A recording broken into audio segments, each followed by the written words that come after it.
It is nothing more than a difference in our respective standpoints. Hiao let out a sigh, the long sword in his hand erupting with a razor-sharp gleam. Take this sword.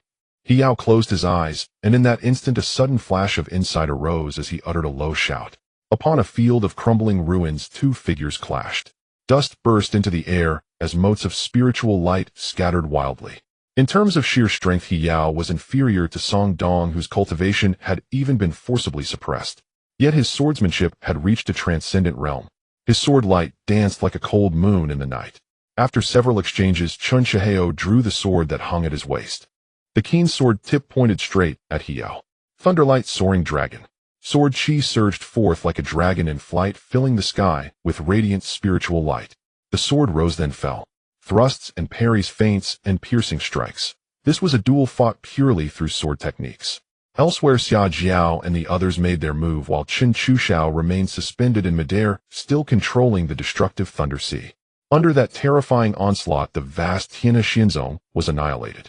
Without any cultivators at the divine transformation realm, how could they possibly be a match for the Qin clan?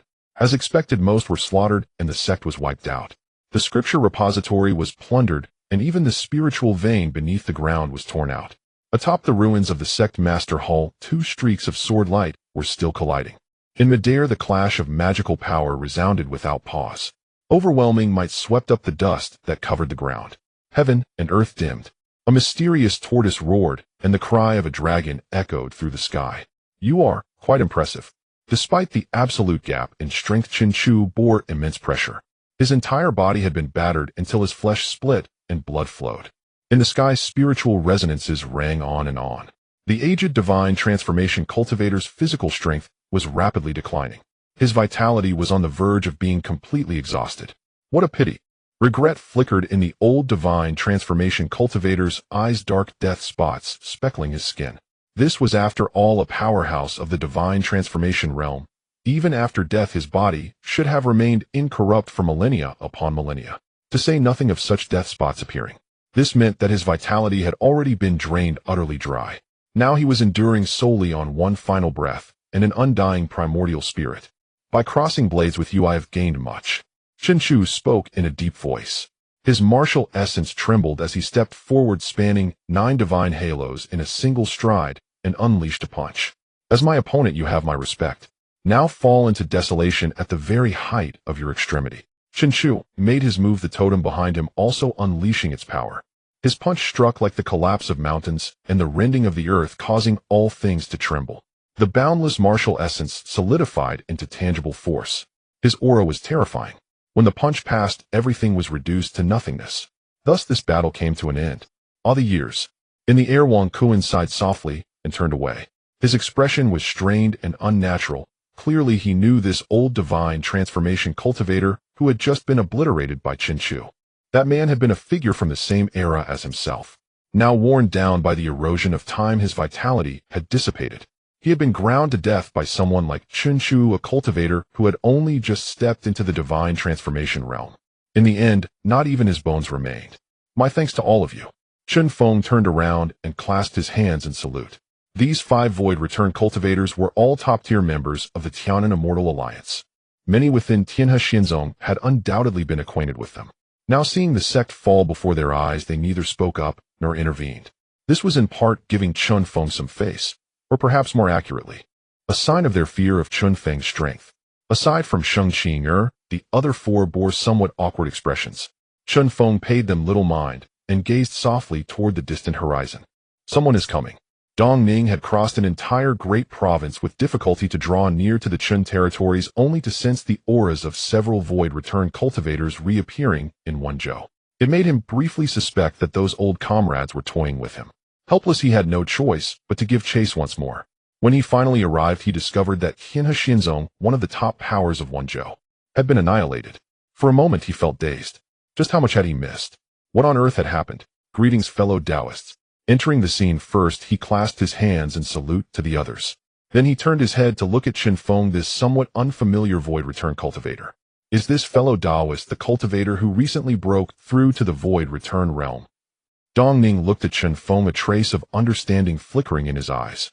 Chen Feng, at your service, Dong Ning daoist. It was entirely natural that the other party did not recognize him. After all, his sudden rise had been astonishingly swift. He had scarcely interacted with cultivators of the divine transformation realm before stepping across yet another threshold. Chen Feng. Dong Ning silently repeated the name, and information about him swiftly surfaced in his mind. If his guess was correct, this was the lord of the Chun territories in Nanzhou, and now he had already broken through to the Void Return realm. For a moment, Dong Ning found it difficult to accept. It felt as though all the years he had lived had been in vain. Greetings, daoist Chen Feng.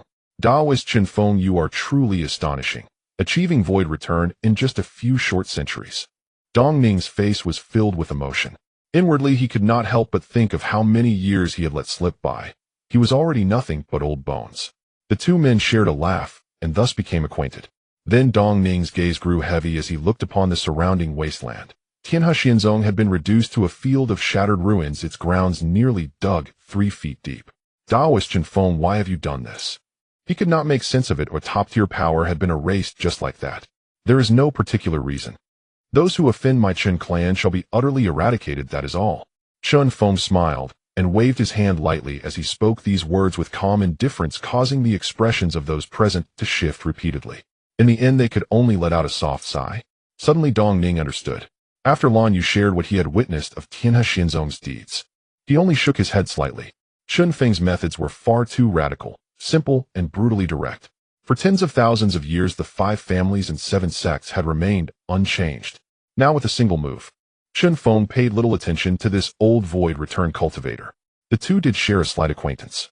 He watched with great interest the scene atop the ruins of Tianhe Xianzong's sect master hall, where He Yao was locked in a fierce battle with Chen Shihao. His name is He Yao, is it not? A hint of appreciation appeared in Chen Feng's eyes. The man's swordsmanship was no weaker than that of some veteran cultivators he had seen. Bold and impassioned. Yes, he is the holy son of Tianhe Xianzong, He Yao, Dong Ning replied, letting out a sigh. The benevolent streak in his nature stirred as he clasped his hands toward Chen Feng. He Yixing's actions have already met with retribution, and Tianhe Xianzong has been destroyed. I do not know if you might be willing to spare He Yao. His ties with He Yixing had never been particularly close. Still, he could not help but feel a rabid sorrow at the fox's death. As a fellow top-tier power of Wenzhou, Tianhe Xianzong had been so easily destroyed. Not even its legacy would be left behind. A hint of desolation rose in his heart as he wondered what would happen if such a fate befell his own Dong clan. Thus pity stirred within him. That will depend on my child. Chen Feng neither refused nor agreed. His gaze fell upon He Yao, who was still battling Chen Shihao. Though the man's swordsmanship was superb before a monstrous talent like Chen Shihao, it was still insufficient. Chen Shihao had not even unleashed his full strength. He Yao was destined to lose. When the time came, his life or death would rest in his own hands. From their words and actions, it seemed that the two had known each other before. Chen Feng was curious as well. What choice would his child ultimately make? Dong Ning let out a silent sigh at those words and said nothing more. The two of them gripped their long swords and crossed blades in the arena. You have lost. A soft shout rang out in the arena. Chen Shihao's steps halted, his figure flickering as his magical power surged, rippling outward and exploding in midair. In but a heartbeat, he appeared like a ghost before He Yao. The green-edged sword pressed against the opponent's throat, the keen blade slicing open the skin. Thin lines of fresh blood trickled down from above. You as well. A faint smile surfaced in He Yao's eyes.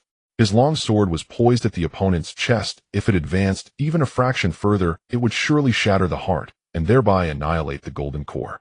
You may go. Chen Shihao withdrew his sword and stepped back, speaking with a detached calm.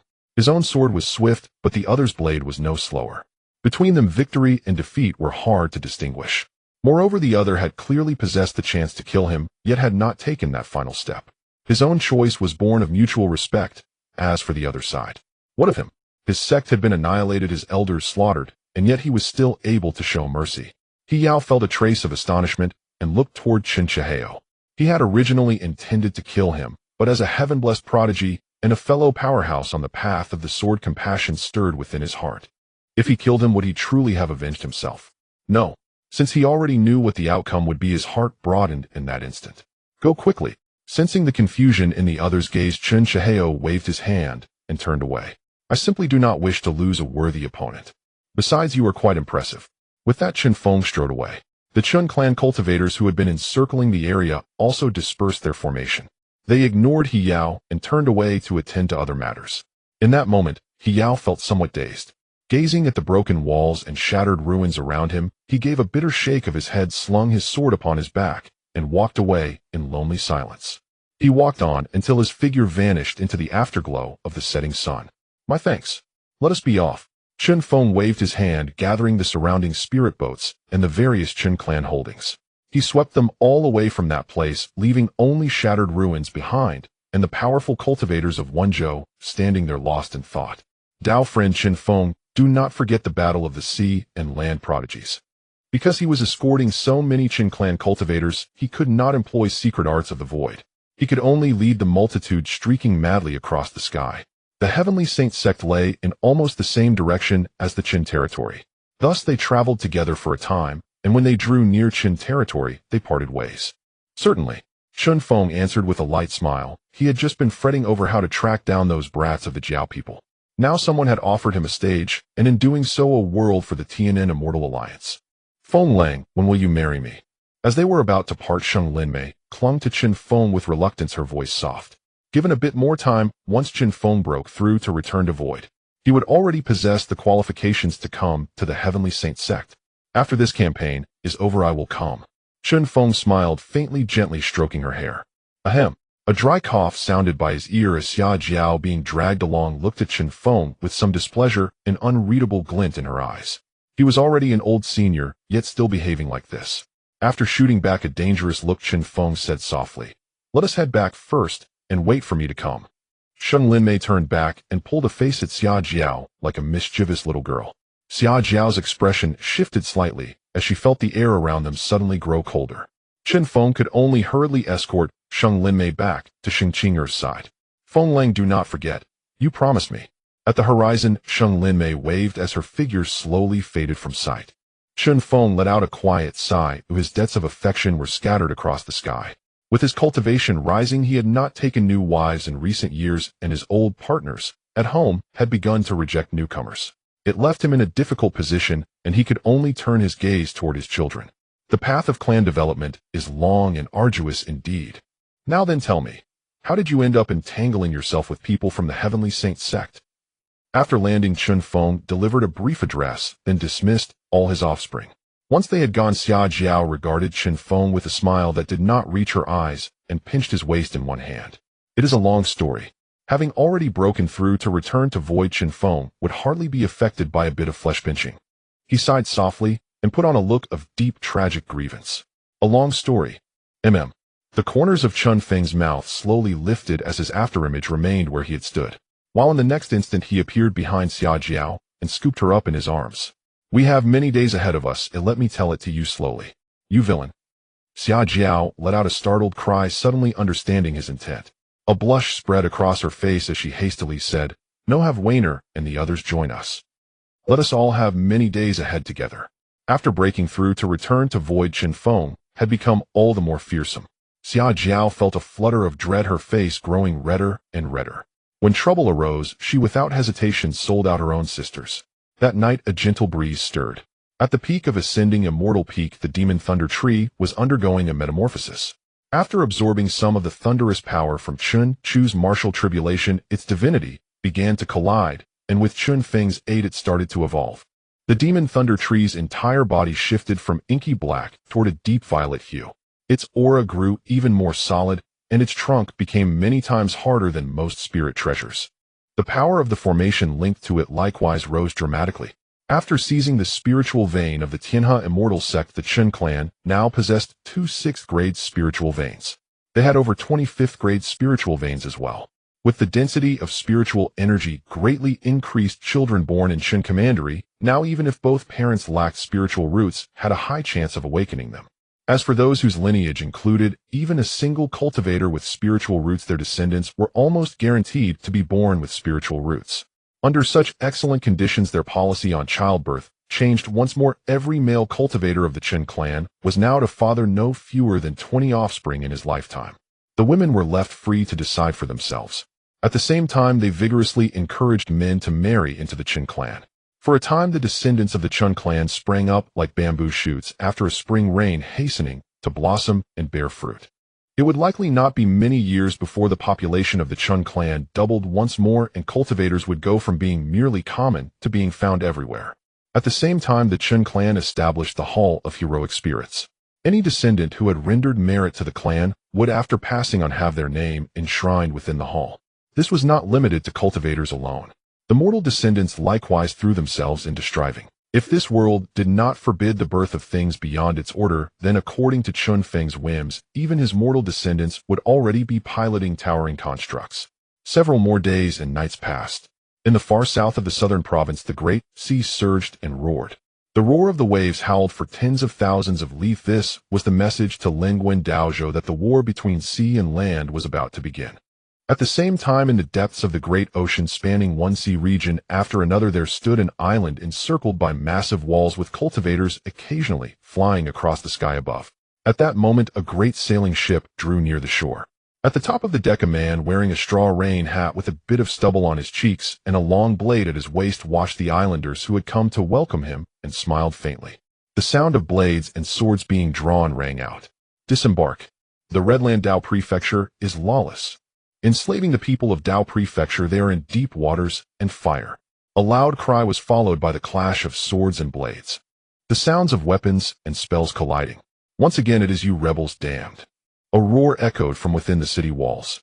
A cultivator holding a whip had just killed an islander who had not served him well. He drew a long knife from his storage ring, unleashing his cultivation.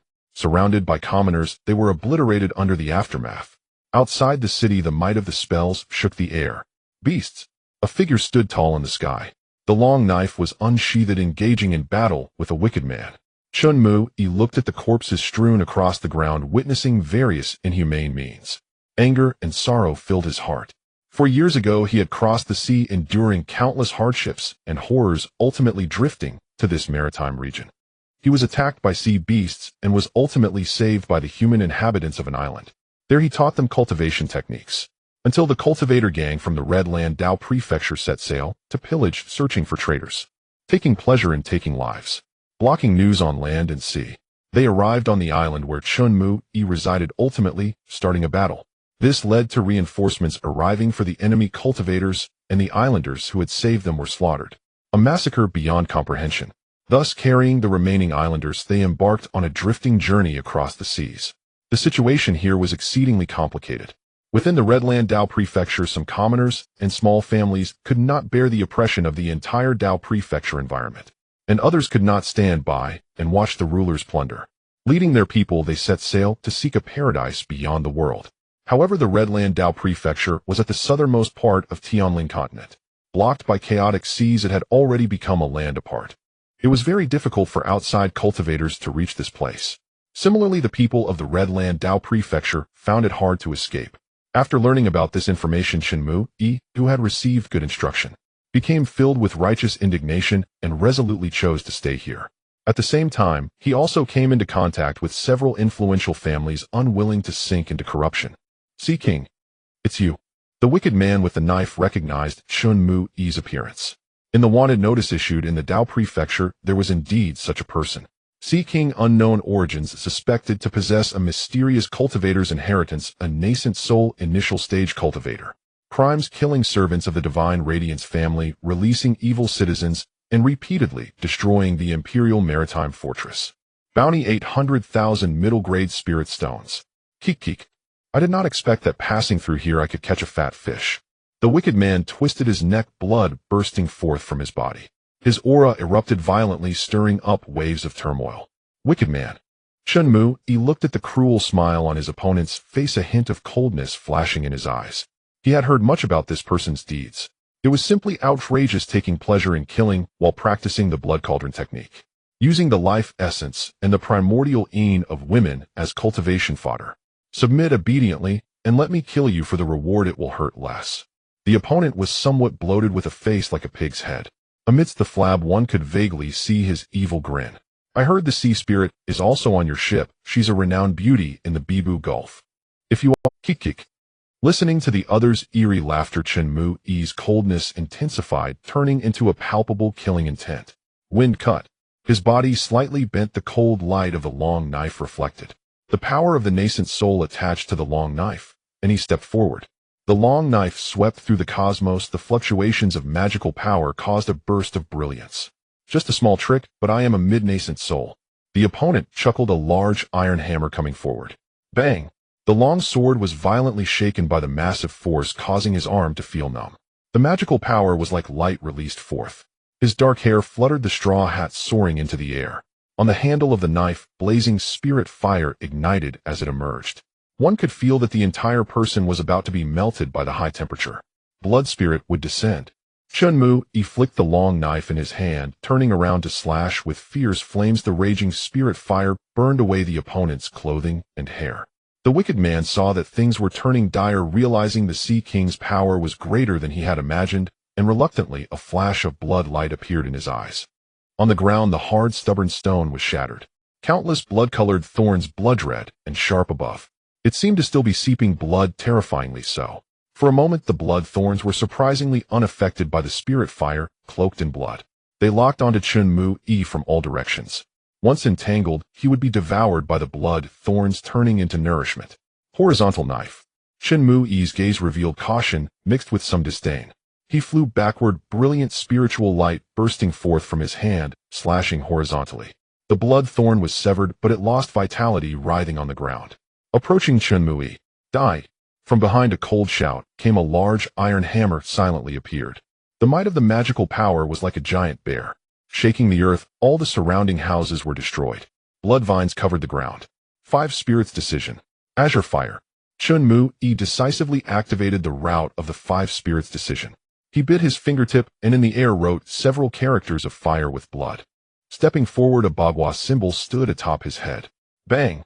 The ground trembled and Chen Mu-yi only felt the rapid consumption of his magical power. The bagua spun rapidly, the spiritual light shining. The characters of fire in the air transformed into divine flames. Descending. Using spiritual blood as a guide, he inscribed with magical power. For a moment, the momentum of the flames far surpassed before. Chen Mu-yi held the bagua with one hand, forming seals with his left hand. A strong wind arose. The wind aided the flames. The fierce flames surged, the blood vines retreated, as if encountering a natural enemy. In the end, they were burnt to ashes. Puff! The spiritual technique was broken, and the wicked man suffered backlash, spitting out a mouthful of foul blood. Heavenly wave. With his left hand sealing the knife, he turned and swiftly moved, shifting shapes. A knife slash was delivered right beneath a burst of empty force. The slash struck the opponent's waist. The knife tip angled upward. Chen Mu-yi took a deep breath, exhaling a torrent of fierce spiritual fire. The opponent was instantly overwhelmed. The overflowing spiritual blood became the best fuel for the raging fire, causing the flames to surge violently. The wicked man turned into a figure of fire, wailing in the air, continuously casting water-based spells intending to extinguish the flames. However, unexpectedly, this only fueled the fire. Not good. If this continues, my nascent soul will be tainted. The wicked man roared in unison. Sea King, I remember you. If I find you another day, I will surely kill you. Most of his spiritual body was burned, revealing stark, white bones. Suddenly, a ray of spiritual light burst forth. The opponent's nascent soul figure broke free, attempting to escape. Divine annihilation. With a cold grunt, a wave of void energy surged. The opponent felt a sudden pain throughout his body, and in a moment of daze, the knife light came toward him, cleaving the nascent soul figure in half. On the ground, a massive chasm was carved out. The evil man is dead. Shernan, my brother. In the depths of the city wall, a captive cultivator watched this scene, tears welling up in his eyes. In surprise, he looked around. Yet to his dismay, the friend beside him had already become a pile of bones. A wave of sorrow surged within his heart. His friend was a golden core cultivator. By all rights, living for 800 years should not have been an issue. Yet due to the cruel twists of fate, he had become a prisoner, tortured to death. As for himself, he was nothing but skin and bones. His blood had been drained, leaving only a bit of spiritual essence stored within his golden core. This allowed him to continue living. Now he resembled a living corpse, his body as emaciated as a mere skeleton with deep sunken eye sockets. It would not be long before he too would fall in this nameless corner, just like his friend. In his days, he only heard the sound of the formation breaking. The prison gate, forged from special materials, was smashed open. A somewhat weary voice rang out, "No matter your past, you are free now." After saying this, the other person's gaze turned to Jiang Mu-yi. Seeing this living skeleton of a person, he let out a faint sigh. "Now life belongs to you." After speaking, he turned back and threw a high-grade spirit stone at the skeleton's feet. The skeleton was taken aback, dazedly picking up the spirit stone and holding it in his hand. His eye sockets were already devoid of liquid. He could only see him slightly twitching his shriveled nose. "Thank you, benefactor." He performed the highest salutation, bowing to Chen Mui. In this prison, there were also 2 other cultivators. Judging by their condition, they were much better off than the man who was almost a skeleton. At least their flesh had not withered. "We thank you, benefactor." The 2 of them also bowed in unison, overwhelmed with excitement. Here it was impossible to die, yet living felt worse than death. They had originally thought that they too would be drained dry, becoming just another skeleton in the prison. Unexpectedly today they were saved. The debt of life they could not repay. The skeletal cultivator stumbled to his feet, wobbling as he chased after Chen Mui's footsteps. "Benefactor, wait." His voice was already hoarse and harsh. After shouting this, it was as if he had released all his mental energy. His whole body toppled forward, but he only caught a glimpse of the other's back in the last moment. Sigh. A light sigh echoed in his ears. A warm stream of magical energy washed through his limbs, giving his withered body a semblance of vitality. "Benefactor, I wish to follow you."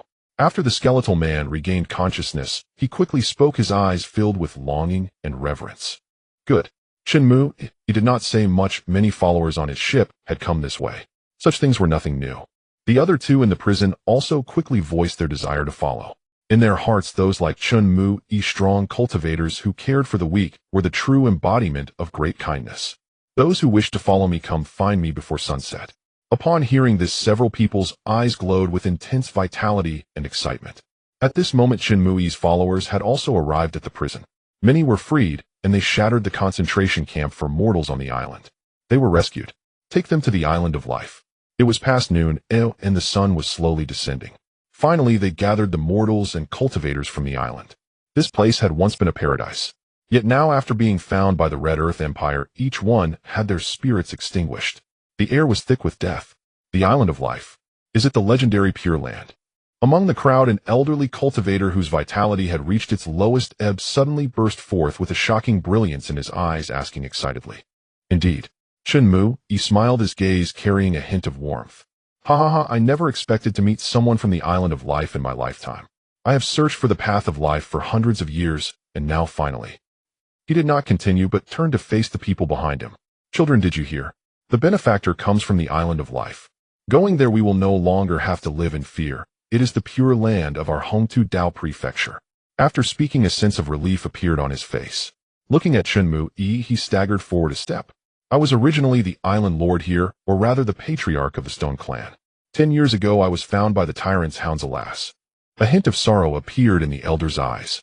He then looked at Chen Mu, a sense of liberation in his expression. "Benefactor, please wait a moment," the elder said without further ado, turning to leave, vitality radiating from him, his whole being revitalized, as if returned to his youth. Chen Mu, fell silent. Among the cultivators in front, several of the highest-ranking members of the Qingmu Island Stone Clan suddenly had their expressions shift. Their eyes revealed sorrow. The skeletal man had also recovered somewhat, at least not as horrifying as before. His flesh had taken on a more human appearance. The patriarch. His eyes held sadness. He was a member of the Qingmu Island Stone Clan, but not of the Stone Clan's bloodline. He was an abandoned child taken in by the Stone Clan's patriarch. Though his character was somewhat reclusive, his talent was formidable, and the patriarch treated him as his own. Now the last living relative he had was about to leave. His heart was filled with sorrow. After a moment, the patriarch returned. From a box he dug up from who knows where, he handed it to Chen Mui. "This is the most important treasure of my Qingmu Stone Clan. A benefactor has saved our entire clan. Without you, my Qingmu Stone Clan would likely no longer exist. Now I entrust it to you, benefactor." After saying this, the patriarch smiled. He turned to the clan members and said solemnly, "From today on, the lives of my entire Qingmu Stone Clan belong to the benefactor. The benefactor commands you to head east, never west. To be a person, one must know gratitude and repay kindness so as not to betray fate." After speaking, he turned back and cupped his hands to Chen Mui. Suddenly his clothing was tugged. In an instant, a gentle smile appeared on his face. "Tian'er, from now on the road ahead is yours alone. I can no longer accompany you." He patted the head of Shi Tian as one would a child. "You are extraordinary. Following the benefactor, you may go far. From now on, you must place the benefactor first, just as you have treated me, understand?" Chen Mu, turned away, unwilling to look back. The scene fell into silence, only the elder's voice resonating. After the patriarch rambled on for a while, it seemed he had let go of much. He continued to talk to the clan members for a long time, but ultimately the life force of the old patriarch was rapidly dwindling. Yet he paid no mind. After finishing his words, he wiped away his reluctance and felt a sense of relief. He waved to the tearful clan members, smiling. Children, from now on the clan chief shall be Shirtian, the clan leader. The crowd sighed in sorrow. The old clan leader before them was collapsing. His nascent soul was rapidly decaying and withering. His entire being was shrouded in deathly energy, ultimately leaving behind only a skeletal frame radiating a faint spiritual glow. He was already on the brink of death, relying solely on a last breath to hold on. Now that his wishes had been fulfilled, it was time for him to go. Shirtian was in deep grief, clenching his fists tightly. Clan leader, you should still have thousands of years of lifespan. The old clan leader of the Qingmu Stone clan had a talent that could be deemed the most astonishing in 10,000 years. In just a short decade, he had been tortured beyond recognition, with even the spiritual blood within him withering away. Yet now he was directly facing his demise. Chen Mu sighed lightly and turned away. On the deck of a large ship above the bay, a pair of jade feet stood as a beautiful woman gazed into the distance. Observing the scene on the island, she too let out a deep sigh. The Red Earth Empire has already decayed to the extreme. The Hongtu Dao province is the only Dao province among many that is ruled by a regional royal power. After the grand unification, what arrived was not a prosperous era. In the later stages, decay and withering ensued as the emperor, driven by selfish desires, sought immortality, sacrificing countless subjects. All forces that defied him would be swept away. They would become food for the masses. The Red Earth Empire could be regarded as a hellish realm. Ego.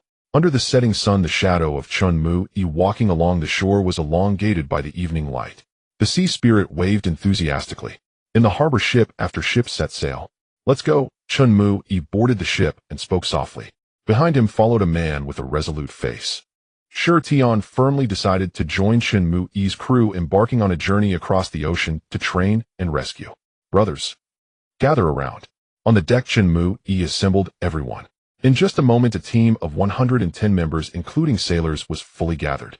Among them, there were a total of 13 Golden Core experts. This included 2 second-generation disciples of the Chun clan brought from Wanghai City. All of them were Golden Core elites. At the forefront was a somewhat quirky and stunning woman. She was a sea spirit and also one of the daughters of the island lord. Renowned as the most beautiful woman at sea, she now welcomed Shirtian, saying, "Welcome, Shirtian, to join my Juxiao sailing group." Chen Mu held a welcoming ceremony for her. Her talent was not weak. Before the old clan leader passed away, he had communicated to him that she had only taken over 70 years to reach the Golden Core. Her bloodline was significantly stronger than that of ordinary individuals. Welcome, Brother Shirtian, to our Juxiao members. We have gained another powerful cultivator. Among the members of the sailing group, more than half were gathered by Chen Mu from various places. In terms of loyalty, they all owed their lives to him. Even the sea spirit had a similar background. They trusted and admired him greatly. Set sail, returned to the island of life. Chen Mu drew his long knife as the ship set off. Even the sea spirit had a similar background. They trusted and admired him greatly. Set sail, returned to the island of life. Chen, stepping onto the island, thousands of various ships were docked in the bay. To describe the island of life simply as an island would be an understatement. Its area was equivalent to an entire continent. It was a pure land continent formed by countless small islands moved and dragged by cultivators. The news about this place had been widely circulated in the outside world. The rulers of the Red Earth Empire were also eager to find it. It was referred to as the Island of Sin. However, there were several void return cultivators here, and even the former island lord had established a shielding formation using great means. Only those with permission could pass through the turbulent waters to arrive here. It could be said to be absolutely safe. At the same time, it was also the stronghold for resisting the rule of the Red Earth Empire. Oh, it's the Sea King. As soon as they landed on the island, a cheerful laugh was heard. A somewhat plump cultivator followed by 2 women of different appearances approached. He laughed and said, "Compared to your bounty, I didn't expect you to surpass me in just a year. Come, let's have a drink." The man seemed unfazed by being overtaken. He warmly invited Chen Mu to join him for a drink. "No, let's meet again another day. Oh, today, I need to go see Ling Air." Chen Mu responded with a smile. The other party sailing group was called the Red Earth Pirate Group, which also had quite a reputation and maintained a good relationship with him. The two often drank together. All right then, the other party's face clearly showed some disappointment. Suddenly he teased with a smile, then go on, I heard you brought quite a number of people this time. I can't fall behind either, I plan to set sail in a couple of days. Where to? Chen Mu, he casually asked. The other party's group was not smaller than his own. There were as many as 15 golden core cultivators, and as the leader, he had mid-nascent soul cultivation. The bounty was as high as 7 million middle-grade spirit stones, surpassing the savings of some nascent soul families with thousands of years of heritage. After some casual conversation, Chen Mu bid farewell to his old friend and continued deeper into the island. Along the way, many familiar faces greeted him. In the countless sub-islands of the Island of Life, every atmosphere was quite pleasant and warm. In the second sub-island at the deepest point was the residence of the current island lord of the Island of Life. Chen Mu took a deep breath. The other party was well aware of his background. Similarly, the father of the sea spirit was also one of the most powerful individuals on the Island of Life. He was also his benefactor. Even with a passionate heart, without the help of a benefactor, it would merely be empty talk. It was entirely possible to die regrettably at sea. Lord Sea King. The residence was significantly smaller than the one where his father Chen Feng lived, yet the spiritual energy was incredibly dense. There were also quite a few followers of the sea spirit's father. The guards at the door showed respect and saluted upon seeing Chen Mu. The Lord has been waiting for a long time, please this way. The other party gestured for him to enter, leading Chen Mu deeper into the estate. As soon as he stepped into a courtyard, a fragrant aroma greeted him. The leaking spiritual energy was refreshing. Good. A lively female voice came from within. Immediately a young girl quickly took Chen Mu's arm. In the courtyard someone coughed lightly. Seeing the two being affectionate, the coughing became more pronounced. The guard who had led Chen Mu had long vanished without a trace. All right. From within came a voice that sounded a bit helpless. The sea spirit finally released her hand from the other's arm. Taking the other's hand, they walked into the courtyard. Father, don't bully my brother. As soon as I entered, a person glared angrily at Chen Mu. His eyes narrowed slightly, and a dangerous aura emanated. Chen Mu felt as if a mountain of corpses and a sea of blood were pressing down on him. Before him, countless headless corpses lunged towards him. After another bright female voice rang out, the mountain of corpses and sea of blood vanished. In front, a man sat at the center of a table made of spiritual wood. With a face full of black lines, he faced Chen Mu, feeling somewhat irritated. Humph. The other party snorted proudly, looking at Li Jiuling as she brought Chen Mu to the chair. Taking a deep breath, his eyelids twitched as he suppressed the turmoil within. Comforting himself, he thought, don't be angry, don't be angry. My daughter has grown up. As her father, I must be tolerant and supportive. He opened one eye only to see Li Jiuling picking up a piece of sea beast meat with chopsticks. As she fed it to Chen Mu, he nearly spat out a mouthful of blood. He could only force a smile as he looked at Chen Mu. Is it delicious? Chen Mu didn't catch the other person's meaning and continued to eat more of the transformation sea beast meat. His stomach enjoyed a wave of satisfaction. It's delicious, of course it's delicious. Li Ming's lips twitched, his face darkening. Suddenly in front of him, his precious daughter fed him several pieces of meat. In an instant, all worries disappeared. Daughters are the best. Chen Mu observed all this, realizing that in his heart the other party was simply a daughter, doting father, utterly ridiculous. The Qingmu Stone clan has ancestors who were returned to void practitioners, yet now they have fallen to this state. It's truly lamentable. Li Ming sighed, glancing at Chen Mu's face and letting out a slight breath of. Continuing, he said, I didn't expect that the old patriarch of the Stone clan would actually be willing to pass on the ancestral secret to you. But fortunately, it hasn't been snatched away by those devils in the empire. It's good that my father-in-law likes it. Chen Mu raised his eyelids slightly and took another bite of meat. This statement caused Li Ming to choke again. After taking a deep breath, he thought to himself, don't blow up, or my daughter won't be happy. Besides, this kid's heart isn't bad, he just came from too far away. With the secret techniques of the Qingmu Stone clan, the probability of breaking through to the combined body stage has increased several folds. After breaking through, hardships will lessen considerably. The other party seemed to have come to terms, revealing a smile to Chen Mu. Li Jiuling, however, blushed and felt incredibly shy, leaning against Chen Mu affectionately. Bang! A sound echoed as bowls and chopsticks were slammed down on the table. Li Ming forced a smile and stood up, saying to his puzzled daughter, you all eat, your father is full. After saying this, he left, going to hide alone and wipe his tears. This was a return to void practitioner with whom Chen Mu had little contact. Since coming into contact with Li Ming, apart from the initial few meetings, his views on return to void practitioners had quietly changed. Kid, treat my daughter well, or it'll break your dog legs. Also, the law you gave me is very useful. Your grandfather is truly an unparalleled ancient powerhouse. His law has left me in awe. It won't be long before I successfully reach the combined body stage. At that time, if I find out that you bullied my daughter while I'm in seclusion, just wait and see. After issuing this threat, Li Ming's presence faded. Chen Mu pondered, looking at the woman before him, recalling his grandfather's advice to spread the branches and leaves to spread the branches and leaves. He had long been unable to fulfill the responsibilities of a Chen clan descendant due to his focus on developing Wanghai City. Perhaps arriving at the Hongtu Dao Prefecture was a new beginning. Don't worry, grandfather. I will fulfill your wishes. Here he brought along 2 Chen clan descendants. As the few remaining Chen clan descendants on this strange continent, they felt the heavy burden on their shoulders. One of them had married over 100 wives. Usually apart from following Chen Mu to the sea, they were frantically working to expand the Chen clan, adding bricks and tiles. Now on Life Island, the 3rd generation of the Chen clan had exceeded 100 descendants. One by one they ran around bare-bottomed. This made Chen Mu as the leading brother who had yet to marry feel somewhat anxious. Seeing that Li Ming was not around, he grew bolder. Gently stroking Li Jioling's head, he spoke tenderly, "How about we get married after my father-in-law comes out of seclusion?" Chen Mu also had troubles he couldn't express. Although Li Jioling was wonderful, offering him protection and status, he felt he couldn't let go with her around, or perhaps he shouldn't let go. He could only pursue his aspirations of allowing the Chen clan descendants to spread across the continent aside from fulfilling his grandfather's wishes, to become the absolute ruler of the sea. He regarded the Hongtu continent as his first stop. Possessing numerous divine skills and elixirs, he believed it wouldn't be difficult to break through to return to Void, or even higher if time allowed. He began to expand step by step. "Grandfather, I won't let you down."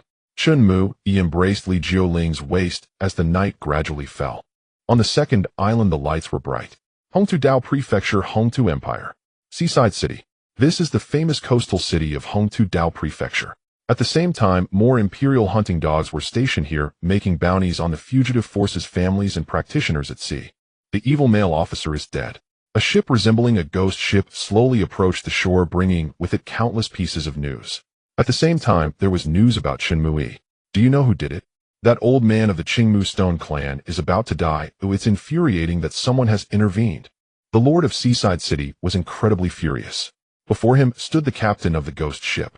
The captain lifted his eyelids slightly and raised his hand, gesturing a number 2. The eyes of the Lord of Seaside City turned a bit red as he quietly said, "Isn't that inappropriate?" "What's inappropriate? Do you think I don't know the news?" The Qingmu clan was once a top-tier family. You have rigorously interrogated them and haven't turned them into blood food. Isn't it all for the sake of inheritance? This price is still too low. The other party showed some dissatisfaction, his expression narrowing. The Lord of Seaside City didn't pay much attention, patting the book. Not long after, in the city, the officer delivered an object resembling a lantern emanating a glow into the hands of the ghost ship's captain. "Here are 200,000 souls. Tell me the news." The other party chuckled, a sound as sharp as a ghost from the abyss. "Sea King. They went to Life Island. You know I can't go there and can't find them. Are you playing me?" The Lord of Seaside City's expression suddenly changed, his eyes flashing with blood light, exuding an incredibly dangerous aura. "I don't know his whereabouts, but I'm clear about the whereabouts of the maritime group that is friendly with him. This price is worth it." The other party did not care about the threat from the Lord of Seaside City, speaking lightly. "I suspect you were trying to deceive me." The other party scoffed coldly, their gaze lingering on the ghost ship captain. "How could that be? I depend on you for my livelihood." The other party showed no concern, completely unafraid of the threat. With a cheeky grin, they said the maritime group is called the Extinguishing Red Earth Navigation Group, with 1 mid-nascent soul cultivator and 15 golden core cultivators aboard. Even if you don't interrogate them for news about the Sea King, this is enough for you to make a profit. The ghost ship captain laughed heartily, picking up the still wailing ghostly orb and swaggering away. The Lord of Haipang City gazed at his departing figure and snorted coldly. "I hope you haven't deceived me." Looking at the information left on the table, his eyes narrowed, slightly simmering with anger. Extinguishing Red Earth Navigation Group. What audacity! Captain Pang Dongzi, Qing Feiyun right. He muttered to himself, and the guards beside him felt the temperature drop. It was evident that the other party was now extremely furious. With a wave of his hand, he said in a deep voice, "Call to Bao to come." The guard accepted the order, not daring to look at the Lord's sullen face. He quietly retreated, fearing that the other party might not recover their breath. Kill him and consume his flesh to quell the fury. He dared not gamble. In the Red Earth continent, the lords of various cities are all direct lineages of the imperial dynasty. They are exceedingly ruthless. Otherwise they would have been expelled long ago. Soon a Mediterranean middle-aged man, true to his name, appeared, shaking with a luminous sheen at the crown of his head, dazzling beyond compare. The onlookers couldn't help but cover their mouths. The reason being it was too amusing. Tu Bao, greetings to the Lord. Unlike the owner of the ghost ship, he is a direct subordinate of the city lord, enjoyed the benefits from the other party, and had to show much more respect. Moreover, the lord of Haipeng City possesses transformation strength. If the power is unequal, putting on airs is tantamount to seeking death. I want you to annihilate the members of this maritime group. The others may die, but bring Chen Feng back to me. The lord threw the information handed to him by the ghost ship captain in front of Tu Bao. The other party was already accustomed to such actions from the lord. There is a hierarchy of power, and the superior suppresses the inferior with absolute strength.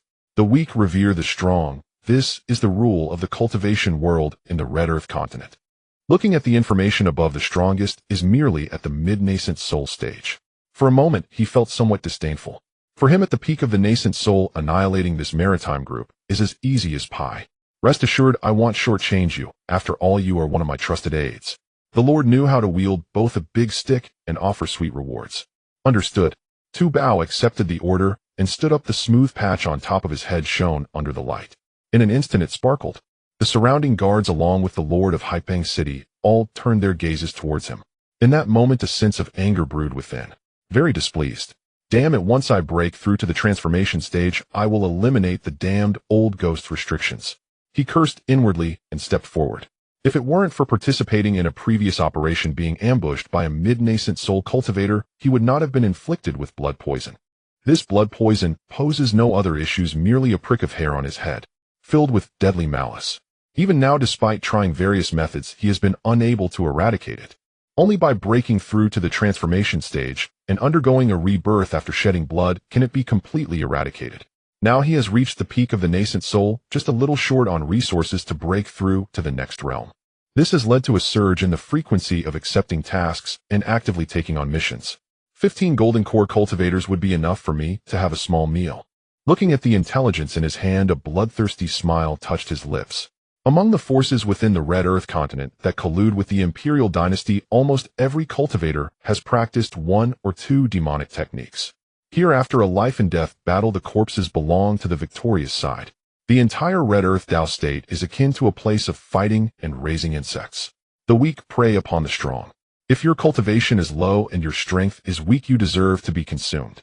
This has also led to the number of mortals and junior cultivators within the Dao state decreasing more and more. Otherwise, there wouldn't be so many families and mortals. Even in death, they strive to escape to the sea.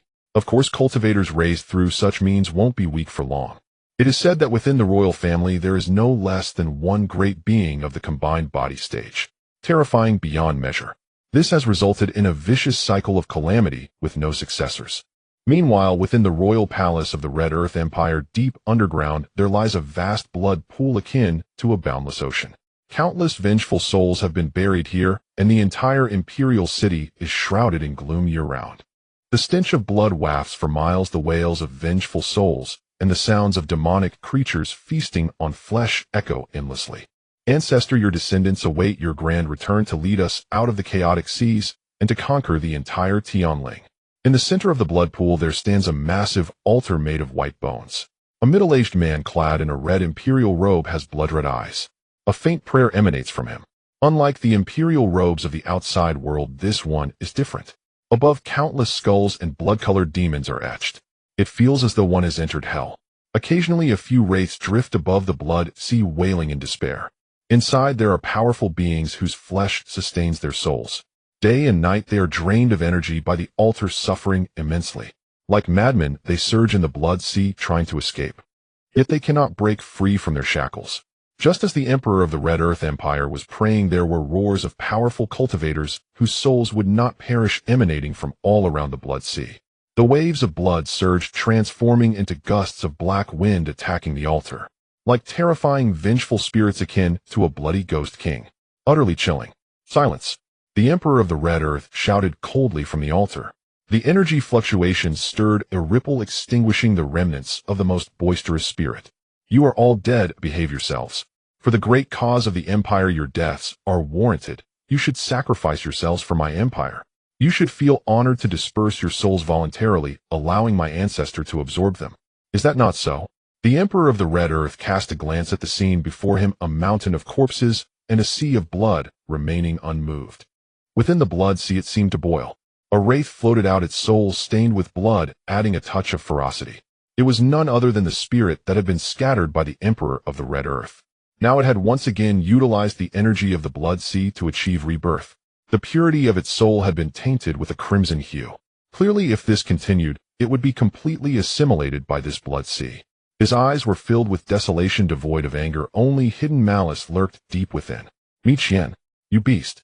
You dare to use the methods of the swallowing evil clan, turning the heavens upside down. You are in. The Hongtu Daozhou will eventually be destroyed by you. If the ancestor's soul had not been extinguished by the immortal tribulation, he would have long since eradicated you, the unfilial descendant. The remnant soul was utterly tragic, its gaze fixed upon the altar's apex. Lying there was a valiant and heroic middle-aged man, the ancestor of the Hongtu Empire, the great ancestor. He was also the strongest since the establishment of the Hongtu Empire. A joke. The ancestor will only support my actions, I have made such great sacrifices to resurrect my ancestor. Mi Qian had lost his senses, going mad with speed. He roared and shouted in place. The red glow in his eyes nearly tore the remnant soul apart again. Alas! Self-destruction. The blood sea churned violently, and all the wailing, vengeful souls that had been crying out vanished like smoke. The surface of the blood sea was calm, as if everything that had just occurred was merely a phantom. Cultivating immortality is inherently ruthless. To ascend, I would sacrifice all living beings in this world. What harm could come from that? He shouted madly, energy overflowing. His lungs expanded as he inhaled deeply. The blood sea surged violently, and a massive blood dragon rose into the sky, endless blood energy flowing into Mi Qian's mouth. Another moment of daze. The valiant and heroic middle-aged man on the altar suddenly opened his eyes, black mist spreading. His body suddenly grew larger, frantically devouring the surrounding blood energy. He appeared like the blood fiend that emerged in the Daoist dynasty, even more powerful and solid. How terrifying would a blood fiend nurtured by a near-immortal corpse be? The entire Hongtu Daozhou was an excellent place for nurturing corpses. If this continued, it would not be long before a profoundly terrifying existence would emerge, stirring the winds and clouds of the entire continent. The scene shifted again. On the island of life, the 9th island, the Hongtu maritime expedition set sail. Amidst the farewells of many citizens, they departed from this chaotic sea region. On the island of land and sea, one after another returning void cultivators gathered here. On the human side, a total of 16 returning void cultivators arrived. The sea tribe was equally unwilling to show weakness, sending 20 cultivators. They directly overshadowed the human side. Outside the island of land and sea, looking deeper into the abyss of the sea, there was a towering, demonic figure with its back turned to the Daozhou continent, holding a lotus platform. It confronted 4 sea tribe cultivators, each with a distinct form. Even though outnumbered, the demonic lord's towering figure overshadowed the 4 sea tribe powerhouses. Like a true god or demon, it made the 4 sea tribe grand cultivators hesitate to step forward. Outside the island, a dazzling fleet of 13 massive ships slowly approached. 12 ships surrounded the one in the center. Above, a towering flag soared into the clouds. The flag emitted a faint light, shielding against all tempests. Its center bore characters carved like those of gods and demons. A large Chen character dripping with golden light was exceedingly ostentatious. Humanity Chen clan. At the bow of the ship, Chen Chu shouted in a low voice, proclaiming which faction he belonged to. The massive ship entered the vicinity of the small island and came to a halt in an open area. Chen clan. All the returning void cultivators present on the human side changed their expressions slightly. This newly risen returning void clan was indeed eye-catching. The clan leader had just entered the returning void realm and had already slain a sea tribe returning void cultivator. He had also eradicated one of the top powers of Wenzhou, the Tianhesian sect, cutting off their roots. Incredibly terrifying, his methods were decisive and ruthless. Welcome, daoist friends of the Chen clan. The elder of the Dong family, known for his amiable nature, was the first to welcome them. Following this, several returning void cultivators who witnessed Chen Feng's annihilation of the Tianhesian sect also began to speak in succession. The honor of being welcomed by 6 returning void cultivators drew a wave of curious gazes towards the Chen clan. Chen clan, you humans are truly nothing but a mossy wall clan. How can you stand on equal footing with us? Looking at the Chen clan, Shengqinger led them to their designated seats. This immediately displeased many sea tribe cultivators. Why should an unheard-of clan be able to stand on equal terms with them? One returning void cultivator from the Sea Wolf clan mocked.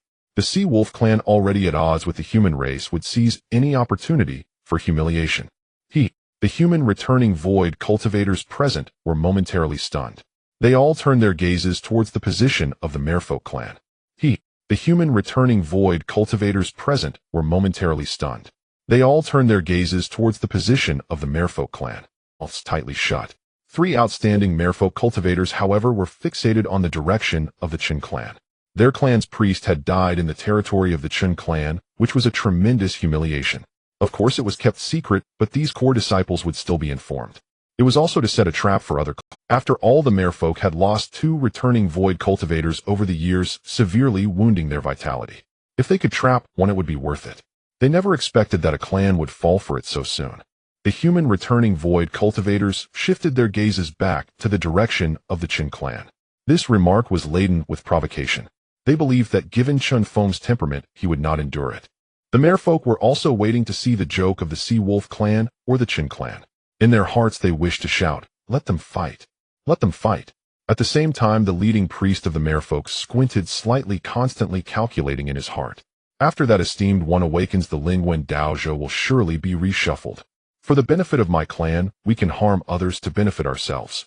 On the other side, he looked at the returning void cultivators from various factions who were staring at him. The returning void cultivator from the Sea Wolf clan, who had just spoken, straightened his back, responding to the gazes cast upon him with disdain. What? Am I wrong in what I said? At that moment he felt a sense of pride, his pointed ears twitching. He sensed that the atmosphere was not as he. Given the nature of that group of strongmen from the demonic sect among the human returning void cultivators, they should have been on the verge of fighting, yet it was peaceful. The Sea tribe side also began to whisper among themselves. No one responded to him, and from the Chen clan's position came a nonchalant voice. Let us first commence the grand competition of the top talents from land and sea. There is no rush for this matter. We can settle accounts later. This was said by Chen Feng. This was directed at the human cultivators present, and it was also meant for the Sea Wolf clan to hear. Although the tone was bland, devoid of any emotion, it still made the Sea Wolf cultivators feel an immense humiliation. You are angry, huh? Why is this the response you get? As natural warriors born of the sea, the warlike tribe felt restless in their hearts. Why is this person's temper so good? Fu Qianxi murmured, her gaze fixed on Chen Feng's calm face, somewhat surprised.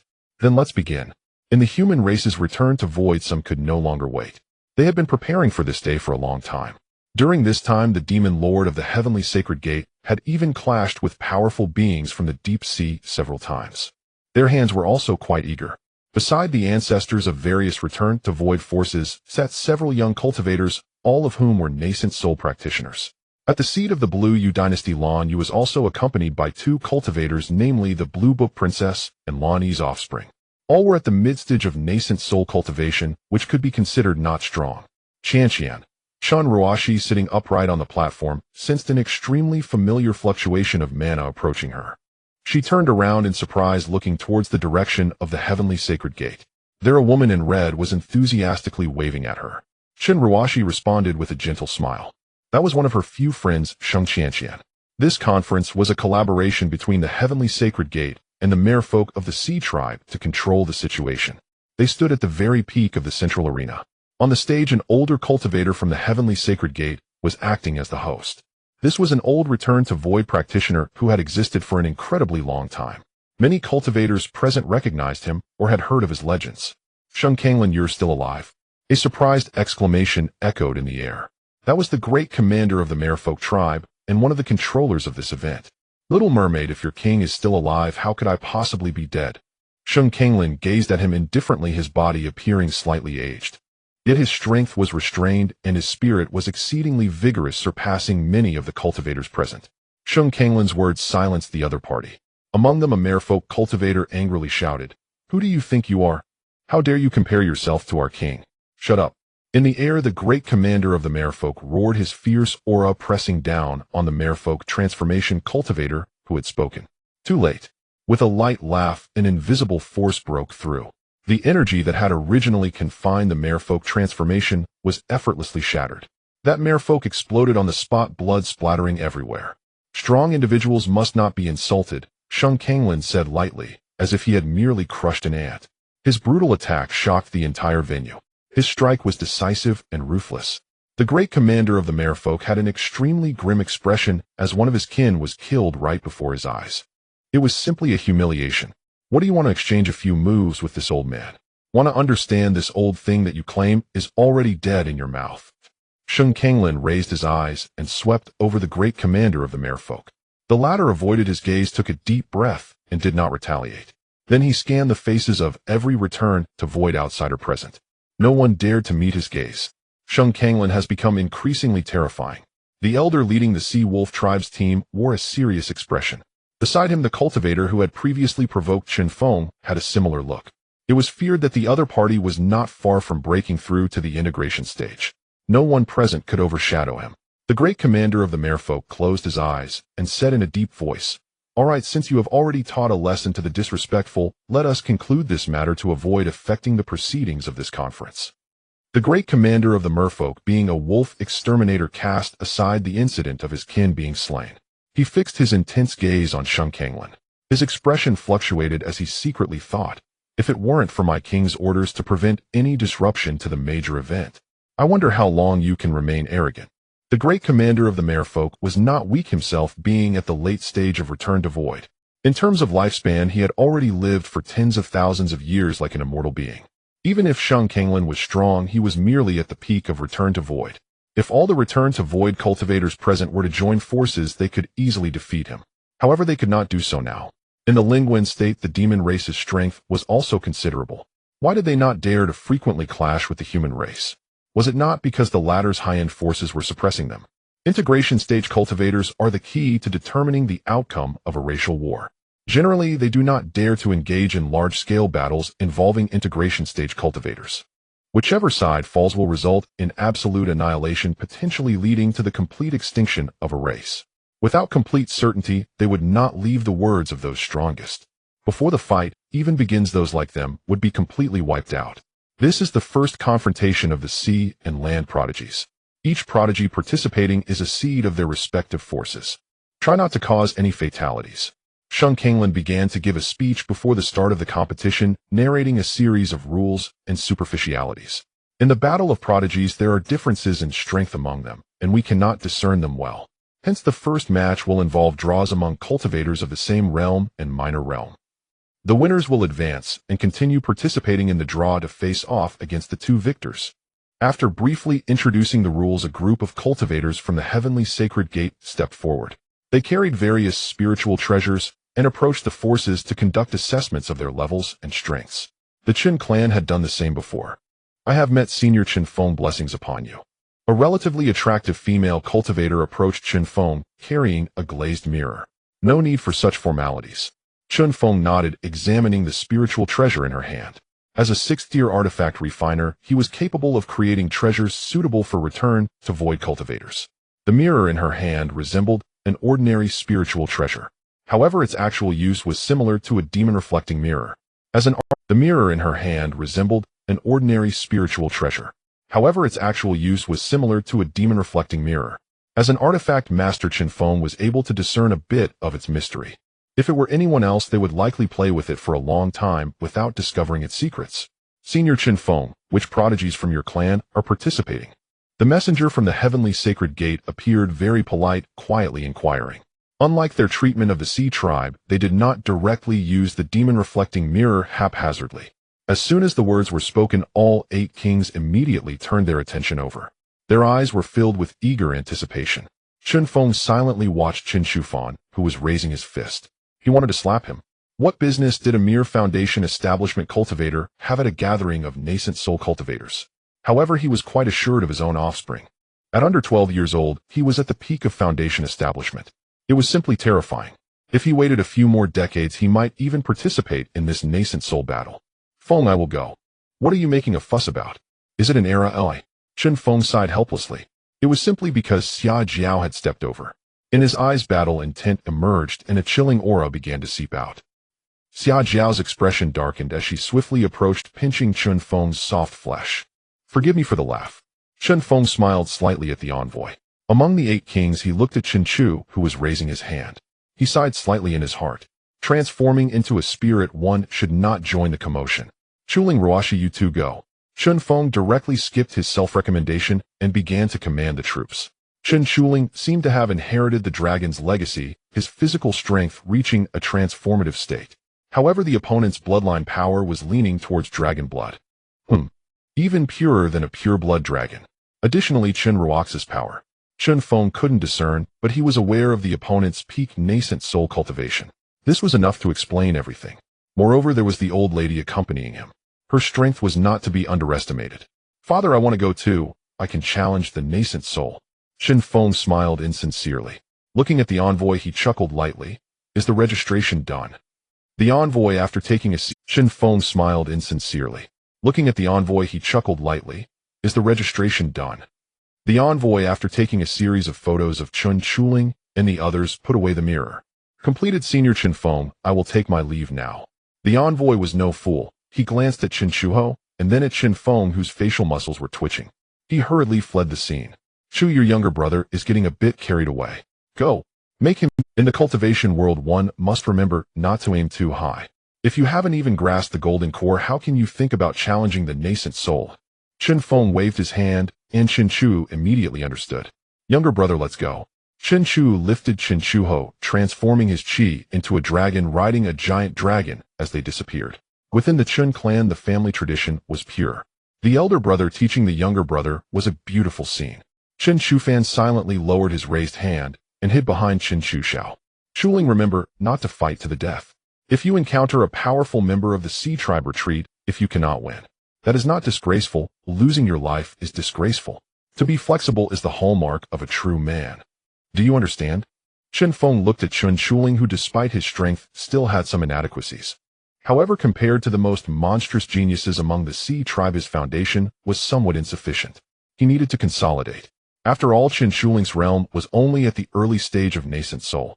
Among the Sea Tribe, there were many prodigies at the peak of nascent soul. Chen Feng did not desire his victory. He only hoped for him to hone his skills within, growing braver with each battle. Rest assured, father. Staying alive is more important than anything. Chen Chuling nodded his eyes, turning a light blue as he gazed at the many Sea Tribe geniuses. Chen Ruashi also looked into the arena. For a moment, countless gazes from geniuses intertwined. Moments later, Chen Ruashi closed her eyes.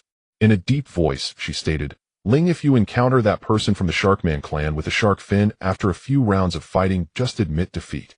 And the Sea Wolf clan, and the heirs of several royal families among the Sea Tribe, possessed terrifying strength. Chen Chuling's cultivation was still not sufficiently consolidated.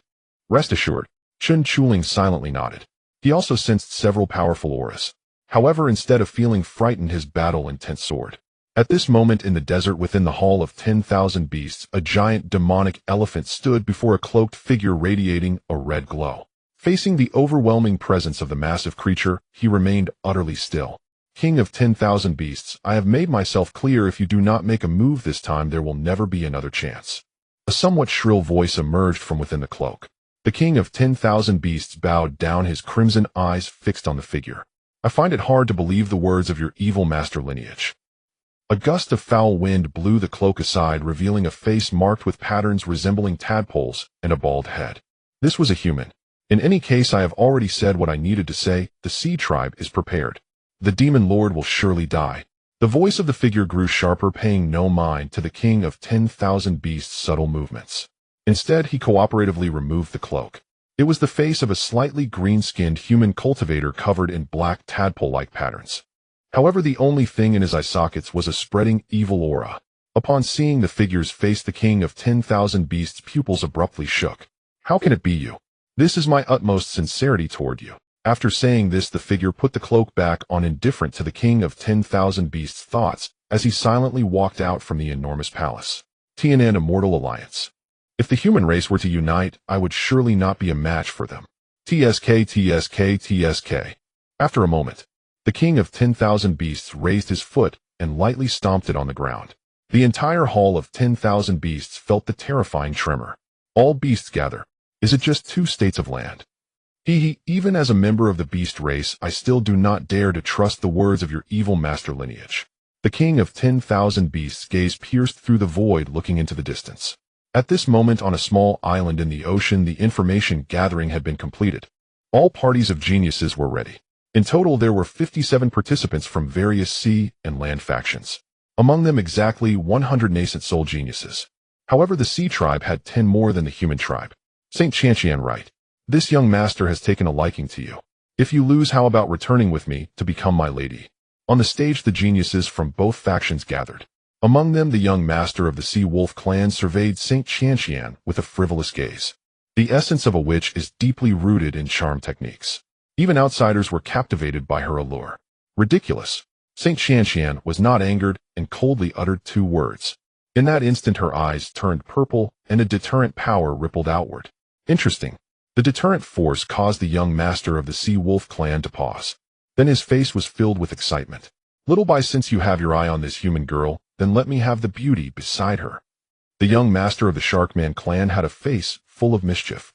He shifted his gaze from Saint Chantian to Chun Ruashi, whose expression remained indifferent like an ice goddess. Utterly frivolous. Wanna die? I will grant you that. Chun Ruaxi's temper was not so easy to handle. She sought revenge on the spot. With a cold snort, her eyes transformed, and a beam of golden light shot out. In an instant, the sound of burning resonated throughout the arena. The eyes of the young master of the Sharkman clan caught fire, emitting wisps of black smoke. This action silenced the previously arrogant sea tribe members who had been provoking her. Seeking death. A cry of pain echoed as the young master of the Sharkman clan unleashed his nascent soul power, and the sapphire on his chest exploded. A gentle and boundless force of the sea, like a blue light, surged into his eyes. In just a moment, his scorched eyes returned to their original state. The young master of the merfolk was utterly enraged. His eyes widened in fury as he stared at Chun Ruashi, words of anger escaping his lips. Oh, how do you want me to die? She let out a light laugh, her gaze turning golden, flickering slightly. It was as if a divine light appeared, making it hard to look directly at her. Like a goddess radiating brilliance and blessings upon the world. You, the young master of the merfolk, attempted to speak again, but an invisible pressure descended from the sky. The competition hasn't begun, let's not ruin the atmosphere. If you want to fight, do it in the competition. Shun Kanglin said calmly, undoubtedly showing favoritism towards the human side. After all, the foul words from the Sea Clan cultivators present were clear to the strong ones in attendance who were not deaf. Chun Ruaxi's actions greatly pleased the strong cultivators present. You're something else. The young master of the merfolk fell silent, resisting the subtle pressure. He was filled with immense anger. Where were the Sea Clan cultivators? Not a single one was there to help him. Brother Jiao Tu. After much calling, the young master of the Sea Wolf clan placed a hand on Jiao Tu's shoulder. He was about to say, it's not that I don't want to help you, but after all, what was the intention of the Sea Clans coming here? All the young masters of the Sea Clans were aware. After forming a united front, their vigilance diminished significantly. Everyone was striving for a common goal. Hence the young master of the Sea Wolf clan's gesture. Are you joining too? Chun Ruashi provocatively curled her finger, filled with intent to challenge. The young master of the Sea Wolf clan, with his fiery temper, could hardly endure it. He picked up his weapon and was about to strike. This is excessive. Lan Shu struck out, wielding a spear with incredible skill. Even before the competition began, the two sides were already fighting. This is indeed excessive. A cultivator from the Sea Wolf clan spoke in a deep voice. Seeing that the time had not yet arrived, the fight had already started. If it ended too early, it would greatly deviate from the planned arrangement. It truly is excessive. Chen Feng stood up, a phantom hand materializing. He intended to assist the various Sea Clan geniuses who had mixed in. Let's begin the normal drawing lots otherwise. Chen Feng looked towards Shun Kanglin. Shun Kanglin nodded, a massive force separating all present. This prevented a chaotic battle. Then the drawing lots began. You humans are far too arrogant. A cultivator from the Sea Wolf clan watched as their young master was treated like a small chicken by Chen Feng. Being tossed aside, he was thoroughly enraged. But now he could see clearly the other party's strength. Return to Void Realm. It was estimated that he had just recently stepped into this realm, and there was no information about him in the Sea Clan's intelligence. Only that the other party had previously been at the transformation stage. Of course, cultivators at the transformation stage were not taken seriously by this group of return to void cultivators. Thus, under the deliberate concealment of the merfolk, the other party knew nothing about Chen Feng. What do you want to imply? Chen Feng looked coldly at this Sea Wolf clan cultivator who had previously provoked him.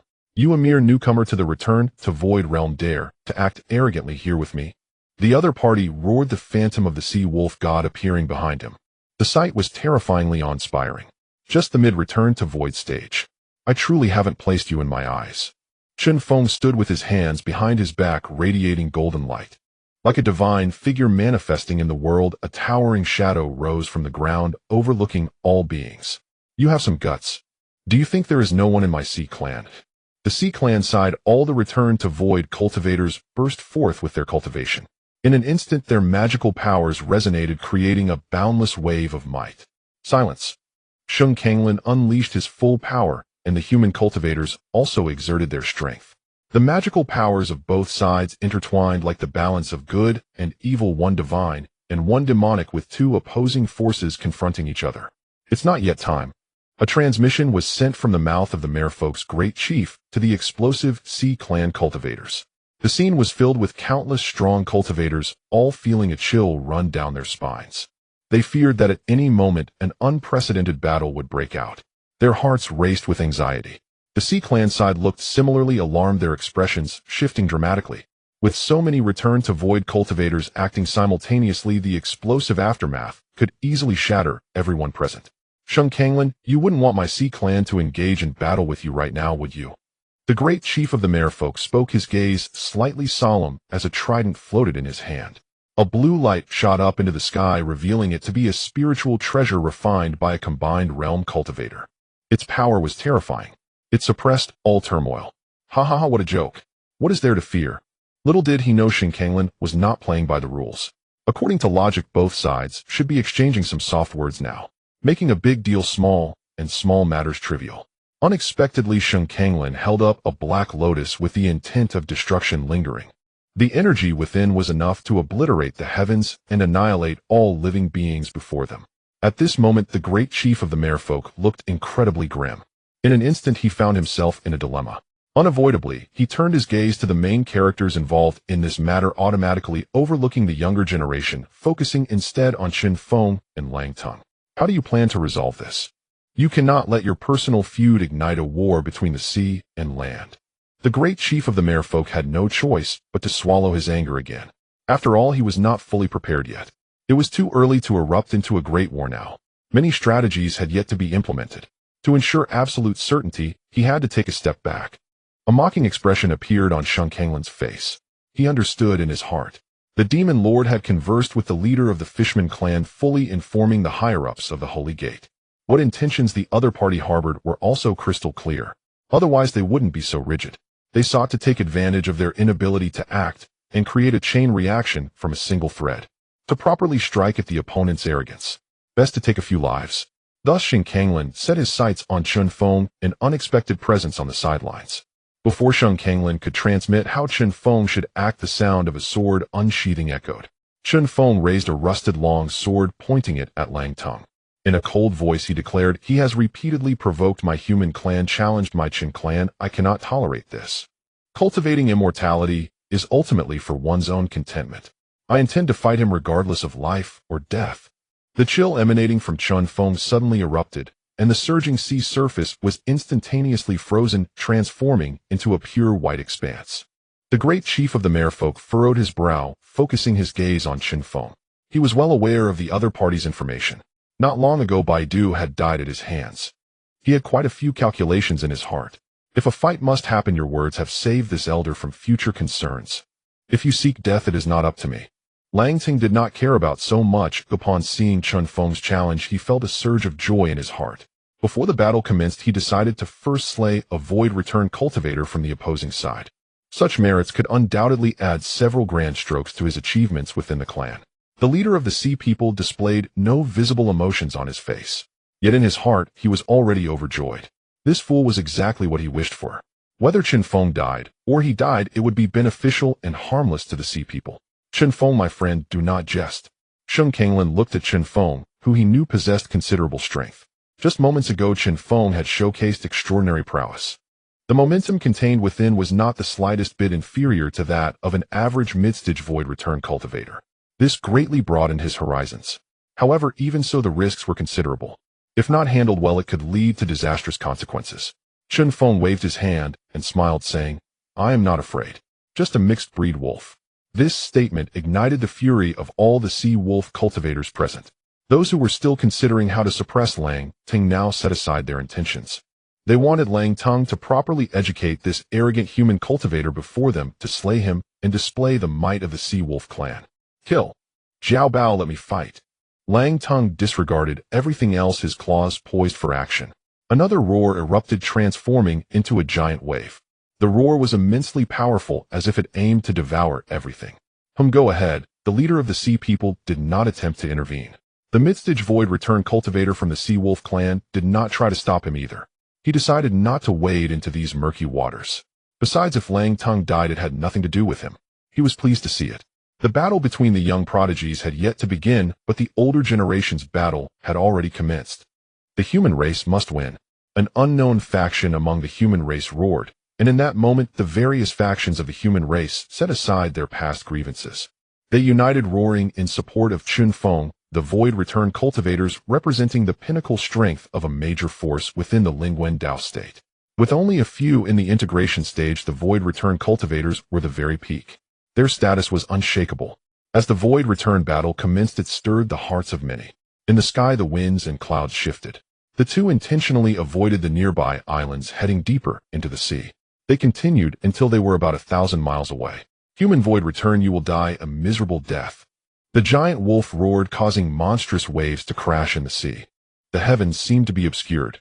In the distance, the confronting integration stage cultivators all sensed the energy fluctuations from this side. The void return battle has begun.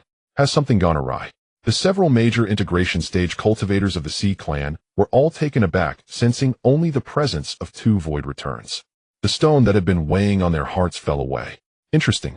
Old wolf, your boy is truly something. The demon lord scoffed disdainfully, leaning against the demon lotus, clicking his tongue.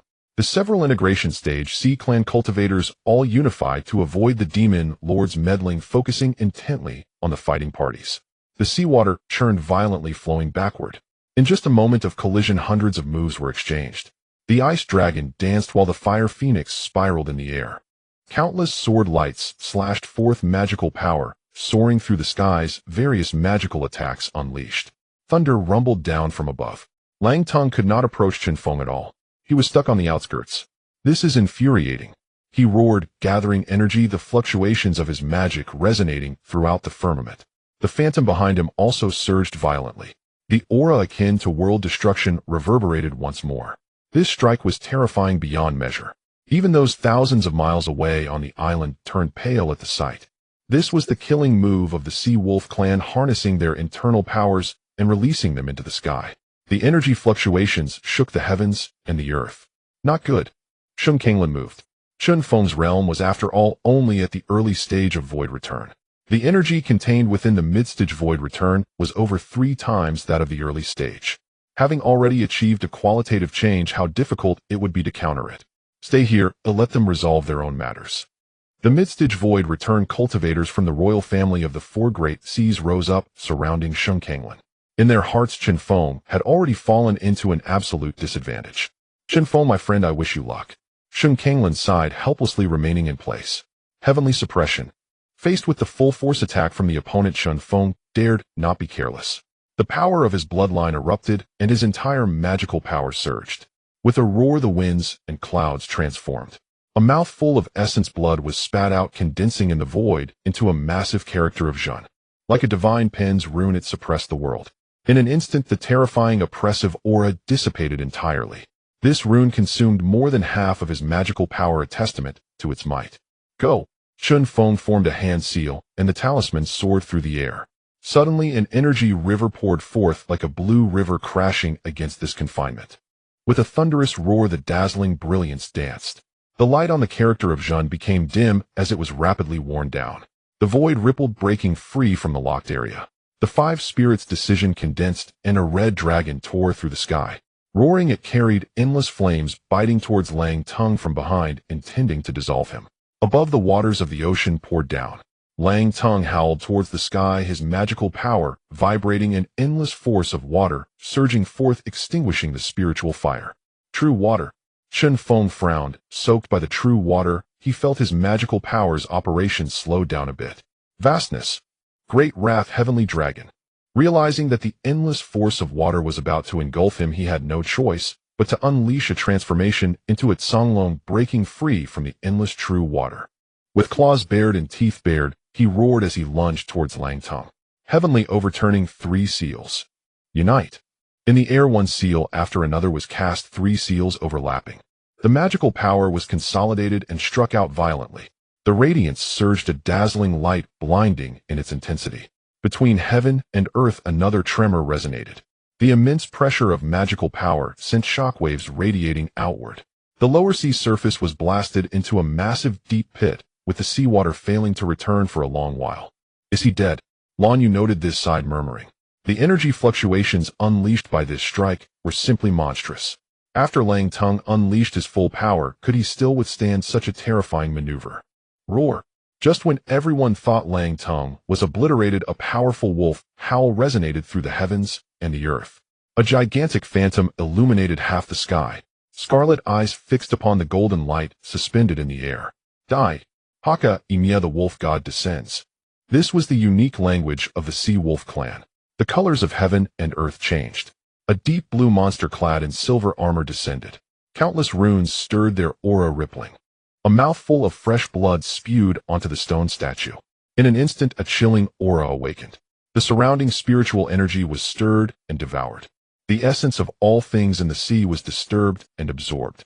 The wolf statue trembled, layers of skin peeling away, revealing its glossy fur like sharp swords. Damn it, Wang Tung. The wolf diagram cursed silently, as Wang Tung had actually summoned the wolf statue. This was a trump card saved for last. How much power could a mere foundation establishment exhibit? He regretted deeply losing a chance to use the wolf statue against just one foundation establishment. Impulsive. In the distance, a hint of anger appeared in the Wolf King's eyes. The other Sea Clan kings around him displayed no emotion, neither sad nor happy. In reality, they were overjoyed. A bunch of rabble. The demon lord lay on the demon lotus, observing everything. With a disdainful glance at the Wolf King and the 4 major combined entities, his gaze shifted to the depths of the sea. A hint of mockery appeared in his eyes. I want to see how you intend to kill me. A light laugh quietly appeared on his cheek, adding a touch of wickedness. Exchange for a 6th grade spirit elevation pill. Chen Feng looked calmly at the scene before him as a pale blue pill quietly appeared in his hand. Ding. 80000 inheritance points deducted successfully. Current balance 485000 inheritance points. Alo. A fierce wind swept through and the world changed color. The demon wolf emerged. A massive pressure pressed down on the heavens and earth, and magical power surged. The blue light spread and a deafening roar silenced all. A candy bean was swallowed. Suddenly his skin turned deep blue and the shadow behind him vanished. In its place was an expanse of deep blue and extreme cold. The ice attribute magic power was pushed to its limits, resembling an ice cave. Then flames burst forth, and the fire attribute magic power actually merged with the ice attribute.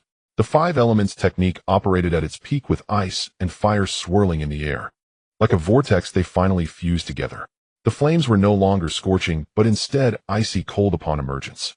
This turned the vast ocean into ice, shocking countless individuals who had never imagined that 2 opposing attributes could merge. Transforming into a flame they had never even heard of was truly astonishing. Wang Tu's expression changed as most of the Sea Clan cultivated water power. Now encountering such flames, it was more than fatal. In the distance, Xia Jiao seemed lost in thought, a blue light flashing in her eyes. She suddenly had an epiphany. Taking a seat on the ground, Wang Tung was drenched in blood, hiding behind the sea wolf statue, continuously taking out spiritual items to heal his injuries. However, the residual power of the Over Heaven 3 seals wasn't so easily dispersed. Now he could only prevent his injuries from worsening. It was utterly tragic having summoned the sea wolf statue at such a heavy cost. His condition had also plummeted, yet there was no despair in his eyes. Instead, there was a hint of madness and relief. The strongest trump card had been invoked under the hand of the deity he believed in. For Chen Feng to want to live was simply a delusion.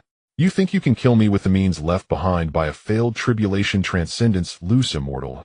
However, a cold smile lingered at the corner of Chen Feng's mouth, unafraid of the aura the sea wolf statue brought.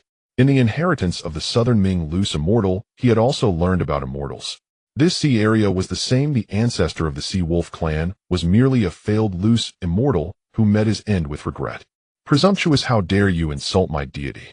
Wang Tung was furious, his consciousness pouring into the Sea Wolf statue. In an instant the winds and clouds stirred, and a massive aura descended upon the world. With a roar it seemed as if it would shatter this space. However, Chen Feng took no offense. Instead, he breathed a sigh of relief. Fortunately, Wang Tang's current state had forced the means left by a loose immortal like the Sea Wolf god. Only a minuscule amount of power could be utilized. His strength oscillated between the late Foundation establishment and its peak. The Sea Wolf god roared, seemingly hearing Chen Feng's disdainful words. The entire statue became animated, indistinguishable from a living being. Mother! On the island, Sheng Linmei approached, Sheng Qingqing tugging at her sleeve. Worry was evident in her eyes. Don't worry, Mother will not let anything happen to him. After all, he is half of our sacred sex person. Sheng Qing'er gently held her hand, conveying her thoughts. In the shadows, Elder Tsang Mo is hiding. If Chen Feng has any chance of survival, he will act. Elder Tsang Mo has emerged from seclusion. A glimmer of surprise crossed Sheng Linmei's eyes. The unease in her heart dissipated. She then transmitted a message to her niece, letting her relay the news. She glanced at Xia Jiao, who was sitting cross-legged, snorted softly, and lifted her fair neck to look up. You human brat, you are too arrogant. The Sea Wolf statue seemed to come to life, uttering a few syllables. Chen Feng was somewhat shocked, his gaze fixated on the Sea Wolf statue. What a treasure, it can actually protect the divine consciousness eternally. Good eyesight. The Sea Wolf god stepped forward, dispelling the coldness. Its expression was chilling to the extreme, not expecting that this strand of divine consciousness would ultimately be used to awaken from slumber. However, what he found amusing was that he was awakened to deal with in his eyes, a mere kid from the human race at Foundation establishment. Though this was merely a divine stone body, his heart bled. It was too wasteful. If it were a combined entity activated, his power could synchronize. Unfortunately, to deal with a mere Foundation establishment, he summoned himself. This divine stone could only be used once or twice at most. It was sheer wastefulness, and he sighed inwardly. His descendants seemed to be too disappointing. He glanced back disdainfully at his successor, muttering, You were too impulsive. I beg the ancestor for forgiveness. At this moment, Wang Tung suddenly gained clarity. What had he done to invoke such a formidable weapon? Moreover, he hadn't considered that the trump card left by his ancestor still possessed consciousness. For a moment, he felt an overwhelming shame, but since the matter had already occurred, it was beyond remedy. He crawled down and spoke, Please, ancestor, take action and slay this human cultivator before us.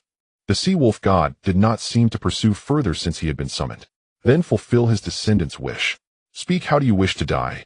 The Sea Wolf god was somewhat arrogant, lightly stepping in the air. Like a true emperor, gazing down upon his territory, holding the power of life and death. You have slept too long. Have you forgotten that you are not your original self? Chen Feng said indifferently, taking up his sword, his azure eyes fixed on him. Suddenly, the medicinal power was activated under Chen Feng's guidance. It washed through his limbs, replenishing his depleted magical power in an instant, and his realm advanced slightly further than before. Its might shook the heavens. The robes were stained with ice flames, adding a touch of elegance. What secret technique is this? The Sea Wolf god was somewhat curious. How could this human cultivator's cultivation suddenly surge? Even though his own cultivation had declined, his perspective remained as sharp as ever. He fixed his gaze on Chen Feng. Techniques that could elevate a returning void cultivator by a minor realm in an instant were rare. He noticed the sudden surge in the opponent's somewhat unstable magical power. A technique to kill you, Chen Feng said, unwilling to elaborate further. The fragment of the Sea Wolf god's consciousness had been dormant for too long, and he did not act immediately. Now, with Chen Feng's words, he took a deep breath. His face showed a hint of intoxication. Well, I originally wanted to explore this world a bit more. Since you're in such a hurry, I shall send you on your way. The Sea Wolf god moved, even though his cultivation was merely within the returning void. However, his insights into the immortal path and the application of spells were all top-notch. Every move was a killing strike, far beyond that of ordinary cultivators of the same rank. The rusted sword trembled, a spiritual treasure of the Southern Ming loose immortal. At this moment, the dormant spiritual sense was stirred, longing for battle. Its brilliance was blinding, and its deterrent force was terrifying. Yet the Sea Wolf god did not employ any spiritual treasures or forbidden artifacts. In his eyes, Chen Feng was merely a young junior. Moreover, his odds of winning were substantial, practically an overwhelming advantage. Within the limited time, he wished to showcase the power and grace of appearing as a god to let the world witness his might. Boom. The clash between sword and claw sent tremors through all of creation, powerful fluctuations impacting thousands of miles. In that instant, the immense force and energy knocked Chen Feng away. Another clever tactic emerged. A giant ice blue lotus hundreds of feet in size exploded in the air. The cold was bone-chilling. The sea wolf god's steps were bound by the extreme frost, endless flames crawling up his body. The intent was to freeze his fur flesh and entomb the statue. I must admit your strength is extremely formidable even among returning void cultivators. With your realm causing such immense damage, even with my vast experience, you are unparalleled. I never expected to take away such a genius for burial and death. The sea wolf god sighed, his words acknowledging Chen Feng. Suddenly the magical light on him exploded, dispersing the ice flames. The entire wolf head transformed into a phantom, shaking the heavens and earth. With a single claw, it seemed as if everything would be torn apart. Dodged. Chen Feng once again vanished into the void, the sword light blazing. It seemed as if he aimed to obliterate everything, causing the void to tremble. Suddenly, the momentum retracted, returning to simplicity. It was as if he blended into the world. Suddenly, the long sword in his hand trembled, even the rust falling away. He appeared with an imposing demeanor, causing the heavens and earth to tremble. Everyone felt a chill. Even the sea wolf god was momentarily stunned, disbelief in his eyes. He hastily unleashed his killing moves, no longer daring to be arrogant, unleashing his ultimate techniques to obliterate Chen Feng before this sword struck. The sword art of the southern Ming loose immortal, how do you possess it? He was puzzled, rapidly consuming his mental power, invoking the might of heaven and earth. This strike revealed scenes of mountains of corpses and seas of blood.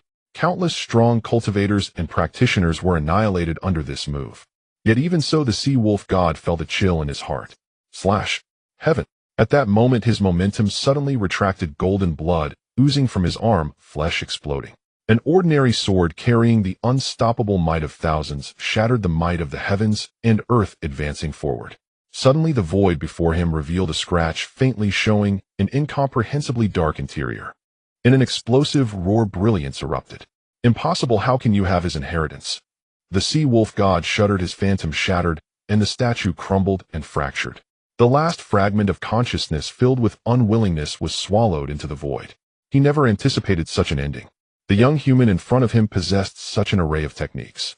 It was utterly shocking. It must be known that his own strength was several times that of Chen Feng. Consciousness cannot be extinguished. Yet he never imagined he would meet such an end, his consciousness devoured by the void, becoming nourishment for this world. The hidden cards of the Sea Wolf clan were thus obliterated. The residual might of the Sea Wolf god dissipated at this moment, leaving countless people horrified. Chen Feng's strength shattered their understanding. That was a technique left behind by gods. And yet it was so easily obliterated in the void. On the island, countless members of the sea tribes were stunned. The cultivators of the Sea Wolf clan were filled with rage in their hearts. This human had extinguished the myth within their tribe, the ancestor they worshipped day and night. As this battle concluded deep in the distant sea, the Sea Wolf King could no longer suppress himself. His cultivation erupted as he wanted to rush onto the battlefield. He was furious that Chen Feng had obliterated the last means of their god. Of course, the demon lord intervened, suppressing him. The other three sea tribe kings, believing the timing was not right, did not intervene. Instead, they advised the Sea Wolf King to maintain a broader perspective. This action left him filled with immense sorrow and rage. Hatred flickered in his eyes. The celestial kingdom descends. Chen Feng acted, striking down before his magical power receded like a tide. He imprisoned Lang Ting, sealing him with immense magical power. He suppressed the opponent's soul and tossed it into a universal storage ring. As for why he did not plant a demon seed, Lang Tang's strength was still superior to Chen Feng's. If he were to plant a demon seed, the loss would be severe.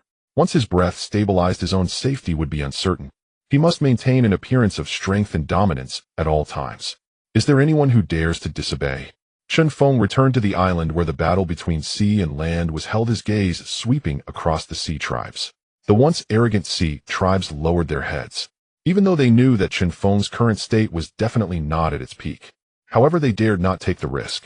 The most critical matters had yet to commence. They could not afford to squander their useful lives. Let him be arrogant for a while. A group of returning void cultivators exchanged thoughts telepathically. Chen Feng smiled and gestured to the powerful figures of the human race. Let it begin. Ha ha ha. As his voice fell, Sheng Kanglin laughed heartily, his gaze turning toward the sea tribes. Chen Feng, my friend, showcased the might of our human race. Mighty. The human cultivators were also filled with excitement. Many young prodigies, though unseen, felt the overwhelming might stirring great waves within their hearts. In the end, Chen Feng returned, but the returning void cultivators of the sea tribes did not. Thus the outcome was evident. Mighty. The human cultivators were greatly shaken, their astonishment genuine. The resonant voices filled this sea region. In contrast, the faces of the sea tribe cultivators were extremely grim. In the eyes of the Chen clan members there was nothing but admiration. Their ancestor was an undefeated legend in their eyes, leading the family to develop step by step to this day. From a mere chi refining family, they have developed to their current state. After this battle, the reputation of the Chen clan will surely resonate throughout the entire Lingwen Daozhou region. As disciples of Chen Feng, they felt an overwhelming sense of glory. Let the battle begin. Then the grand competition among the prodigies commenced in an orderly fashion. Chen Feng returned to the area where the Chen clan disciples were showing not a trace of decline. Sitting in the main seat, he appeared spirited. Beside him, the aura of Xia Jiao was elevating. A cold aura emanated outward. Within her, the nascent soul had already transformed. Having endured the 9 trials of the Heavenly King's Hall, her talents would undoubtedly be formidable. Entering the transformation stage was merely a matter of time. Fengling, are you alright? After her offspring left, Sheng Linmei and Sheng Qing'er descended to Chen Feng's side, and they sealed off the surroundings. It's not a big problem.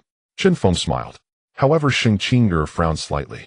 Sheng Linmei, as a returning void cultivator, could not discern Chen Feng's current state. How could she not understand Chen Feng's condition given that he was not hiding it, and they were so close? His aura was severely diminished, only sustained by a single breath of vital energy. His body was failing in multiple places, and he could sense it at every moment. Chen Feng was drawing energy from either the void or his storage ring, using various treasured herbs to heal his injuries. He was barely holding on. Chen Feng, why not go to the resting hall established by our holy sect? Sheng Qing'er's suggestion was to let someone assist Chen Feng in recovering. Upon hearing her words, Chen Feng, understanding her intention, smiled and shook his head in refusal. After all, he had too many secrets hidden within himself. Allowing other cultivators to repair his body at close range, that was clearly not an option. After all, even a hint of these secrets leaking out could cause an uproar. Most importantly, it was his bloodline. After Chen Feng's refusal, Sheng Qing'er did not press the matter. Can you guarantee that no other cultivators will intrude here? Chen Feng smiled. She agreed. I can. Sheng Qing'er nodded, knowing that Chen Feng's condition was too precarious. Protecting this space would provide him with the opportunity to heal. Go ahead. Chen Feng smiled and waved his hand. He watched as Sheng Qing'er collaborated with an elder hidden in the shadows to seal off the surroundings. To outsiders it looked as usual. Then Chen Feng swallowed a precious herb. His large hand tapped a few times in the void, inscribing several colored runes in the sky, which descended like spiritual light, enveloping him once more. Next, Chen Feng revealed a gentle smile as he watched the battle below. In the heavenly dragon realm, a splash of golden blood fell to the ground. Swiftly, a sapling grew rapidly, transforming into a towering tree that stood tall in this realm. Chen Feng's figure settled beside the spiritual vein. He no longer concealed his aura, which plummeted rapidly, appearing exceedingly weak. His body was on the verge of collapse, with bones and flesh barely holding together. He forcefully wielded the sword of Heaven's End. He severed the backup plan left by the Sea Wolf god. The backlash against himself was also immensely powerful. If it weren't for the sword's unique properties, he would have suffered even more. He would have been in a far worse state. Merely falling in realm was already fortunate. After all, that was a fierce wolf who survived after transcending the celestial tribulation. Moreover, utilizing various means and nurturing his divine sense was simply terrifying. Sitting beside the spiritual vein, he continuously adjusted his condition with true longevity chi. He summoned several floating dragon fruits, dispersing them into pure energy that merged into his body. As the true longevity sutra operated, it devoured the surrounding spiritual energy like an ocean. Various healing medicines were taken. His body was rapidly being repaired, and the withered law pool was being filled and becoming abundant. Just as Chen Feng was healing, the grand competition among the prodigies in the outside world had already reached a fever pitch. The top 20 had been selected.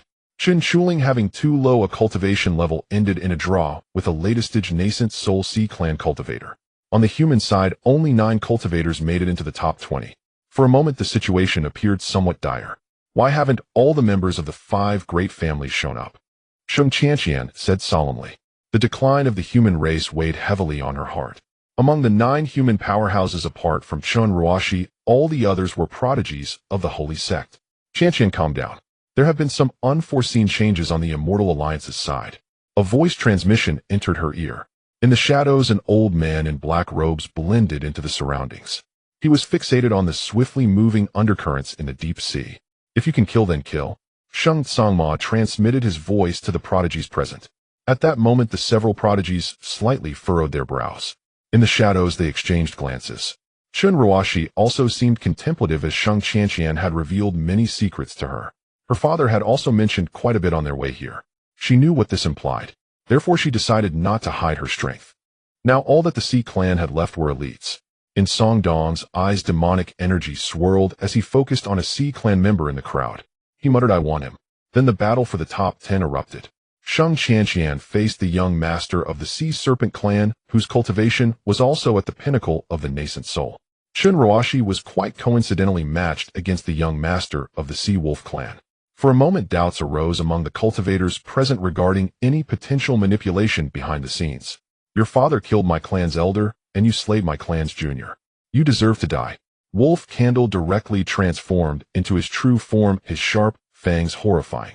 In his eyes, a murderous intent was boundless. If killing could be achieved with mere gazes, Chen Ruoxi would have died countless times. "You are the one who should die." As Sheng Kanglin issued the command, the battle erupted. The arena was divided into 10 sections. Chen Ruoxi no longer concealed her strength, wielding a purple Dao sword in her hand. Like a startled swan, her steps flowed like a swimming dragon. Sword energy danced wildly, piercing straight towards Wolf Candle's brow. Roar! The opponent's form suddenly swelled, a tempest surged forth. Amidst the gasps of the crowd, Chen Ruoxi's figure flickered, appearing above the heavens, radiating brilliance. A massive pink hammer smashed down towards the wolf's head below. Boom! Blood exploded, catching the opponent off guard. Wolf Candle couldn't comprehend how the other's speed could be so astonishing. Moreover, he was utterly unable to breach her defenses. Spiritual light shone. Above the heavens, boundless weak water poured down. In Chen Ruoxi's hand, the hammer transformed into a fairy lute pulsating with chaotic waves. Weak water surged, submerging Wolf Candle. The opponent's form was in a pitiful state. Without even touching her, he was beaten close to death. That's enough. Above the heavens, among the spectators, stands a Sea clan powerhouse, was enraged. Wolf too erupted, his cultivation pressing down on the earth, attempting to rescue Wolf Candle from the weak water. The sound of the zither was deadly, suppressing all around. The head of Lang Zhu exploded like a watermelon, the nascent soul shattered. The demonic melody extinguished the opponent's soul. "Kill them all." A cold voice emerged from Chen Ruoxi's mouth. In an instant, the scene was filled with brilliant light. The chaotic battle began, and the proud geniuses of the various clans began to use their trump cards. Under the suppression of the zither sound, they slayed their formidable foes. The proud geniuses of the Sea clan, within moments, even their nascent souls were obliterated. "You human race are truly vicious. Then don't blame us for not adhering to the rules." This scene occurred in the blink of an eye. Moreover, secretly Sheng Tsangma employed means to obscure the scene for a moment. Consequently, the Sea clan cultivators did not react in time. The pride of their clan was thus buried. As one of the guardians, Jiao Tu went berserk, the life and death of the young master hung in the balance. This was a serious matter. Now there was still 1,000 miles until the methods of the evil cult arrived. In the blink of an eye, the earth shook and the mountains trembled. Countless sea powerhouses erupted, shaking the heavens and the earth. Phantoms stood tall, explosions erupted in all directions of the sea. Waves of demonic whales leapt out of the water, sea beasts collided together. This small island was instantly on the brink of disaster. Shattered and broken. Kill! With a furious roar, Sheng Kanglin was the first to strike. Withstanding the attacks of Jiao Tu and Lang Tu, he smote down the corporeal form of a Sea clan's returning void elder not far away. In the flash of lightning, the strong rose up. A gentle force sent all human geniuses and members of various factions away. A breath akin to that of gods and demons stood between heaven and earth. Not good, a combined body cultivator. You human race are truly despicable. With a furious roar, Jiao Tu gathered his kin and swiftly fled towards the distance. Unfortunately, it was too late. The strong from the Holy Gate had already received intelligence and were prepared to trap them in their nets. They activated the Great Formation. From the depths of the sea, a round of white light rose up, enveloping 100 miles. The might of the combined body rippled out. "It's you, Sheng Tsangma. You actually broke through. Jiao Tu's eyes widened in fury. Wielding a combined body spiritual treasure, he struck at the great formation in the sky. Instantly, the many returning void sea cultivators were filled with panic. A frenzied attack on the great formation commenced. A new wave of mist surged, and the light of the formation erupted violently. Meteor after meteor precisely struck the various sea clan cultivators. Ha ha ha, it was worth the wait. If I let you go, how would the demon lord view me? Leave them behind. A loud laugh echoed within the formation. Sheng Kangmo's phantom sword suppressing the various sea clan cultivators. In his hand, the demonic lotus was splitting apart. Explosion. In just a moment, the weak clan's elder fell. Friends, let's kill. Eliminate the powerful sea clan to expand our territory in the Lingwen Dao state once again. Sheng Kanglin roared, seizing a demonic spear. Swinging it, he pierced through the body of a returning void sea serpent, destroying the opponent's soul. Damn it. Beneath the sea, he sensed the rise of a great formation. It enveloped the distant island. The cultivators of the evil lord's lineage came to a halt. Archbishop, there may be changes ahead. A cultivator clad in a red robe wielding a skeletal staff showed a cautious expression in his eyes. How could our plans possibly go awry? We have been plotting for thousands of years. Even if there is an error, we must proceed. The archbishop frowned and snorted coldly. The group complied without question. The group chose not to hide any longer. All of them erupted, crashing towards the great formation on the island. Longsheng, how could it be you? A voice of disbelief emerged from within the formation. Sheng Tsangma stepped out of the formation, confronting the opponent. Ha ha, why couldn't it be me? Du Gu Tian was too stable, not at all aggressive. If you had listened to me, we would have already occupied the entire Dao state. What vast deserts, what sea clans? Longsheng had a gloomy expression, a bit deranged. Sheng Tsangma frowned, the demonic spear trembling slightly in his hand. Is this the reason you joined the evil lord's lineage? His voice was cold. Ha ha ha, joke. I, the radiant grandmaster, am the only one. Longsheng became even more deranged, extremely extreme. Without saying more, a blood-red staff glimmered, striking towards Sheng Tsangma. A great vehicle, spiritual treasure. Puff. Sheng Kangmo's eyes were filled with disbelief as he raised the demonic lotus to block in front of his chest. Instantly, the demonic lotus exploded and a mouthful of blood spewed forth. His internal organs were damaged. This was a fully charged great vehicle, spiritual treasure. The activated spiritual treasure in Longsheng's hands was like a nuclear weapon. However, with one strike, his mana was rapidly depleting. For a combined body cultivator to wield a great vehicle cultivator's spiritual treasure, how high was the burden? I can still unleash 3 strikes. But you in your condition probably can't withstand 2 strikes. Longsheng sneered, gripping the staff, fully enamored with the power. Ultimately, this isn't your own strength. Sheng Tsangmo roared, golden light flashing from his abdomen. A small golden sword was spat out from his mouth, piercing towards Longsheng. Is this your life treasure? Longsheng was startled, raising the staff to defend, but still was cut by the residual force. Droplets of crystalline blood fell. What are you waiting for? Kill them for me. Longsheng's expression fluctuated as he roared at the 7 returning void cultivators of the evil lord lineage who were watching from the sidelines. The 7 cultivators from the corner of the restriction shattered by Longsheng's staff dove into the formation. They had the intent to slaughter. What a pity. He chuckled lightly at Sheng Tsangma, the staff exerting power, suppressing the opponent's life treasure. He carefully examined the opponent. Only we old fellows remain from the same generation. I truly feel a bit reluctant to kill you. Longsheng was not in a hurry to strike the wounds on his skin, healing instantly. As a mid-stage combined body cultivator, Sheng Tsangma, who had lost his life treasure, was simply too easy to deal with. But the moment you betrayed us, you were no longer a friend. Sheng Tsangma was extremely cautious, his mana quietly circulating.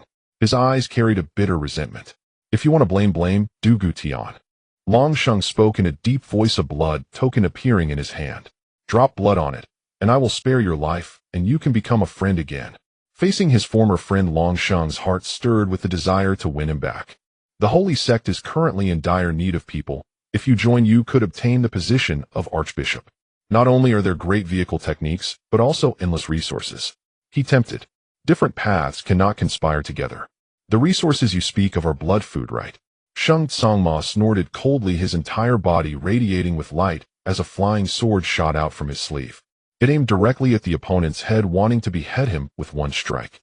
On another side, in the continent, Tianzhou, this place has experienced a tragic and unimaginable battle with no signs of life for 1,000 miles. The ground was littered with ruins. A piercing voice of pain filled with inquiry rang out. Morong Fian, why is it you? Everywhere is in ruins. 1,000 miles of decay. The entire Tianzhou has been destroyed in an instant. In the sky a sea of blood boils beneath a crimson blood sun. Under the blood sun a graceful figure holds a large sphere of blood, gazing at a silver silhouette not far away. These are two overwhelming auras. Immediately powerful auras surged from all directions. Pillars of light broke through the heavens. An overwhelming force suppressed the world. Duga Tian, under your leadership our human race is declining even further. I believe you are unworthy of leading us. Morong Fian's voice was icy and indifferent as blood-red runes crawled up her cheeks. Terrifying indeed. Morong Fian, silence yourself. How dire was the situation of our Lengwen Daozhou human race before? If it weren't for Lord Dugu, our Lengwen human race would have been annihilated long ago. A large sun in the distance approached rapidly, its scorching aura dispersing some of the blood mist. Yang Lai, you are unworthy to speak. Another sharp voice rang out, causing the ground to crack. A corpse beast surged out from the ground. The stench of decay spread, a nauseating aura permeating the air. On the corpse beast stood an elderly man, somewhat hunched, exuding a deathly aura. Qishan. Yang Lai's pupils widened, followed by a surge of rage. The might of the blazing sun intensified. It scorched the earth, rendering all things lifeless. Do you still have the face to come back? If it weren't for you, how could Tian Luozin have died? And the other, Yang Lai could no longer contain himself, his memories dragged back to 10,000 years ago. The great battle of the dual races, a traitor emerged from the human race.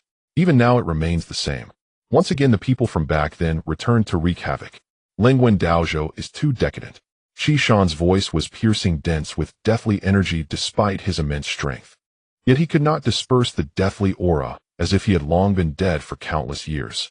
Not a trace of liveliness remained. That is far better than you, a vile demon relying on the blood sacrifice of countless beings to survive. His anger could no longer be suppressed. A wheel forged from flames formed beneath his feet.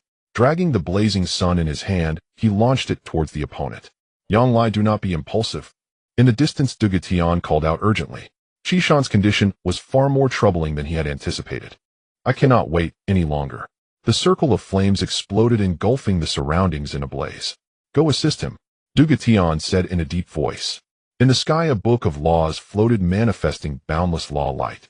Runes overflowed, transforming into various restrictions, merging into the flames. It seems you were well prepared. Morong Fian's expression remained unchanged, her magical energy surging, her staff glowing. Beneath her feet a formation shone with crimson light. The human race is in decline and needs our rescue. Those useless beings should be devoured entirely and turned into nutrients.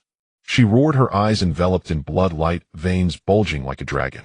The runes surged, covering every corner of her being. Instantly her aura skyrocketed. Late stage of integration, peak of integration. The staff in her hand glowed, and without hesitation she swung it. Boom! The battle of integration stage, cultivators erupted. Radiance filled the sky, engulfing the entire Tianzhou. The battle plunged the world into chaos. Two figures sat at the corners of the east and west. They were the ancestors of the Wu family and the hidden cultivators of the Duga family. Both possessed terrifying cultivation. Duga Ming fate indeed plays tricks on people. The two maintained the formation, floating across a state, their faces filled with deep contemplation as they communicated telepathically. I never expected it would be Morong Fian. Duga Ming sighed. I even suspected the friends from Tian Luo, but I never thought it would be her. This person who should not have betrayed instead joined forces with the evil lord. The other side. Within Anzhou, the ancestors and clan leaders of various families joined forces, clearing the list of personnel in the Great Way. In an instant the winds of change surged. Battles broke out everywhere. Even Wenzhou and Dongzhou were affected. At this moment, at the border of Wenzhou, within the desert, the magic elephant revived. With heavy steps it approached the border. The desert pass. Dan Shinzi looked towards the distant gloom, his heart tightening. The beast tide was approaching, striking fear into people's hearts. Wanyao Huang, what exactly are you here for? He said in a deep voice, gripping a token in his hand. Suddenly magical energy surged forth. The spiritual veins underground were being rapidly drained of energy. A great formation rose, covering the massive city and the continuous walls above the border desert, welcoming the distant black clouds. Dan Shinzi, you cannot stop me. Open the gates and I promise not to kill a single human. I simply wish to borrow a path to visit Duga Tian. A voice boomed like thunder. A colossal creature continued to approach the border. Even the ground trembled. The great pass appeared somewhat insignificant before it. Wanyao Huang, you should not have come. A shadow loomed over Dan Kinsey's face as he spoke in a low voice. But I still came. You cannot stop me. After saying this, he felt the ground shake. The magic elephant raised its front hooves and smashed them towards the formation protecting the border. The formation trembled, thunder roaring. The defensive formation was activated and continuous thunder struck down upon the magic elephant. The thunder was incredibly fierce. Even a transformation stage cultivator would perish here. A return to void cultivator would also be severely injured with a slight misstep. Yet the powerful thunder struck the magic elephant's body as if it were merely scratching an itch. The power of the sixth-tier heavenly thunder formation, the last time I experienced it was on the day I claimed my throne. A nostalgic look appeared in his eyes as he felt the tingling sensation from the thunder striking him. What a pity. The intoxication in the magic elephant's eyes was dispelled, its flesh and blood strength akin to a giant mountain. It struck the formation with immense force. The formation shook violently. The spiritual veins beneath the city diminished in vitality. It seemed that the formation would not withstand many more hits before shattering. Truly worthy of the heavenly thunder formation, he marveled. The creativity of your human cultivators is indeed powerful, unlike our demon race relying solely on innate abilities. What a pity. If only your human race could unite in the immortal spirit continent, you would surely not be just one of the top powers, but the only one. The magic elephant held a high opinion of the human race, yet it also felt confused. Such a powerful race, yet internally so chaotic. When it came to fighting, they were even more fierce and ruthless than foreign races like him. For him, uniting all the demon race within Lingwen Daozhou and making them obey was not a difficult task. What a pity for Duga Tian and the demon lord, such astonishing cultivators. Boom. The magic elephant unleashed its might. The demonic light surged, and a black electric sphere was expelled from its mouth. It crashed down upon the great formation. Suddenly the formation ceased to shake, replaced by rapid cracking. Web-like fissures spread out. Dan Shinzi, you may leave, I will not kill you. After clashing with my clan several times, I must admit you are a warrior. There was still a hint of admiration in his heart for this human cultivator he had dealt with for years. Thus I shall spare him a path to survival. Ha ha, what a joke. I, Dan Shinzi, have guarded the great desert city for thousands of years. How could I retreat at this moment? Dan Shinzi laughed, soaring into the sky, his white robes billowing. He locked eyes with the magic elephant, whose gaze was filled with wild, beastly nature. His might was unexpectedly not inferior. What a pity. If only you were one of my myriad demon palaces people. The magic elephant ceased to speak further. It emitted a series of strange sounds from its mouth. It sounded like a beast's roar, yet akin to human speech. Suddenly the heavens and earth trembled as a herd of magic elephants rushed forward, followed by countless demon races. In the sky, the golden rock and the fire crow raced through the thunder. Let's send you old friends on your way. The magic elephant did not strike, merely standing aside and watching. The fire crow and the golden rock understood each other.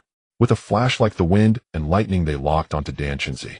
In an instant, the massive coffin trembled, and the runes on the walls were activated. It forged the last line of defense. It has been thousands of years since a great war. If you're afraid of death, you might as well become a ghost. Brothers, let's kill. On the wall, a cultivator clad in golden armor and a red robe roared, gripping a malevolent long spear. A token shattered, exploding in the air. It was as brilliant as fireworks. Desert Suppression Army. 3 large characters illuminated the sky. For a moment, countless cultivators flew out of the great desert city, mobilizing en masse. Hulun, let us battle. The golden-armored commander, full of vigor, wielded his spear, piercing the body of a great demon and obliterating its soul. The cold spear erupted with the aura of a mountain of corpses and a sea of blood, countless demon beast souls howling. Jun Mo, as you wish. With a roar of a tiger, the 2 great cultivators clashed their powers, illuminating the sky. Cultivators from all factions, both demon and human, avoided the clash to prevent being caught in the aftermath. Soldiers against soldiers, generals against generals. The magic elephant had no intention of intervening, watching the battlefield below with interest. Seeing its offspring in fierce combat with a human general, after a brief moment of observation, its gaze turned towards the distance, to the territory ruled by humans. If no one arrives within a quarter of an hour, do not blame me for not giving you some face. He was no fool. He was well aware of the strength of his longtime neighbor. The depths of humanity were vast, and this time many of them came due to internal strife. Now he wanted to see which side would gain the upper hand before making further plans. Xiang does this old elephant also wish to wade through this murky water? Now he wanted to see which side would gain the upper hand before making further plans. Xiang does this old elephant also wish to wade through simply parasites? Wu Gui roared in anger. The methods of these people were exceedingly vile. They utterly disregarded their identities as human cultivators. He felt furious within. They are no longer worthy of being called human. Mingling with the swallowing evil clan is akin to being beasts. Du Guming cursed angrily. He wanted to rush to the border, but could not move an inch as he had to stay to guard the formation. If the two within the formation escaped, disaster would continue. Heavenly sacred gate, we must fight swiftly. Now they could only turn their gaze to the sea. Within the formation, a monster blotted out the sun, and even Duga Tian could not suppress it. They could only rely on several powerful individuals working together to suppress it while also guarding against the dark hands of the two evil masters. Blood evil, another blood evil. Beasts. Yang Lai's right arm shattered, and he could vaguely see a blood-colored mass standing on the ground, its massive mouth chewing on a piece of firelight. Morong Fian, your methods are beneath humanity. Tian Luo Wudi's eyes were about to split as he sensed the aura of blood evil from below. It far exceeded that of his companions, allowing Duga Tian to suppress it.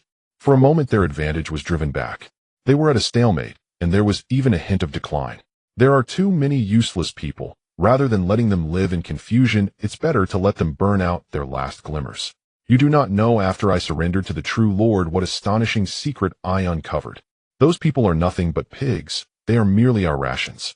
Morong Fian was utterly deranged, and her blood appeared abnormal, with faint traces of gold. Her aura was also completely different from spiritual blood. There was an even deeper essence circulating within. Damn it! Dugu Tian roared, drawing his broken sword. Endless power was unleashed as he gazed at the mass before him, his anger now impossible to suppress. After all, this was a monster that could only be born from sacrificing billions of lives. Stop pretending. The blood evil that appeared in Nanzhou last time wasn't shared between you and the demon lord. Morong Fian mocked. Yang Lai and the others furrowed their brows, looking at Dugu Tian in confusion. What does that mean?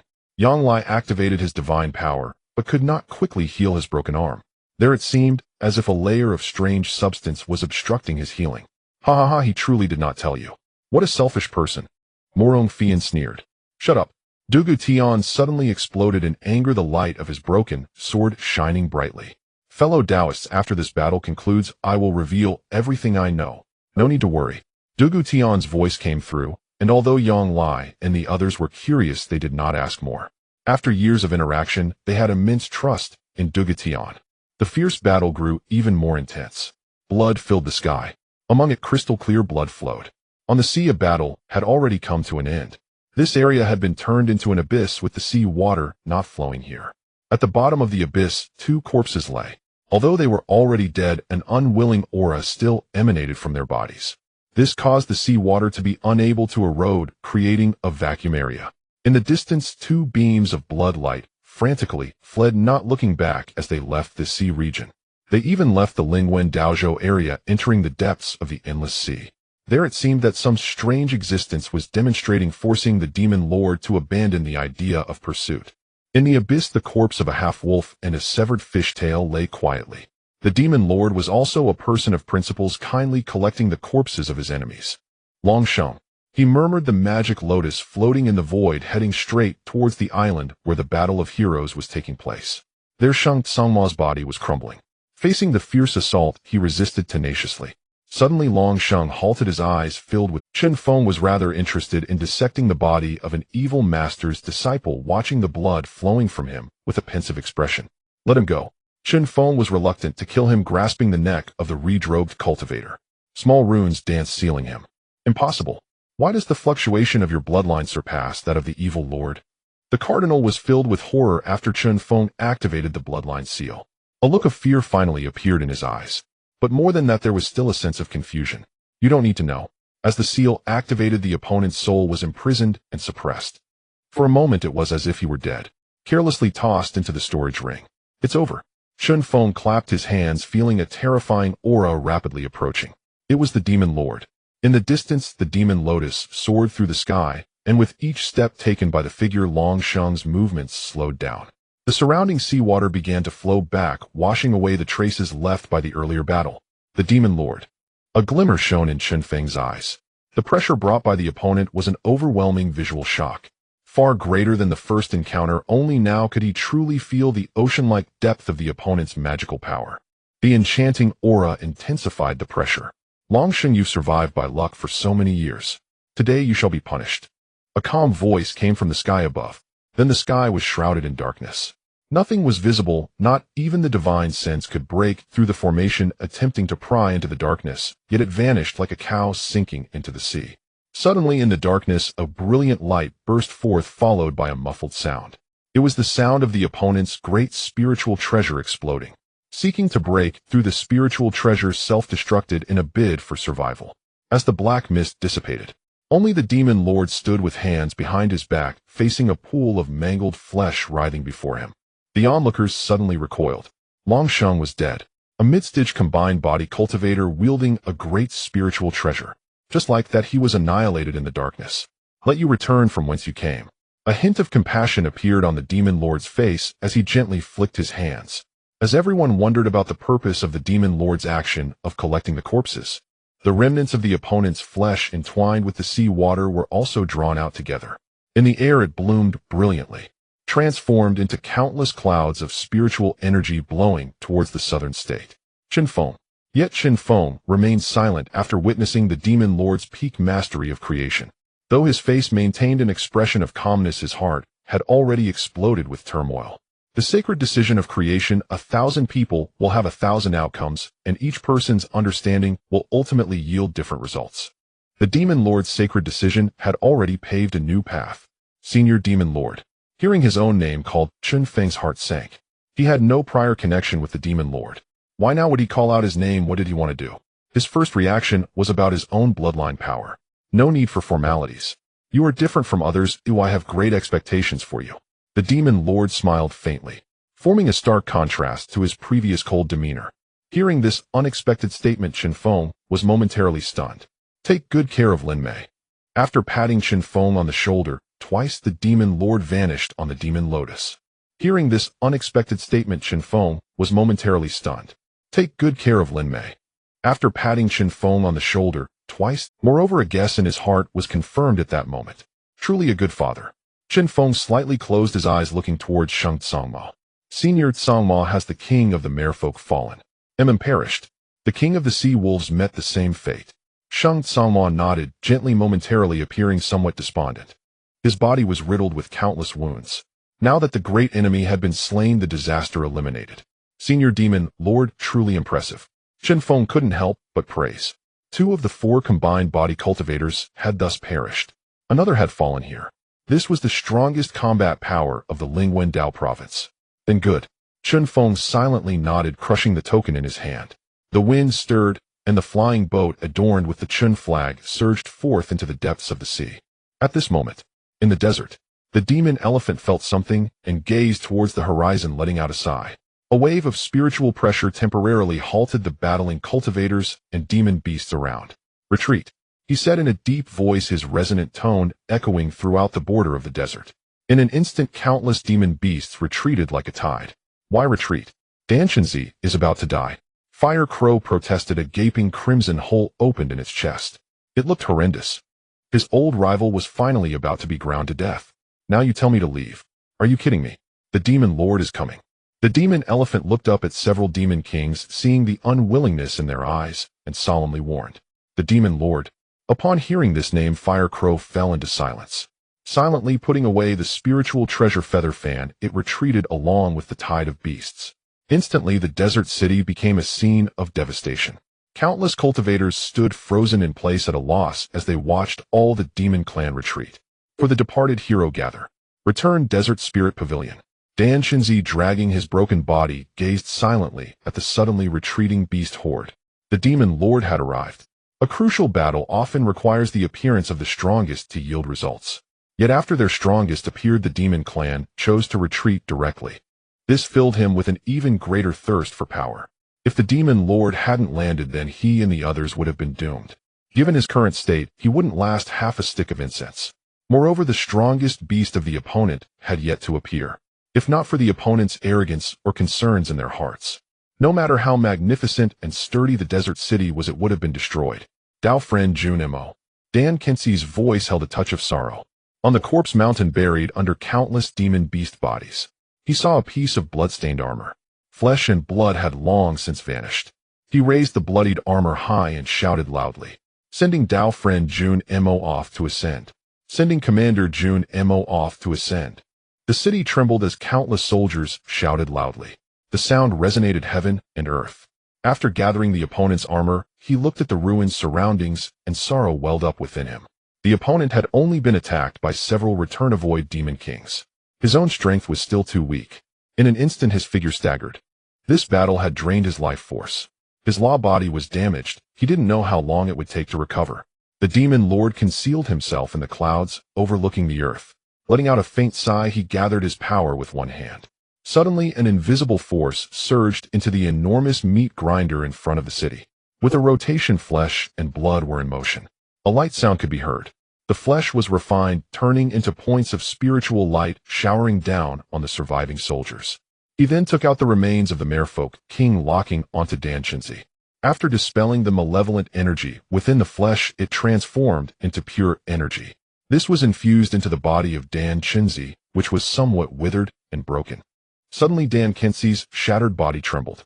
The pure energy circulated, mending his injuries. In an instant his eyes were filled with astonishment. He suddenly looked up towards the sky.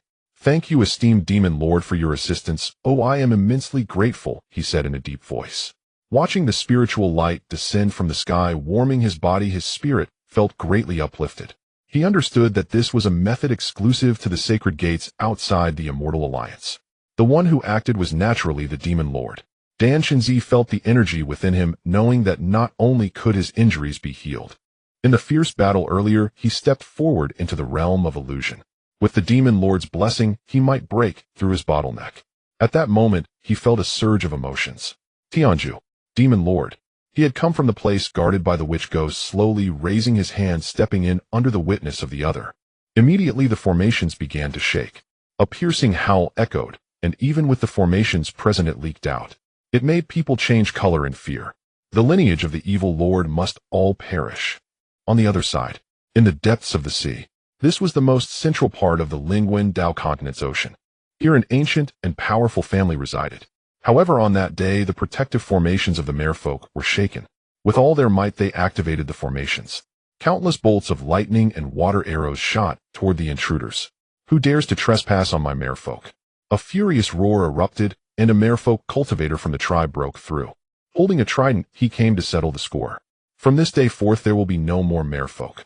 A calm voice reverberated from the seabed. Immediately a formation rose. The seawater in that area was instantly evaporated. The formation blocked the seawater, making it as solid as land. Then dozens of large ships broke through. The golden sword's glow illuminated everything. The sounds of battle were incessant. The powerful magical energy shattered the palace in that area. In the very center there stood a divine statue of the sea god. "Our clan's god, do you see? Your descendants are being slaughtered by outsiders. Please allow our god to descend and exterminate these thieves." A merfolk dressed in priestly garments spoke earnestly, casting runes onto the statue of the sea god. In an instant the ground shook and the mountains swayed. "God, just a false god." At that moment Chen Feng also tracked down to this place. Seeing the statue that was beginning to awaken, a golden spear appeared in his hand with runes swirling around it. "Even if you are a true god, I will still annihilate you," he shouted in a deep voice. "Annihilate the gods." This was an ancient bloodline divine ability. Under the spear meant to destroy the gods, all beings were equal. "No," cried the merfolk priest, watching helplessly as the spear struck the statue of the sea god. "Those who insult the gods shall die."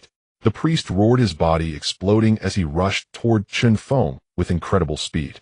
Chen Feng did not even lift his eyelids. The opponent's cultivation was merely at the initial stage of returning void. His vitality was already quite diminished, and in the state where all his bloodline talents were activated. Crossing boundaries was effortless, let alone facing a merfolk who was no longer at their peak.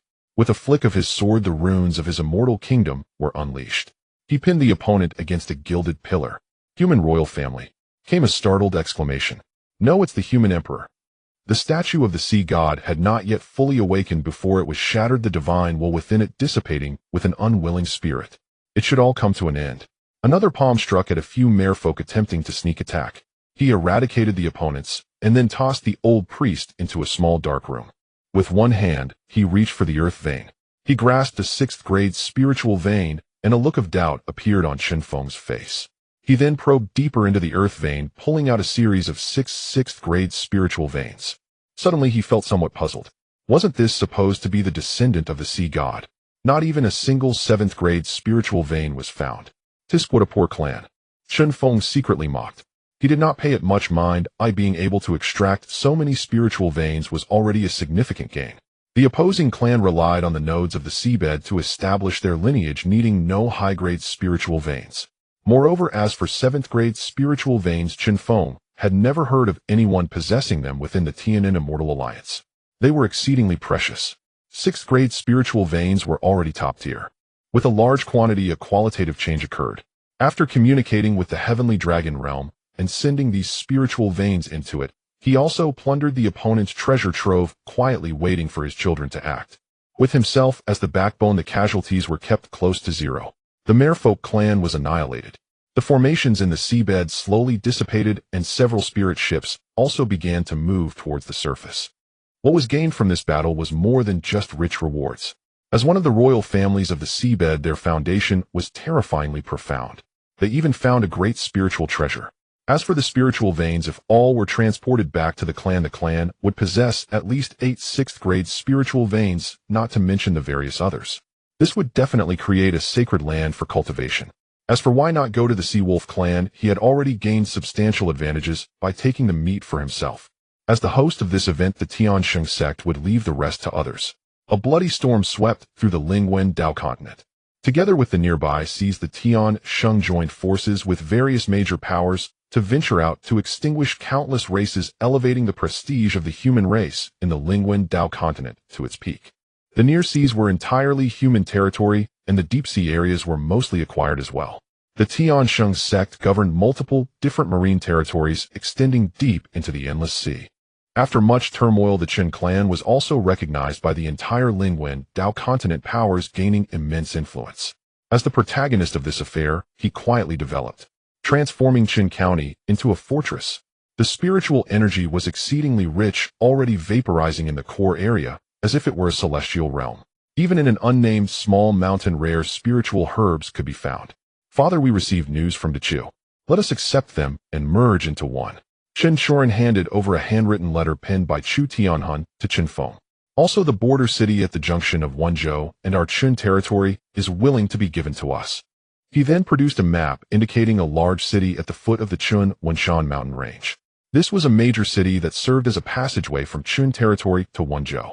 Here the major forces of Wenzhou decided to offer it to the Chun clan as a means of dual connectivity.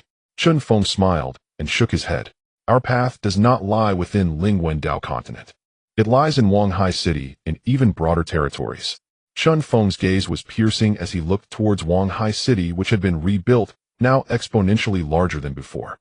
That place was a prominent corner of the Lingwen Dao continent, and also the seaward location that Chen Feng had long set his sights on. I understand now. Chen Shorin grasped Chen Feng's intent, knowing all too well about his family's resources. Just in terms of resources, he believed that even one of the 5 great families could not compare to the Chen clan. Moreover, Chen Feng's achievements were remarkably bright, and the Chen clan's 8 kings and 2 marquises were all formidable figures. Their reputation spread far and wide. There is one more thing. Your father has controlled a small world, and I have selected the top 100 strong from our clan, whether cultivators or warriors, to be sent in for training and exploration. 2 years of the immortal sage. After experiencing a great battle with the Sea clan, all the families of the Sea clan in the near seas were eradicated. Furthermore, all Sea clan members within the territorial waters of the Tian'an Immortal Alliance, spanning 1,000 miles, were driven away. Trade routes with the Endless Sea were also established. In addition, a thorough cleanup of the human race was conducted, leading to an unprecedented unity. Although the high-ranking powers fell by 30%, the human race became more united. Their strength not only remained stable, but also increased as the demon lord took action to push the old demon elephant deep into the desert. The human race gained another half-state of land. The Morong family, one of the 5 great families of the Tian'an Immortal Alliance, was purged for treason. All sects and forces that harbored ulterior motives were thoroughly investigated.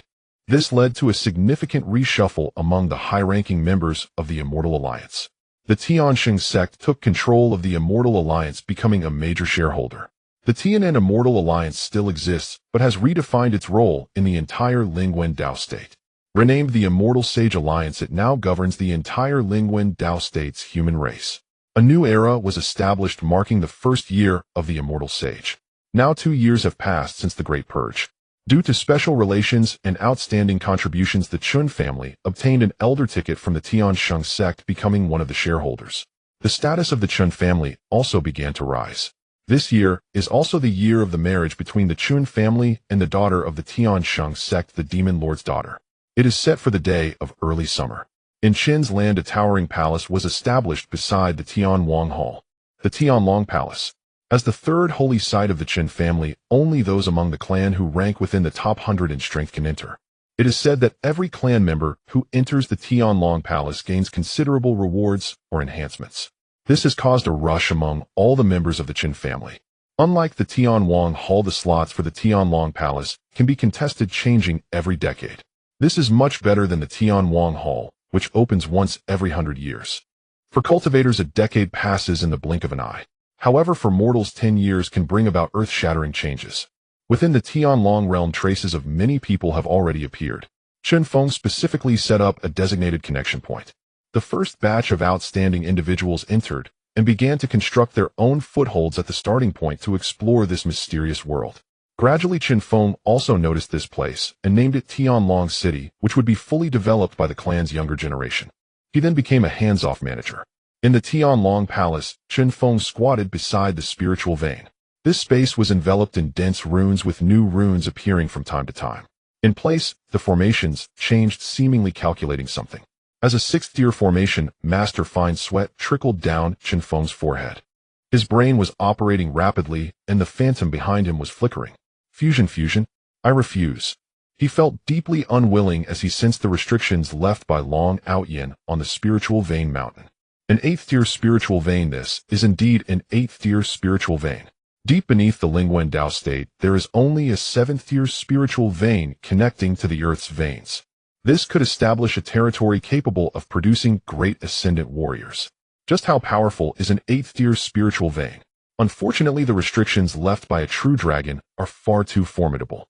Although it has weakened significantly over the years, it still requires a cultivation level of fusion combined with his 6th-tier formation master skills to break it. This is too slow. Chen Feng is unwilling to wait any longer. The Lingwen Dao state is nearly unified and has gradually begun to establish contact with the outside world. Delay could lead to change. It is necessary to enhance the clan's foundation and accelerate the cultivation of its members, moving towards the entire immortal spirit continent. Chen Feng sighed, his movements growing faster as his blood surged. Around him, countless precious golden stones and spiritual herbs were transformed into pure energy, merging into the runes that Chen Feng cast, transforming the body into formations using blood as restrictions. Chen Feng began to chant, and the dense runes around him responded to the call, arranging themselves in the air. Half a month later, Chen Feng sat cross-legged. The glow of the restrictions above the spiritual vein had dimmed. Both sides had been at a stalemate for a long time, his golden pupils shining brightly as he held a golden drill. Behind him, a sword, a large flag, and a seed were arranged in order. Faintly, it seemed they were rapidly reorganizing and transforming. In front of him, the runes densely intertwined, forming a giant net that covered a restriction before him. Now is the time. Suddenly, a golden light burst from Chen Feng's forehead as he let out a roar. Bloodline, divine ability. Divine eye open. Instantly, a remarkably strange eye opened in the center of his forehead, radiating infinite brilliance. Moments later, he suddenly stood up, gripping the golden drill and thrusting it onto a rune shimmering with white light. With a loud boom, the restriction collapsed, and a corner of the spiritual vein was completely released. As the restriction was broken, the tidal wave of spiritual energy surged forth, rushing out from Tianlong Mountain in all directions like waves. Wherever it passed, all things revived, and the spiritual energy flourished. This was the spiritual energy accumulated over tens of thousands of years, erupting at this moment. In this cave, in just a moment, spiritual energy had liquefied to form small ponds. The surrounding golden stones were eroded by the spiritual energy, undergoing a complete transformation. Chen Feng spread his arms wide, greedily absorbing the spiritual energy. The three treasures planted in the ground were also frantically absorbing this immense spiritual energy. In just a moment, the deficits from breaking the array over the past half-month were entirely replenished. Chen Feng did not intervene. The tidal wave of spiritual energy would flow towards the entire world, restoring its original appearance. This is a good thing. The uniqueness of the eighth-tier spiritual vein erupted at this moment. Chen Feng did not think too much, sitting cross-legged to regulate himself and strengthen his foundation. The energy within his essence, qi, and spirit quickly returned to its peak. Chen Feng rapidly consumed it, striving to break through to the next realm and open countless nodes. At the same time, the phantom behind him solidified its power, increasing further. What is happening? At this moment in Tianlong City, the Chun clan's younger generation was planning how to conquer this world. They all sensed a rich spiritual energy spreading outwards. Moments later it peaked, leaving everyone feeling somewhat intoxicated. It's a tidal wave of spiritual energy. This world is extraordinary. There must be a great spiritual vein here. Someone has unleashed that great spiritual vein, storing spiritual energy for millennia. Among the crowd, Chen Shufan, who was examining the maps brought back by the pioneers, sensed the rising concentration of spiritual energy in the surrounding environment. Behind him, a wave of powerful spiritual energy spread forth. Immediately he shouted and sat cross-legged. Above his head it swirled like a vortex, rapidly absorbing spiritual energy. The surrounding people saw Chen Shufan's actions and followed suit. Although he was young, he gave off an impression of exceptional maturity in both demeanor and actions. He had also received multiple praises from Chen Feng. Moreover, the rise over the years has showcased various miraculous feats, earning the trust of the masses. Ruoshi, take this opportunity during the spiritual energy tide to well refine your nascent soul. Seize this chance, an unseen a million years opportunity. If it lasts long enough, you could directly break through to God transformation. Hua Qingwu also rarely revealed her true form, rapidly absorbing spiritual energy with her techniques. This tide of spiritual energy seemed endless. Even with her extensive consumption, it was merely a drop in the ocean. Hearing this, Chen Ruoshi immediately sat cross-legged, disregarding her image. She began voraciously devouring spiritual energy. Similarly, Chen Chuling, Chen Shiyuan, Chen Shiyun, and other senior cultivators were also seizing this opportunity to refine themselves at an alarming speed. Martial cultivators were no different, even absorbing faster than the others. After all, breakthroughs and cultivation require vast resources. The current tide of spiritual energy was akin to a windfall for them. Their physical bodies were filled with abundant energy, their vital blood flourishing, and they began to push towards the next stage. Meanwhile, in the various forbidden zones of the Tianlong realm, old dragons began to awaken. Has my ancestor returned? Has my ancestor revived? In the canyon behind the volcano, the slumbering old dragons felt the vast spiritual energy washing over their bodies. Greedily absorbing it to make up for the years of slumber, they stretched their bodies. Looking towards the highest peak of this realm, Tianlong Mountain, they sensed the unsealing of the spiritual veins that had been locked away. It was either the return of the dragon Outyin or the birth of a new master. After a brief recovery, they began to summon their old kin, all heading towards Tianlong Mountain. At this moment within Tianlong Mountain, Chen Feng's eyes were filled with joy as his cultivation had broken through to the mid-stage of void return. His shadow also grew stronger. His strength had significantly increased. The bloodline divine powers had also awakened, a third one, the god-slaying spear divine eye and emperor fist. The last emperor fist was particularly extraordinary. It could amplify his full strength by 3 times. Terrifying indeed. With the end of the spiritual energy tide, the density of spiritual energy at the edge of the Tianlong realm was greater than that of the previous Dechu imperial city, reaching the density emitted by a 5th-grade spiritual vein. Furthermore, what was even more astonishing was, after the restriction of the 8th-grade spiritual vein in the Tianlong realm was broken, the other sealed spiritual veins were also beginning to revive. After some exploration, it was found that the best 2 were merely 6th grade. There were no 7th-grade veins yet, but a few were developing deep within the earth. Over the years, if Chen Feng were to provide some assistance in a millennia or 10,000 years, perhaps a 7th-grade spiritual vein could also be born. However, this was merely a small world. There were no celestial spiritual continents with core veins that spanned the entire continent. All depended on the underground 8th-grade spiritual veins. The upper limit was reached here unless Chen Feng were to seek out some 9th-grade spiritual veins to place within the Tianlong realm. Of course, all this was far too distant for him. He did not think too much about it. Finally, they have arrived. At the foot of Tianlong Mountain, 3 old dragons stood quietly. Moreover, they released their divine sense, seemingly informing Chen Feng of their arrival. As native dragons of this realm, Chen Feng was quite interested in them. Now his cultivation had reached the mid-stage of void return. Among the old dragons, the strongest was merely at the late stage of void return, already able to suppress them. In the forest, the 3 dragon beasts stood still, while some beasts wishing to approach the densest area of spiritual energy hesitated, yielding to the dragon's might. The 3 old dragons were also surveying their surroundings, inquiring the nearby beasts for any known. It's the human race. Dragon Ong's eyes narrowed, carefully pondering the information obtained, whispering to himself. After all, Chen Feng had appeared many times around here, and it was not surprising that he was seen by some small. How can it be the human race? This is the holy land of my Outyin lineage. Drive them out. An aging giant dragon spoke in a deep voice. His eyes were filled with dissatisfaction.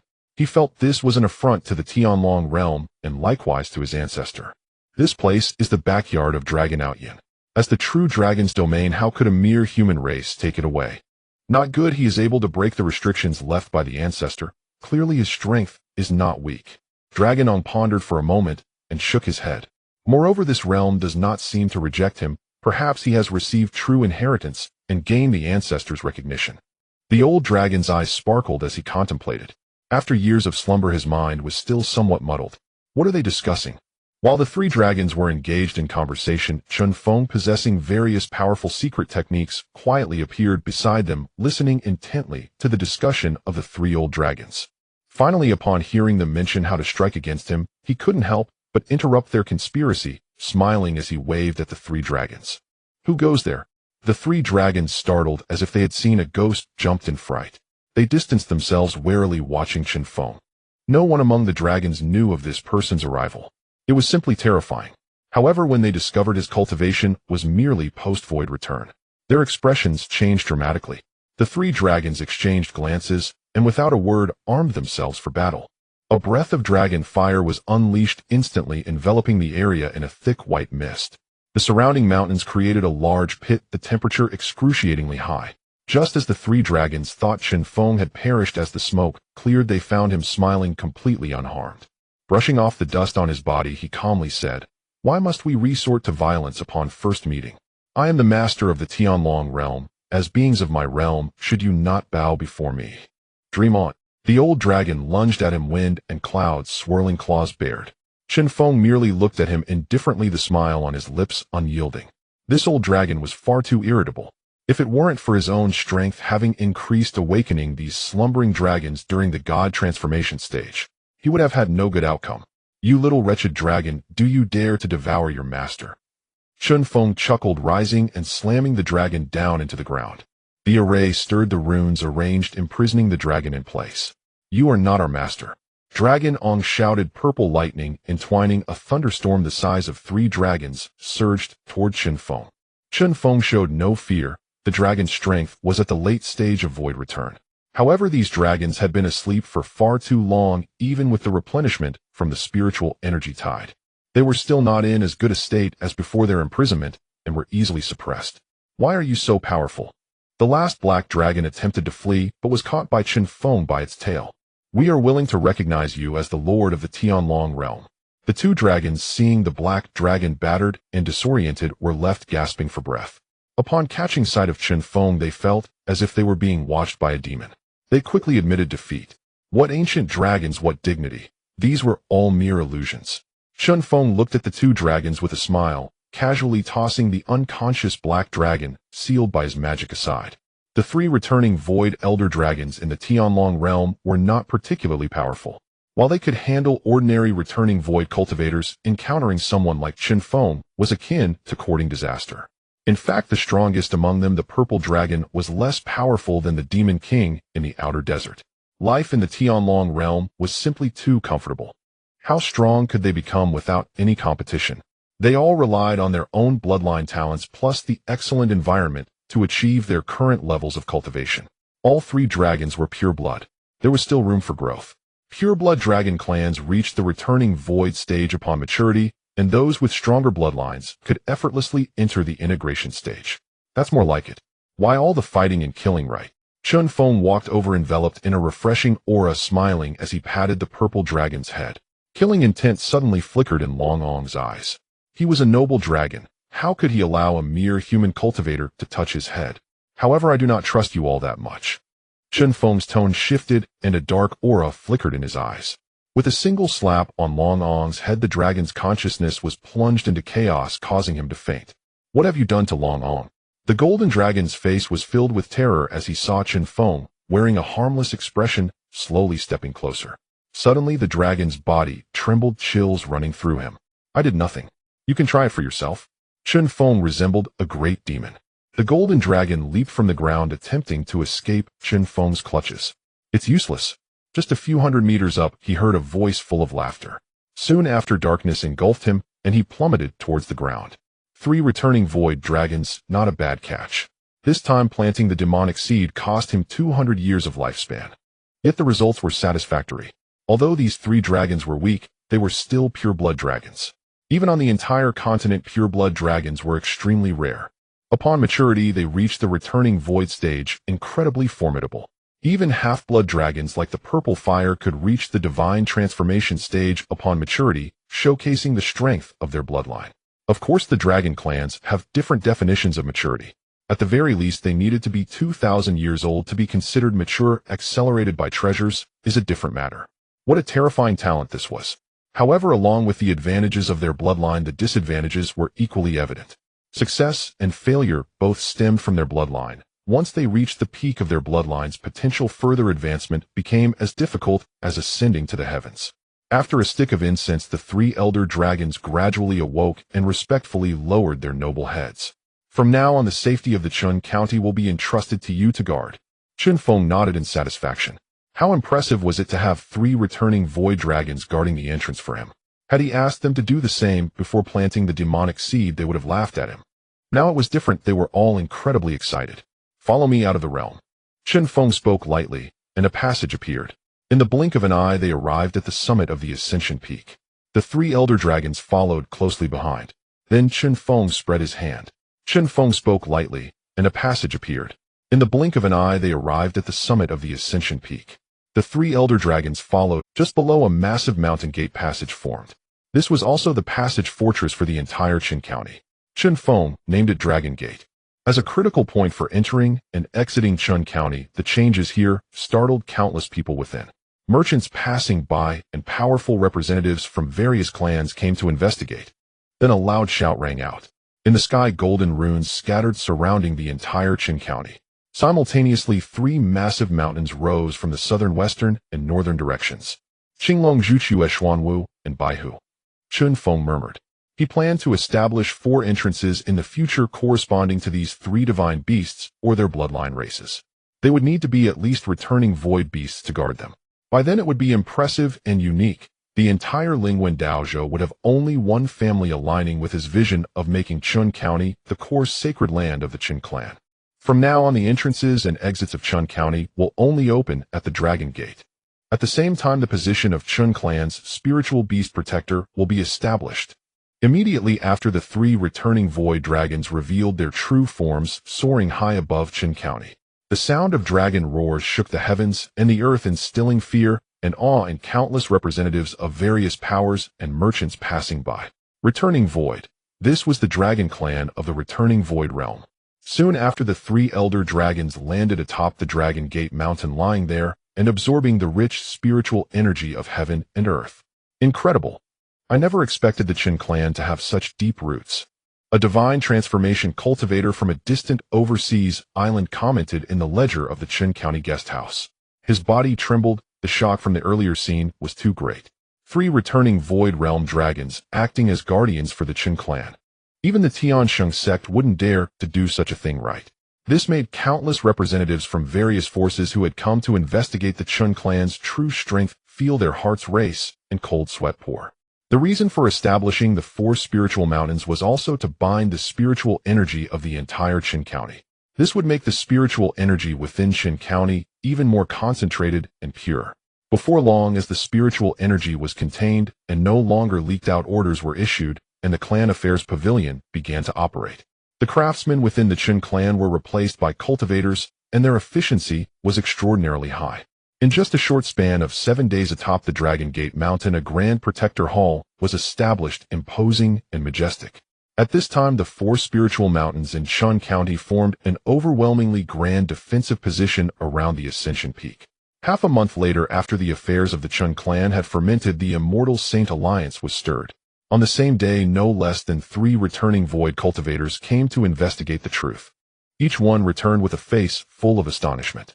In that moment, the Chen clan's status within the Immortal Saint Alliance rose significantly. This family, established for 300 years, now revealed a foundation sufficient to stand on equal footing with the 5 great families.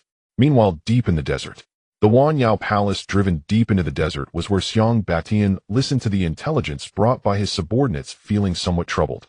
Who exactly is this Chen clan? Replying to the Demon Emperor, the Chen clan has only recently emerged in the past century and has only been established for just over 300 years. After hearing this, Wan Yao Huang fell into silence. Especially after learning that the one who gained the true Phoenix inheritance was the direct descendant of the Chen clan, his mood churned like a storm. Just a couple of days ago, I personally checked, and those 3 dragons were pure blood. What merit does the small Chen clan possess to command the allegiance of the pure-blood dragon clan? De Peng recounted his observations. De Peng pondered for a moment and continued, I also discovered the presence of little Tiger King Huze within the Chen clan. He hasn't perished. Regarding this tiger, Xiang Batian had heard some rumors. It was said that he had vanished decades ago after leaving home. The various demons had always assumed he was dead. At the time, they did not pay much attention to it. Who would have thought he would reappear in Chen County now? Not only is he alive, but it seems he has also joined the Chen clan's guarding pavilion, becoming an elder protector. De Peng spoke without reservation, though the 10,000 Demons Emperor appeared fearsome and volatile. He treated his subordinates decently. Otherwise, the demon kings of the 10,000 Demons Palace would not willingly submit. Xiang Baishan's eyes brightened with interest as he flicked his elephant trunk. Inform the Tiger King about this matter, and let him investigate as it concerns his own offspring. Understood. In Xiang Baishan's mind, he had heard of Huze. He had inherited his father's temperament, being exceedingly irritable. As the son of a demon king, his pride was equally formidable. In fact, he had even clashed with his own offspring. With such a personality, how could he willingly submit to the human race? There might be some hidden secrets involved. This included the 3 pure-blood dragons. As a member of the demon race, how could he be unaware of the dragons? Their arrogance made them disdainful of associating with the demon lineage seeking independence. Within the records of the Chen clan, the strongest among them was merely at the returning void stage. What merit did they possess to have the pure-blood dragon clan willingly serve as gatekeepers? De Peng nodded, a glint of brilliance flickering in his eyes. He still had one thing he hadn't mentioned. His very own offspring seemed to be among the Chen clan. The various inconsistencies sparked his curiosity about this human clan. Time slowly passed. With 8 6th-grade spiritual veins and several 5th-grade spiritual veins, the core spiritual energy of Chen County had begun to liquefy. On the Immortal Ascension Peak, the spiritual energy was entirely in a misty form, extraordinarily awe-inspiring. It was precisely because of this excellent environment that even pigs could transform into spirits. In the Chen clan, even offspring born of mortals had a significantly higher probability of possessing spiritual roots. If it were merely offspring from the union of cultivators and mortals, the offspring would undoubtedly possess spiritual roots. In no time, descendants with spiritual roots sprang up like bamboo shoots after rain. Simultaneously, Chen Feng relocated all the 5th-grade and lower spiritual veins from Chen County. They were placed in the 2nd and 3rd largest cities within Chen territory. By the time May arrived, the number of descendants with spiritual roots had already surpassed 10,000. This was a transformative advancement. Ding, congratulations, host. The number of descendants with spiritual roots has exceeded 1.0. Reward 6th-grade spirit tree peach of immortality, seed capable of continuous growth, inheritance points 1.0. Pure cultivation 3.0 years. Suddenly his magical power surged, and Chen Feng sat cross-legged atop the Immortal Ascension Peak. His bloodline, root, bones, and divine eye were all being refined. His overall strength was rapidly increasing. He crossed a minor realm directly to the peak of returning void. Even someone like Lan Yi took 1,500 years to progress from the early to mid-stage of returning void. As for the old man Dong Ning, it took him nearly 3,000 years to cross a minor realm. Now, not counting system rewards, Chen Feng's lifespan had only reached 388 years. Compared to the lengthy lifespan of 20,000 years, he had hardly even passed his youthful phase. Even for an average returning void cultivator, their lifespan exceeded 10,000 years. Chen Feng stood satisfactorily atop the mountain peak. According to the growth rate of the clan's population, his entry into the integration stage would be significantly accelerated. Now he was merely a step away. The vital essence within him had already reached its peak. He was no longer in a hurry to break through to the integration stage. Due to the clan's strength, the cultivators within had become highly sought after by various major cultivation families in the outside world. Thus the quality was assured. However, what remained unchanged was that the further one went, the more cultivation was required for advancement. Time flowed slowly. Now it was already early June. All clan members who had gone out for training along with the managing clan members had returned. Outside Longmen, a red carpet stretched straight for 3,000 miles. The marriage alliance between the Chen clan and the Tiansheng sect had spread throughout Lingwendao Prefecture. On this day, representatives from various families had basically arrived in Chen territory. They came to offer their congratulations. Due to Chen Feng's invitation, the entire Dao Prefecture was welcomed regardless of any faction. Anyone could come to partake in the celebratory feast.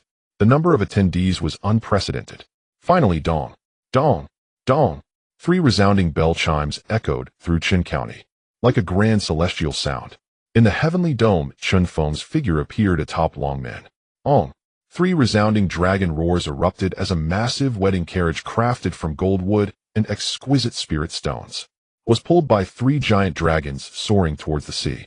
The grand spectacle awed countless cultivators in attendance who witnessed the legendary Chen clan mountain guarding spirit beasts. 3 pureblood dragons pulled the wedding carriage to fetch the bride. In the Lingwendao Prefecture, only the Chen clan had done so. In the midst of the 3 giant dragons, Chen Feng stood proudly striding forth atop the giant. On Longmen Mountain, Chen Chu unleashed his vitality, spreading for 100 miles. Naturally, it added a touch of festive red to this wedding banquet. At this moment, atop Tiansheng Immortal Mountain, Sheng Linmei, adorned with a phoenix crown and dressed in finery, admired her reflection in the mirror. The beauty was captivating, enchanting beyond measure. This was the day Chen Feng was to marry her, a day she had eagerly awaited for nearly a century. Now that the day had truly arrived, her heart raced with anticipation, filled with nervous excitement. Finally, she heard a resounding dragon roar from beyond the mountain gate. From the depths of the sea, one by one, the mystic turtles gathered in the utmost count of 9, bearing heavy betrothal gifts ashore. 100 million top-grade spirit stones, a celestial technique, 3 spiritual treasures of the integration stage, and several treasures of the returning void stage. These extraordinarily precious betrothal gifts left even the demon lord astonished. What kind of resources were these? Even if one were to splurge on resources, they could yield more than 1 integration stage cultivator. Chen Feng was indeed generous. In an instant, any lingering dissatisfaction in his heart vanished completely. Following that, a deep and resonant male voice proclaimed, "The endless seas, Xiangui clan." Watching the wedding procession fade into the distance, the demon lord put away his smile. He gazed at the 9-headed Xiangui with a hint of surprise. As spring departs and flowers arrive, the grand wedding procession, under the watchful eyes of tens of thousands of cultivators, slowly made its way into the heart of Chenjun from Longmen. Within the Chen Manor, lights and decorations adorned the place. Chen Feng had fulfilled a promise made nearly a century ago while the Xiangui clan settled in the northern Spirit Mountain under Chinchuas arrangements. The Xiangui Palace was under construction. Once again, a celestial seed took residence in the Chen clan thanks to Chen Feng's generation. It was truly an eye-opener. However, this group of Xiangui had always preferred tranquility. At the sight of the Xiangui Palace, they enjoyed the spiritual food and fine wine provided by Chen Feng. After a day of festivities, night gradually fell, the bright moon hung in the sky, and the spiritual birds returned to their nests. In the Chen Manor, within the separate courtyard of Sheng Linmei, there was a festive atmosphere. Feng Lang. On the bed, Chen Feng slowly lifted the veil of Sheng Linmei. He looked at Sheng Linmei, adorned with exquisite makeup that added to her charm. His heart raced. She was already a beauty, and the embellishments made her even more captivating.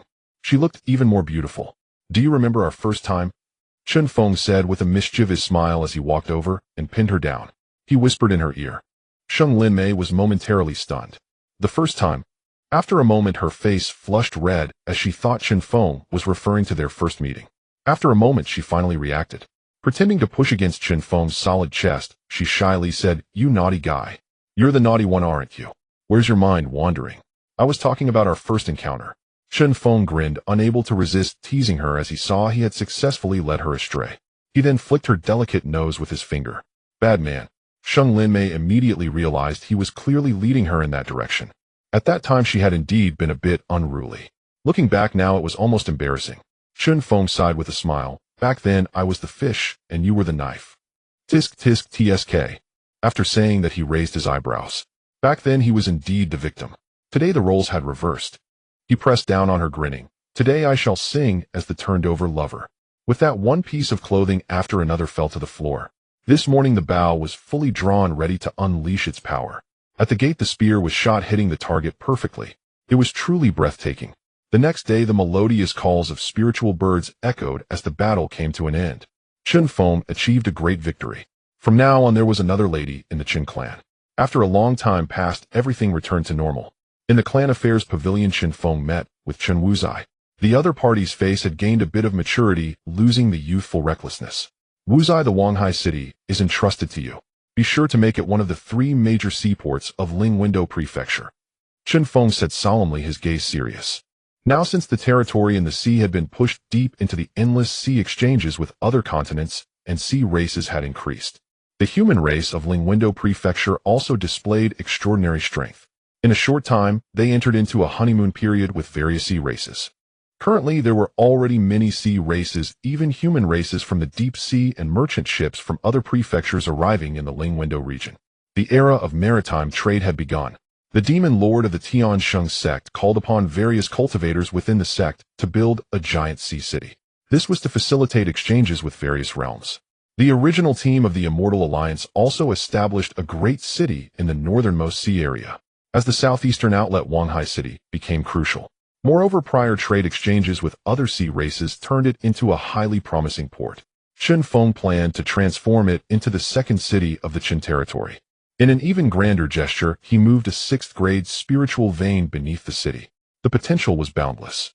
Rest assured, Clan Master Wuzai will surely fulfill his duties. Chen Wuzai had transformed from a youthful lad into a middle-aged man. Chen Feng remained unchanged. The stark contrast formed a sense of disconnection. They were both cultivators of the same era, even once friends. Yet one had reached the void return stage while the other had attained the nascent soul stage. Gradually, they had drifted apart, becoming like strangers. Looking at the other, Chen Feng felt a sense of emotion. In his hand, he produced 2 small jade bottles and placed them in Chen Wuzai's hands. Wuzai, one bottle is for Elder Wutian, and the other you should take yourself. My path is still long, I do not wish to see former friends turn into mere bones at the end. Upon hearing this, Chen Wuzai shivered, solemnly nodding. Thank you, Clan Master.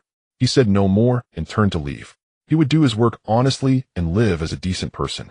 His reputation in the clan was good. The Chen Merchant Association was also his handiwork, and he even absorbed the Wan family's original merchant association. Now the Chen Merchant Association spread throughout the entire prefecture. His contributions were significant. However, due to excessive toil, his cultivation lagged, and he had lost quite a bit of lifespan. What he sent out were precisely 2 bottles of 5th-grade pinnacle pills, the Yuan pill.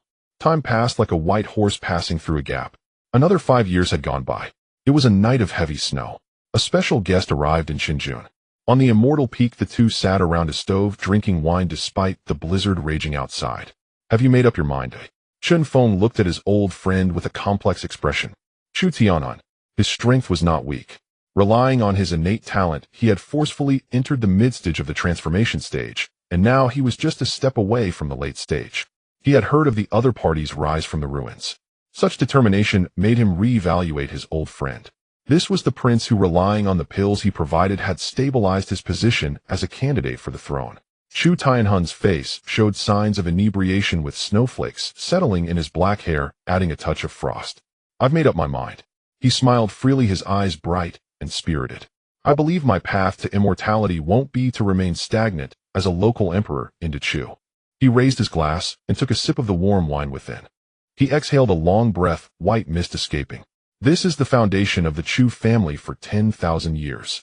Chen Feng poured him another glass, speaking softly of the spiritual wine brewed after he entered the void return stage. I think the ancestors won't blame me. He chuckled, downing 3 cups, then poured a glass for Chen Feng before slowly standing up from the ground. Please take care of the Chu family. He said no more, stepping onto his spiritual sword, transforming into a streak of light and disappearing into the void. You leave with such grace.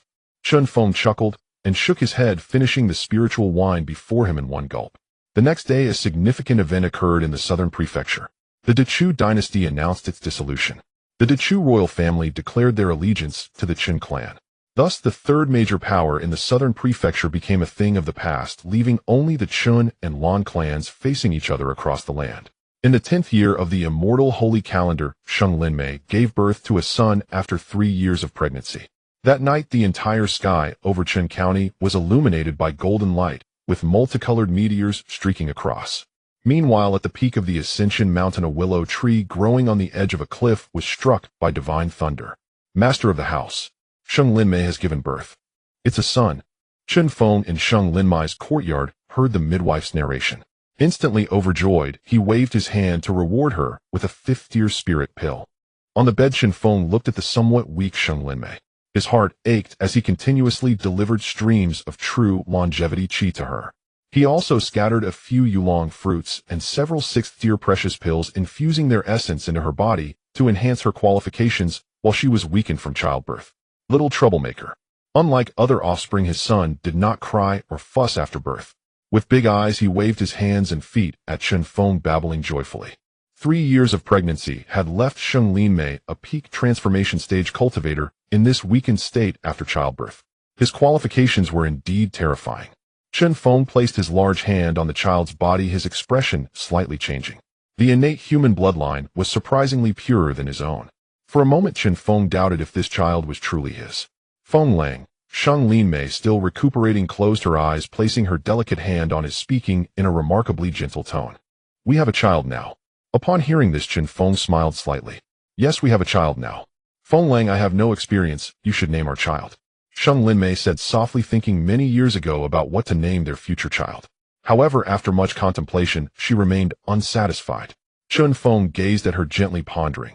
Our child's birth is extraordinary, with a powerful bloodline. He should be a ruler among men. Chen Feng's memories drifted back to ancient times, recalling the ancestor of the human race, and he made up his mind. Let's name him Chen Chushi. Chushi. Sheng Linmei examined the name carefully and eventually agreed. The birth of their child was indeed a joyous occasion. In the Sheng sect, Sheng Qinger received the news and could no longer sit still. She kept insisting on going to see the child. Only the demon lord, to maintain his aloof demeanor, sat calmly on the cliff by the sea fishing. No need to rush. Just as he was about to share some life philosophy, he noticed his wife had already dashed off eagerly. Why can't you be more patient, acting like a young girl in her hundreds? The demon lord shook his head, but his figure quickly retreated. Unknowingly, he arrived in the sky above Longmen. Moi. The fishing rod in his hand suddenly sank. Looking down, he saw Long Ong had bitten the bait. For a moment, he was filled with black lines on his forehead. Suddenly, he burst into laughter. Son-in-law, I've come to see my little grandson. In the 15th year of the Immortal holy calendar ding. Congratulations, host. The number of descendants has exceeded 7,000. Reward-seeking sect technique inheritance points 1,000. Pure cultivation 2,000 years. At the peak of the Ascension Mountain, thunderbolts rained down, each as massive as a tree that 10 people could encircle. It was as if the heavens were being obliterated. Countless bolts of lightning mercilessly struck the cultivators within the thunderclouds. Hey Yin brother, are you sure your good son-in-law won't get into trouble? Dugu Tian had black lines all over his forehead. The thunder tribulation had continued for 3 days. It was still as terrifying as when he broke through to the integration stage.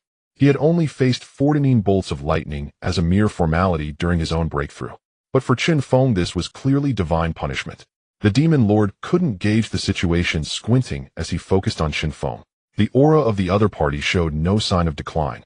In fact, he seemed to grow stronger in battle, even starting to devour the lightning. I think he should be fine. The demon lord observed carefully and came to his conclusion. Chen Feng had been enduring the integration tribulation for over 3 days. In the history of Lingwen Dao state, he was the first person to do so. Your son-in-law is quite remarkable, Dugu Tian exclaimed, unable to resist teasing him further. If you don't make a bit more effort, your son-in-law's cultivation might just catch up to yours. The demon lord had been stuck at the peak of the integration stage for over 1,000 years.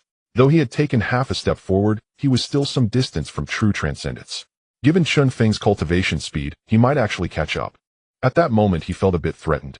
I really want to dissect your son-in-law to study how he is able to cultivate so fast.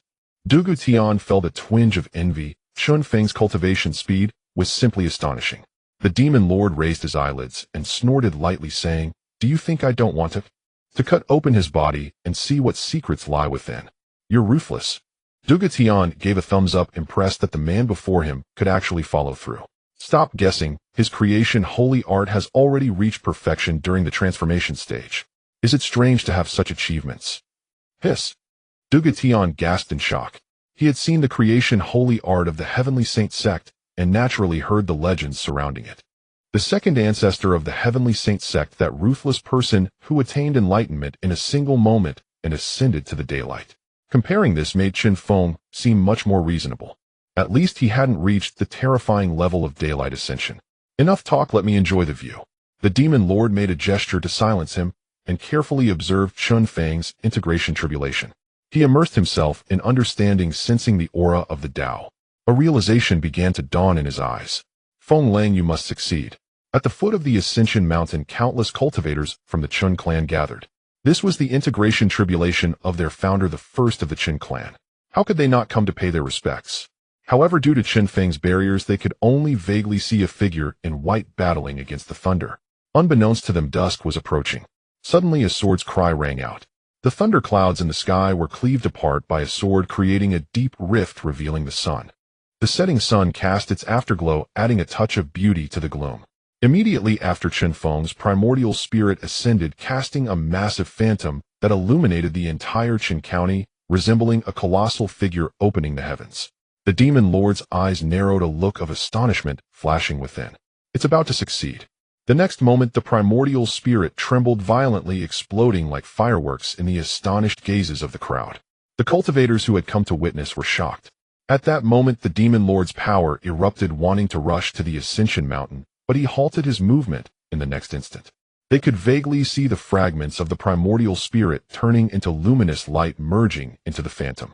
Chen Feng's physical body radiated divine light, standing majestically above the heavens, perfectly illuminated by the evening glow. At that moment, he resembled a celestial deity. In an instant, countless descendants of the Chen clan and the humans of Chen County collectively bowed in reverence. The physical body stood proudly above the firmament while the phantom began to collapse. Flickers of starlight merged into the physical form. Fusion unity. Suddenly, golden light burst forth. The physical body underwent a sublimation and the aura ascended as well. The vast and pure power of bloodline radiated brilliantly. The divine eye opened and golden lightning coiled around the body. The void trembled and the heavens quaked. This pure force compelled the human race to bow in awe. This is pure blood. The legendary innate. Dugu Tian vaguely sensed a calling force. The deepest secrets buried in his heart began to unfold. Pure-blooded innate humans. This was not a secret among the high ranks, but in the immortal spirit continent, there was none. The Tungxi clan was a branch of the human race that took a deviant path, operating independently. The goal was to break the limitations of the postnatal realm and excavate the deepest powers within the human body. Yet unlike cultivating immortality, they chose the path of evil, desiring to sacrifice countless human lives to extract their bloodlines, to create an innate being. However, it did not go as desired. What they produced were all monsters that were neither human, nor ghost, nor demon, nor fiend. This was also the origin of blood evil. Yet from the blood evil, it was precisely possible to extract some pure blood power. I didn't expect that what the evil master had been desperately seeking was right in front of me. The demon lord murmured. Suddenly his expression changed drastically. In his hand, a demon lotus soared into the sky, shrouding Chen County. Dugu Tian also reacted, his face grave. A spear ascended to the heavens, casting down brilliance. However, even so, it could not suppress the anomaly caused by Chen Feng. The golden lotus bloomed. The phantom of the ancient divine abode stood proudly at the pinnacle of the void, looking down upon all living beings. Yet another divine phantom appeared, a being with a human head and serpent body, its third divine eye flickering, exerting pressure on the universe. Why is his path? The demon lord exclaimed, having not changed his mindset for many years. Now he was deeply moved by Chen Feng. He could sense that Chen Feng's physical body had become even stronger, and the magic power within him was akin to a small world. The intertwining of blood and flesh, day and night, was interwoven. To the far west of the endless sea there lay a continent shrouded in a blood-colored curtain. This was the stronghold of the evil master. Upon a throne forged from countless skulls, a monstrous entity opened its eyes.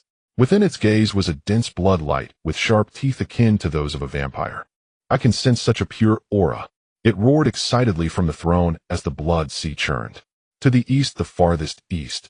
It growled, its hoarse voice resembling that of a beast craving blood. Before it stood a massive mountain of flesh. A flame seemingly from the underworld roasted this mountain of flesh. Drop by drop, strange bloodlines were refined.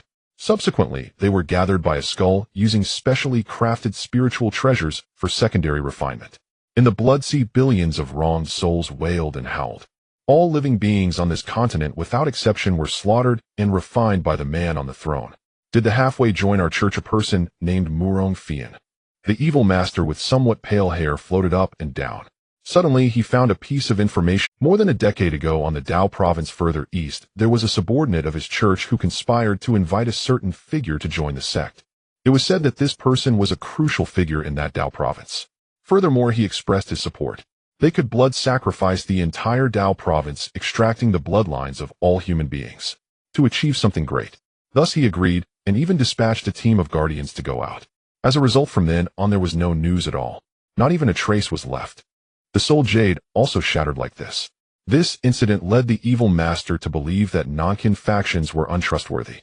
Coincidentally, he noted this matter. Now the pure aura sensed seemed to be emanating from the area where his subordinate had died. This ignited a curiosity within him to investigate. Damn you, Yomi, I only wish for our human race to become stronger in the future. The evil master glared fiercely at the heavens. His continent was unexpectedly covered by restrictions. It only restricted the exit of cultivators at the Great Ascension stage, which made things quite difficult for him. After being imprisoned here for thousands of years, the other party was also unable to completely obliterate him. After cursing inwardly, he chuckled sinisterly. He summoned a disciple who looked extraordinarily ugly, akin to a toad reincarnated. Toad Guardian, take your subordinates and head east to the Lingwen Dao province. After speaking, he condensed his magic power into a purple stone. Take this stone, find someone who can resonate with it, and bring him back. After finishing, the evil master waved his hand, sending the disciple off. Having been sealed for tens of thousands of years, his mind had begun to twist. His style of action was fond of showing off. When the Toad Master was sent out of the hall, he was completely dazed. What was the evil master up to again? For a moment, he was filled with black lines. He felt a sudden toothache and muttered inwardly, "How am I supposed to find that? Just give me a broken stone." His teeth were gnashing with an indescribable feeling in his heart. He wanted to curse, but did not dare to speak. He could only lower his head and sigh. He entrusted this matter to his subordinates. As for the worries, let them deal with it. It has nothing to do with me. He knew that at the lowest level of the evil hall, a steward mystically took out a purple stone and handed it to a fervent believer. Go, this is the will of my master. Find someone who can resonate with this stone. After finishing, the steward flicked his robe and left gracefully, leaving behind a shocked and excited believer tightly clutching the stone. In Chun County, the primordial spirit merged with the flesh, resonating with the bloodline, excavating the state of unity, achieving the singular respect, officially stepping into the pinnacle of this world. The anomalies dispersed. With the fusion of body and spirit, all the power within the body was completely controlled and integrated. Moreover, he was able to use the secret methods of the void to escape into the void and move infinitely. Wherever his divine thought pointed, it would arrive in an instant. Chen Feng's figure reflected as he stood with hands behind his back on a golden lotus, like a divine abode descending to the world, wearing a gentle smile. The entire Lingwen Dao province felt this sacred and auspicious aura. Meanwhile, in the desert, various powerful demon clan members were trembling in fear, feeling as if a demon lord had descended. The terror in their hearts was magnified infinitely. It was as if a true demon had descended, giving birth to an unparalleled demon lord. Elder Chen Feng has broken through to the unity stage. In the Blue Yu Empire, Lan Shu murmured, his eyes filled with shock. The surrounding forces were all shaken. Calculating carefully, Chen Feng's lifespan had barely reached 400 years. In other words, he had only reached the midpoint of the Golden Core stage. Has he achieved the fusion stage already? In the secret realm of the Lan Yu royal family, there lay a pond of spiritual energy. Lan Yu sat cross-legged, feeling the immense spiritual power washing over him. He had just broken through to the late stage of returning to void. Just as he was basking in his own delight, his brows suddenly twitched violently. His mouth fell open in silence devoid of the majesty and composure befitting a sovereign. Did Chen Feng break through to fusion? He felt somewhat lost. Climbing ashore, he lay on the ground feeling a bit at a loss.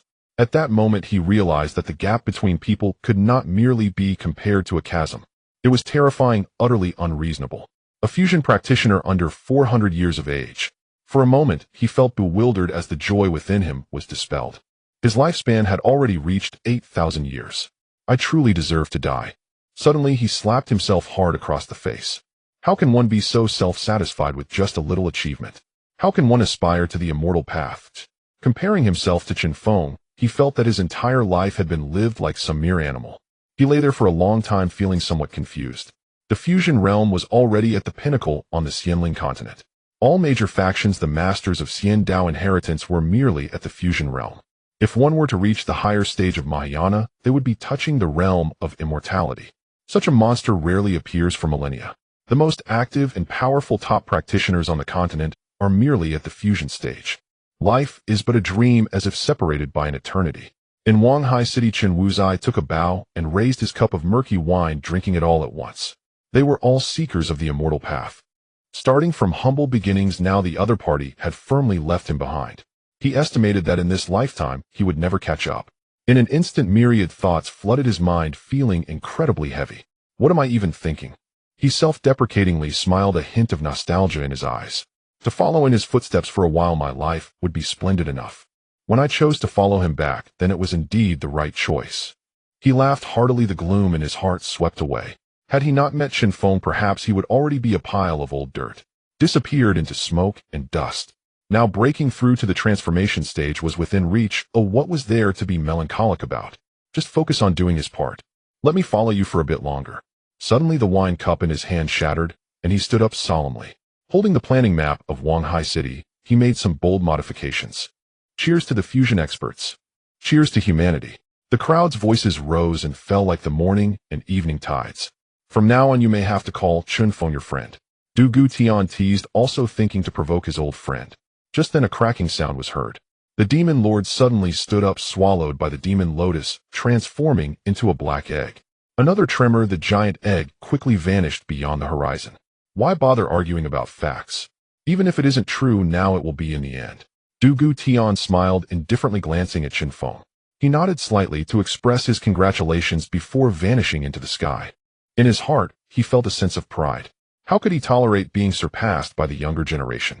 Father has reached fusion. Tianfu sect. Two figures riding on the sect's guardian spirit beast felt the announcement of the strongest in this realm in their hearts. They were also incredibly shocked. Immediately, Qin Shud was atop the Tianfu sect's guardian spirit beast, patting it and smiling. Old bird, I told you my father is amazing, but you didn't believe me. Come with me, I promise you will eat. Suddenly a middle-aged man's furious roar interrupted. You little brat, how dare you? The sect master of Tianfu sect rushed over angrily, not yet finished with the meeting. He looked at Chen Shud, who was fooling his sect's old fogey. He was furious from the bottom of his heart.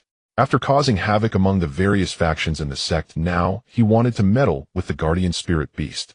This was all the result of 10 years of mischief attracting two ancestors. A cloth shoe struck Chen Shud's head, carrying a hint of ridicule in the guardian spirit beast's eyes. Chen Shud snorted coldly. Who dares to ambush me?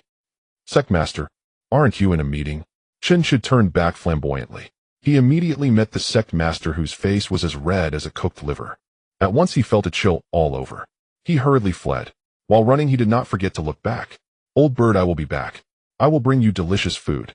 Chen Feng's fusion grand feast was grandly held for 81 days. The gifts received were abundant.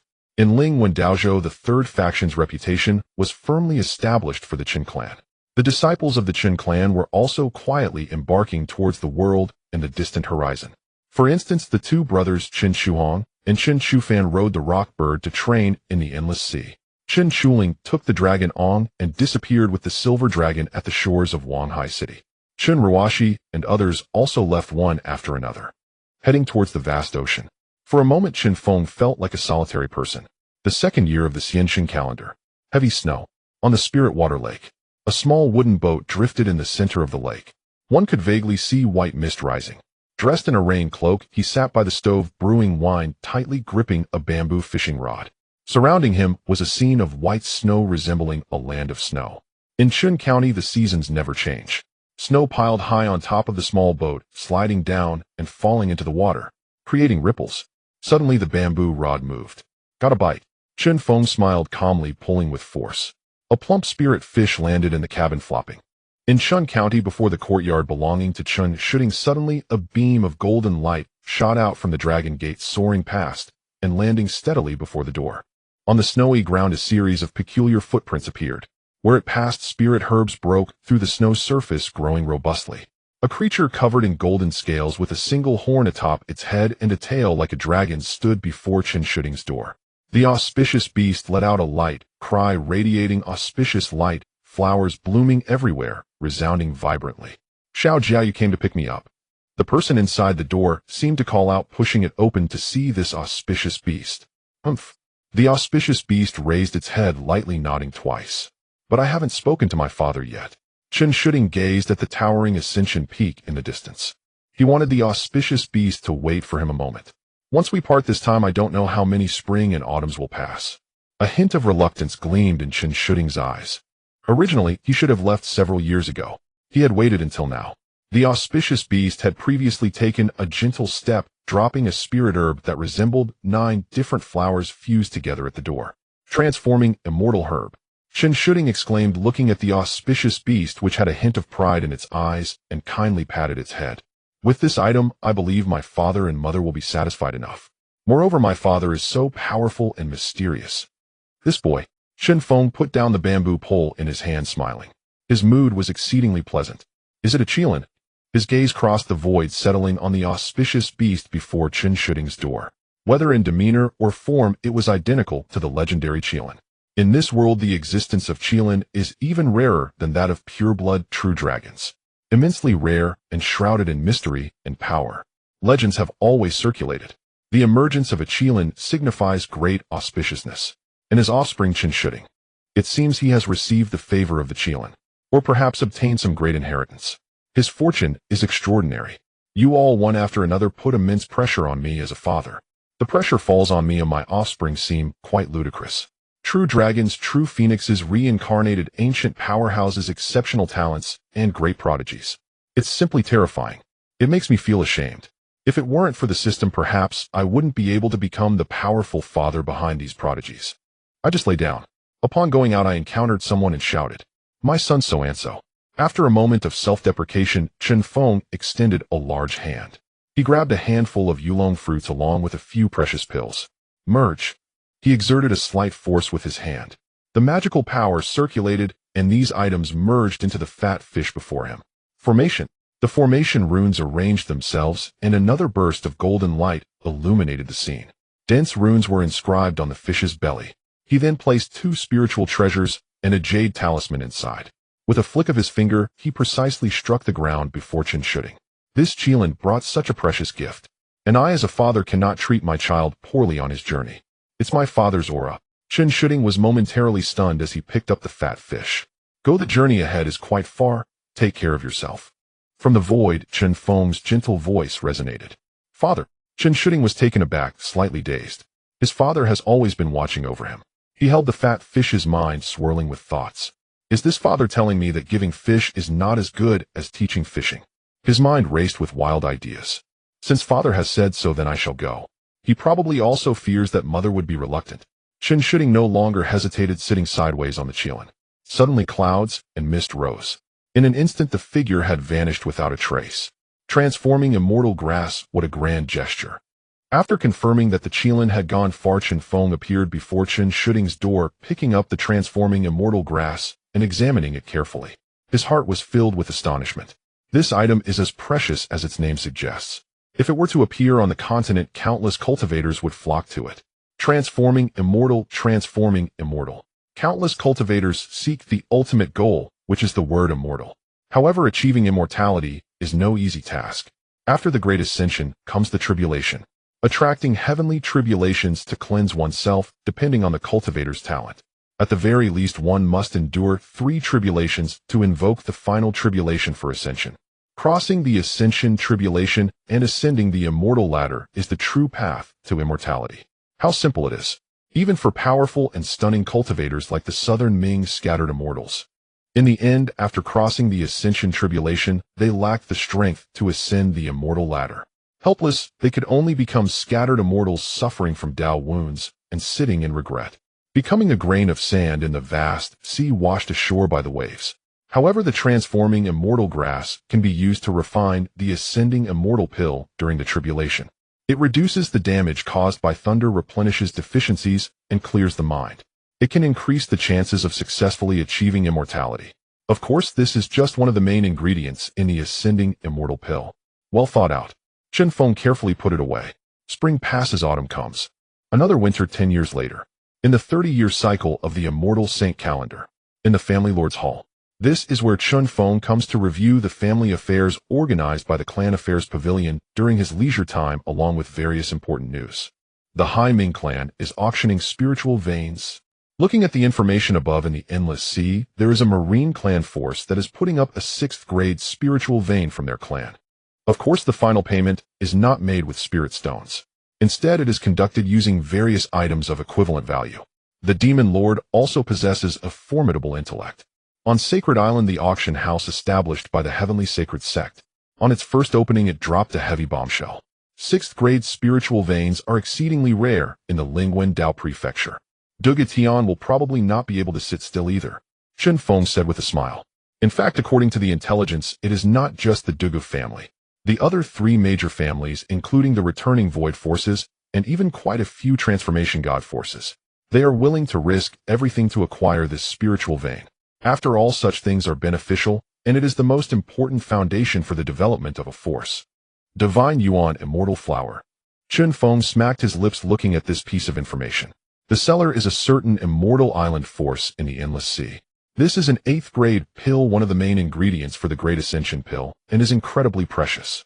Similarly, at the Heavenly Sacred Auction. Interesting. Chen Feng looked at the various pieces of information displayed by the Heavenly Sacred Auction that were to be auctioned. The Heavenly Sacred Sect, being a force on the immortal island in the sea, is naturally more welcomed by the marine forces. It is also one of the 3 major coastal cities that develop the best.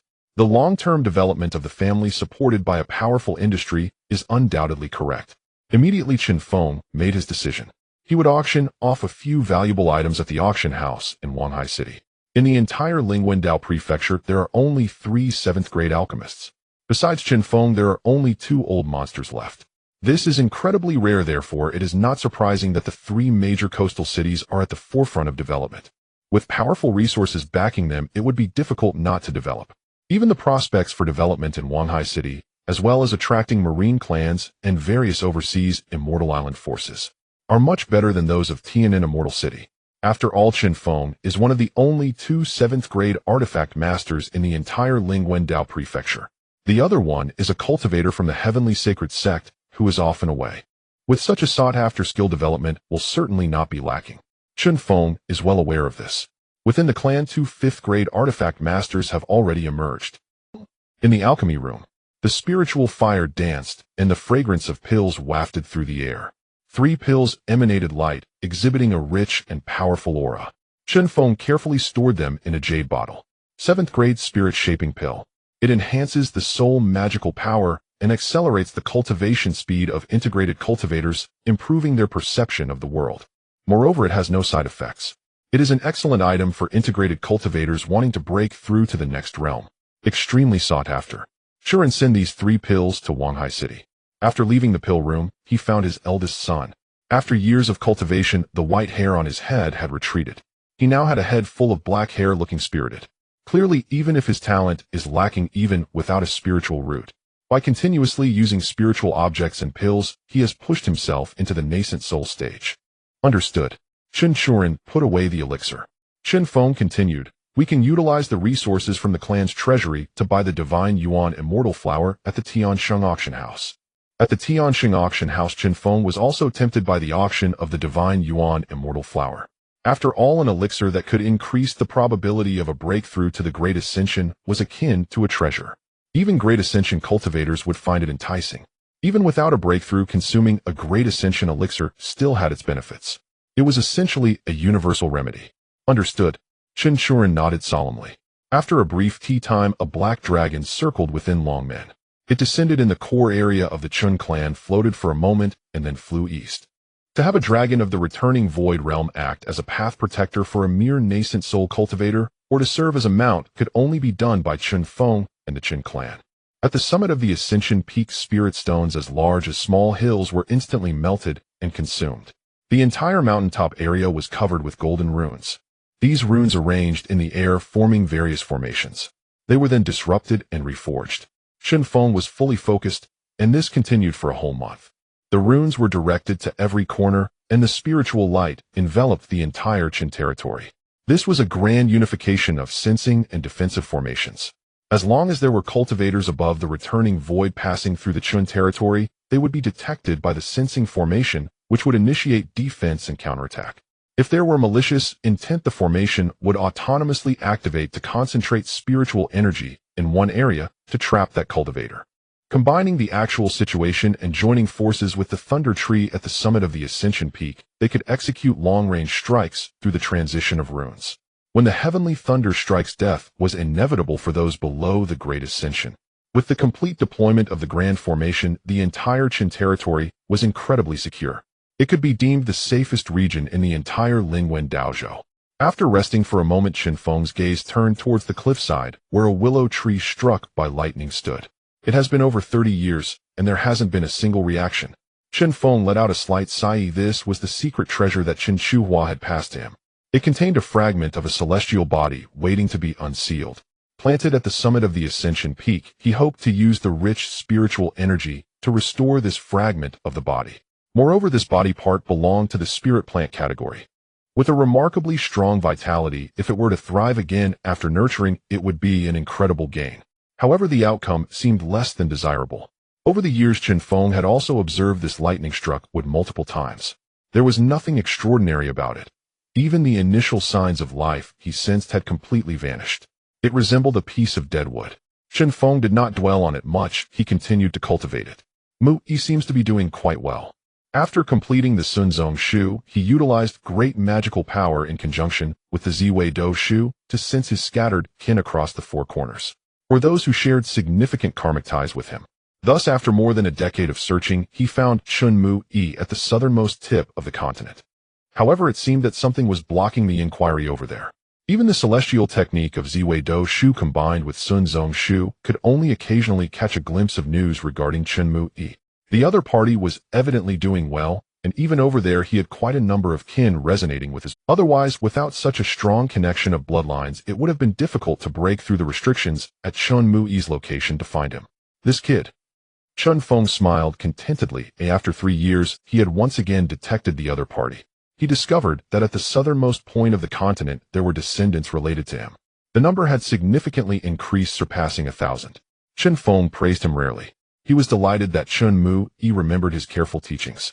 The greatest principle of the Chun clan is that more children lead to more blessings. Family planning had always been a focus. Now the younger generation of the clan was nearing 1 million. This was also thanks to the excellent environment of the Chen territory.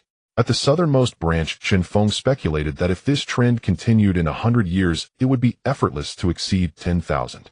This kid truly hasn't disappointed me. Just as Chen Feng was secretly praising him at the southernmost point in the Hongtu Daozhou, in the Chaos-y region on the Island of Life. Brother Mu, you need to hurry up and get married and have children. Do you still remember Grandpa's teachings? This is the Island of Life, the core area of the Chen family. As a rising star of the Island of Life, the family Chun Mu Yi created held a significant position. The 3 main branches were all at the nascent soul realm, and the strongest Chun Mu Yi had already touched the edge of the transformation god realm. He was also the head of the family. At this moment, the 3 main founders were holding a small meeting in the clan affairs hall. The heads of the 2 main branches were all focused on Chun Mu Yi. As long as I break through to the transformation god realm, I can marry Linger. After years of battles, Chun Mu Yi's aura had undergone a tremendous transformation. Now he resembled a leader, a powerful wolf king. However, whenever he mentioned Li Jiuling, the killing intent in his gaze would dissipate, softening. Chun Mu-ze sighed helplessly. Even within the Hongtu Empire, everyone was aware of his relationship with Li Jiuling. But it had been 50 years and Chun Mu Yi was still making her wait. One saying goes, a man has not achieved a great career, how can he think of family? Thus this situation dragged on. Chen Huan was also becoming anxious, as the strongest among the Chen clan's disciples and home to Daozhou Chen Mu, he had yet to fulfill his obligations. He had not married yet, which not only negatively impacted them, but also affected Li Jioling's father and the old brothers of the Nine Heavens Navigation Group. Most of the friends from the navigation group had already married. Guai and Zhe already have great-grandchildren. Don't let my sons wait until they are nearly in the ground before you finally have children. Chen Huan teased a bit. Yes, Commander Li and Sister Jioling, don't mind, wouldn't that make them worry? Commander Li has always been looking forward to you too. Chen Mu-ze continued, his expression turning serious, and he worriedly said, after Commander Li broke through to the Great Ascension, he fought against the Grand Marshal of the Empire, leading to health issues. He has been hoping for his grandson's birth. Now the situation is also quite grim. The Empire's large-scale encirclement has begun, and I fear. Say good, don't say anymore. Chen Huan nudged his companion's arm. Clearly his words had darkened Chen Mu-yi's expression. He suddenly stood up. I know. After saying this, he turned and walked away. Sigh. You say that Brother Mu-yi is also something. Seeing Chen Mu-yi leave, Chen Mu-ze sighed. Somewhat helpless, he leaned against the large chair. Did I not know? But given the current situation, I can only push Brother Mu-yi a bit. All the brothers are well aware that we are always on the edge of life and death. If an accident happens during a naval battle, leaving no descendants would be quite sorrowful. There is no way around this. Brother Mu-yi has his own struggles. After all, our Chen family relies solely on Brother Mu-yi standing at the forefront. Eating soft rice. Chen Mu-hun sighed at this point. I can only hope Brother Mu-yi achieves transformation soon. As he stepped out of the clan affairs hall, Chen Mu-yi heard the younger members of his clan greeting him. He felt a mix of emotions. How he wished to marry Li Jioling.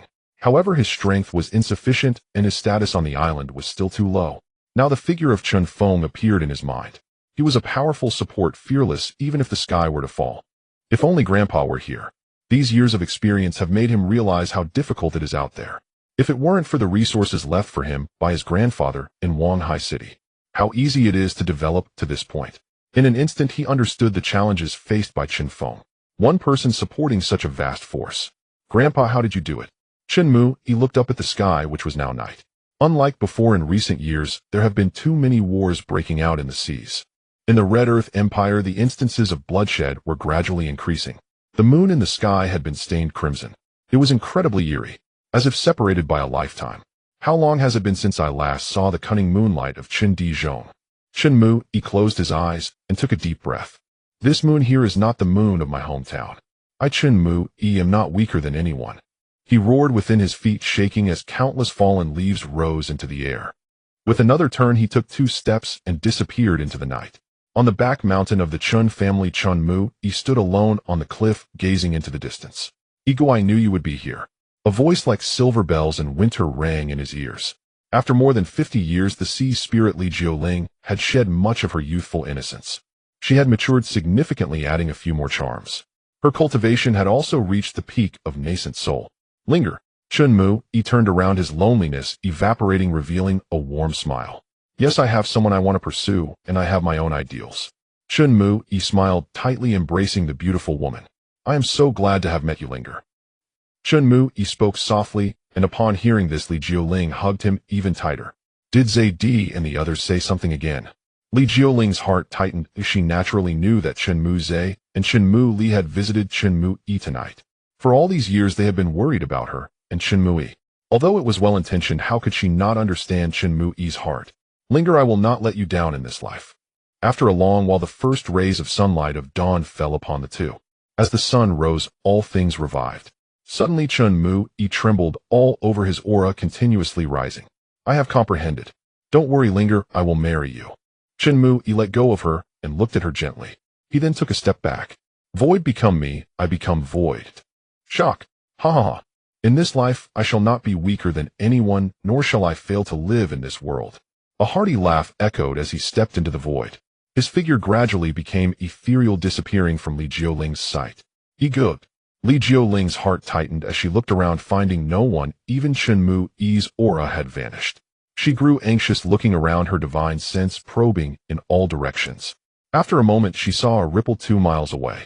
Then dazzling white light burst forth. With a loud explosion, the spiritual energy was compressed and exploded. Then came another low rumbling sound. A small figure of the nascent soul absorbed the brilliance of the sun. The sunlight gathered like a massive cocoon wrapping Chen Mu-yi within. Nearby, the spiritual energy surged, pouring into the golden cocoon, absorbing the power of the sun and the essence of heaven and earth. Good. Li Jiuling froze, her heart filled with joy. Chen Mu-yi was about to break through to transformation. This meant he could marry her. Good, you must succeed. Li Jiuling took a deep breath, her gaze resolute.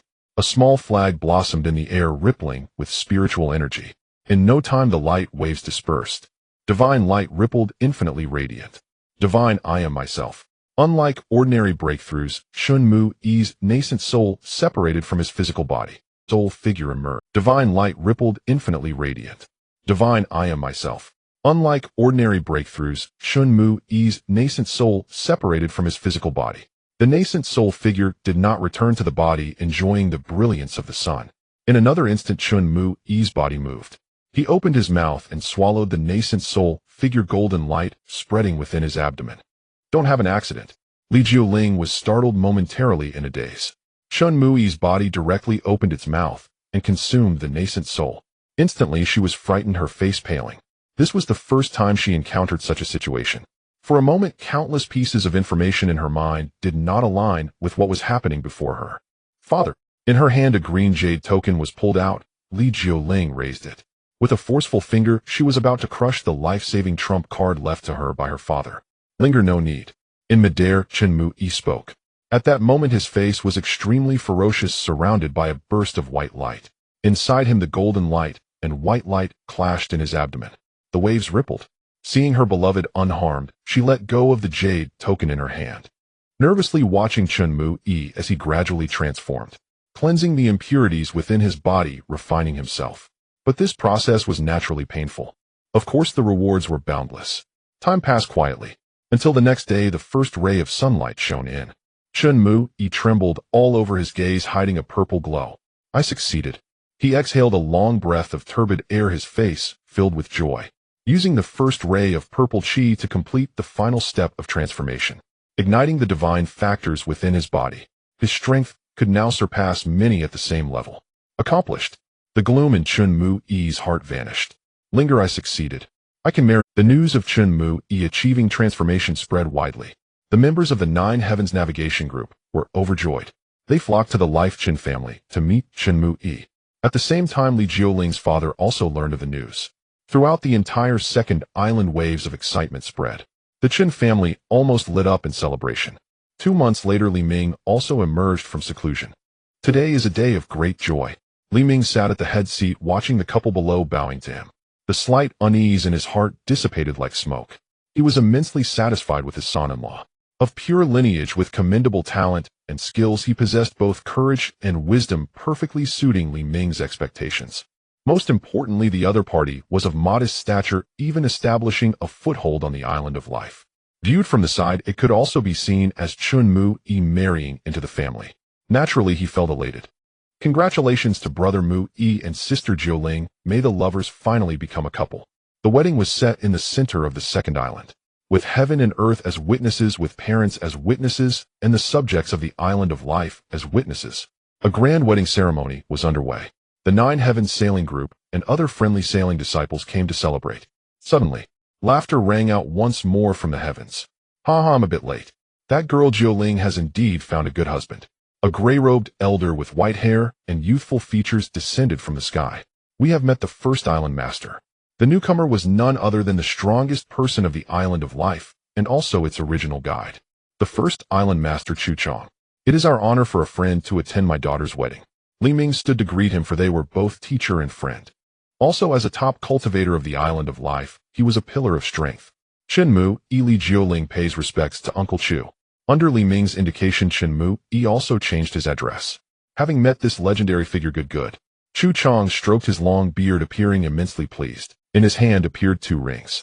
A pair of exquisite rings, each adorned with a pair of exotic beasts. They were extraordinarily beautiful. I have nothing grand to offer, so I gift you 2 young ones, a pair of rings symbolizing that you shall never part and shall walk hand in hand on the path of immortality. Shouldn't you thank Uncle Chu? Li Ming was taken aback upon seeing the rings presented. Clearly they were of immense value. Seeing that Chen Mu-yi and the others were still at a loss, he spoke up. Chen Mu-yi, upon hearing Li Ming's words, finally felt relieved. He took Li Jioling's hand and said, "We dare not refuse the gifts from Uncle Chu." Chu Chang slightly nodded. His gaze lingered more on Chen Mu-yi, revealing a trace of satisfaction in his eyes. Soon after, the wedding continued as the couple performed their mutual bow and made vows to the heavens. Chu Chang and Li Ming exchanged glances. Li Ming spoke, clearly, his voice resonating throughout the venue. "The three rites have concluded, so us two old men shall not linger here, lest we hinder the young ones." With that, Li Ming and Chu Chang departed. Only then did the oppressive atmosphere dissipate, returning to a bustling scene. After all, with two combined cultivation masters present, how could one relax? After the two grand masters left, everyone felt liberated. Those who came were mostly brothers of Chen Mu-yi, along with some forces hoping to make a good impression. One side was familiar, while the other sought to make acquaintances. Naturally, the atmosphere was harmonious and pleasant. After a banquet, everyone was able to let go of the burdens in their hearts. In the end, the hosts and guests were joyous. In Chen Mu-yi's courtyard, on the wedding night, today he would finally fulfill what he owed to his respected grandfather. The long-cherished matter, as well as what it meant to be a son of the Chen family, was something he had to accomplish. "The grand plan for the family's development lies with you and me." Chen Mu-yi spoke solemnly. In an instant, the red candles flickered. The dragon and phoenix intertwined. After decades of waiting, today his wish was fulfilled. At this moment, in the Lingwen Dao State, Chen County, in the family master hall, Chen Feng looked down with a headache, his face filled with determination as he gazed at Chen Chu-shi. "Father, I have reached the age of crown for 4 years. I wish to go out to pursue my path, as I feel something calling me from the other side of the sea. As the first son of myself and Sheng Lin Mei, my talent is exceptionally strong. In just 20 years, I have already touched the edge of the golden core. Moreover, my divine eye is opened. Unlike my own awakening, he opens it every moment without any consumption. In terms of strength, he is the best among the foundation establishment disciples of the Qin clan. By strength, he has long met the conditions to go out and train. However, he is different from the others. He wants to cross the endless sea and reach the other side." This worried Chen Feng, for on the sea, even a slight misstep could lead to a golden core being lost to the fishes. "How about letting the black dragon accompany you?" What a joke! Chen Chu-shi is the apple of the heavenly Saint Sek's eye. If something were to happen, it would not only break his heart. The demon lord might directly break through and come after him. He is deeply fond of his grandson. "Father, this is my path, and only I can walk it." Who knows? Chen Chu-shi is just as stubborn, firmly opposing. He speaks quite reasoned. Path, what path? You are only at foundation establishment. Even I would not dare to speak of such things." Chen Feng was full of black lines on his forehead. When did foundation establishment cultivators start to speak of the great Tao so freely? Sigh. Ultimately, under the others' insistence, Chen Feng still relented. He did not want to obstruct his descendant's choice. Go on. Here, take this storage ring." He tossed out a storage ring with a painful headache. "Take this for your expenses. Money is a person's courage, and you are going far. Crossing the endless sea would take me several days. Inside is a spirit treasure fast boat that I refined for you. Take it with you." Chen Chu-shi nodded, not refusing. On the path of pursuing the Tao, using a few special means should not be an issue. He is not a narrow-minded person. "Thank you, father. I take my leave." Chen Chu-shi left after leaving a letter in Sheng Lin Mei's court. He activated the fast boat and vanished from Chun territory, leaving Lingwen Dao State. By the time Sheng Lin Mei discovered it, it was already too late.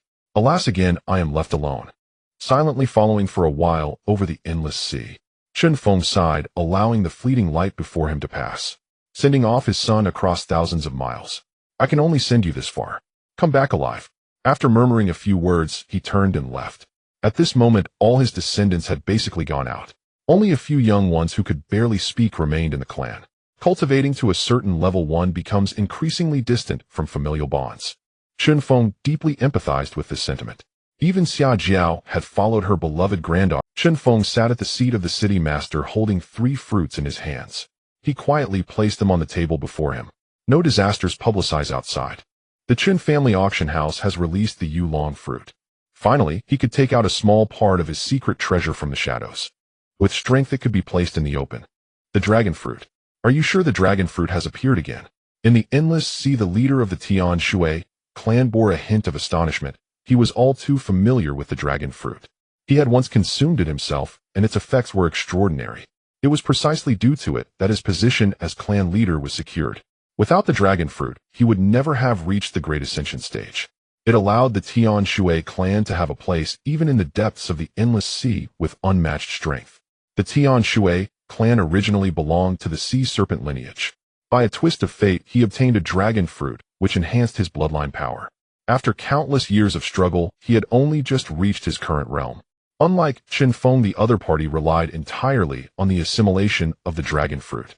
In contrast, Chen Feng and Chen Shuling depended on the dragon fruit's alteration and mutation of their bloodline. The two were not the same. Of course, mutation and purification of the bloodline were inherently different. The former had limited prospects while the latter offered limitless potential. Otherwise, the dragon fruit revered as a sacred object would not be as it appeared. If the evil lord were to discover that the dragon fruit could awaken the deepest bloodline within the human race, he would not have set his sights on his own kin and acted against them. He had long since gone to plunder the forces of various dragon clans to exchange for dragon fruits, awakening the resistance consciousness of the innate human bloodline within. Similarly, cultivating the innate human bloodline was also what the evil lord's faction pursued. It was also the goal of all powerful practitioners of the human race. Unfortunately, in this world, there was not just Chen Feng who knew how to compel the human bloodline to awaken using the dragon clan bloodline. Otherwise, the innate human race would not be so scarce, nor would it be so precious. In the entire Xianling continent, only Chen Feng possessed the innate human bloodline. It was simply unprecedented. The Tian Shui clan understood this principle very well. However, their path was different. They sought to fully master the half-dragon form to gain terrifying combat power. In the endless sea, they were considered a top-tier clan. Upon learning that the Chun clan's auction house was auctioning such a rare item as the dragon fruit, the entire clan began to stir. All the high-ranking members of the clan were aware of the method of the dragon fruit. This one, purchased by Chen Feng, became a vital item for the returning spirit pill. In their eyes, it was akin to an elixir of immortality. It was something they could not obtain. If they were to learn that Chen Feng controlled a supreme being of the dragon clan, the one established by Long Outyin known as the Tianlong realm, and possessed over 10 dragon fruit trees, they would likely go mad, disregarding everything to raid the Chen clan. Obtaining this fruit was crucial for their race. If they could possess a dragon fruit tree, it would signify a powerful race through the half-dragon bloodline. They would have the opportunity to continue thriving, which naturally excited them immensely. Outside the Tian Shui clan, there was also the Tian Sheng sect, including the original Tian'an Immortal Alliance and the forces of the Great Desert. All were attracted by the bait released by Chen Feng. The allure of the dragon fruit was equally deadly for the. After all, among the demon race, there were also many dragon kinds. If the dragon clan did not see themselves as superior and detached from the broader demon race, the dragon clan would also be a royal lineage within the demon race. Including the current ruler of the Great Desert, the demon emperor of the Wan Yao Halxiang Basin, was also someone who followed the human cultivation system. Similarly, he was of dragon descent belonging to the Dragon Xiang clan. His desire for the dragon fruit was also fatal, especially after the last appearance of the Tianlong realm. The pursuit of the dragon clan bloodline across the entire Lingwen Dao state had grown increasingly intense. At the same time, the rapid development of the Chen clan made Xiang Batian feel a sense of crisis. At the same time, he also sought to make a profit, which was why he agreed to the Chen clan's request. As time quietly passed, the name of the Chen clan began to resonate within the Great Desert. Among the human race, talents emerged in droves. Regarding this Chen clan auction, most people had not harbored any ulterior motives. Most of those who did were from the outside world. With no clear understanding of their own strength, they wished to establish their own dominion through their insignificant brute force. Time quietly passed.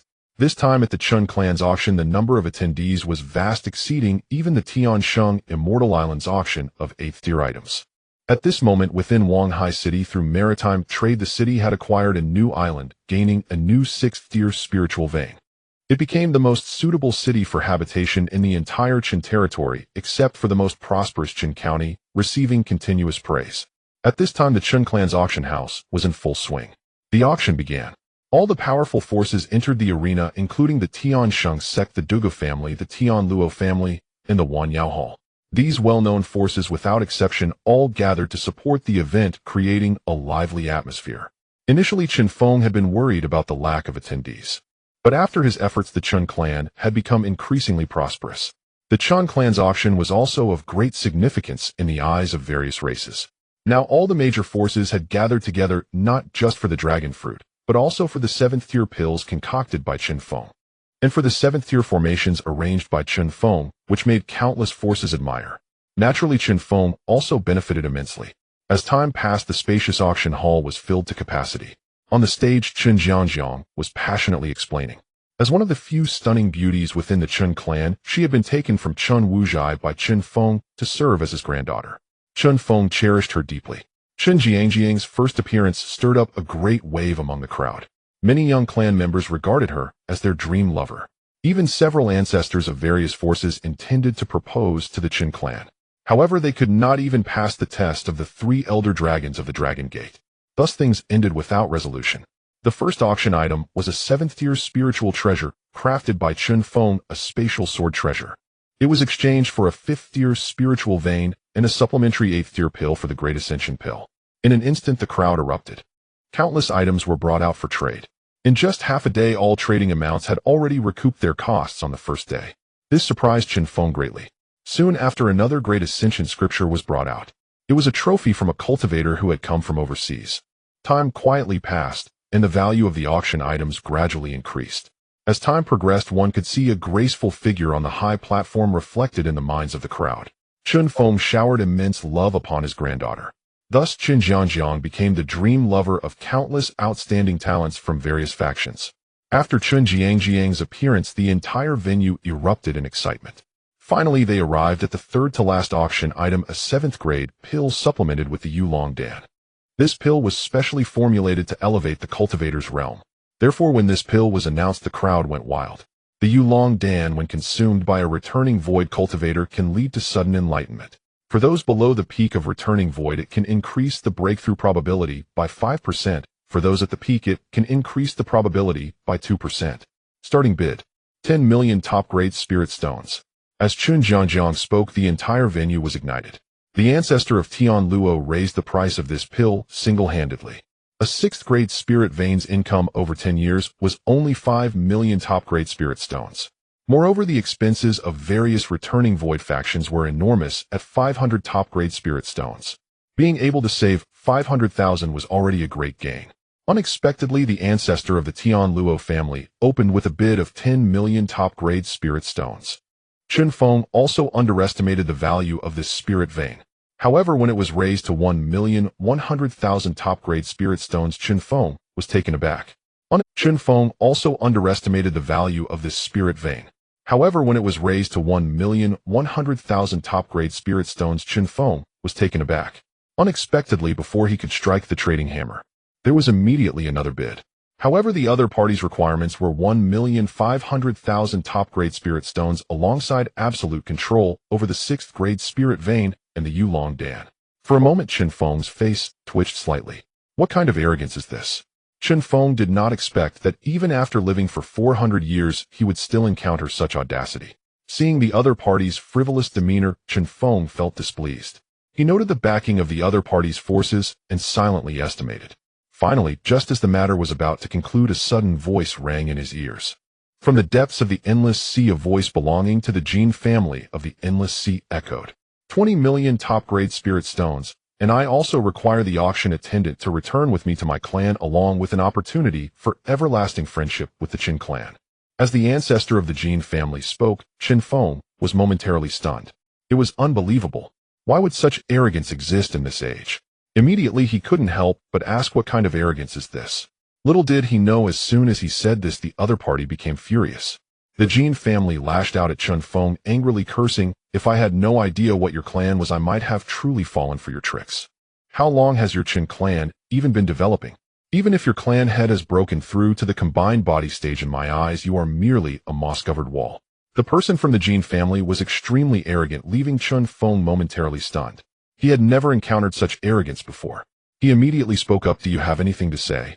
Little did he know the other party had already fallen deeply into their own world.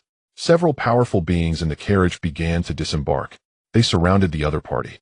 After hearing the continuous and unending wails, they met the other party again an hour later. When the other party entered, they instinctively felt their entire divine essence dissipate, fearing they might not survive long. This made the cultivators of the Jin family all tense up. "Senior Chen Feng, we have made a mistake. We salute you and hope to prioritize peace." After the other party finished speaking, they decided to withdraw. Unexpectedly, everything changed after his younger sister returned. Aside from his sister, he now lived with his nominal cousin. In his heart, an ominous premonition arose. Of course, peace is paramount. But if you cannot find it, I will intervene. Old ancestor, what is there to discuss with such a small emerging faction like the Chen clan? Chen Jiangjiang walked over on foot. Regarding those who had insulted and mocked her, she was well aware. She noted down their faces. How can we speak with your family's ancestor and let you interrupt? Shut your mouth. Upon witnessing Chen Feng's calm and steady demeanor, the Jin family from the Endless Sea felt significantly less anxious. Their momentum rose as they believed a newly emerged combined body faction had no foundation and was merely relying on their defense. This led to the current events. The Jin family, is it? Chen Feng was somewhat surprised and smiled after looking at them, his gaze focused on the ancestor of the Jin family. I hope you say that again. Chen Feng's smile did not reach his eyes. The Jin family's powerful one felt a slight heaviness in their heart upon witnessing Chen Feng's demeanor. They hurriedly shut their mouths and began to speak French. Chen Feng, you may have misunderstood something. The other party was also startled and glanced at him. Having spoken disrespectfully earlier, they still attempted to argue. Little did they know Chen Feng was not buying it at all. Or rather, he was waiting for them to break the rules. You need not speak, oh I understand. Chen Feng chuckled lightly as if bathed in spring breeze like a graceful gentleman, showing no concern for the expressions on his face.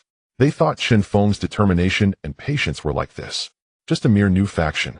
Seeing Chen Feng's expression, they felt a sense of relief in their hearts. Just as they were about to speak, the wind and clouds suddenly shifted. Puff! In an instant, Chen Feng had a charming smile on his face. In his hand was a fresh red heart pulsating with life.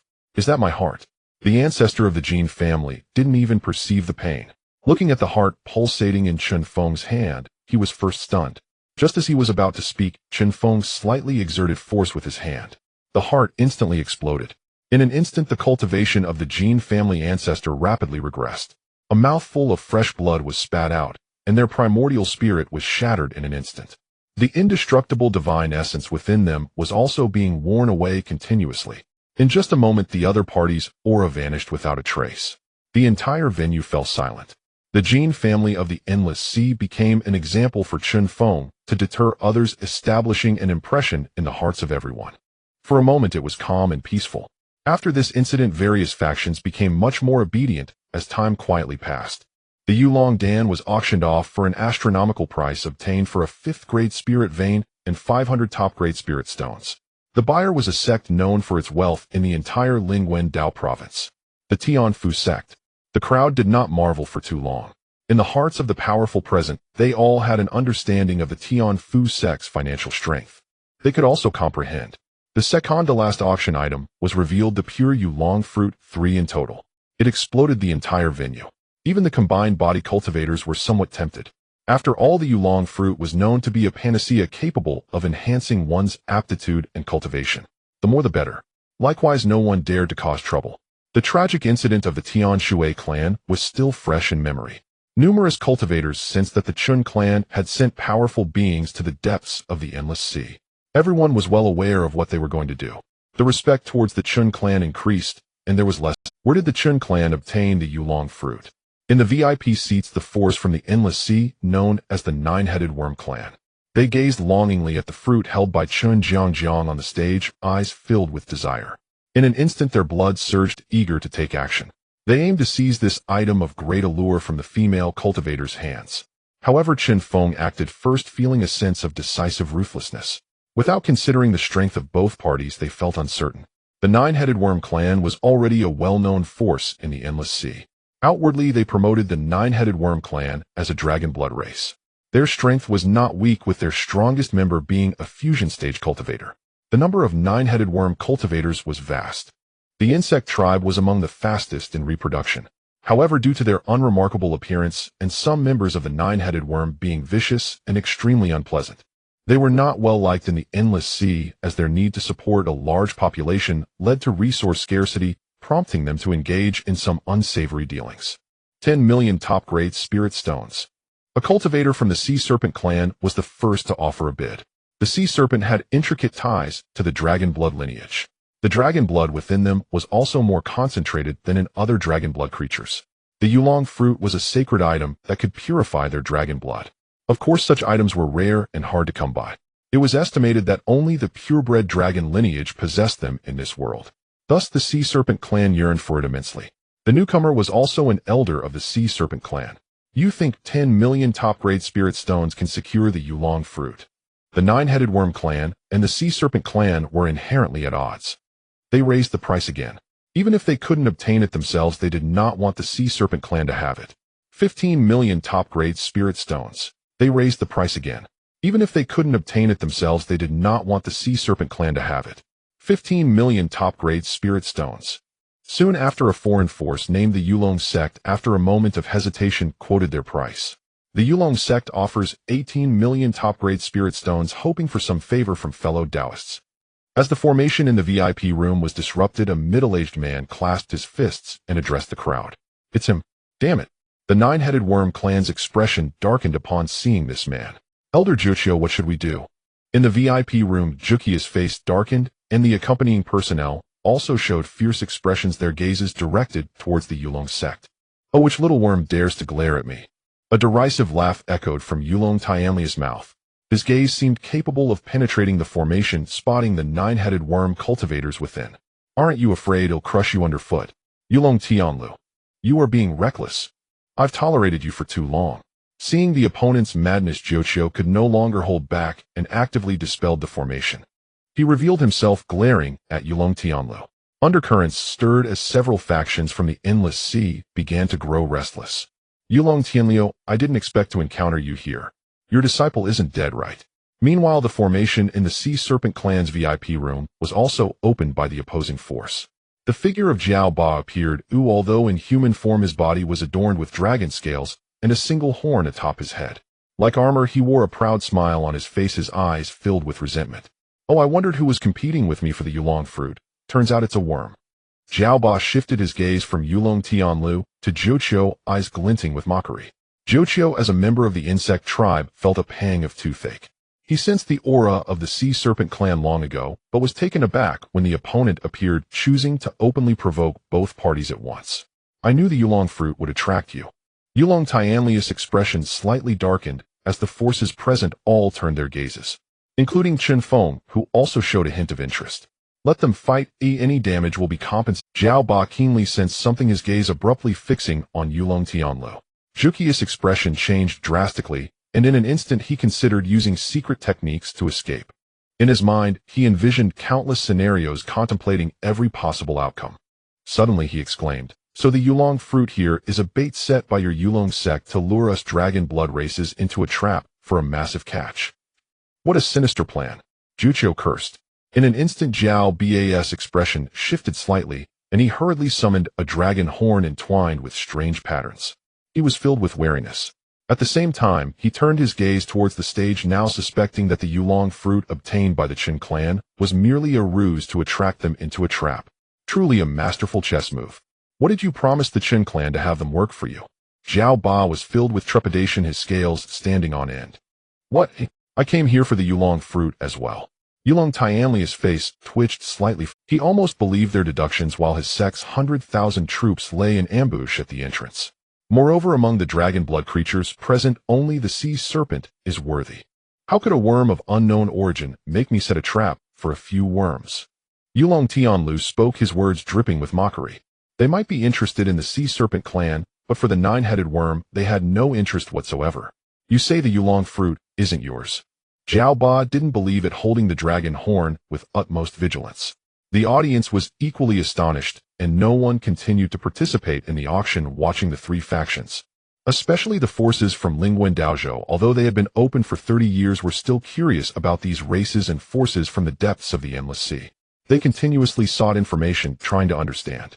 Believe it or not, I don't care. Yulong Tianlu shook his head, no longer paying them any mind. After marking the positions of the twos, auras, a letter quietly vanished. 18 million top-grade spirit stones. If you don't want it, I'll take it. Seeing the silence in the arena with the two great cultivators in a standoff, Yulong Tianlu spoke again. After all, he had a great need for the Yulong fruit. If there were a few more Yulong fruits, Uncle Long could advance his bloodline further and break through to the great ascension. He murmured, having prepared ample funds for this visit. After all, this was a significant matter. If successful, the Yulong sect would become even more prosperous. Seeing this, the two members of the Jiaolong were still filled with doubts, and several messages were transmitted outward. They still suspected a trick. The Yulong fruit is indeed a sacred object that is unattainable for dragon-blooded beings. However, for them acquiring the Yulong fruit is still uncertain. After all, for human cultivators and the other sea tribe cultivators, while the Yulong fruit can enhance one's aptitude and divine sense, it almost guarantees a transformation into a deity. However, the cost versus the reward does not justify the expense for the human cultivators who, despite its benefits, it pales in comparison to its exorbitant price.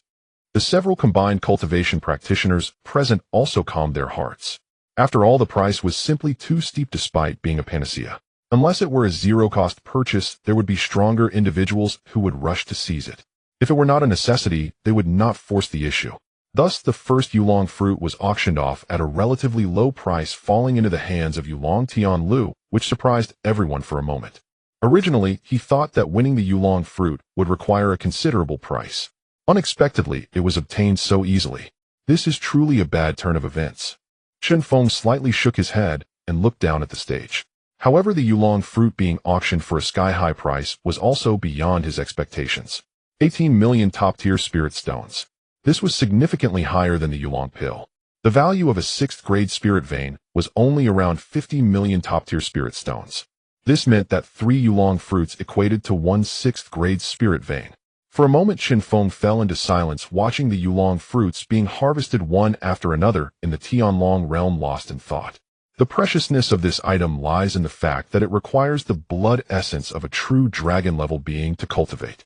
Additionally, it must be continuously infused with dragon energy for years. The conditions are exceedingly harsh. After all, true dragon-level dragons have long ascended to the celestial realm. Moreover, the Yulong fruit takes 10,000 years to bloom, and another 10,000 years to bear fruit. 2 tentasandier periods are equivalent to the entire lifespan of a peak returning void cultivator. A returning void cultivator who obtains a Yulong fruit tree might not see it bear fruit even until death. Thus its scarcity has increased. Upon thinking that he had used dozens of them, he saw the second Yulong fruit being auctioned below. Various dragon-blooded factions were nearly at odds with each other, feeling a sense of disconnection. However, as the Yulong fruit appeared more frequently, it became less valuable. Moreover, there was a risk of being targeted by various major dragon-blooded factions. It was sufficient to test the waters with a few. In the end, this Yulong fruit was bid up by the Jiaolong tribe for 24 million top-tier spirit stones, and the last one was even more intensely contested. 25 million top-tier spirit stones. A somewhat aged voice echoed from a box in the front. In an instant, no one else made a bid. Jiaoba looked at the remaining spirit stones and resources, pondered for a moment, and chose to give up. He simply could not afford it, and his anger intensified. His gaze was fixed on Yulong Tianlu, filled with intense resentment. In his subconscious, he felt that the other party had played him. This led to him missing out on the first fruit. What are you looking at me for? Take a look in the mirror at your own bear-like appearance. Yulong Tianlu sensed a gaze secretly monitoring him. He immediately turned his head and retorted, "You bully too much. If you're not satisfied, come and fight." Yulong Tianlu was in a good mood, having acquired the Yulong fruit at the lowest price. Seeing Jiao Ba, enraged, Yulong Tianlu calmly uttered these words, igniting the fury within Jiao Ba completely. The two families were already mortal enemies, and how could he possibly accept this provocation? Jiao Ba's figure flickered, his scales standing on end, beginning to revert to his true form. "Be quiet. If you want to fight, do so after the auction ends, and leave my Chun clan's territory by 1,000 miles. Everyone felt a sense of pressure, as if a ferocious beast had awakened. The energy stirred throughout the venue. Some scattered cultivators, and those from smaller factions, felt immense pressure, their expressions shifting dramatically. Suddenly a wave of pressure descended, pinning the beast, transforming Jiao Ba, whose face was filled with frost. In an instant, the entire venue fell silent. Jiao Ba felt as if he couldn't even catch his breath, crushed under the immense weight. A storm of shock surged within him. Chen Feng's speed in slaying the golden ancestor was too fast. Although Jiao Ba had encountered many combined cultivation practitioners, it was only this time that he felt utterly overwhelmed. Despite being a peak returning void cultivator, he had no power to fight back. He even felt that everything within him was suppressed. Bloodlines, meridians, bones, and even flesh were all sealed, making him feel powerless like fish on a chopping block. "Do you understand now, eh?" Chen Feng said, lightly releasing him as his gaze swept around. There were over 10 returning void factions present. For combined cultivation practitioners had come. After he had slain 1, 3 remained. He could sense the strength of the other two. They were not too strong. Only the last one who had bid for the third yulong fruit was inscrutable to Chen Feng. Perfectly, he would use this opportunity to make an example out of them. Moreover, his aura was not retracted, but rather released. Yulong Tian Liu's little schemes were suppressed, and immense waves surged within his heart. I understand now, Elder Chen Feng, please spare me. Zhao Ba, firmly pressed down by the overwhelming bloodline and cultivation pressure, spoke up. His arrogance was swept away. He wouldn't engage in any useless efforts. For instance, saying my father is the clan head of the Jiaolong tribe. If you kill me, my father will surely seek revenge. What kind of talk is this? Isn't this just provoking the other party in disguise? If you don't kill me, I'll tell my dad you killed me when I return. If you kill me, my father will also kill you. So should he kill or not? For Chen Feng, he certainly wouldn't indulge him and would resolve it with a single strike. Such cultivators have no ambition. They are definitely second-generation heirs. What they fear most are those who know how to retreat and can endure humiliation. On the grand opening day of my Chun clan's auction house, I do not wish to see bloodshed. I believe you have not committed any extreme actions that would cause harm. Today I will let you off. However, in the future, no matter who causes trouble, I will kill them without hesitation, even if they are the sons of immortals. After speaking, Chen Feng released the pressure and quietly injected a trace of dark energy. It entered through the other party's ear and into their mind. Chen Feng's words resonated throughout the venue, meant for all the cultivators present, including Yulong Tian Lu, who also closed his mouth. After this incident, the atmosphere improved significantly and no more street curses occurred. Everything proceeded in an orderly fashion. The last auction item. Immortal technique. Tian High Flow. Only trade for items, no original form permitted. Immortal arts. How is that possible? Once the technique was unleashed, the world was astonished. All eyes were fixated on the small jade slip held delicately in her hand. The rarity of immortal arts was known only to the two major forces of the Lingwen Dao prefecture. Only the Dugu family and the holy sect possessed them. So scarce that even among the depths of the ocean there were few races that could wield such powers. Only some forces established by immortals or the widows of immortals would possess them, invaluable beyond measure. In an instant, the mention of immortal arts caused the various forces present to breathe heavily. In the private room, several composite cultivators had completely dispelled the formation. Their true forms revealed, they sent out their divine senses to probe. Yet they found themselves unable to advance even a fraction. On the stage, Chen Feng quietly observed them, a smile appearing on his face. The formation arranged on the auction stage was a 7th-tier formation. Ordinary composite cultivators truly had no way to break through the limits. They came to investigate, even resorting to some minor tricks. Since this is an immortal art, why not dare to showcase it to the world? Could it be a false display? From a VIP seat, a revealed composite cultivator. Their eyes gleamed with desire, fixated tightly on the immortal technique held by Chen Jiangjiang. As the elder of a composite cultivator faction, the highest cultivation technique and skills, he had only reached the stage of tribulation transcendence. This resulted in him being inherently weaker compared to those with access to immortal arts. Thus he pondered day and night about obtaining an immortal technique to enhance his foundation, and now he happened to possess such an opportunity, causing his breath to quicken, especially upon discovering that the other party had set up a restriction preventing any glimpse. His heart began to race. Even if it were false, he still wished to give it a try. Immortal techniques could greatly enhance overall strength. Perhaps it could elevate his faction to new heights, with even more potential. Additionally, several other composite cultivators were also focusing on this side. Immortal arts, even those who possessed them could not help but feel excited. What they possessed was far too singular. Even the Tiansheng sect and the Duga family were the same. They only grasped one technique. One could say human desire is insatiable. Let alone those from the returning void forces, their yearning was immense. Far across the ocean on the Immortal Island, the demon lord learned from an elder in the holy sect who sent him a message. His heart also slightly stunned, feeling an immense difference. Immediately a golden paper flew out from his retreat, aimed towards the continent. Bright, you have good things, and yet you do not honor your father-in-law. I have wiped your backside so many times. In the forbidden ground, the demon lord sat in meditation. He shook his head slightly. He was merely one step away from breaking through to the Great Ascension. If he could acquire an immortal art as a reference, then perhaps he could seize the last glimmer of opportunity. His words were not wrong.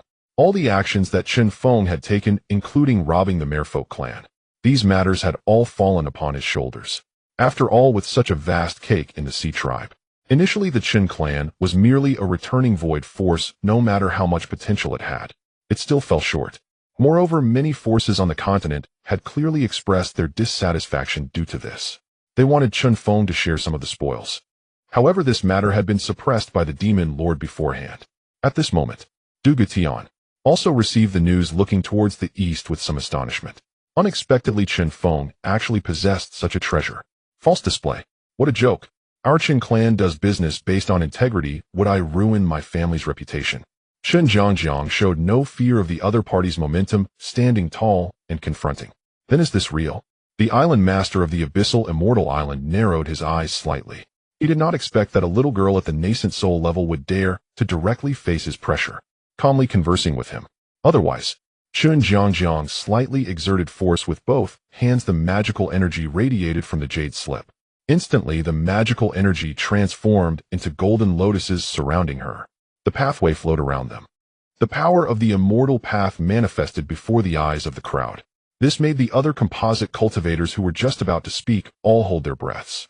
The mysteries of the immortal arts, even a great ascension, could only glimpse a little, and they at most could only perceive the surface. As composite cultivators, their vision was naturally extraordinary. Before them, an extraordinary scene of blossoming lotuses appeared.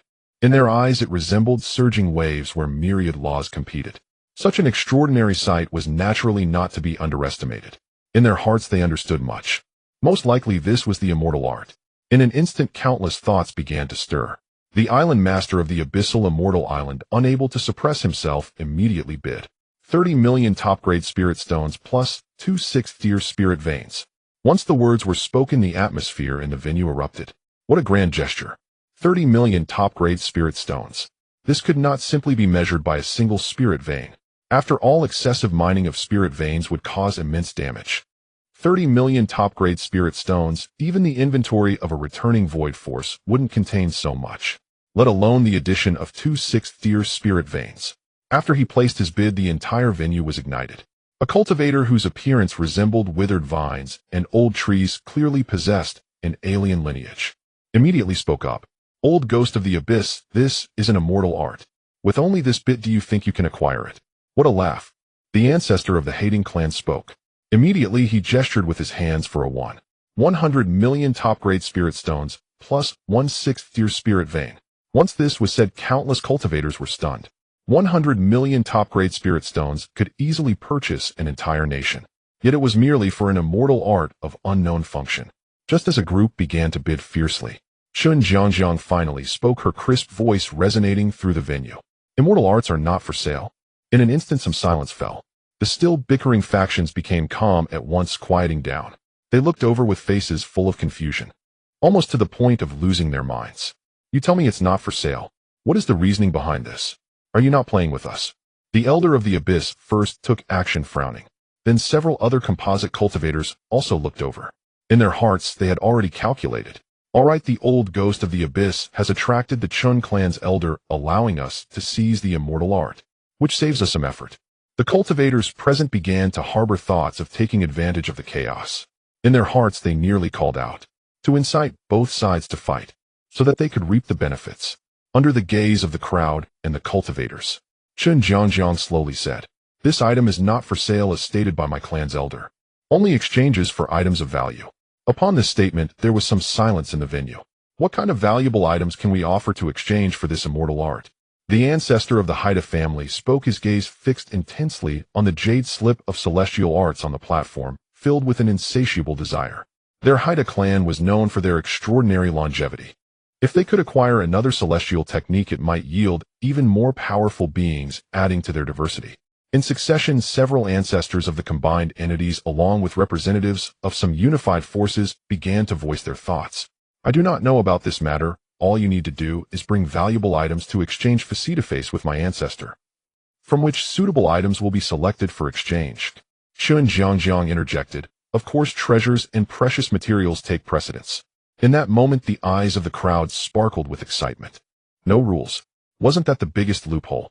Immediately, several meteors streaked across the sky. Zhao Ba tentatively asked, May I inquire, if one does not possess high-value items, can we wait a few hours for someone to fetch them for exchange? His words prompted the representatives of several combined forces to nod in agreement. Just as Chen Jiangjiang was about to speak, her voice was stifled by Chen Feng's transmission. Chen Feng appeared on the platform and said, "From this moment on, for the next 6 hours, you may present your precious items for my inspection. In the end, after 6 hours, we will announce who will exchange with whom. Remember, opportunities are fleeting. How rare is it to obtain the jade slip of celestial arts? I only have this one copy passed down from my ancestors." As soon as these words were spoken, the cultivators present became agitated. Naturally, many faces were pondering. If we present so many valuable items, will you not be tempted to employ underhanded tactics? A representative from one of the combined forces raised his concern. After all, carrying such precious items necessitated Chen Feng's awareness. If the other party harbored ulterior motives, how could they withstand it? Observing the gazes upon him, Chen Feng smiled. "Dear friends, you must understand my cultivation level, as well as that of everyone present. I would not seek my own demise nor tarnish my reputation." Indeed, there were so many cultivators present, even among the combined forces. Even if Chen Feng were powerful, he could be overwhelmed by sheer numbers. There was nothing to fear. Consequently, many cultivators left their seats immediately to gather precious items. Only Chen Feng remained sitting high on the platform, gazing down with a smile, using celestial arts as his trump card. This was both to enhance his reputation and for his own benefit. Moments later, someone transmitted to him, "Friend, may we have a conversation?" It was the ancestor of the abyss, appearing somewhat hesitant. After a moment of deliberation, he ultimately decided to approach Chen Feng. In the VIP area, Chen Feng met with the abyss ancestor. The other party cautiously took out a precious herb from his pocket dimension and placed it before Chen Feng. "This is Tianxing grass. You should recognize it, right?" As one of the 7 main ingredients for the Grand Ascension pill, Chen Feng naturally recognized it. Previously at the Tianxing auction, he had also acquired a principal ingredient for the Grand Ascension pill. If he obtained this herb, he would be a step closer to gathering all the ingredients for the Grand Ascension pill. Observing Chen Feng's silence, the abyss ancestor's face revealed a hint of embarrassment. He realized that he was foolishly hoping to trade a primary ingredient for the Grand Ascension pill for celestial. It was simply a delusion. Seeing that Chen Feng remained silent, he added, "I also have 21 auxiliary ingredients. What do you think, my friend?" Upon finishing, he carefully presented a row of boxes. After opening these boxes, various herbs lay quietly inside. Most of them were relatively common auxiliary herbs, easily obtainable with effort, but a few were quite... Looking at these herbs, Chen Feng shook his head slightly. Although the value of these herbs exceeded that of a 6th-grade spiritual vein, it was still insufficient. "Are you joking, my friend? Presenting these items in hopes of obtaining celestial arts? If I dared to trade with you, do you think you would dare to cultivate it?"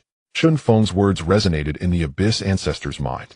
Indeed, if Chen Feng exchanged for such trivial things, the value of what he would obtain was self-evident. "I was being foolish. I hope you can forgive me, my friend." The abyss ancestor smiled awkwardly. After a moment, Chen Feng said, "If you have not made a decision and lack the determination to exchange with me, you may leave for now." The abyss ancestor gritted his teeth. He slapped his hand against his chest, forming a scissor gesture with his hands. He pierced the skin and delved inward, pulling out a bone that radiated a brilliant light, placing it before Chen Feng. This action left Chen Feng stunned. Was he really going to break his rib to exchange for celestial arts? How absurd. However, after a moment, Chen Feng's expression changed slightly as the third eye on his forehead opened. A golden glow shone upon this rib. Moments later, Chen Feng turned to the pale-faced abyss ancestor and asked, "Is there more?" The abyss ancestor shook his head, saying, "This item was also obtained by chance, imbued with boundless spirit, and even carries a hint of celestial essence. To acquire this item is already a blessing from the heavens. What do you think, my friend?" The abyss ancestor, with a glint of desire in his eyes, presented his most treasured secret in hopes of exchanging it for the celestial arts in Chen Feng's hands. Chen Feng pondered for a moment before speaking. "If this is all you have, it is still insufficient. This is celestial arts, the last legacy left by my ancestor who successfully ascended, and there is only this one copy." Chen Feng reiterated the importance and scarcity of the celestial arts in his hands, his gaze fixed on the other party. It was evident that he appeared somewhat disheartened. With a slight sigh, he said, "Since it is like this, then, so be it. I am fated to be without the celestial arts." "You must not say that, my friend." Chen Feng glanced at the jade bone that the abyss ancestor was about to take back, and said, "If you can detail the area where you obtained this bone." I can give you this celestial arts as I have been quite interested in celestial matters during these years.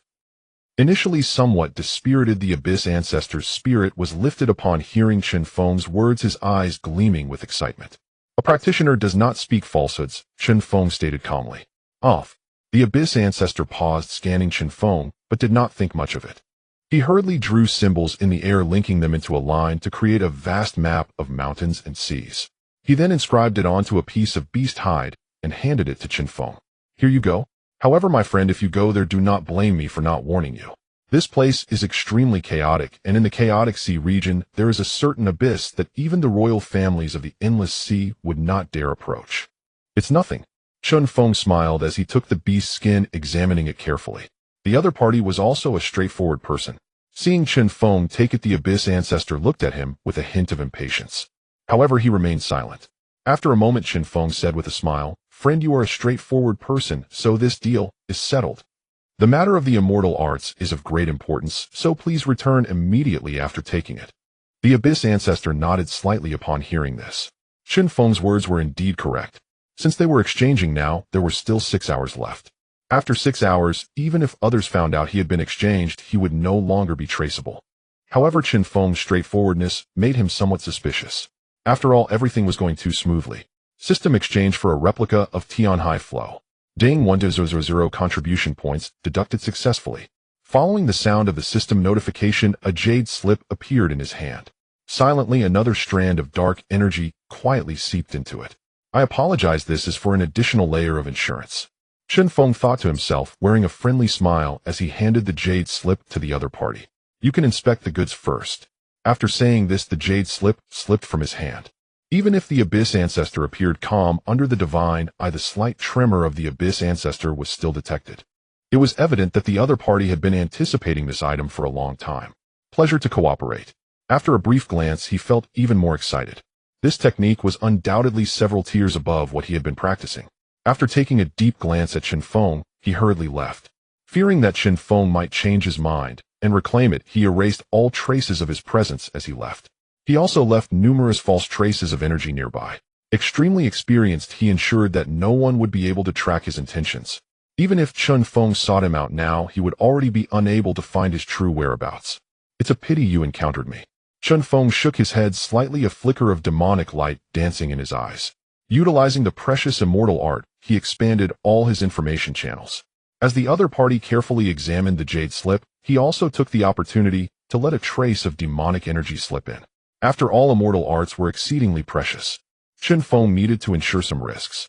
Although he could wholesale such immortal arts jade slips in exchange for valuable items, he gazed at the materials left behind by the other party for the golden core elixir. He then slightly tucked away the map and picked up the jade bone for examination. After scrutinizing it for a moment, Chen Feng's brow furrowed slightly. Ultimately, he sighed lightly. Forget it. System use identification. Ding, inheritance points deducted 10000. It actually requires 10000 inheritance points. Chen Feng said lightly, realizing he had not saved any of these points. After a moment, streams of information flooded into his mind. Bone of the true immortal location rib.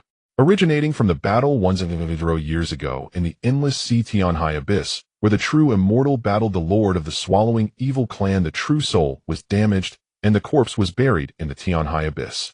The life of the original owner of the true immortal bone born into the immortal domain, the family of the Thunder King, named Lei Yue, quite favored.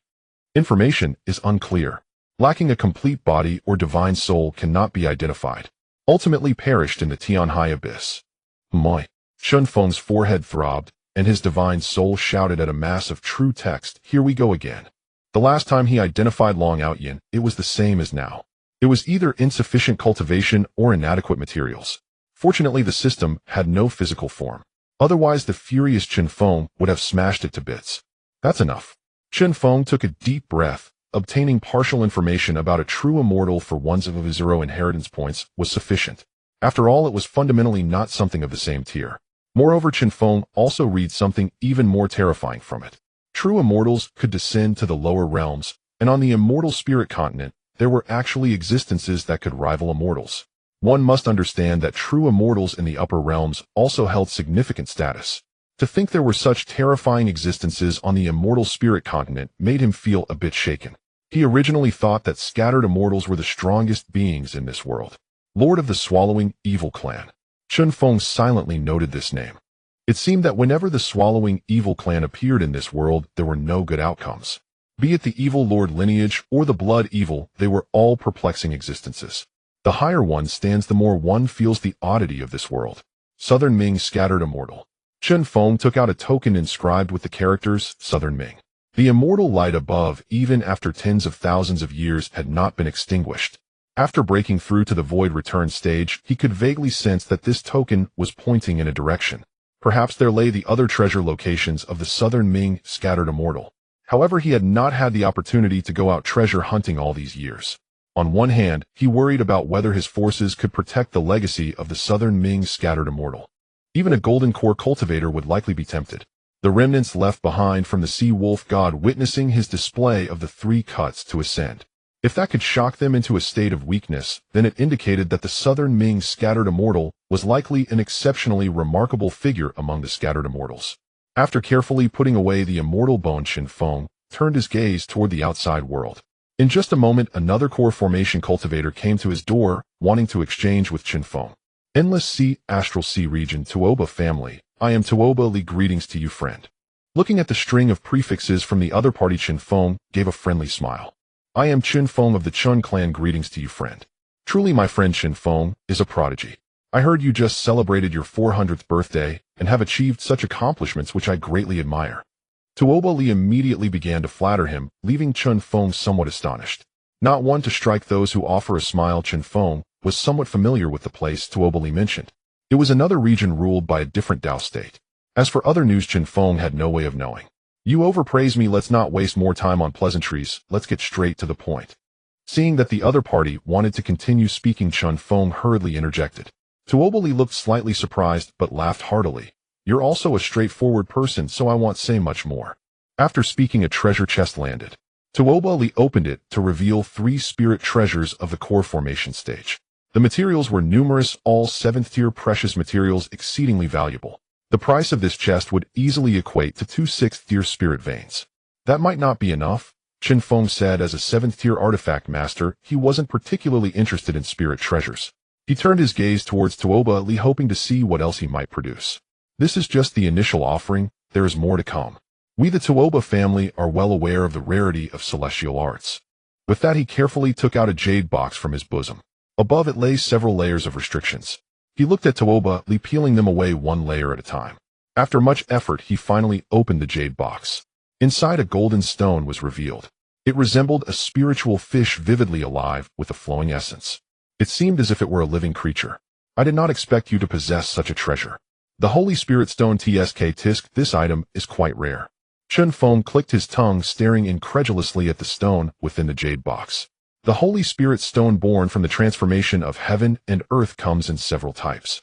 Firstly, it is the creme de la creme of the Holy Spirit Stones, brimming with vitality. Its form can be incredibly diverse, at least as large as a human child.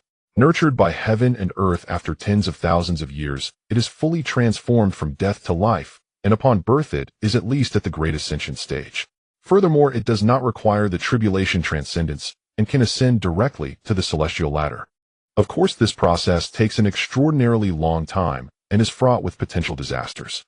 It is exceedingly fragile. Once it faces calamity, millennia of effort can vanish in an instant. Secondly, there is the Holy Spirit Stone before us. Due to its small size, it enjoys less of heaven and earth's favor, making the birth of its consciousness from death to life exceedingly difficult.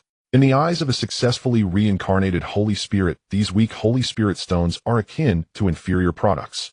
This fish-shaped Holy Spirit Stone is just about the size of a thumb. While it possesses immense vitality, it is also vibrant with life. Such Holy Spirit Stones are generally preferred materials for crafting celestial artifacts. Alternatively, they are also prime choices for certain secret treasures capable of giving birth to spiritual treasures with consciousness or even intelligence. They serve as a significant aid for their users, able to fight independently and become the most trusted companions of their users throughout their lives. Hence, they are quite favored by some powerful beings. However, they are exceedingly rare. Some individuals, even after becoming celestial beings, have failed to obtain Holy Spirit Stones for the celestial artifacts they forge. This one, though incredibly weak, is valued far beyond 3 6th grade spirit veins. For those in need acquiring, it would be worth even exhausting their fortunes. I did not expect a fellow cultivator to recognize this item. Seeing that Chen Feng recognized the item Tuoba, Li did not dwell too much on its uniqueness. Since you are aware of this item, you must also understand its preciousness and rarity. This Holy Spirit Stone was obtained by my Tuoba ancestors for crafting celestial artifacts. Unfortunately, due to unforeseen circumstances, this particular stone was never utilized, and so it has been preserved until now. Tuoba Li sighed, recounting the item's origin. He pointed out the strength of his backing the family's influence to deter any improper thoughts from Chen Feng. At the same time, he conveyed a friendly message. Chen Feng smiled at Tuoba Li and said, "The celestial arts passed down in my family are similar, originating from the celestial ascension of our clan's ancestor.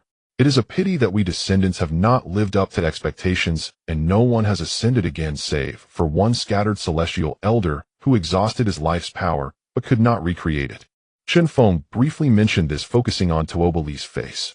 Tuoba Li's expression remained unchanged, but internally, he felt a wave of turmoil. Silently, he suppressed some of his inner thoughts. The preciousness of this item is self-evident. Chen Feng wore a smiling face. He pulled out a replica he had exchanged for earlier, making a pained expression. "If it weren't for my deep love for artifact crafting, wanting to create a spiritual treasure with the spirit of the artifact. Forgive me, great ancestor." Chen Feng sighed for a moment and tossed the jade slip to Tuoba Li, carefully storing the Holy Spirit Stone afterward. Transaction complete. Do you have anything else to say, fellow cultivator? After examining for a moment, the look of surprise on Tuoba Li's face was barely containable. He clasped his hands and said, "You are quite straightforward. Thus this transaction is concluded." After putting away the jade slip, Tuoba Li added, "Since you are an artifact craftsman, you are welcome to visit my Tianwen Sea at any time. In the Tianwen Sea, there is a place called Tianjin City where resides a 9th grade artifact craftsman." After revealing this information, Tuoba Li cast a deep glance at Chen Feng, and in an instant his figure vanished. He did not notice the dark energy coiling around the back of his head. Let's go, let's go." Chen Feng smiled as he watched him leave, pulling out 6 more jade slips to play with. "A 9th grade artifact craftsman," Chen Feng murmured. "Such masters of artifact crafting are absolutely top tier in the continent, even capable of challenging celestial artifacts.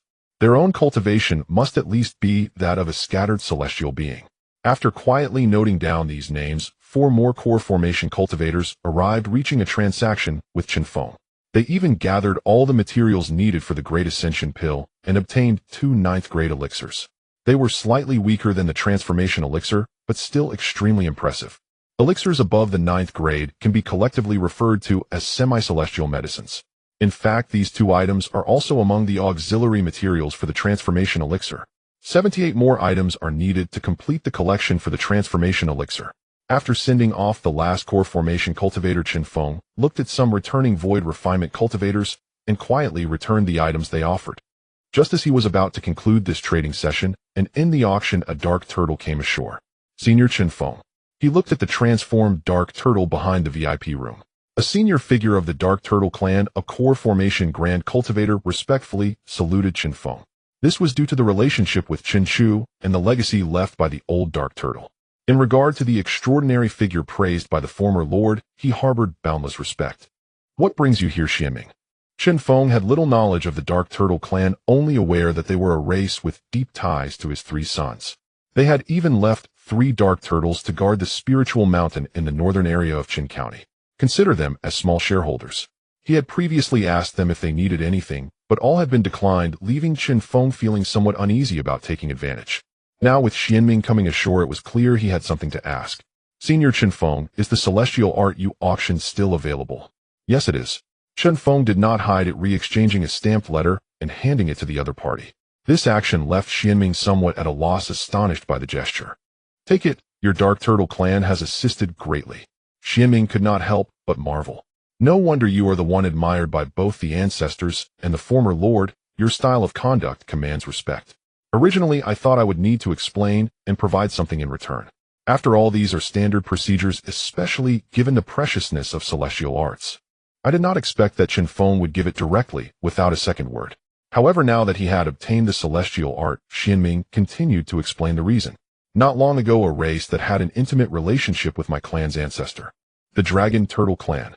Chen Feng listened to Xuanming's narration. This was a colossal power from the depths of the Endless Sea. It was rumored that an immortal ancestor resided within the clan. In the Endless Sea, they were also well known as a dominant clan. However, unlike other races, the Dragon Turtle clan preferred not to engage in conflict. They had a close relationship with the Xian Turtle clan. As Chen Feng listened to Xuanming speak, he also learned another piece of information: the opportunity of his good friend Chen Chu, the true master of the Xian Turtle clan. Consequently, the ancestor of the Xian Turtle clan was merely a small turtle raised by him, raised into a Xian Turtle forced to change its fate. Logically, the Dragon Turtle clan, with its million-year inheritance, should not lack any immortal techniques. Chen Feng said lightly. He gazed at Xuanming. The Xian Turtle before him exuded a remarkably long aura with strength at the mid-stage of integration. In the Xian Turtle clan, it was undoubtedly a high-ranking figure. If the Dragon Turtle clan wanted to persuade him, they could either negotiate directly with the leader of the Xian Turtle clan. This also indicated that the relationship between the two sides was not bad. It is like this: the second ancestor of the Dragon Turtle clan is currently seeking the ultimate power of water. Coincidentally, the immortal technique you are auctioning is a formidable water-based technique. After speaking, Xuanming took out a small box and placed it before Chen Feng, saying, "This is from Ao Xing of the Dragon Turtle clan to be exchanged with you, senior." Upon hearing this, Chen Feng understood. The existence of the Dragon Turtle clan was not merely to take advantage without offering anything in return.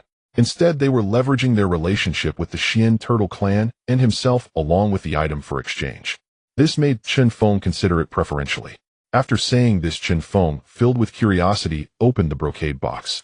Inside lay a pearl resembling white jade, emitting a faint cold light. An exotic dragon pearl. Xuanming was incredibly surprised, his eyes widening in disbelief.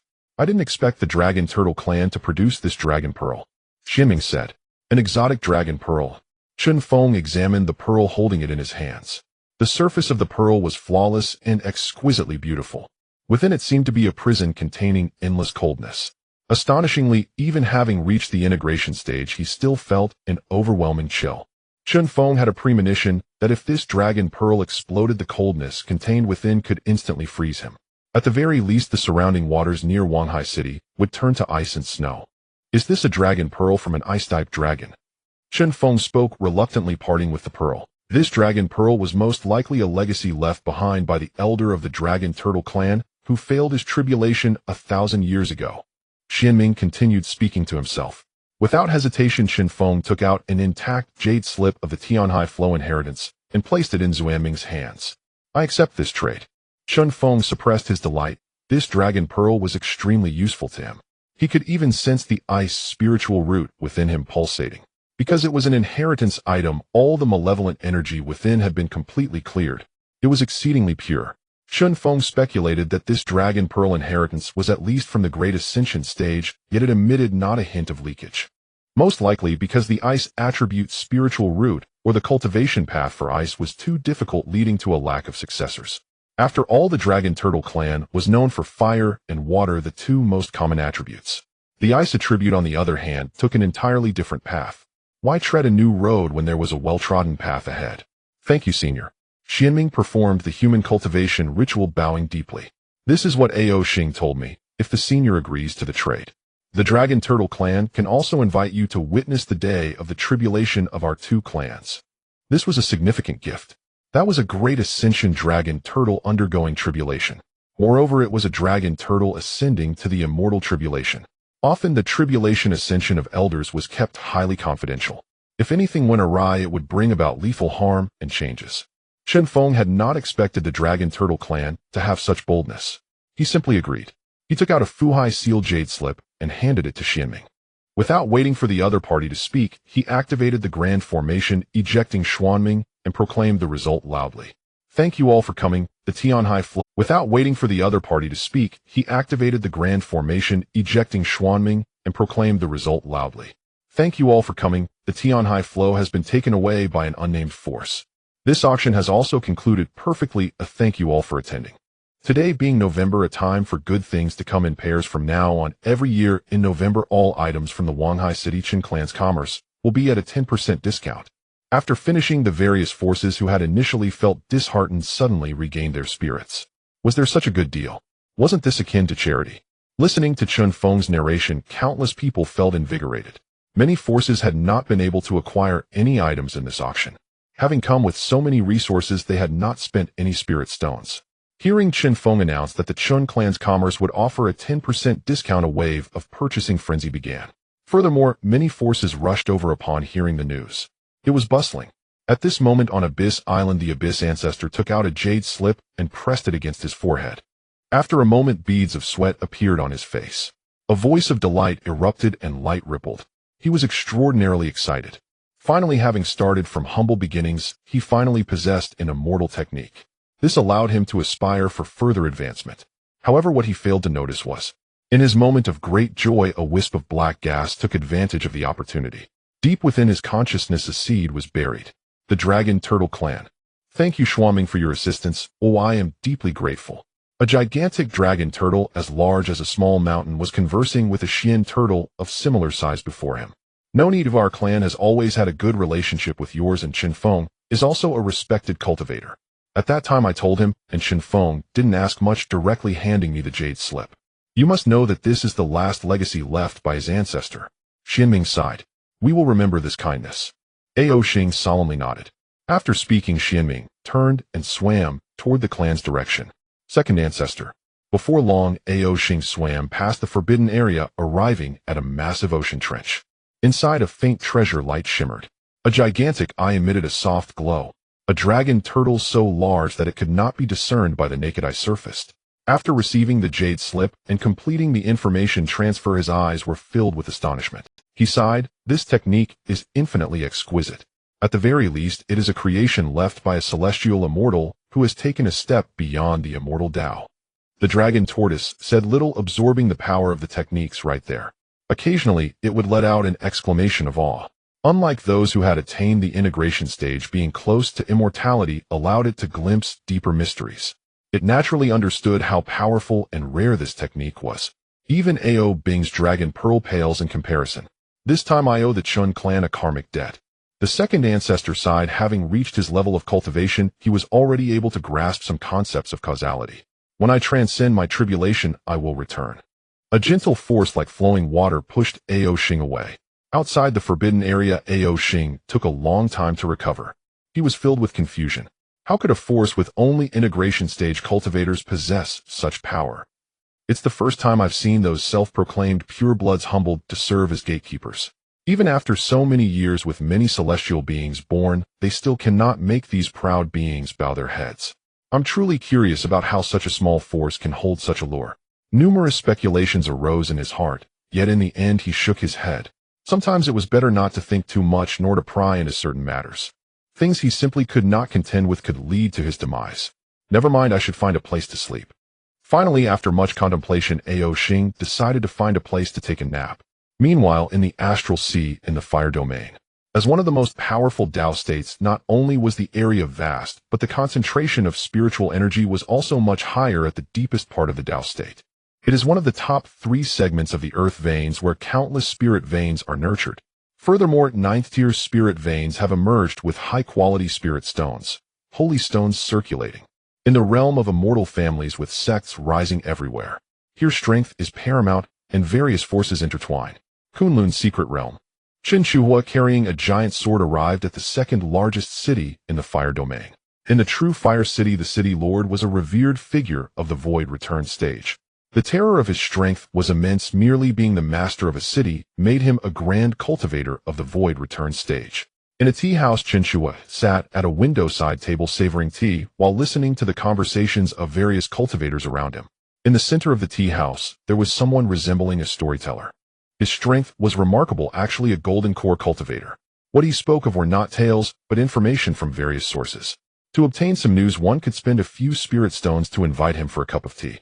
At that moment, someone was spending spirit stones to invite him for tea in exchange for news. It was about a recently much-discussed secret realm in the fire domain.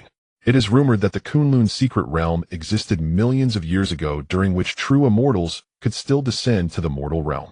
Kunlun is a blessed land created by a powerful true immortal among those who descended. Chen Chuo was engrossed in listening, especially at this crucial point. However, the storyteller suddenly fell silent. Turning away, he whispered secretively, conveying the remaining information to the tea inviter. This action, however, greatly whetted the appetites of many cultivators present. This was also a common tactic of the storyteller. Want to get something for nothing? No way. Come, let me treat this gentleman to a cup of Yunluo tea. Chen Shuhua became interested, eager to learn about the news regarding Kunlun. To his surprise, there was someone who could provide information efficiently. Here, this senior is invited to enjoy Yunluo tea. Please follow me to the private room. Immediately, a book boy accompanying the storyteller shouted. An attendant came to Chen Shuhua, bowed, and guided him to the upstairs private room. Which young master's guest is this? TSK. A slightly emaciated cultivator down in the hall watched with envy his tea having been refilled countless times. He was merely here to glean information for free. Yunluo tea, a pot, costs 10 top-tier spirit stones, enough to buy a fine top-grade magical artifact. Some were sighing while others were envious to the point of nearly grinding their teeth. Many at the table were discussing among themselves. Several cultivators had also noticed Chen Shuhua. Nascent soul cultivator. Even more cultivators, secretly eyeing Chen Shuhua for a potential robbery, averted their gaze upon discovering his formidable strength. They could not afford to offend a nascent soul cultivator. Furthermore, not many nascent soul cultivators would be willing to take the risk of losing their heads for a robbery. Moreover, treating someone to Yunluo tea could allow the tea house's forces to provide answers to any inquiries, acting as intermediaries. The private room was a compartment with a formation for sound isolation. The storyteller also took a seat inside. First, he bowed to Chen Shuhua and began speaking. I am called Wu Chang, and those outside refer to me as Old Wu. What can I do for you, esteemed senior? You don't seem to be from this city. Are you looking to join a force, or do you wish for me to connect you with someone? Old Wu examined him. The other dressed unusually and was extravagantly generous, clearly not an ordinary passerby. I want to know everything about the Kunlun secret realm. Is that all? Chen Shuhua replied indifferently. Just that, eh? Old Wu was taken aback. 10 top-tier spirit stones equated to tens of millions of low-tier spirit stones, more than he could earn in a year. According to the rules, such a payment typically required the tea house to facilitate connections or similar services. He hadn't expected it was merely for a piece of information. However, professionalism comes first. Aware of the request, he began to narrate. Originally, before the Great Change in the celestial spirit continent, the land was 100 times larger than now, and many true immortals still existed. The relationship with the immortal domain was not what it is today, but rather a connection between two realms. At that time, the entire fire domain was referred to as the Western King's fire capital. A certain true immortal known as the Western Wilderness True Immortal established a force there and created a faction known as Kunlun. It is said that Kunlun was crafted by the Western Wilderness True Immortal using immense magical power, binding together a piece of land with the laws of the immortal domain. Within it, immortal materials and herbs were everywhere. Moreover, a grand force called the Kunlun sect, founded by the Western Wilderness True Immortal, held dominion. Countless immortals thrived, flourishing at that time. Until the Great Change in the heavens and earth, Kunlun vanished. It is rumored that during the Great Change, the Western Wilderness True Immortal did not wish to leave, and thus sealed the Kunlun realm, waiting for the upheaval to end. For millions of years, he had not emerged. Until now, in a desolate area of the fire domain, some unbelievable phenomena have appeared. Subsequently, they were sealed off by the major forces of the fire domain. As a result, many had only heard fragments of information, but matters regarding Kunlun had spread with no one knowing the exact details. Listening to the other party nearly start from the origin of the world, the originally patient Chen Shuhua began to grow impatient. He spoke up. Just tell me directly if this phenomenon is indeed the manifestation of Kunlun. After obtaining information, Chen Shuhang sat in the private room, sorting through the news. The Lord of Jinhua City took action, uniting various forces in the fire domain to seal the information. Recently, for some unknown reason, the news was released through various channels again. There is a high probability that the Kunlun secret realm is reappearing. This involves significant matters. However, he held a token in his hand engraved with the character Qian. They may not be able to keep it safe. In the next private room, a man in a purple robe with a hint of menace on his face said in a deep voice. Inside the room, there were 4 other cultivators, each displaying different expressions. Judging by their attire, they are also cultivators who have come from the outside world. Among them, a woman sitting in the middle wore a frosty expression. This matter must be reported to the sect. The emergence of the Kunlun secret realm involves vast implications. Relying solely on the major cultivation forces in the fire domain will not suffice. This group seems to be from other external forces. Since the news can be obtained in such a place, it indicates that these fellows in the fire domain are not fools. We need to move faster, otherwise as more forces arrive our advantage will diminish. The man in the purple robe spoke. Senior sister, we all understand that this is a significant matter. Let's have someone among us return to report while we head to the location of the Kunlun secret realm's emergence. I have a premonition that this matter is not so simple. It is unclear whether the Kunlun is good or... After saying this, the man in the purple robe transmitted a message, and the woman in the middle nodded, directing her gaze towards a cultivator sitting at the edge. Dayun, since your cultivation is the weakest, you will return to report. We will go ahead to investigate the true situation. The cultivator named Dayun did not refute, nodded, and after a deep glance at the man in the purple robe, he left. After the other party left, the purple-robed cultivator spoke. All right, since Dayun has left, we no longer need to take care of him. He was just holding us back. Everyone looked towards him. The one referred to as senior sister then continued. Dayun's identity is special. He is not suitable to accompany us. After saying this, she turned her gaze to the purple-robed cultivator. Is what you said true? What is true? Asked the female cultivator sitting beside the senior sister. Indeed, the secret realm is about to open, but the dangers within are unimaginable. The major forces in the fire domain are all looking for some cultivators to scout the way. Only then did the man in the purple robe speak, sharing all the information he had obtained. Not only us, but even some disciples from their forces have been brought out. They are truly ruthless. The frost on senior sister's face deepened, seemingly concerned. Then why don't we let Dayun join us? Qing Mei, we are going in to seek opportunities, not to seek death. Senior sister shook her head.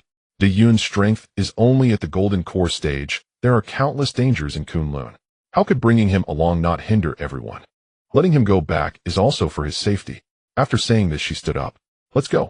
At the same time, in the fire domain atop the original wasteland. This is the most desolate area within the fire domain. Yellow sands cover the ground, scorching hot, with no spiritual energy present. Occasionally volcanic eruptions occur. The temperature here is such that even Foundation establishment cultivators cannot linger for long. Moreover, there are powerful restrictions here. Even a transformation stage cultivator cannot fly for long. At the very center of the original wasteland. Originally, this place was incredibly hot with temperatures high enough to melt spiritual treasures. At this moment, for some unknown reason, the volcanic activity here subsided. The temperature plummeted, frequent eruptions shook the ground, and spiritual energy began to recover, surging. A white light shot from the ground towards the sky, like a white pillar, incredibly conspicuous. The spiritual energy is becoming denser. Chen Feng raised his hand, and the surrounding spiritual energy gathered. In just a few breaths, it formed a sphere about the size of a fist. It is no less than the spiritual energy released by a 6th grade spiritual vein. Chen Feng gazed into the distance, holding a map in his hand. Just ahead, 1,000 miles further, is the core region of the original wasteland. Ahead, a pillar of light stood tall and awe-inspiring energy. What a marvel! Boom! After advancing 300 miles, suddenly, the ground shook violently. In the distance, the pillar of light shooting from the ground into the sky inexplicably vanished. Following that, the ground experienced intense tremors. In an instant, countless volcanic eruptions spread forth. The ground collapsed and lava flowed. Bang! Chen Feng stepped forward, taking off from the ground and flying into the air. Around him, numerous pillars of fire shot up from the ground. The ground below collapsed and the lava churned. The scorching temperature seemed to burn everything to ashes. Something's not right. Even a nascent soul body would survive no more than a short moment in this lava. Chen Feng's expression changed slightly as he carefully dodged a pillar of fire that shot up from the ground. Quickly rising, the pressure pressed down. It felt like an invisible cage imprisoning the cultivators above the original wasteland. However, unlike before, the strength of the restrictions had significantly weakened. The restrictions are being broken. Chen Feng's gaze turned to the distance, feeling the pressure on him loosening. Could it be that the ruins are emerging? Less than 2 miles from this location, the group that had previously been beside Chen Feng also arrived, transforming into streaks of light as they rushed towards the direction where the pillar of light had vanished. Look, someone is there. Qing Mei was the first to spot Chen Feng, who was dodging the erupting fire pillars. This person's strength is formidable. However, in this area of his with the lava erupting, it is likely he won't escape. Let's go.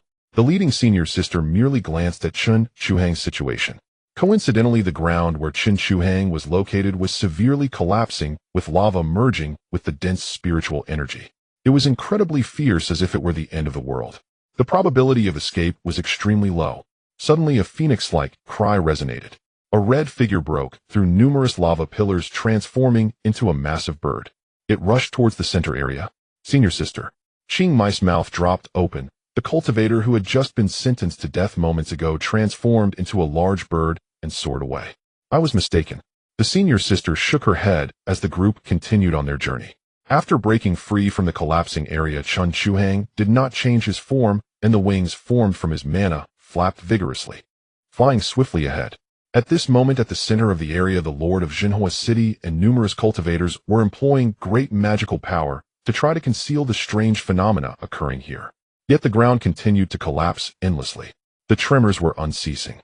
On the ground, a mass of golden light was being suppressed, and the ground trembled violently. It seemed that something would break through the restrictions at any moment. Boom! A thunderous roar, even more terrifying than before. Beneath the earth, something was surging upward.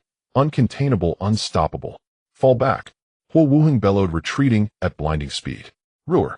The heavens collapsed, the earth shattered. The sky above tore open under the radiance erupting from the depths, splitting into an endless black void. Daylight vanished in an instant, sunlight itself swallowed by encroaching darkness. Above, only a suffocating shroud of blackness remained. Below, the land glowed with the searing crimson light of churning magma. What is this? A man clad in a peony-embroidered robe stared upward, his eyes wide with shock and dread as he gazed upon the abyssal maw in the heavens. The sheer power of that beam. It dwarfs even a sovereign ascendant. Huo Wuheng shuddered inwardly. What precisely had they been attempting? Daring to suppress a force so monstrous. A moment passed, roughly the time it takes to brew a cup of tea, when all heard a single sharp sound. Crack, as if something ancient had just been rent asunder. From within the void, ethereal celestial light began to seep forth, soft, radiant, divine. Boom. The earth convulsed violently. In that very instant, the molten fire upon the ground transmuted into golden divine radiance, gushing upward like luminous geysers toward the firmament. Every cultivator on the ground was enveloped in that sacred light. Countless trembled uncontrollably. Even Huo Wuheng, the Lord of True Flame City, one of the most revered figures across the entire fire realm, had never witnessed such a spectacle. What is happening? In that instant, the Pionirabed sword cultivator unsheathed his blade, his expression sharpened with vigilance. Uncanny, profoundly uncanny. At that moment, Chen Feng arrived at the epicenter, slipping unobtrusively into the crowd of gathered cultivators. Chaos fell silent, every voice stilled. Brother Hao. A familiar whisper brushed his ear. Chen Feng jolted upright, scanning the surroundings. I'm southeast of you, come quickly. Fandi. Shock surged through Chen Feng. Brilliant light flared around him. Earth and mountains trembled violently. Even the joint suppression array erected by over 30 void return cultivators could not quell the shaking. Chen Feng edged carefully along the periphery, moving southeast. Now the quaking intensified. Not only the ground but space itself seemed to sway. Spiritual energy churned in chaotic torrents. All void return cultivators hovering midair descended to solid ground. Chen Feng parted the crowd and approached a massive crimson boulder. Upon it sat a familiar figure, cross-legged, waving enthusiastically. Chen Feng's heart leapt. Before him stood his younger brother, whom he had not seen in 10 long years. They had parted ways upon entering this Dao prefecture, each embarking on solitary cultivation trials. Fandi, how did you know I'd be here? Chen Feng asked, puzzled. Why had Chen Feng come to this place? Chen Feng smiled faintly and pointed to the jade pendant fastened at Chen Feng's waist. Has the wonder of this place made you forget the bloodline, jade, eh? First came gentle teasing, then a gesture inviting his elder brother to sit beside him. Not the time for reminiscence. Something extraordinary is about to unfold. Hold fast to your Dao heart. Chen Feng's voice resonated directly within his ear. Even amidst the deafening cacophony of heaven and earth, only cultivators of exceptional cultivation could exchange words via spirit voice transmission. Extraordinary. Chen Feng furrowed his brow and settled quietly beside his brother. The thunder intensified. He set aside thoughts of recounting 10 years of life. This moment demanded full presence. Fissures erupted across the earth, far more catastrophic than the earlier collapses near the core. All surrounding scenery began to crumble. Cultivators scattered wildly, desperate for shelter. Flight was now suicide. Not even the sky offered refuge. Their jointly forged suppression array fractured, destabilizing rapidly. Great cultivators rushed to mend it, yet all efforts proved futile. Every cultivator writhed like ants upon a scorching pan. Reality itself unraveled. Those near the outer edge of the array were crushed instantly beneath overwhelming pressure, reduced to dust. Yet around Chen Feng nothing stirred, only the faintest tremor. Steady as Mount Tai. Clearly profound secrets lay hidden there. Chen Feng asked nothing, merely watched silent and still as the world transformed around him. Then, a soft sigh echoed. A colossal palm of pure arcane energy descended, pressing down upon the chaos. Instantly the suppression array stabilized and lifted, suspended independently above the earth. A supreme master has intervened. Chen Feng observed the calming turmoil and spoke aloud. Indeed, a sovereign ascendant has arrived. Fools of the fire realm, still dreaming of monopolizing Kunlun. Chen Feng murmured coolly, his gaze lingering briefly upon the immense hand anchoring the array, then rising again to the heavens. Around them reality shifted ceaselessly. One by one resplendent celestial palaces emerged from the void, bathing the land in sacred light. In an instant the landscape metamorphosed entirely. Quakes ceased, chaos dissolved. Before them unfolded a vision straight from the immortal realms, great pung birds, soaring rare and wondrous beasts roaming freely. Spirit herbs carpeted the earth, immortal peaks ringed the horizon. Gilded chariots glided serenely across the sky. A scene of perfect hushed tranquility, until one looked upward. There, suspended in midair, floated a palace of dazzling gold and vermilion, ornate, majestic, shimmering with celestial splendor. Within its upper tiers, faint silhouettes of immortals could be glimpsed. Immortal maidens danced gracefully, immortals feasted and laughed amid flowing wine. This vision ignited rapture among countless cultivators. The immortal realms. We've entered the immortal realms. That must be the legendary celestial palace. An elderly cultivator suddenly soared into the air. Senior Jiaoting, don't. Huo Wuheng roared, lunging to stop him. But then, a muffled groan. Crushing heavenly pressure descended from above. Jiaoting was obliterated in an instant, reduced to absolute nothingness. Even his soul echo vanished without trace. Too soon. Chen Feng slowly shook his head. Huo Wuheng recoiled in terror, retreating violently, fearing he might suffer Jiaoting's fate. Sweat beaded across his brow. A wave of shock rippled through the crowd. This was no ordinary cultivator. He was a void return master standing at the very threshold of unity integration. And yet, in the blink of an eye, he had ceased to exist. Fear froze the blood of countless cultivators. Many exchanged terrified glances. The passage has not yet opened. Wait a little longer. Now the cultivator who had stabilized the array spoke, clearly stirred, yet tempered by profound insight. The higher one's cultivation, the clearer the peril became. Silence reigned, absolute, profound. Many had already begun retreating after Jiaoting's annihilation, until this elder's words reignited their resolve, eyes blazing anew with fierce anticipation. Suddenly, a phoenix's cry pierced the heavens. A blazing phoenix seized Chen Feng in its talons and soared toward the celestial palace gates. Shi Wu Mo, open the gate. As a word was spoken, the world changed its colors. A phantom of a deity and demon loomed over the heavens and the earth.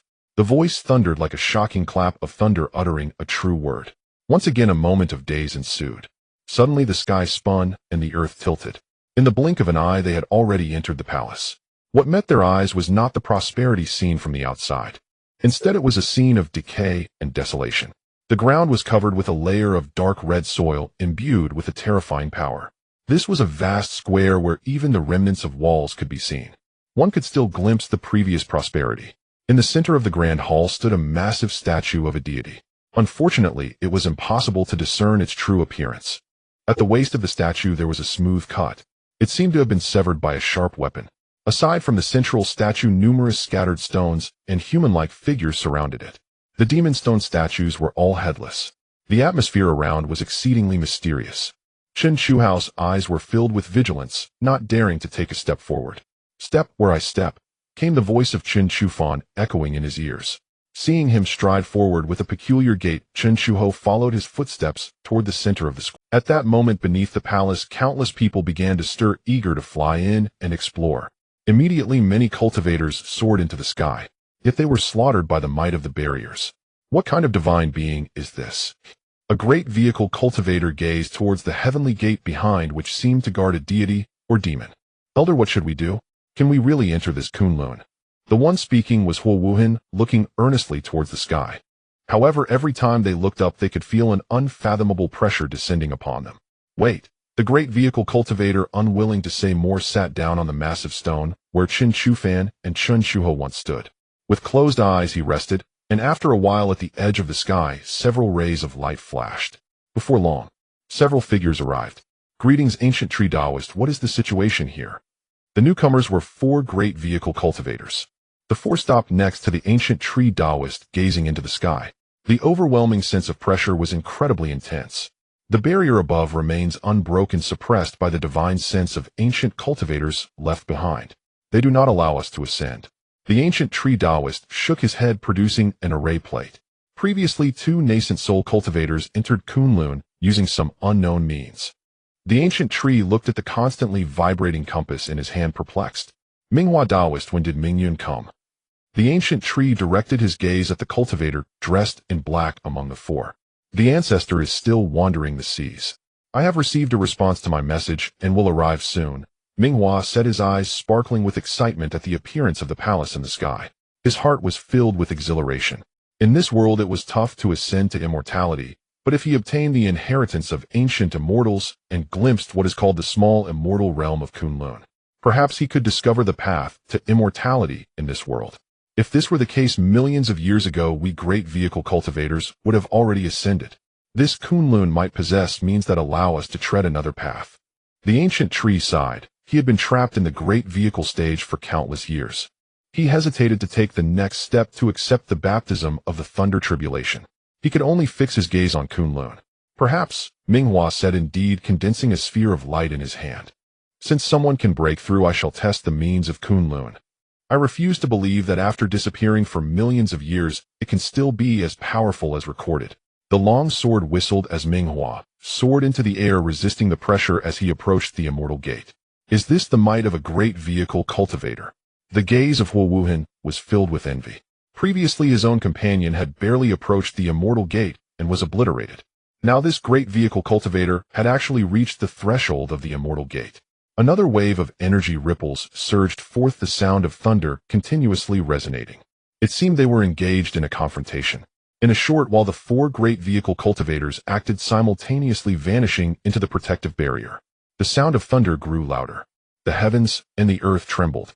The noise was deafening. After a moment, the booming gradually ceased. The 5 cultivators returned to the ground, their auras weakened by a third compared to before. The ancient tree daoist shook his head. Indeed, the barrier is as I suspected. Remnants of immortal beings exist. Relying on our strength, it is still too far-fetched to enter. Minghua was clearly unwilling, his pupils fixated on the Kunlun immortal gate in the sky. If only he were a bit stronger, perhaps he could enter. For now, we must wait for the tribulation elder or the scattered immortal elder to act. Among the 5, a middle-aged man with a slightly gloomy expression spoke slowly. What Wu Bin Daoist said is correct. That person must have some secret.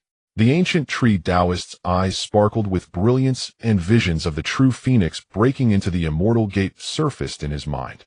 He had not been obliterated. Unfortunately, he could not deduce the origins of those 2 using the array plate. Suddenly, the heavens and the earth shook. A shooting star streaked across the sky and crashed into the immortal gate. In an instant, chaos ensued. The phantoms of deities and demons raged wildly. Suddenly, a divine light surged from within the immortal gate, and a majestic immortal figure awakened, descending before the immortal gate. He gazed down at the many cultivators below. The Kunlun forbidden ground is not for outsiders to trespass. This was a remnant of an immortal guarding the immortal gate. You are merely an unconscious remnant. Kunlun has long ceased to exist. Why do you guard the treasures? As an elder, you should open the gates and allow us to obtain the inheritance so that the methods of Kunlun may reappear in this world. In the distance, another phantom swiftly approached. The shooting star transformed into human form. It is the scattered immortal Jinhua, and also the scattered immortal Mingyun. Below, the 5 great vehicle cultivators exclaimed in surprise, soaring into the air, intending to breach the formation. The 2 scattered immortals did not intervene, allowing the 5 to ascend. Jinhua daoist, I did not expect that the appearance of Kunlun would attract you as well. If it were not for my sect's disciple returning with news I might not have known for many years. The scattered immortal Jinhua smiled insincerely, his brow twitching as he looked at Mingyun. The meaning contained in his eyes was perhaps known only to Mingyun. Scattered immortal Mingyun cursed inwardly and laughed. How could that be? Fellow Daoists arriving here at the right time, if we join forces to penetrate, perhaps we can find something that allows us to ascend the path to immortality. Minghua felt the inquiring gaze of his ancestor upon him, and his heart surged with anger. Who leaked the news? He was puzzled. He had done such a good job of keeping secrets, yet those present were all insiders and some probing sheep. Noisy. A massive hand formed by magical power pressed down from the door. In the square, two headless rock statues revived, their wings unfurling as they rushed out from the door, slicing through the air. Suddenly, two explosive sounds rang out, illuminating the sky with fire. The two scattered celestial beings unleashed their might, causing the heavens to tremble. Scattered celestial beings represent a power that transcends the realm of human. If it weren't for the drastic changes in the world, attaining immortality would be exceedingly difficult. They would have long since become immortals. I have no regrets in my life for not having fought a true immortal. Today let us false immortals duel against you immortals. Mingyun set aside his grievances, his divine light bursting forth, the radiance of the immortal path shining bright. Anyone who survived the tribulation of becoming immortal and grasped the laws of the immortal realm could not be weak. Retreat. The divine consciousness from within the door seemed devoid of intellect, merely acting on instinct. Had it not been for the terrifying power contained within, it would have been shattered by the two scattered celestial beings' combined force. How is that possible? I have reached the seventh transformation. Even a heavenly immortal is nothing compared to this. Mingyun shouted in anger, the runes on his face flickering, his pupils hard to discern. Rage. Amidst the flames, the two headless rocks charged out again, their bodies still shattered, but undeterred in their advance. You are already dead, yet you still wish to contend. Sleep forever. Jinhua's hands transformed into colossal palms, capturing the two rocks, the celestial might circulating as he subdued them. The five major Mahayana cultivators could not intervene at all, standing at the very edge of the battle, their eyes wide with astonishment at the unfolding scene. Let alone the battle of scattered celestial beings, even the clash of tribulation cultivators is a rare occurrence. Once one reaches a certain level, it is no longer about mere fighting and killing. Once a battle commences, the damage and consequences are boundless. The two scattered celestial beings clashed with the divine consciousness behind the door, causing the entire primal wasteland to sink 3 feet. You are already dead. Jinhua, the scattered celestial, roared, drawing the rock closer, colliding in a fierce clash. Boom! A tremendous explosion erupted. Flesh and blood flew everywhere. The indestructible remnants of the two rocks self-destructed, shattering the arms of Jinhua, transformed from his celestial self. The impact was akin to a divine mountain colliding, causing Jinhua to spout blood. His figure staggered back, suppressing his injuries. Damn beasts, he cursed, channeling his magical power as the surrounding spiritual energy was drained in an instant. His arms visibly began to heal, yet his complexion compared to when he first arrived showed slight signs of weakening. Senior Jinhua, are you alright? Minghua, seeing this, hurried over, holding 2 bottles of pills. In an instant, Jinhua's complexion turned pale, pushing him away. Do I not know whether I am alright? He inwardly scoffed, not bothering to look at the other. Instead, he shouted towards the mountain gate, where Mingyun was fiercely battling. Mingyun, my friend, we must quickly join forces to eliminate him without alerting the other remnants in Kunlun. Mingyun was sent flying by a palm strike, his gaze piercing through the weakening barrier of the mountain gate. He looked inside, where some colossal statues near the immortal gate were beginning to show signs of revival. One must understand that being able to endure for millions or even tens of millions of years without decaying means they had at least reached the immortal level in their lifetime. The revived remnants, no matter how weak, would not be insignificant. 1 or 2 is manageable, but more would pose a tremendous problem. After pondering for a moment, he spoke. I believe what you are referring to is the remnant in the door, which seems to be the former master of Kunlun. Even though it has fallen for millions of years, its power remains formidable, possibly reaching the strength of a 9-turn scattered celestial, though it appears to lack intellect. Let us join forces to put it into a deep slumber. Jinhua quickly replied, agreed. Time does not wait for us. If we delay further, more may revive, and that would be troublesome. The 2 scattered celestial beings joined forces. The 5 major Mahayana cultivators maneuvered around, restraining the formation. Mingyun's figure trembled as he recited incantations, conjuring a massive painting that depicted falling meteors. Annihilate. Mingyun formed a seal, and the meteors within the giant painting seemed to come to life, bursting forth and crashing towards the divine consciousness with overwhelming force. Seeing his comrade unleashing their trump card, Jinhua also decided to reveal his. He had sensed that something within the door was beginning to revive. If they did not act swiftly, the two of them would not be able to penetrate Kunlun. Two scattered celestial beings, two innate spiritual treasures were unleashed, their might akin to two divine mountains, as they fiercely crashed into the Kunlun barrier. Inside the door within a palace, Chen Shuhai felt the ground trembling slightly. Is someone forcefully attacking Kunlun? His hair was swept back as he looked outside with an unusual expression. No matter what, follow me to the main hall. I refuse to believe that even if the body dies and the Tao is extinguished, a true immortal would leave no backup or legacy. If all else fails, we can dismantle this great hall. It is also a rare material, and my father will surely appreciate it. Chen Shufan gazed at the great hall. Each material used was immensely precious, with many being immortal materials. The entrance to the 72E Dao is in the northeast direction. Let's go. His hair billowed as purple light shone in his eyes, a Bagua diagram spinning. In an instant he locked onto a location. The two of them swiftly moved, crossing the barrier and advancing forward. Annihilate the demons. The divine consciousness, being suppressed and beaten by the two scattered celestial beings, seemed to have lost its temper. Surrounded by celestial light, the ground trembled as the spiritual energy within Kunlun was drawn, condensing into a vague shadow. It resembled a god or a demon, hair flowing wildly, obscuring its face. Kunlun shall not be insulted. Annihilate the evil. Clearly, this divine consciousness viewed the two scattered celestial beings forcefully attacking Kunlun as evil. The overwhelming might flowed like a giant among gods and demons, its figure shimmering. True immortal seal. How is this possible? He is already dead. At this moment, Ming Yun was already contemplating retreat, slightly leaning back as he saw the disk of light coalescing in the opponent's hand. Jinhua, also an experienced elder, sensed the imminent danger and quietly prepared an escape route. Suddenly, the cultivators on the ground felt as if a divine mountain pressed down upon them, struggling to breathe. Suddenly, the divine light erupted. The disk of light in the phantom's hand shimmered with 7 colors akin to the light of celestial beings. Retreat. Ming Yun bellowed, feeling an overwhelming aura, and immediately retreated. He could not withstand this attack. Jinhua was likewise unable to bear it, his figure violently retreating. He is the true immortal of the West Wilderness. Damn it. This phantom was none other than the remnant of the true immortal of the West Wilderness who had founded Kunlun millions of years ago, and whose unwilling divine consciousness lingered after his fall. At that moment, both their hearts felt as if they had encountered a ghost. According to records, the pinnacle immortal technique of the true immortal of the West Wilderness was a 7-colored radiance. Suddenly, like a true rainbow sweeping across the sky, was painted with beautiful colors. But at this moment, no one appreciated it. All were filled with terror. The light dissipated. None of the 5 great Mahayana cultivators escaped unscathed. The Jinhua loose immortal, who was slightly slower, had his physical body explode on the spot.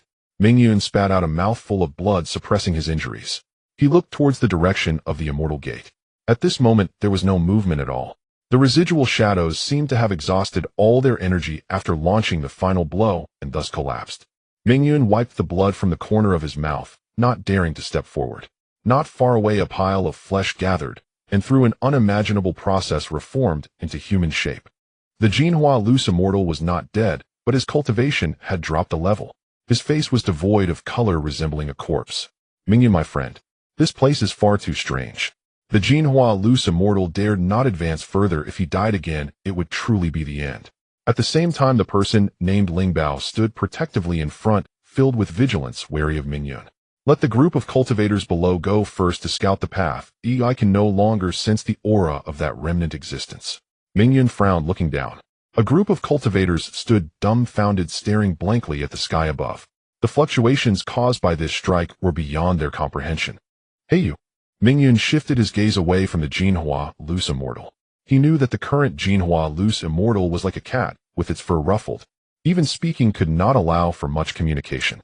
A 5-turn loose immortal had fallen in rank, and the density of his magical power had dropped to the 4th level. This was an enormous blow. Among the crowd, Minjian's gaze landed on Huo Wuhan. This person was not. You take everyone here and enter the immortal gate. But Senior Wei. Huo Wuhan instantly faltered, his flesh trembling. He was not a fool.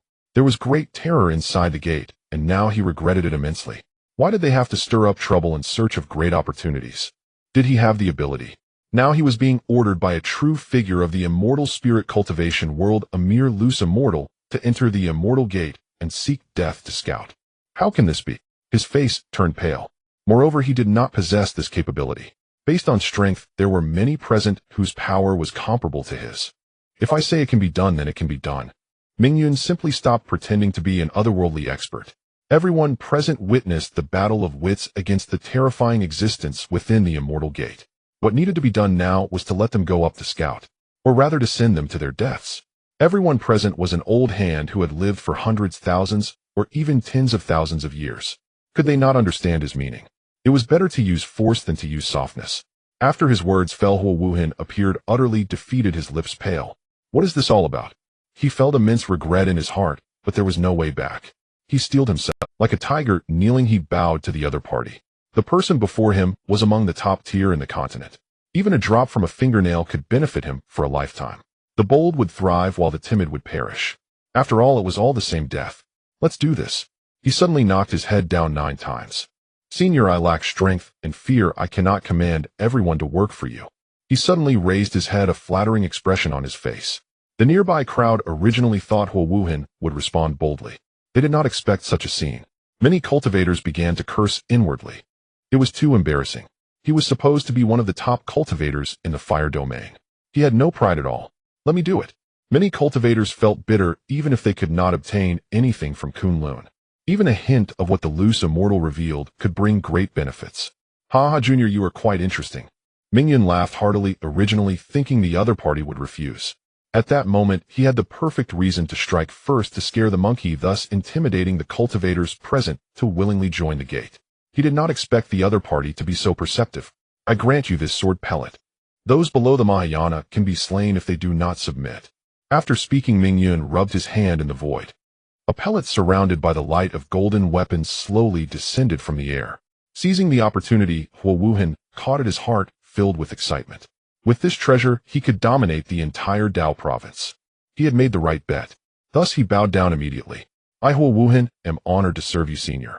After saying that, he knocked his head several more times before standing up under Mingyun's benefits. At this moment, the returning void cultivators present no longer looked at him with disdain. Instead, they looked on with envy. The loose immortal bestowed treasures. Countless returning void cultivators shouted in their hearts. Why wasn't it me? Everyone heard that being able to work for the senior is our honor. This is also an opportunity given to us by the senior. The restrictions within the immortal gate have been broken, and we too can receive the chance of immortality. Everything stems from the great kindness and virtue of the senior, allowing us to share in this. After finishing, he continued in a clear voice, starting from you head towards the immortal gate. Huo Wuhan then pointed at a returning void cultivator with whom he had grievances. He appeared arrogant and domineering. Huo Wuhan, you have gone too far. The cultivator being pointed at was not someone who could tolerate it. He erupted on the spot, shouting, look around, which of the fellow Daoists here is willing to follow your lead and go to their deaths? One should leave a line when dealing with others. Only then can there be fate on the immortal path. Upon hearing this, he gained the approval of many surrounding cultivators. They liked cultivators who dared to stand up for justice. Without them, would the cultivation world not be filled with sheep? Oh, I see this fellow Daoist does not take the senior's gift seriously. Huo Wuhan immediately changed his tone, emphasizing the word gift. Are you not throwing away the chance of the fellow Daoists present by doing this? You don't want to, and they don't want to. After putting on a few big hats, he took a deep breath. His momentum strengthened a few degrees. A talent worth cultivating. Mingyun observed all this and silently nodded. He admired such talent. Sensing Mingyun's silent nod and lack of disdain, his ferocity increased. He took a step forward. Will you submit? Not submitting. This returning void cultivator knew his relationship with Huo Wuhan and understood that once he entered the immortal gate, it would be perilous. He decided to make a bold move. After saying this, he was enveloped in immortal light, and his body began to transcend as a long spear pierced out. A giant tiger roared out, stirring the winds and clouds. No one expected him to act decisively regardless of the consequences. Many cultivators felt a sense of resistance rising in their hearts. Seeking death. Huo Yuan's eyes flashed with light, his heart filled with joy. Under the impetus of magical power, the sword pellet transformed into a small golden sword. The sword intense soared into the sky, tearing through the firmament as the small sword's magic power was gently wielded. It unexpectedly carved out an unfathomable chasm. Incredibly sharp, the sword's might was overwhelming. What a dog! The spear pierced the clouds, and under Yumin's furious roar the spear's radiance was extinguished in the sword light. At that moment the light dimmed. Boom. Like waves of the sea, the magical patterns fluctuated and surged outward, stirring up the winds and clouds. Devouring spiritual light. Yumin, my friend. The returning void cultivators were filled with sorrow, clenching their fists and glaring hatefully at Huo Wuhan. Just a moment ago he had been laughing and conversing with them, and now he turned into a ghost. Did you see? This is the consequence of defiance. Huo Wuhan felt the gaze of his former friend and turned with a mocking expression. He raised the sword pellet in his hand and gave it a flick. A surge of astonishment filled his heart. The power of this object completely overturned his understanding. Meanwhile, Huo Wuhan had already lost interest in the friends present, even his previous small group. If this sword pellet could be mine to use forever, wouldn't that be amazing? His pupils shook and he dared not think further. It would mean countless years of effort saved. His greed surged even more. Huo Wuhan was no fool. His rise to power was still thanks to a word from Ming Yun, the loose immortal.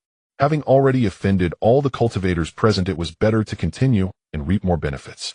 Even if the sword pellet were taken back, he would have gained enough. The returning void cultivators, seeing Huo Wuhan raise the sword pellet, revealed a flicker of terror in their eyes. Their resentment deepened, and they could only lower their heads. Forced by the situation. No shame. The other cultivators saw that even the strongest among them, the ancestral figures, had bowed their heads. Their faces darkened. They understood that from now on their lives no longer belonged to them. I won't submit. Suddenly someone in the crowd shouted. It was 4 nascent soul cultivators, and Huo Wuhan immediately frowned. He moved his fingers, intending to crush these ignorant individuals with his pressure. Old ancestor, please take charge for us. The one who spoke was Qing Mei from the 4-member adventure team. He immediately prostrated on the ground, reciting a few incantations. Huo Wuhan raised an eyebrow, his gaze sweeping over the faces of everyone present. Upon discovering that no one responded, he chuckled inwardly. Turtle hiding its head. He laughed wildly. No one can take charge for you, dare to oppose me. Suddenly he raised the sword pellet to intimidate, lest anyone harbor disobedience and attempt to betray him. Moreover, Ming Yun, the loose immortal, was watching him from not far away. If he couldn't handle this situation, well, it would prove his lack of value. He could be replaced at any moment. Suddenly the might of returning void surged. This was like a heavenly pressure upon the nascent soul cultivators. In an instant the 4 members coughed up blood. Suddenly the pressure eased. Huo Wuhan spat out a mouthful of fresh blood, and his entire being was pressed to the ground. Like a puddle of mud, only a protective jade talisman emitted a faint spiritual light. Enough. The Jinhua loose immortal stepped in, waving his hand. The injuries of the 4 nascent soul members in the arena were instantly healed. Their faces returned to normal. These are disciples of my sect. The voice of the Jinhua loose immortal turned cold as he protected the 4. With a gentle flick of his finger, Huo Yuan's soul was drawn out. He trembled as he looked at the Jinhua loose immortal, wanting to speak, but finding his voice lost. Prostrating on the ground in a state of utter disarray. Ha, my friend, you are mistaken in this matter. I didn't expect your sect's disciples to be here. Moreover, this matter is also beneficial to you. The Ming Yun loose immortal frowned slightly and relieved some of Huo Yuan's pressure. The Jinhua loose immortal exchanged a glance with him, clearly seeing the meaning in each other's eyes. He swept a glance at Huo Wuhan, the muddy version, and the other returning void cultivators. Without saying a word, he led his disciples away. This caused the cultivators, who had glimmers of hope in their eyes, to feel a chill in their hearts. The actions of the Jinhua loose immortal were merely to tell Ming Yun that he was still here. At the same time, to avoid being dominated by him, he also wanted a share of the pie. Get up. Ming Yun turned away, his tone indifferent. With a wave of his hand, Huo Yuan's soul returned to his body, and his physical form was restored. Yet beads of sweat hung heavily on his face. His body was still trembling uncontrollably.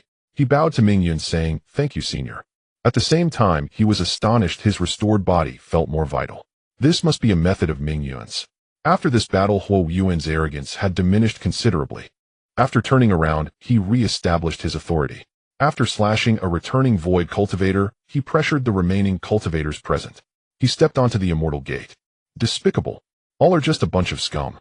A returning void cultivator dressed in a bright red robe cursed quietly.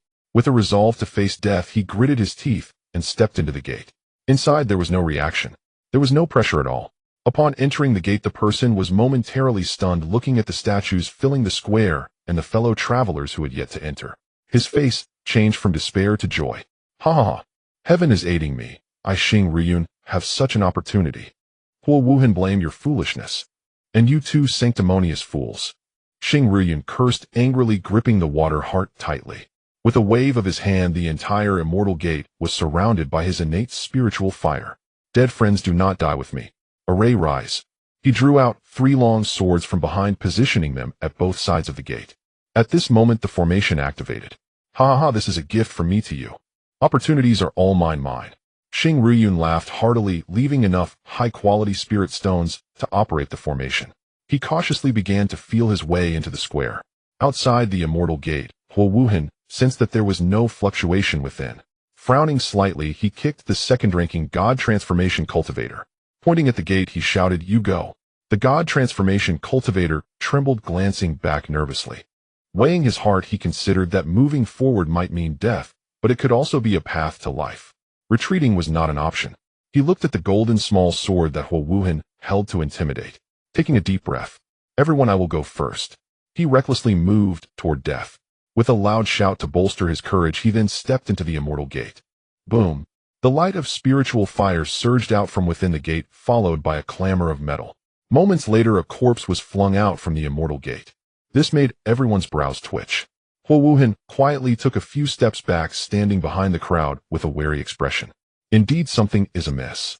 Huo Wuhan frowned, peering cautiously after sensing the unusual presence within the door, relieved that nothing had chased him out. At the same time, a wave of dread washed over him.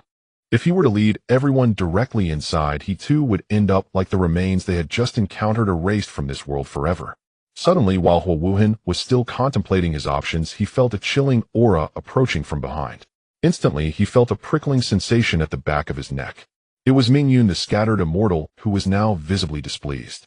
Damn it! He cursed under his breath, his eyes filled with a ruthless glint as he looked at the other cultivators around him.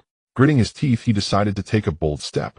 "Senior, please grant us a defensive spiritual treasure. We have no idea what lies within the door." Letting these cultivators enter would be a pointless sacrifice without any information in return, he said with a fawning expression, revealing his thoughts. Mingyun laughed a wild and arrogant laugh. He cast a disdainful glance at Huo Wuhan and said, "Who do you think you are?" This simple statement turned Huo Wuhan's face a deep shade of crimson. The disturbance that just came from inside was merely a void return phenomenon. Mingyun, still smiling, fixed his gaze on Huo Wuhan, urging him to set out. The disturbance that just came from inside was merely a void return phenomenon.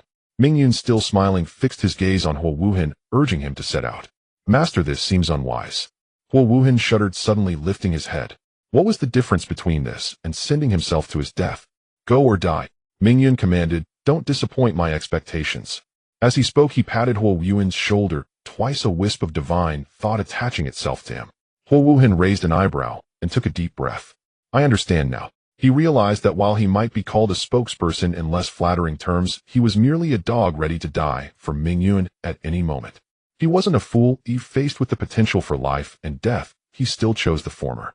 He sighed at the thought of being a sacrificial pawn. He hadn't expected this moment to arrive so swiftly. A glimmer of disdain flashed in Mingyun's eyes.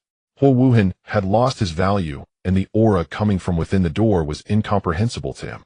It would be better to let Huo Wuhan, who wielded the sword pill, go in and meet his end, while he would probe the situation with his divine thought. He was growing more impatient. In this world, he was not the only scattered immortal. When the time came, there would be many contenders for the same prize. Unlike himself and the Jinhua scattered immortal, he held an absolute advantage. Time could not be wasted any longer. Around him, there were mocking gazes. Huo Wuhan paid no attention to them, his eyes lingering on a few void return cultivators nearby. He gave Mingyun another deep look. In a cold voice, he said, "Everyone follow me." 8 void return cultivators were called out. Huo Wuhan. These 8 cultivators were naturally unwilling. They still had plenty of lifespan left. Who wished to die? Died. With a flash of sword light, Huo Wuhan cut down the one who spoke up using the power of the sword pill. In an instant, silence fell. Under Huo Wuhan's command, 7 void return cultivators, once high and mighty, known as sect leaders and regional hegemons, were driven into the immortal gate like cattle. They vanished into the radiance of the barriers. At that moment, Huo Wuhan felt a chill creeping up his. He was acutely aware that with the steps of the group, they had entered the immortal gate. Once inside, they heard someone, "Xing Rufin, you despicable little man." There were no monsters or evil thoughts inside. The first cultivator who entered recognized the barriers and formations set by Xing Rufin. 3 of the 7 void-return cultivators fell on the spot. The 3 spiritual treasures that had slain their companions were indeed Xing Rufin's methods. In an instant the crowd felt a chill, understanding what had transpired. Huo Wuhan instantly understood, feeling the flames, emitting a familiar aura rushing towards him. He cursed under his breath decisively. Immediately he transformed his right hand into a blade, splitting himself in 2. He severed all traces of Minjian's touch from himself. "Treasure, help me." He recited the incantation, and the light of the sword pill erupted, erasing half of his body. His expression turned ruthless. He waved his hand to activate the sword pill, unleashing its celestial light to strike at the 4 auras behind him. "Don't blame me. The path of immortality is inherently ruthless." He went mad, half of his dismembered body trembling, his true blood spilling onto the flames, intensifying them, causing his skin to sear in an instant. "Scatter!" He roared, the winds howling. In the sea of flames he blew open a path for survival. Then, without hesitation, he threw the sword pill into the inferno. He quickly flew out and took out a healing pill. If there's blame, it should be directed at those 2 self-righteous individuals. He lingered by the remains of the 3, swallowing the pill. His eyes, however, were filled with surprise. There were no dangers behind the door. He had a chance to gain fortune. After stabilizing his injuries, he used the scattered spiritual treasures to set up a formation again. He exhaled a breath of true fire, watching the rolling sea of flames with a satisfied expression. "Xing Rufin, how can your true fire compare to mine?" With a loud laugh, he carefully followed the traces left by Xing Rufin, heading towards the plaza. Outside the door, Minjian's expression had changed. His wisp of divine thought had been extinguished too quickly. It was obliterated as soon as it saw the sea of fire. Thus he could only retrieve a vague piece of information. Great ascension? It doesn't seem so. Now he found himself puzzled, unable to grasp what was happening inside. After experiencing a blow from the western wilderness true immortal, he dared not take further risks. Investigate further. He released his divine thought, attaching it to each person. He urged this group of cultivators to hurry into the immortal gate. In the depths of the plaza within a great hall, the layout was exceedingly strange. It felt as though he had entered a new world. A small world. Xing Rufin had tracked his way here, entering through the passage. Upon entering the tunnel, the world spun around him. When he opened his eyes again, he found himself in a completely different realm, resembling a paradise. Leaped. Above the heavens, a magnificent black bird soared, clutching a half-dead colossal rhinoceros as it flew away. Black Wind Eagle. Xing Rufin, having some knowledge, immediately recognized the successful hunting bird from the information in ancient texts, his face filled with astonishment. This bird is of immortal descent and went extinct millions of years ago. This place must be the legendary Kunlun world. Xing Rufin's breathing quickened, and he felt a sense of caution. It was rumored that immortals resided here. Even the Black Wind Eagle possessed the cultivation of a void return. He dared not be careless, cautiously finding a winding mountain path and rushing forward. Indeed, the legendary Kunlun is more than just a heavenly palace. After some exploration, Huo Wuhan found the passage leading to the entrance of the small world. Feeling the strange energy emanating from within, his eyes lit up with joy. He carefully took out a cloth from his spatial ring and tossed it into the sky, covering the passage. Conceal. A flash of magical light passed by as Huo Wuhan glanced back at the square. His figure merged into the passage. He was unsure how much time his setup would delay. Meanwhile, he felt an immense pleasure in his heart. He glanced around, playing tricks with the scattered immortals. At this moment, Xing Rufu emerged from a small path, suddenly feeling as if the clouds had parted. Ahead, a beam of heavenly light soared, sacred beyond measure. Like a pillar supporting the heavens. The radiance was dazzling. This is the light of the flying immortals. Xing Rufu's pupils constricted as he recalled the descriptions from ancient texts.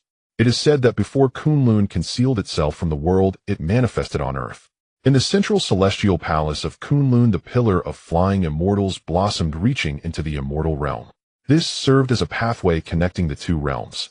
Even mortals could enter the immortal realm through the flying immortal passage. Thinking of this, his body began to tremble with excitement. What is the ultimate goal of the cultivators in this world? To become immortals. Before him lay a broad avenue. In his ears it seemed a demon whispered, urging him on. As long as he rushed into the flying immortal passage, he could instantly become an immortal. Suppressing his excitement, he cautiously slipped into the dense forest before him. He advanced carefully towards the central celestial palace of Kunlun. After a time equivalent to a cup of tea, Huo Wuhan arrived here. Upon seeing the light of the flying immortals, he was not as calm as Xing Rufu. Eagerly he pressed ahead into the heart of the Kunlun Plate. Many high mountains had already appeared in this place. Chen Shuhua and his companion had arrived here, pausing beside a massive boulder. This place once flourished in a bygone era. The murals were ancient and faded, but one could still discern traces of the glorious era recorded. Chen Shufan frowned slightly, continuously releasing his magical energy to probe the mural. What have you discovered? Seeing Chen Shufan's unusual state, Chen Shuhua spoke. There is something else in the mural. Something else. Chen Shuhua was about to strike and shatter the mural on the boulder to see what was hidden. Chen Shufan shook his head and stopped Chen Shuhua. Let me handle this. Chen Shufan felt around the wall and pressed down hard on the painted throne. With a resounding boom, the stone wall ahead trembled like ripples on water. Suddenly, it transformed into a vortex, sucking the two into it. The scene spun rapidly. When he opened his eyes again, he found himself in a decayed and ruined ancient castle somewhat resembling the castle portrayed in the mural. Have we been pulled into the painting? Chen Shuhua said warily, drawing his heavy sword. No, this is a real existence. Chen Shufan did not elaborate, instead finding the right direction and walking towards the ancient castle. As he walked, the desolation was evident, contrasting starkly with the vibrant world outside. Surrounding the castle were countless corpses, a sight that was horrifying. Approaching the ancient castle, they found its great door tightly closed despite its dilapidated state. The pressure emanating from this ancient castle, along with the oppressive atmosphere, weighed heavily upon the two. It was in stark contrast to the flourishing descriptions in the mural. What presented itself was more of deathly silence and decay. I apologize for intruding, esteemed senior. Chen Shuhua said politely, cupping his fists towards the ancient castle. Moments later, the ancient castle door trembled and slowly began to open. Despite being desolate for millions of years, the door opened without stirring up any dust. Inside was profoundly dark. Cough, cough. Heirs of the holy vein, welcome. A hoarse voice came from within. Lights flickered on in the castle. In contrast to the surrounding eerie darkness, it became even more terrifying. Forgive my long fall, I can no longer restore my small world. Such decay is somewhat laughable. Since they were here, the two said nothing more and stepped into the ancient castle, igniting flames from an unknown oil along the way, illuminating the entire front hall of the ancient castle. In the center of the hall, a throne lay quietly. Above it, a skeletal figure wearing a ceremonial crown slightly nodded in acknowledgement. The remnants of the unextinguished. Chen Shuhua said lightly. On Death Island, he had seen countless beings of this type. Looking closely, one could see the indelible mark on the skeleton. Indestructible immortal seal. Were you truly an immortal in your past life, esteemed senior? Chen Shuhua noted the marks on the skeleton and spoke. The skeleton immediately chuckled. No doubt you possess the blood of the saints. Even before becoming an immortal, you can discern the immortal seals within my bones. However, I dare not call myself a true immortal. The skeleton shook its head. Chen Shuhua remained silent, quietly observing him. After a moment, it continued. Why do the remnants of your past endure even to this day? Finally, Chen Shuhua voiced his curiosity based on the information he had gathered about Kunlun. Given the dilapidated state of the ancient castle before him, it must have existed for at least 1,000,000 years. The skeleton smiled and said, Naturally, I am waiting for a fated person to arrive. For millions of years, my master instructed me to await the day Kunlun would open on its own to welcome the first human being to arrive here. Before the skeleton could finish, Chen Shufan interrupted. Has Shi Wumao fallen? The skeleton clearly froze, ghostly flames flickering in its eye sockets akin to a specter. A skull head focused on Chen Shufan's face. How did you know my master's name? Upon hearing this, Chen Shufan's eyes rippled, his emotions complex. You still haven't answered me. He has fallen, not even a trace of his true soul remains. The skeleton's tone was faint, continuing to gaze at Chen Shufan. I have already answered you, now you can tell me my question. Chen Shufan ignored him, brushing past the skeleton, and sat alone on the throne. The skeleton was bewildered. Chen Shuhua was also perplexed. Quietly, Chen Shuhua directed his magical energy into the heavy sword. What an interesting junior. The skeleton was not angry, turning to stare at Chen Shufan. Are you the eldest, or the second? Or should I say, are you little Lulu, the one who boasted before Tianming Jinxian that you'd make him find his teeth after 10,000 years? The skeleton froze, its body trembling, bones creaking. The ghostly flames in its eye sockets flickered as the lights in the hall suddenly turned into infernal flames. A chilling aura swept through. Yet Chen Shufan remained completely unfazed, sitting cross-legged on the throne, smiling as he looked at the skeleton. Who are you? How could you know so much? The aura of the corpse began to fluctuate, growing increasingly dazed with an urgent tone. Chen Feng smiled, transforming his magical power into a wooden comb, waving it before the other. What if I said that someone entered the boudoir of the Peach Blossom Fairy and stole her comb without being killed? Such a glorious achievement. As he spoke, Chen Feng wore a gentle smile, and at this moment his demeanor underwent a dramatic transformation. The corpse seemed to momentarily see the unparalleled immortal emperor deep within its memories. It overlapped with the image of the utterly weak cultivator before him. You. Well, the corpse's voice began to tremble, unable to utter a few complete phrases. Seeing this, Chen Shuho appeared contemplative. He sheathed his great sword on his back and turned to walk towards the door. He was naturally aware of the secrets his brother held. As for what the secret was, it was unnecessary to know. Little Lulu, what exactly happened in the immortal realm during my years away? The corpse trembled even more, and had it not been for the absence of a physical body, it would have surely been in tears by now.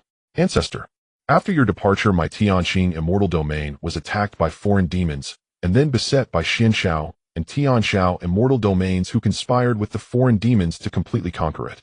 Chen Feng's expression darkened as he stepped down from the throne. He gently stroked the other's head. I understand. His voice was extremely low without further elaboration. In his gaze, concealed, killing intent pierced the sky. His face remained calm. What a treasure! Upon exiting the ancient castle, Chen Shuho transformed into a treasure seeker, gathering the scattered ancient treasures. In the outside world, Feng crossed the necessary path that passed by the core immortal palace, pausing to observe the murals for a moment. He glanced back at the road behind him, without any hesitation, proceeding toward his final destination. Not long after, Wuhan also passed by this location. After pondering over the enormous murals for a while and discovering no anomalies, he prepared to leave for the immortal palace. At this moment, outside the immortal gate, a furious roar erupted from Mingyun Sanxian. The heavens trembled. Countless weak cultivators were suppressed. Wuhan, how dare you juniors deceive me? Inside the immortal gate, Mingyun Sanxian was furious. Upon stepping through the gate, he looked at the surrounding restrictions and the remnants of his sword pellet. His face turned as red as liver. After entering the immortal gate, Jinhua Sanxian quietly turned back out, constantly suppressing the upward curve of his mouth. He decisively left. After a bout of roaring, Mingyun Sanxian discovered that there was no danger. His divine sense dispersed, searching the square. What boldness! However, moments later, he naturally found the means left by Wuhan. As a Sanxian standing at the pinnacle of the world, how could he be unable to break the mere restrictions set by a returning void cultivator? The anger in his heart was ignited, as if a long rainbow swept across the square, causing violent waves of reaction. Boom! A sound of explosion erupted at the center of the square. Little brat. The surrounding statues showed signs of revival. Mingyun cursed angrily, unleashing his magical power as the celestial radiance revolved. He suppressed those remnants that wished to revive, only able to watch helplessly as the surviving cultivators behind him entered the secret realm he had just opened. He felt a sudden itch. This was an insult to him. Mingyun, my friend, let me lend you a hand. Jinhua Sanxian arrived just in time, holding a treasure pagoda in his right hand with 8 immortal swords hovering around him. At this moment, Mingyun seemed to see a savior. Thank you for your assistance, friend. He suppressed the divine sense within those statues, dividing most of his mind. Now with someone to assist him, success in suppressing would come quickly. No need to thank, it's only right. Ha! The pagoda enlarged in an instant. Mingyun felt a blackout before him as countless powers of restriction surged towards him. He was not foolish and immediately reacted. Jinhua, you old thief, you plotted against me. No, this is normal competition. Jinhua Sanxian laughed heartily, having a good grasp of Mingyun's personality. Moreover, at the moment the gatekeeping divine sense unleashed a stunning attack, Mingyun had the ability to assist himself. Yet he chose to watch coldly, leading to his falling realm. It nearly cost him his life. Before his realm fell, he was not Mingyun's opponent, and now it was even more so. If he entered Kunlun together and gained benefits, who would take the larger share? Naturally, it would be Mingyun. Would he dare to speak a single word? After clearly understanding the stakes, he decisively moved to suppress Mingyun. Even if he couldn't kill him, he could delay him until he gained opportunities and escaped. The 8 immortal swords swept through the air, sealing off the square. He'll grant you another great fortune. Without another word, Jinhua Sanxian gathered a colorful light orb in his hand. He tossed it towards the center of the square. Instantly, it was like a tidal wave of energy erupting. The statue at the very center shook rapidly, absorbing the energy to revive. You despicable! Inside the pagoda, Mingyun cursed angrily, frequently casting spells, yet for a time, he could not break through the pagoda's defenses. Mingyun, my friend, we shall meet again by fate. Having accomplished his task, Jinhua Sanxian chose to leave swiftly. It would be troublesome if those remnants revived and sought him out for trouble. Old thief Jinhua, if I can get out, I will surely slaughter your sect. Jinhua Sanxian paid no heed to these threatening words. Today Mingyun faced a calamity, at least falling 2 realms. Why then would he still fear him? Before reaching the entrance of the secret realm, he took a step forward. Moments later, the square resounded with the sound of ping-pong. Energy surged violently. Behind the Immortal Palace was a formation meticulously planned with countless patterns. Chen Chuho and his companion were transmitted here. Are there really still people within Kunlun? Here it felt like a new world. With careful observation, one could find many traces of human activity, all quite new. This is the true Kunlun, Chen Chufan remarked. Though the environment here is unlike before the Great Change. I wonder how many remnants exist. Chen Chuho sighed, gazing at the infinitely vibrant forest ahead, stepping inside. Whoosh. An arrow shot down from the tree. Which friend is here? We are not bad people. No, we are good people. As soon as Chen Chuho and his companion entered the forest, they were attacked. The heavy sword swatted the arrow aside, and Chen Chuho looked around. Chen Chufan, on the other hand, feigned nonchalance, even stretching lazily. Liars, you outsiders. A clear voice of a youth rang out, followed by 3 sounds of breaking air. Carrying the wind of battle with the addition of wind, attribute magical power. Miss, don't be afraid, we are not bad people. Brother, how this? Chen Chufan covered his face, unwilling to look any further. Among their generation of kings, only a few were dedicated to cultivation and had not indulged in women. Now Chen Chuhao's astonishing remarks shattered Chen Chufan's perceptions. You're lying. Grandpa Priest said that you outsiders are all bad people. The girl's voice flowed like a gentle stream in their ears. At this moment, a soft breeze stirred the leaves in the forest. Let us speak first. I know your ancestor. Look at this token. Before Chen Chuho could finish, 2 arrows responded. Another whoosh of air sounded as Chen Chuho immediately leaped into the air, rushing toward a direction in the dense forest. Moments later, a startled scream was heard. Let go of me. Chen Chuho carried a graceful woman and approached Chen Chufan.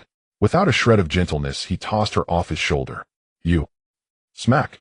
Shoo. Chen Chuho slapped the woman on her rear, signaling her to remain silent. The girl's face flushed, even more, seemingly overwhelmed by grievances. This woman is born pure, possessing a delicate and clever heart. Brother, how bring her home? Chen Chufan spoke, observing the girl with satisfaction. What would we bring her? Chen Chuho was taken aback and looked at Chen Chufan. Have you forgotten our clan's decree? As the first king, it is essential to uphold it. Chen Chufan spoke earnestly, leaving Chen Chuho at a loss. He glanced at the pitiful-looking girl, and then at himself. After traversing the endless seas, you want me to bring back a wife. Brother, how do you see any of our clan's wives coming from other regions? If you do this, you will be the first. Surely when father sees you've enlightened, realizing that cultivation and family matters can coexist, he will be pleased. Chen Chufan advised. The girl's physique before him was indeed suitable as a Dao partner, a rare find in 10,000 years. Coincidentally encountering her, why not let his younger brother take her home? That doesn't seem right. It feels like we are abducting a cultivator.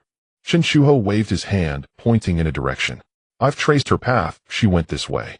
After saying this, Chen Chuho quietly shouldered his giant sword and walked into the jungle. At this moment, seeing Chen Chuho move further away, the girl felt the urge to escape, scanning around for an exit. Just as she was about to unleash her powers to flee, Chen Chufan smiled and said, I advise you not to run. Then he scrutinized the girl carefully and asked, Is your lineage the Qin? The girl was taken aback and asked, How did you know? How did I know? Chen Chufan smiled mysteriously and stepped forward. I also know about your ancestor Qin Lu's past. If you want to know, come along with us back to the clan. After speaking, Chen Chufan did not linger and hurried to catch up with Chen Chuho. 2 bad people. The girl huffed, lightly glaring at Chen Chufan's back. If you don't tell me now, I'll have my sister beat you up later. And that shameless thief carrying a giant sword. She cursed silently in her heart and followed the 2. She could sense that they harbored no ill intentions towards her. It seemed they came for their clan. Taking a deep breath, she gathered her courage to keep up. Along the way, they crossed a gorge and arrived at an expansive plain where a magnificent city rose from the ground. The priest's hall. Where is Xiao Lu? A person dressed in the mystical robes of a priest appeared, enigmatic. Reporting to the high priest, Miss Lu went hunting nearby alone. Upon hearing this, the high priest felt a headache coming on. His granddaughter was certainly a handful. She had run off again with little caution. Very well, in the Eastern Tung region, all beings will respect our Qin clan to a degree, but hidden dangers abound. Next time send Qin Wei to protect her. Understood. Just as that person withdrew, a heavy voice came from outside the door. A figure quickly ran in from outside the priest's hall. High Priest. There's urgent news to report. A person clad in silver armor engraved with the character Qin bowed before the High Priest. Miss Lu has returned. The High Priest nodded slightly and said, have her come see me. High Priest Miss Lu did not return alone. She brought back two individuals who seemed to be from the outside world. Outsiders. The High Priest's brow furrowed. Since the great change in the world after the battle, our realm has had no communication with the outside world. I wonder if it is related to the recent events. He muttered. Where are they? Outside the hall. In his generation, it had been millions of years. Could it be that the prophesied ones have arrived, eh? The High Priest carefully took out the crystal passed down through generations from the priest's hall. In his generation, it had been millions of years. Could it be that the prophesied ones have arrived, eh? The High Priest carefully took out the crystal passed down through generations from the priest's hall. Decades ago, this crystal suddenly burst forth with light. The entire Kunlun realm began to revive. A legend passed down for millions of years was vividly reflected in his mind. Our Kunlun has not regained the glory before the great change. If the prophesied ones have indeed come, there is hope for Kunlun's revival. His gaze seemed capable of piercing through the void, looking towards the manifold aspects of Kunlun. After a few breaths, as the silver guard retreated, Chen Shuho and his companions strolled into the main hall. Fan, if I am not mistaken, is this floor made of dragon pattern immortal gold? Chen Shuho's eyes lit up, fixated on the ground. Judging by appearance, it was at least over £1,000,000. How extravagant. This is nothing. The ice blue immortal crystal at the center of the hall is the most precious thing. An immortal treasure. Chen Shuho turned to look. He saw an ice blue gem radiating spiritual light, so beautiful it was beyond compare. That is one way to understand it. Chen Shufan said no more, and after lingering on the immortal crystal for a few seconds, slowly turned his gaze to the center of the hall. Indeed, even though Kunlun's source is damaged, it can still give birth to immortals. Chen Shufan spoke. Though his strength was low, his vision and insight remained sharp, allowing him to judge the capabilities of the other in an instant. I have seen the elders. Chen Shuho politely cupped his hands and began to examine the staff in the other's hands. The moment he laid eyes on it, he could no longer look away. What a fine item. Ahem. The High Priest lightly cleared his throat and stomped the staff on the ground twice. If he did not do this, it seemed the young man before him would reach out his hand at any moment. What is the current situation outside? Loose immortals. The Grand Priest murmured, his face serious. They are a group of beings who have attained immortality, possessing celestial spirits, yet their physical bodies do not meet the standards of true immortals. This is also a consequence of the current era where the path to immortality is shrouded, making it difficult to achieve. Chen Shufan took a step forward to explain. Our Kunlun was severed from contact during the great upheaval, cut off from the outside world. Who would have thought that the celestial spirit continent has now fallen to such depths? The Grand Priest sighed. Perhaps this will help you understand. He fixed his gaze on Chen Shufan, noticing him take out a token. When he recognized the characters above and sensed a familiar aura, his expression changed abruptly. The prophesied one. He murmured. No wonder. The Grand Priest looked visibly disheartened. Over a decade ago, Kunlun trembled. All the anomalies stemmed from the two individuals before him. At that moment, he lost his composure. His expression shifted unpredictably. After a while, the Grand Priest trembled with excitement and laughed heartily. Ha ha ha. After millions of years of waiting, we have finally arrived at this moment. I of the Qin clan have struggled to survive until now solely for the late Lord's wishes, waiting for the arrival of the prophesied one. Thereupon the Grand Priest bowed deeply. Qin Bai Dao, I pay my respects to the young master. The sudden shift left Chen Shuho at a loss. He stared at a figure resembling an immortal who was bowing to Chen Shufan. He then turned to the surrounding silver guards who exuded a chilling aura and bowed deeply to Chen Shufan. Young master. Qin Lu looked bewildered. Luer, pay your respects to the young master. Our Qin clan has finally awaited the prophesied one. The Grand Priest looked seriously at Qin Lu and admonished her softly. No need. Chen Shufan waved his hand, signaling with his eyes. Chen Shuho, standing next to Qin Lu, conveyed a message to the Grand Priest. Moments later, the Grand Priest's face was filled with joy. Is it true? Indeed. The two exchanged smiles, leaving Chen Shuho feeling puzzled, sensing something strange in their gazes. Unbeknownst to him, he and Qin Lu had already been sold with a price marked. Young master, the token has revealed everything to me. our Qin clan will undoubtedly follow the will of our ancestors and assist you. The Grand Priest spoke earnestly. However, Chen Feng did not refuse. He did not harbor much aversion to the contingency left by his disciple. We currently cannot leave this realm. We must wait until Kunlun is entirely stable before we can enter or exit. The Grand Priest then turned and pressed against a pillar in the center of the hall. The entire Kunlun trembled. Soon after, a distinct rotation could be felt, and the entrance to the outside world quietly closed. Young master, the power of the Tao in the outside world is incomplete. I suggest you refine your foundation again within Kunlun. After closing the pathway to the outside, the Grand Priest advised Chen Feng. Agreed. Chen Feng then turned to Chen Shuho, narrating to him. From then on, the two kings of the Chen clan remained in Kunlun. At this moment outside Kunlun, several loose immortals rushed over upon hearing the news. The place was left in utter disarray with no trace of the Kunlun passage. I calculate that Kunlun has vanished. An old man, resembling a fortune teller, pretended to count on his fingers, murmuring, "What does vanish mean? It means it's gone foolish." Shinjun, deep within the Chen estate. A cauldron taller than a person glowed red from the flame of spiritual fire, the flames dancing like a soaring dragon. 1 stalk of returning immortal herb, 3 pounds of dragon tiger essence, and 3 bottles of earth's vital essence. In front of the cauldron, Chen Feng skillfully took out one extraordinary medicinal herb after another, capable of shaking the outside world. The flames in the cauldron burned vigorously, slowly softening the herbs. Using his power, he refined the impurities within, melting and combining them. Time passed quietly. Unaware of how many days and nights had passed, Chen Feng exclaimed with excitement, "It's done. I told you I am indeed a genius." Beside him, someone tossed aside an ancient book that looked close to decaying. The title, Divine Pill Techniques, was faintly visible. Years ago, he had ventured to the abyss of Tianhai, where he found this ancient pill book. Its records completely overturned modern alchemy. Some combinations of pill formulas were even deemed unsolvable. Various ingenious ideas. Now Chen Feng was concocting a special version of the Great Ascension pill. Unlike the modern Great Ascension pill, the ancient method does not require so many precious ingredients. It only needs a few key herbs supplemented with various catalysts to activate their potency. This was Chen Feng's third attempt at refining. With over 50,000 years of alchemical experience, he no longer needed to check his own rank. Coupled with ancient alchemical methods, only experience and the intensity of spiritual fire were needed.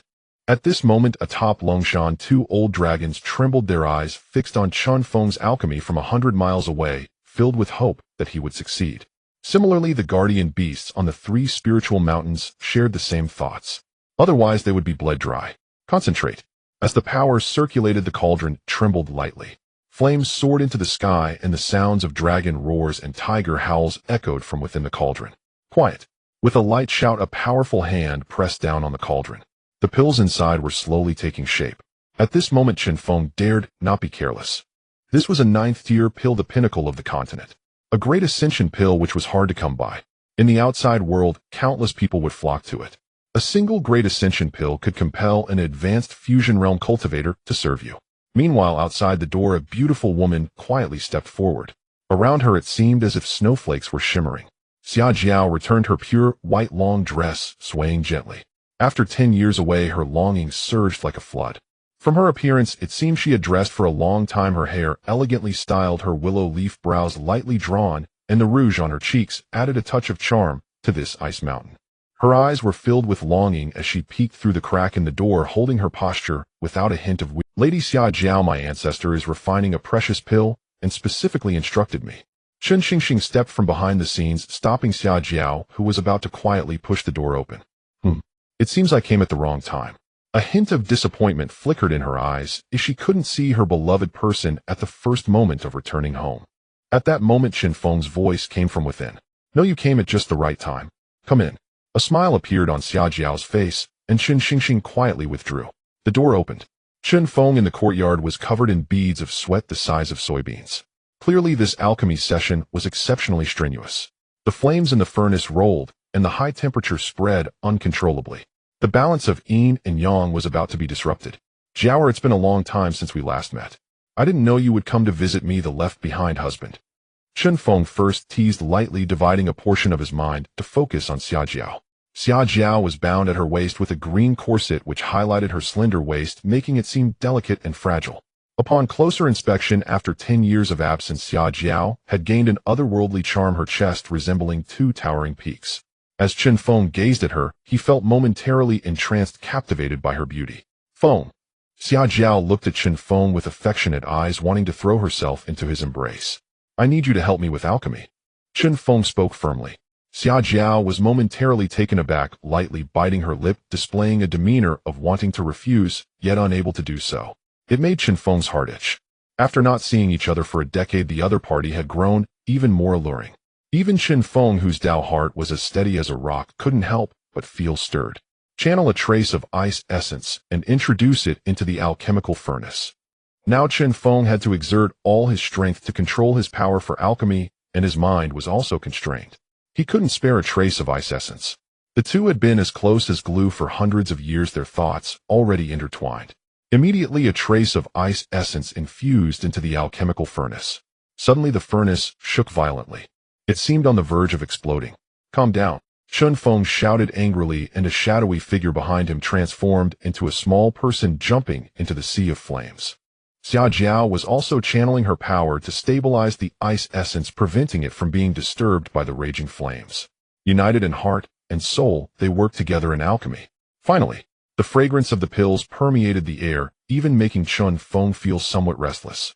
Two pills the size of longan fruits filled with waves of celestial spiritual power were held in Chen Feng's hands.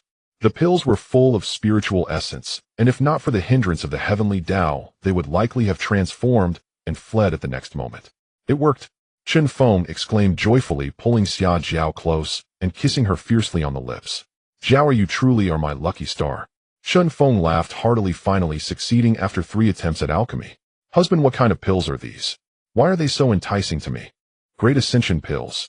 Chen Feng grinned, carefully sealing the 2 pills with forbidden techniques to lock their spiritual power. Great Ascension pills. Xia Jiao was taken aback. Although she was currently at the peak of the transformation stage, she had heard of the Great Ascension pills, a top-tier alchemical product. The most elite existence among 9th-tier pills, they could drive countless forces mad on the continent. And now they were crafted by her husband. At the same time, her heart was also shaken violently. One must forge their own path. Being able to refine Great Ascension pills meant that Chen Feng's cultivation had also reached the Great Ascension stage. They are revered by countless cultivators wherever they go. They themselves also begin to transform from mortal to immortal, birthing celestial spiritual power within moving. They are revered by countless cultivators wherever they go. They themselves also begin to transform from mortal to immortal, birthing celestial spiritual power within moving towards immortal status. Not yet, Chen Feng replied calmly. What? Xia Jiao stood frozen in place. In the alchemical realm of the immortal spirit continent, each level of alchemist must align with their own cultivation level. Otherwise, attempting to refine pills across levels is something only a fool would do. The consequences could range from being blown up by the pills to having one's soul disturbed, ending up as an idiot. Xia Jiao felt an immense worry in her heart. She had also attempted alchemy, which was extremely taxing on the mind. If one's spiritual strength and experience couldn't keep up, it would be devastating for the alchemist. Chen Feng pinched Xia Jiao's cheek gently and said softly, "What kind of person is your husband? Is it surprising to refine pills across levels?" After saying this, Chen Feng playfully slapped her on the backside. He sighed slightly, saying, "It seems you have forgotten how formidable I am. Today I will let you relish it again." Chen Feng swung his robe, turned, and took a step back, pulling Xia Jiao into his embrace. Ignoring the emptiness of his soul after refining pills, he was ready to embark on another journey. Who was afraid? Then let's indulge. Xia Jiao's restless fire within burned away the suppression of the ice essence, and she instinctively wrapped her arms around Chen Feng's neck and kissed him. "You've become bolder." After a long time, their lips parted. Chen Feng smiled mischievously, lifting her up and vanishing in an instant from the courtyard. Another night passed. During this night, the peach blossoms bloomed only to be swept away by the wind. Time boiled the rain, quietly passing through the night. 10,000 words omitted here. The sun and moon alternated and dawn had passed. The sky gradually brightened. Chen Feng tidied his attire only to be grabbed by a hand. "Come again." Instantly he froze. Turning to look at Xia Jiao, disbelief was written all over his face. "It seems that in these 10 years your skills have greatly improved. Very well, let me properly discuss matters of cultivation with you and seek your guidance. Watch how I..." Another battle erupted, shaking the heavens and earth. The spring breeze blew and the peach blossoms bloomed. The peach blossom grove planted outside the courtyard blossomed overnight, thriving in the autumn weather without a hint of desolation. Time passed quickly, and the sun hung high in the sky. This was already the third day. Even though cultivators were no longer ordinary beings, they could not withstand such intense battles. In the end, Chen Feng emerged victorious, claiming a crown. Chen Feng subdued the demoness, gaining great merit. As he stepped out of the room, he felt refreshed. Before him was a sea of flowers, rippling lakes. In the heart of the lake, a water-blue tree stood tall, becoming a remarkable sight. Until night fell. The lake reflected the bright moon, and a beautiful woman danced gracefully atop the water-spirit tree. Like a celestial maiden, her beauty shone even more under the moonlight. Until night fell. The lake reflected the bright moon, and a beautiful woman danced gracefully atop the water-spirit tree. Like a celestial, Chen Feng clapped and nodded slightly. Mire, your dance is like that of a heavenly fairy, simply breathtaking. I thought your mind would be too scattered after the battle to appreciate it. In a blink, Xinglin Mei appeared in front of Chen Feng. Her beautiful eyes sparkled mischievously as she glanced between Chen Feng and Xia Jiao. The celestial maiden suddenly transformed into a little demoness, her gaze filled with mischief. Demoness, do not be presumptuous. Xinglin Mei's arrival was also for Chen Feng. Upon encountering the two together, she couldn't help but feel a pang of jealousy. I wonder if Sister Xia Jiao is capable. I have a method of creation that could supplement. Enough. Xia Jiao scolded sharply, naturally unable to back down against the provocation. As the one in the backyard, how could she endure such taunts? Immediately another fierce battle broke out. The air was filled with a tense atmosphere. The waves of power spread out like ripples. In the sky, snowflakes quietly began to fall. Cultivators at a certain level could alter the weather in a small range. Seeing it about to spiral out of control, Chen Feng took action. In the 39th year of the Immortal Saint calendar, Chen Feng relied on the bloodline tracking technique to successfully locate the other side of the endless sea. There were already over 10,000 people. Mu-yi, is that you?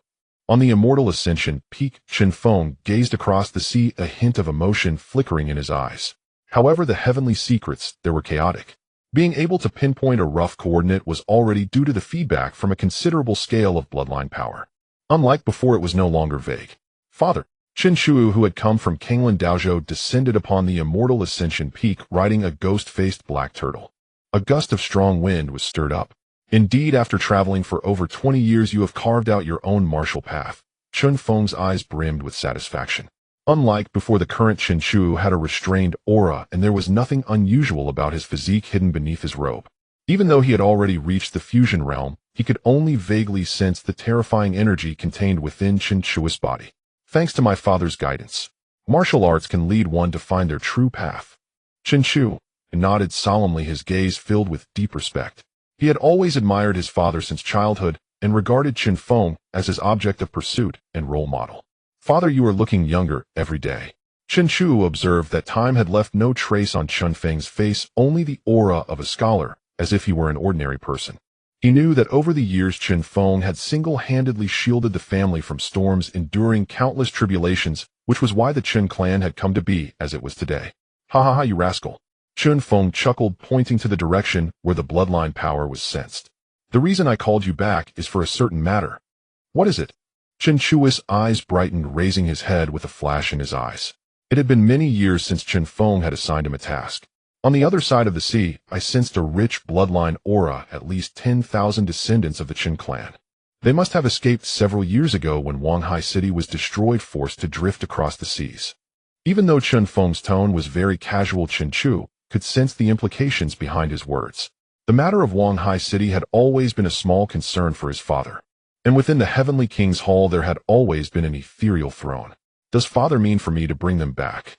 Chen Chu spoke earnestly. This matter had to be handled well. At the same time, he was also astonished. The bloodline that had been scattered from Wanghai City had actually reached a scale of 10,000 people. It was simply unbelievable. No need. Chen Feng shook his head slowly, hands clasped behind his back.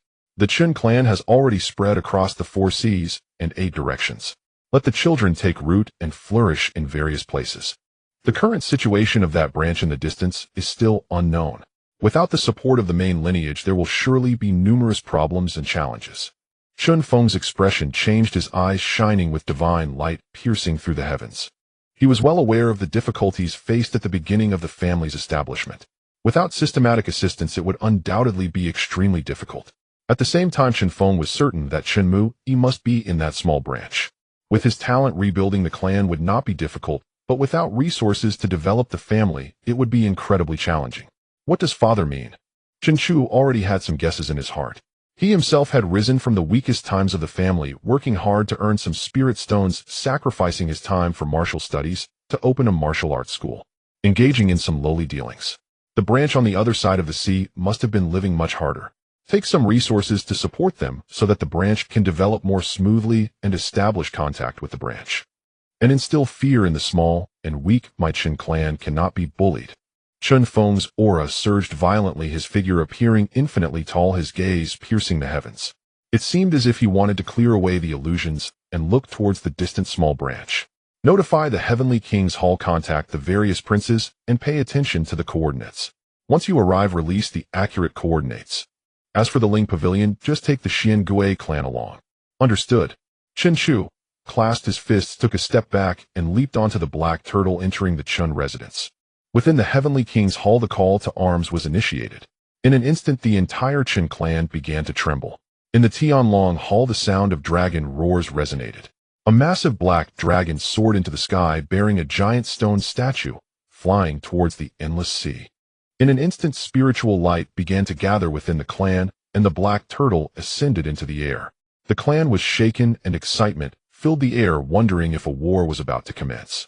Having been silent for 40 years without engaging in a great battle, countless Chen clan disciples were itching for action. The Tianfu sect was currently conducting a new selection of disciples. Guarding it was the chief disciple of the Tianfu sect, a disciple of the sect's elder, Chen Muli. What a... He couldn't help but leap from his seat, disregarding the new disciples who had come to pay their respects. Indeed, I saw the return of the martial king, and the Heavenly King's Hall trembled. The black dragon in the Tianlong Hall carried the statue of my grandfather, my father, and flew towards the endless sea. Chen Chud spoke, his substantial body quivering. These two had been forbidden from leaving Daozhou.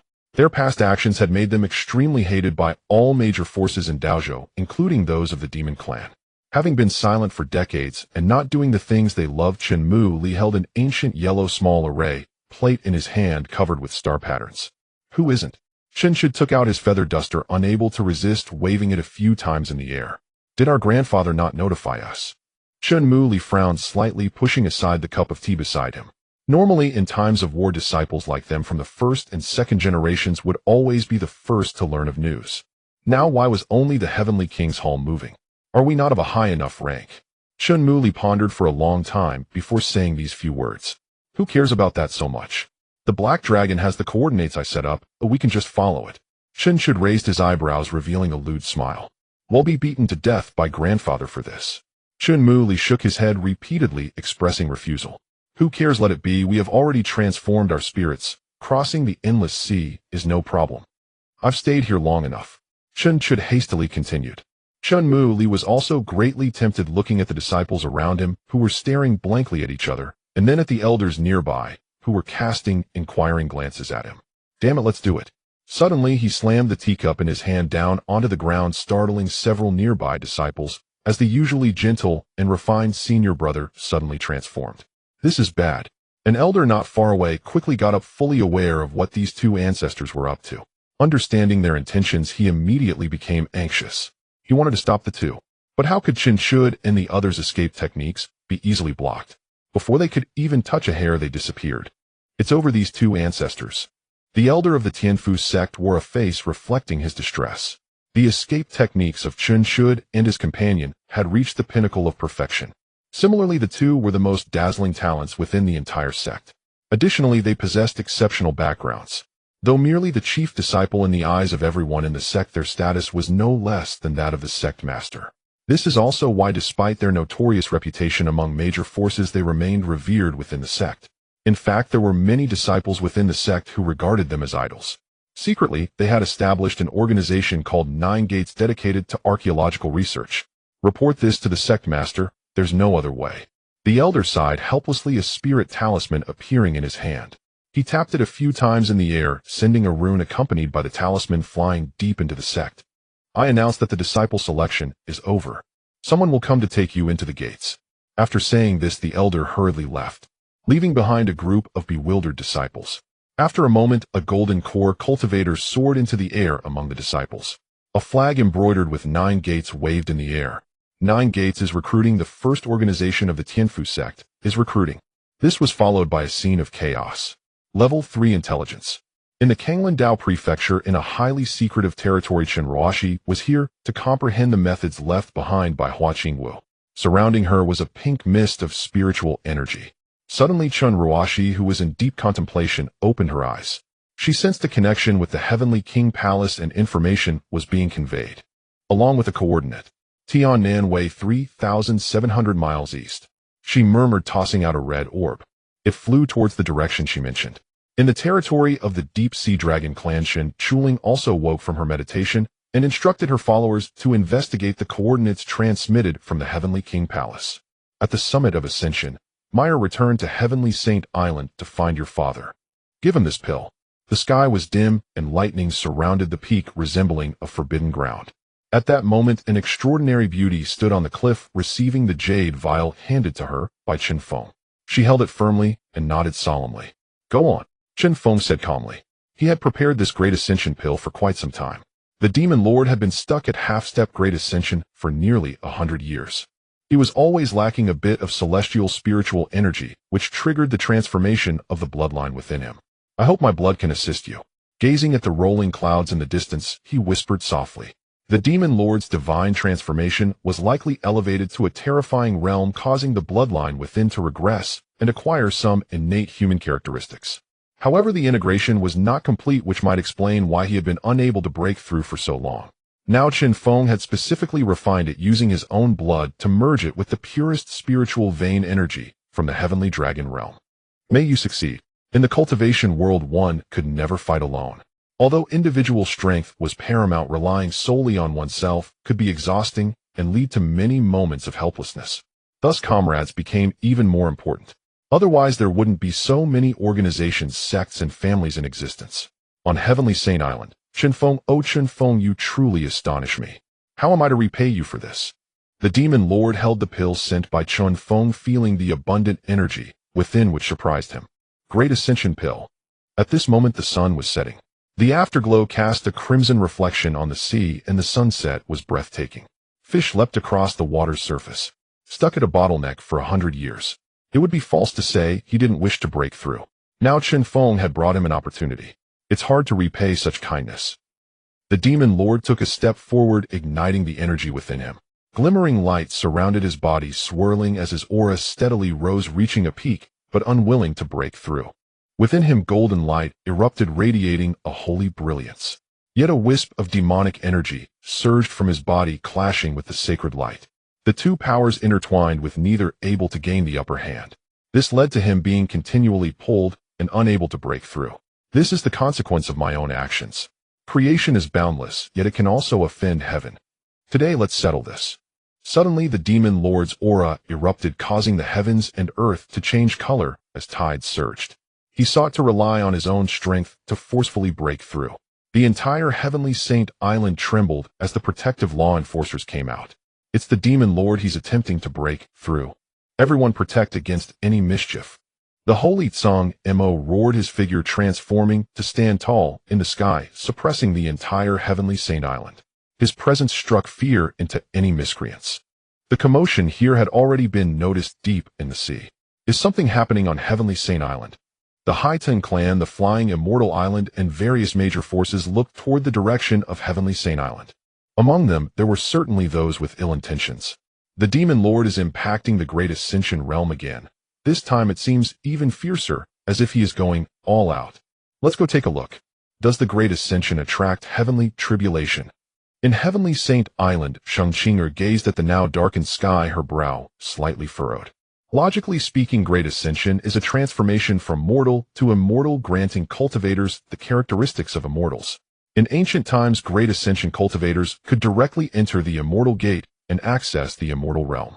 Logically speaking, Great Ascension is a transformation from mortal to immortal, granting cultivators the characteristics of immortals. In ancient times, Great Ascension cultivators could directly enter the immortal gate. Shen Kanglan's gaze remained fixed on the Demon Lord, murmuring to herself. Her heart was also filled with anxiety.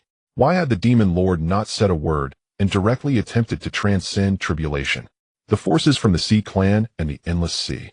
Sheng Qing'er's eyes held a worried expression. The merfolk and the Sea Wolf clan, among other sea forces, had been wiped out, many of which had ties to these forces. If it weren't for the fear of the demon lord's strength, they would have retaliated long ago. At this moment, if the demon lord attracted the heavenly tribulation, it would be his weakest moment. Sheng Kanglin said, "Then let's see if they dare to gamble." Many forces had enmity with the Heavenly Saint sect, especially since Heavenly Saint Island had become a harbor for many sea regions near Lingwen Dao Prefecture. It was the largest den of wealth, and there would be no shortage of those who coveted it. I worry that the Haiteng clan will fish in troubled waters. Tung Chi not long ago clashed with us and was heavily injured by my husband, becoming a target of ridicule in the endless sea. Sheng Qing'er quickly organized the forces that had conflicts and enmities with her Heavenly Saint sect. Should we send a message to the Chen clan? Sheng Kanglin thought of a powerful ally for her Heavenly Saint sect. Let Meyer go, she just happened to return to visit. It's perfect. My husband's breakthrough to great ascension will also provide him with inspiration. Understood. Sheng Kanglin nodded and silently retreated. Thus, half a day later, the bustling Tiansheng Island began to seal itself off. Entry and exit are prohibited. Above the sky, the scenery changes unpredictably. Black clouds cover a vast area of thousands of miles. Within them, the flicker of lightning can be faintly sensed. At this moment, the demon lord's black hair danced wildly, and the shadow behind him was terrifying. The holy light within him was suppressed by demonic energy, and his momentum rapidly surged, showing signs of going berserk. It was extremely worrisome. To the east of Tiansheng Island, figures flew in, standing at a relatively safe distance to observe the tribulation. This was a crucial moment for the integration into the Great Ascension. In the entire immortal spirit continent, encountering such a rare event is a blessing from heaven. Many forces and great clans had already arrived to observe. Among them, there were many integration practitioners. Sheng Kanglin had no choice but to stand on the outskirts, activating his Dharma form to intimidate the observing cultivators. This is a sign that the demon lord is about to undergo a tribulation. On the sea, a circle of green vines stood in the center, with many oddly shaped practitioners standing above. Above, a large banner with the character for vine fluttered in the wind. The major forces were not the type to hide in the shadows, having come to observe the tribulation. They revealed their origins, making their stance clear, at least appearing openly to watch. Many capable rogue cultivators also came to witness. Among them was a well-known rogue cultivator in the endless sea, immortal realm, named Nanshan Laodao. His strength had also reached the peak of integration, but he struggled to break through, feeling anxious as the deadline approached. Now he was aware that someone on Tiansheng Island was about to break through to the Great Ascension. The talent of the demon lord truly makes us rogue cultivators envious. After observing for a while, the old daoist exclaimed. With the demeanor of a wise elder, many cultivators gathered around to hear his insights. In my opinion, the demon lord's aura is chaotic, with a struggle between immortals and demons. The celestial energy within him has already been overshadowed by demonic energy. It may be difficult for him to transcend. The crowd observed the old daoist's ruddy complexion, white eyebrows, and hair resembling a youthful immortal. His reputation also commanded respect among them. Elder Nanshan, since the demon lord has been invaded by demonic energy, why has he not transformed yet? A seemingly experienced cultivator spoke up. He felt confused. The demonic energy within the demon lord was different from the murderous aura produced by demonic cultivators. It was more concentrated and terrifying. The sinking turbid energy also lurked within. Because of the heavenly tribulation, Nanshan Laodao looked up to the sky. The power of thunder was growing stronger, and the might of the thunder hidden in the black clouds could already be sensed by ordinary people. Heavenly tribulation. The person looked puzzled. Isn't this just adding insult to injury? Nanshan Laodao shook his head, a hint of admiration in his eyes. The demon lord's methods are extraordinary, and his ambition is remarkable. He is inviting the heavenly tribulation to break through and use its power to cleanse his demonic intent. Nanshan Laodao had lived a long life and had extraordinary experience. This was why he had expressed admiration earlier. The ambition of the demon lord was exceptional. Typically, even if one fails in their tribulation, they do not perish. Yet he took such a risky approach. One mistake could lead to a regrettable demise. His extraordinary courage was admirable. Look, the thunderclouds are moving. A cultivator shouted. Around, many practitioners from major forces watched. Not far away, the island master of the flying immortals, clad in a black robe, held a black sword, his eyes reflecting the thunder, surrounded by a sense of destruction. He was also a key figure of concern for Chen Feng, a late-stage integration practitioner who had once been suppressed by the Demon Lord, had narrowly escaped. Since then he had developed a grudge against the Tiansheng sect. "It's about to begin," he murmured. Boom. The sound of thunder erupted. The thunder clouds swirled like a vortex rapidly gathering within a 1,000-mile radius. Streams of spiritual energy emanated from the thundercloud, coalescing as lightning flickered, the overwhelming might of heaven spreading. At the distant peak of the ascension, the demon thunder tree stirred, it sensed the might of the heavenly tribulation, and sought to seize the thunderous power. Unfortunately, Chen Feng was not present. The demon thunder tree could only manifest the thunderous resonance contained within it, merging with the void to draw in the scattered thunderous power in the world. Will a great ascension practitioner appear here? At this moment the atmosphere was tense, and the outsider cultivators focused their gazes on the demon lord. The Tiansheng sect and its allied forces were on guard against anyone taking advantage of the demon lord's tribulation to cause chaos. Among them, Chen Feng conveyed a message to Sheng Tsangma. "I don't think so. Within a radius of 10,000 miles there is not a single great ascension force," Sheng Tsangma said. Likewise, the Tiansheng sect had conducted investigations into various nearby forces over the sea.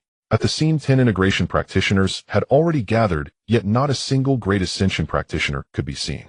Even if there were, they would be undetectable. Chen Feng nodded slightly, her expression serious. "Be careful. I fear someone may come to stir trouble." The Tiansheng sect had many enemies, and those who had enmity with the demon lord were numerous. "I hope there won't be." Sheng Qing'er also arrived. This was the highest place on Tiansheng Island. "Elder Qing, has there been any response from the Chen family?" Chen Feng conveyed. "Chen Feng has already received the message." "That's good." Chen Feng felt much more at ease. Everyone in the Tiansheng sect understood Chen Feng's strength. 10 years ago, someone attempted to cause trouble in Wanghai City, wanting to use their mid-stage integration cultivation to forcefully buy and sell. But they were ruthlessly suppressed by Chen Feng, who hung them at the city gate for a month to display before letting them go. This son-in-law of the Tiansheng sect was indeed formidable. At this moment, a blue arc of electricity fell beside Sheng Tsangma. "Duga Tian, my friend." Sheng Tsangma felt relieved and smiled in acknowledgement. "Thank you, my friend, for coming to oversee the situation." Duga Tian waved his hand, calmly focusing on the thunder. "My Immortal Alliance and the Sheng sect are one. There is no need for more words." Duga Tian spoke little, sitting in the middle of the sea, effectively blocking the view of the Hai Tung clan from the observing cultivators. "Thank you." Sheng Tsangma let out a sigh of relief. Dugu Tian's latest-stage integration strength was enough to intimidate many with ulterior motives. Above the clouds, thunder dragons crawled out, descending from the vortex, roaring at the demon lord. The holy light shone fiercely in the demon lord's eyes, his aura suddenly rising, suppressing the demonic energy. In an instant, his black hair dancing wildly. He gazed indifferently at the thunder dragons with his dark eyes. "Today, if I survive, I shall pass the great ascension tribulation. If I die, the great ascension tribulation shall perish." He leaped forward with a great stride, his robes rustling as demonic energy surged from behind him, transforming into a demonic figure. In an instant, thunder roared within the thunderclouds. A sudden clap of thunder erupted. An endless aura of murderous intent surged from all directions. A thunderous serpent embraced by dozens of people exploded downward, striking the demon lord. The terrifying impact caused ripples, scattering many low-level cultivators. With just this strike, the holy light surrounding the demon lord was extinguished, and demonic energy spread throughout his body. He surprisingly did not use his powers to block it, relying solely on his physical body to withstand the thunder. This action left countless onlookers in shock. The demon lord has gone mad, controlled by demonic thoughts, seeking death.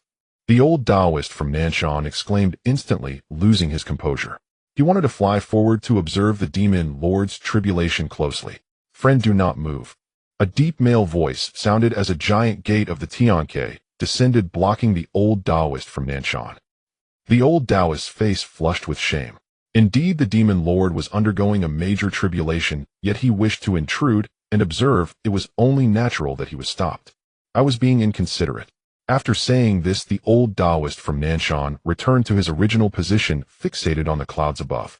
After enduring 2 strikes of thunder, the demon lord with an increasing aura felt an infinite thirst within. As expected, he was relying on the ferocity of the thunder to extinguish the demonic thoughts within. In the shadows, several figures exchanged silent glances, quietly waiting for an opportunity their eyes revealing a murderous intent. In this sea area, no major cultivators could appear, as such powerful beings would overshadow the various forces. If the demon lord broke through, it would be akin to raising a giant sword over countless forces in the endless sea. While many forces appeared to remain inactive, their divine senses were secretly in turmoil. Everyone watched as the demon lord of Lingwen Daozhou undergoes his tribulation. I have no words to say. However, do not disturb him, or our Lingwen Daozhou human race will definitely seek vengeance. Standing with hands behind his back at the gate of Tianq, Du Gutian's eyes sparkled with brilliance, exuding immense power. Latest integration realm is quite troublesome. In the shadows, the ancestor of the hating clan joined forces with several integration realm cultivators. Years ago, the demon lord killed 2 of our allies in the Sea Alliance, forcing us to retreat. Today is a great opportunity. If we let him break through to the major realm, we will definitely face difficult days ahead. Given the demon lord's vengeful nature, he will surely settle the score with us. The lord of the Immortal Island also got involved, uniting with the remnants of the previous battle from the Tianjiao Island. I have summoned a major realm spiritual treasure. Today, I will kill the demon lord. As long as any of you can hold off those 2 integration realm cultivators. The lord of Facian Island spoke, holding a major realm spiritual treasure, his gaze filled with murderous intent.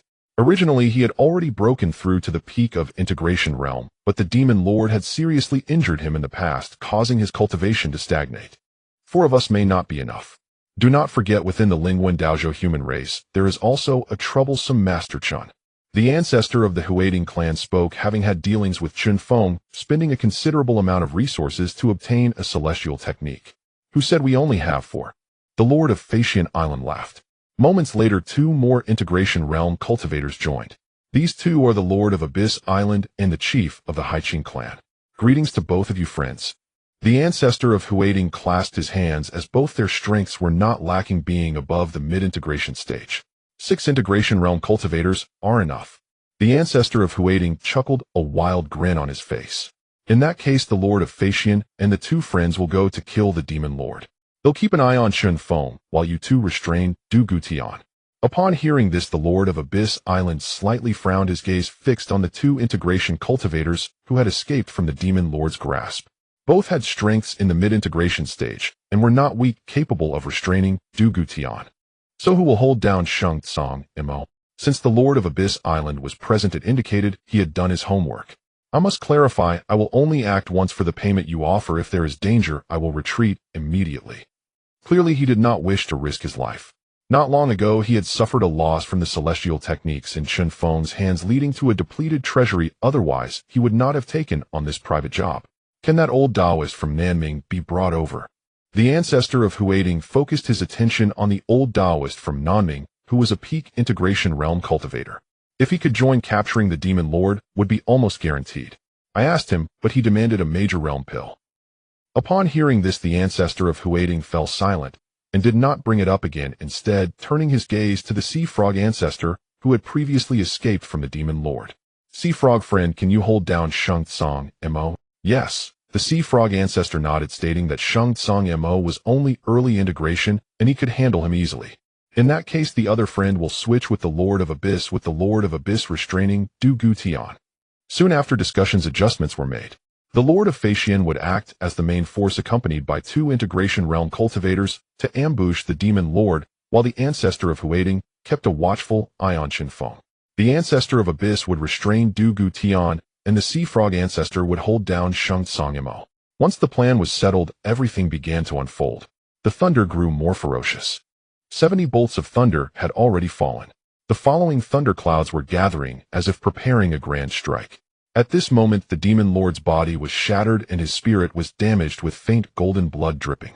In a dire state, his aura had plummeted. It seemed that with the next bolt of thunder, the demon lord would be utterly obliterated beneath it. The old daoist from Nanshan's face turned pale, not expecting his Dao heart to tremble. Although he dreamed of breaking through to the major realm, he did not wish to seek death. He still had countless years of life left. As long as he did not lose too much life essence, he could continue to live freely until he transcended. The demon lord is in peril. He sighed, the pressure bearing down on everyone's hearts like a colossal stone, making it hard for them to breathe. With the demon lord's exceptional talents and the power of the celestial spirit, yet to transform failing the thunder tribulation, he was on the brink of demise. Many felt a sense of regret. As the words of the old daoist from Nanshan fell, a curtain of lightning flashed in the sky. The demon lord raised both hands, exerting all his strength to resist the thunder crashing down, yet he was already too weak to withstand it again. The thunder, fierce as a bamboo, obliterated his flesh, leaving only his spirit to struggle in anguish. Suddenly, just as his spirit was about to be extinguished, a flash of golden light appeared. His spirit rapidly grew stronger, as if infinite power had been unleashed.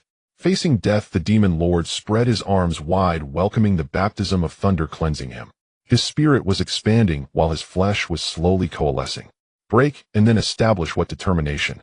I was blind. The demon lord is about to succeed. Do not let him succeed. Right now the demon lord is at his weakest. Kill him. Amidst the shifting winds and clouds, the atmosphere darkened as thunder roared. The power surged like a raging dragon, stirring up waves upon waves. Above the sky, a gigantic sword hung high, imbued with the infinite power of the golden gung, exuding a deadly aura. Not good. Someone is going to attack the demon lord to prevent his breakthrough. A voice from the crowd shouted out first. The storm had begun, and countless cultivators with insufficient strength were blown away by the fierce winds. A great ascension, spiritual treasure, heavens. A returning void. Cultivator's expression changed quickly, gathering his disciples and retreating dozens of miles. A tornado rose, and the gigantic sword heavily struck towards the demon lord. Presumptuous. Master of flying Immortals Island, it seems you wish to die. A furious roar erupted as Dugu Tian transformed into a giant towering 100 meters high, his massive palm reaching for the sky. The fusion stage cultivators unleashed a fierce battle, causing the onlookers to tremble in fear and flee desperately. It was like an unannounced storm, the sky devoid of light, with flames raging. Once again the boundless abyss descended, and a skeletal hand clashed with Dugu Tian. The energy erupted and the deep sea exploded, sending towering waves crashing in all directions. Who will die is still uncertain. The master of flying Immortals Island stood upon the gigantic sword, pouring forth immense magical power that surged over Dugu Tian's head. Old ancestor of the abyss, do you wish to face me, Ling? When Daozhou. Dugu Tian was blocked by the old ancestor of the abyss, unable to assist. Fellow Daoist, they have offered too much. Why do not wish to harm our relationship? The old ancestor of the abyss was enveloped in raging demonic flames, a skeletal demon shadow hovering above him, yet his face bore an expression of helplessness. Dugu Tian's expression darkened as he summoned his flying sword. You should not have meddled in this matter. The sound of the sword rang out as 3,000 sword energies sliced through the void, the giant's palm pressing down forcefully. The overwhelming might was unstoppable. Being able to dominate the Tianan Immortal Alliance, Dugu Tian's strength and heritage were not to be underestimated. He instantly suppressed the old ancestor of the abyss, who was also at the late fusion stage. The battle was fierce. Only two figures could be faintly seen clashing. Sheng Tsang Mo encountered an opponent and was held back. Old ancestor of the sea frog, if you continue to hide in the deep sea, we will not pursue you to the end. You are only bringing misfortune upon yourself. With a sacred seal cast, Sheng Tsang Mo aimed to break a path to intercept the gigantic sword. It's futile. The existence of the demon lord already threatens the very structure of the endless sea. If we do not act, other fellow Daoists will take action. Sigh. Sheng Tsang Mo anxiously glanced at the demon lord, who was in a critical moment. This was also the time when he was at his most vulnerable. The fury within him ignited at that moment as the holy transformation sacred decision was activated and the Tao rhythm burst forth from his body. Runes arranged in the air pressed down towards the old ancestor of the sea frog. At this moment, he ignited the magical power within him, boosting his combat power to its peak. Why bother? The old ancestor of the sea frog sneered, raising a hand to strike forward. The demon lord must die. With the master of flying Immortals Island leading two powerful fusion stage cultivators to attack, the old ancestor of the sea frog stood ready against Chen Feng. How could they afford to lose? Boom. A loud explosion echoed as a giant turtle leaped out of the deep sea, spouting a column of true water to block the gigantic sword. Mystical turtle. Everyone please give the mystical turtle clan some face and retreat. The enormous body soared into the air, blocking the blade's edge. The appearance of the mystical turtle was unexpected for all present. On Dugu Tian's side, he pressed the old ancestor of the abyss. Sheng Tsang Mo and the old ancestor of the sea frog were locked in a fierce struggle. It seemed that their plans had been thwarted at this moment. If the ancestor of your clan Xuanzang were to come, I would leave without a second thought. But what can your Xinming change? The master of flying Immortals Island snorted coldly, and the two fusion stage cultivators beside him descended, each wielding a rope, activating their spiritual treasures to bind the Xinming. Your mystical turtle clan has greatly declined from its former glory. The master of flying Immortals Island's face was as cold as frost. He realized he could not delay any longer. If he waited a moment longer, who knew what monstrous beings might appear? The elder of the mystical turtle clan, closely aligned with the Chen clan, had appeared. Undoubtedly Chen Feng was lurking in the shadows. His heart sank and his anger surged even more. Old friend of the sea vine, this is up to you. He roared as the runes above the gigantic sword flickered and immense power erupted in the air. Fully awakened, the great ascension spiritual treasure in his hand was activated to its utmost. Accompanied by flickering lightning, it was terrifyingly powerful. I wish to kill him. Even if your mystical turtle clan seeks peace, it won't matter. The demon lord must die. This statement revealed how intense the master of flying Immortals Island's hatred for the demon lord was. Moreover, since they had already made their move, they could not afford to be half-hearted. In that case, once the demon lord broke through, there would surely be a bloody revenge. No one could stop a great ascension demon lord regardless of the reasoning. The demon lord must perish. The master of flying Immortals Island, with his ancient heritage, had an exceptionally long lineage. He did not wish for today's events to lead to the destruction of such heritage. Only with his death would flying Immortals Island be safe. This gigantic sword was also the island's treasured spiritual artifact, passed down through countless generations. With full power activated, combined with the secret arts of flying Immortals Island, it was nearly unstoppable. A formation, mere child's play. The master of flying Immortals Island disregarded the consumption as the gigantic sword pierced through the formation set by the heavenly sacred gate, heading straight for the demon lord. His expression was cold, a murderous intent gracing his lips. Sensing the current state of the demon lord, he urged the gigantic sword to transform into a beam of divine light and pierced forward. Finally breaking through the restrictions, the last bolt of thunder fell fierce and strong, leaving the demon lord with no chance to react, as if he could only passively await his demise. The smile on the master of flying Immortals Island deepened as Dugu Tian desperately tried to break through the old ancestor of the abyss blockade, yet found himself utterly restrained. No, he roared, his body beginning to explode, unleashing a powerful strike. Instantly, the waters of the entire sea began to surge, creating a scene of overwhelming chaos. At this moment, Xuanzang Mo also grew anxious, taking a step forward with the holy transformation sacred decision, frantically drawing forth the life force of the surrounding sea creatures, transforming it into a powerful strike, clashing with the old ancestor of the sea frog. The power of the demon lord was immensely strong. He had long sensed the impending danger, yet due to the critical moment, he had no means to escape. To retreat meant death, while advancing still offered a glimmer of hope. Boom! The gigantic sword descended. Chen Feng, I entrust this to you. A soft voice echoed from the holy island as another mermaid leaped above the water's surface, filled with urgency. Chen Feng. At this moment, a shooting star streaked across the sky with incredible speed. The old ancestor of the sea vine immediately took action, weaving countless giant nets with the roots of withered trees, aiming to intercept it. Fool! A calm male voice resonated, and the shooting star vanished. In an instant, Chen Feng appeared behind him, thrusting a rusty sword into his body. A chilling sensation enveloped him. How could this be? It had initially only required him to hold Chen Feng for 3 breaths, and everything would be settled. Yet unexpectedly, the opponent seemed to have employed some secret technique, allowing them to leap directly over the massive net he had set. The sea surged in, creating a tremendous roar as the merfolk within the waters thrashed about, raising their arms to stabilize the surface and prevent the impact of the gathering waves from spreading. A figure suddenly stood above the waters, holding a bright red spirit heart in hand. A piercing sound of clashing metal echoed from the sky. The sound was excruciatingly sharp, with its aftershocks reaching hundreds of miles, causing countless cultivators to turn pale, their minds unsettled by the deafening noise. One could only imagine the extent of Chen Feng's power. With a mere strike, he was able to block the full-force assault of a late-stage cultivator wielding a transcendent spirit treasure. If he were to unleash his full strength, it would be more than just a metaphor. This display left all the cultivators still engaged in battle utterly astonished. In the distance, the elder of the sea vines let out a thunderous roar. Chen Feng, return my heart. A colossal figure rose from the ground, standing on the water's surface like a towering dead tree. With heavy steps it advanced toward Chen Feng. I have no time to play with you. Chen Feng's face was filled with indifference as his figure vanished, once more reappearing in the sky, blocking the path of the flying Immortal Island Master. Leave or die. The flying Immortal Island Master, just recovering from shock, summoned a massive spirit sword, attributing everything that had just happened to carelessness. Looking at Chen Feng, there was a trace of disdain on his face. You, a mere junior, think you can stop me? Chen Feng was momentarily stunned, as was Duga Tian, and even the Elder of the Abyss was taken aback. What kind of logic was this? They hadn't seen how Chen Feng struck, yet he had already knocked down the massive sword.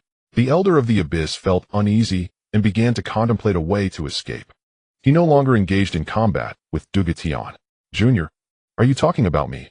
Chen Feng laughed, genuinely amused. A rune appeared on the forehead of the flying Immortal Island Master, his aura becoming unstable, yet his disdain remained.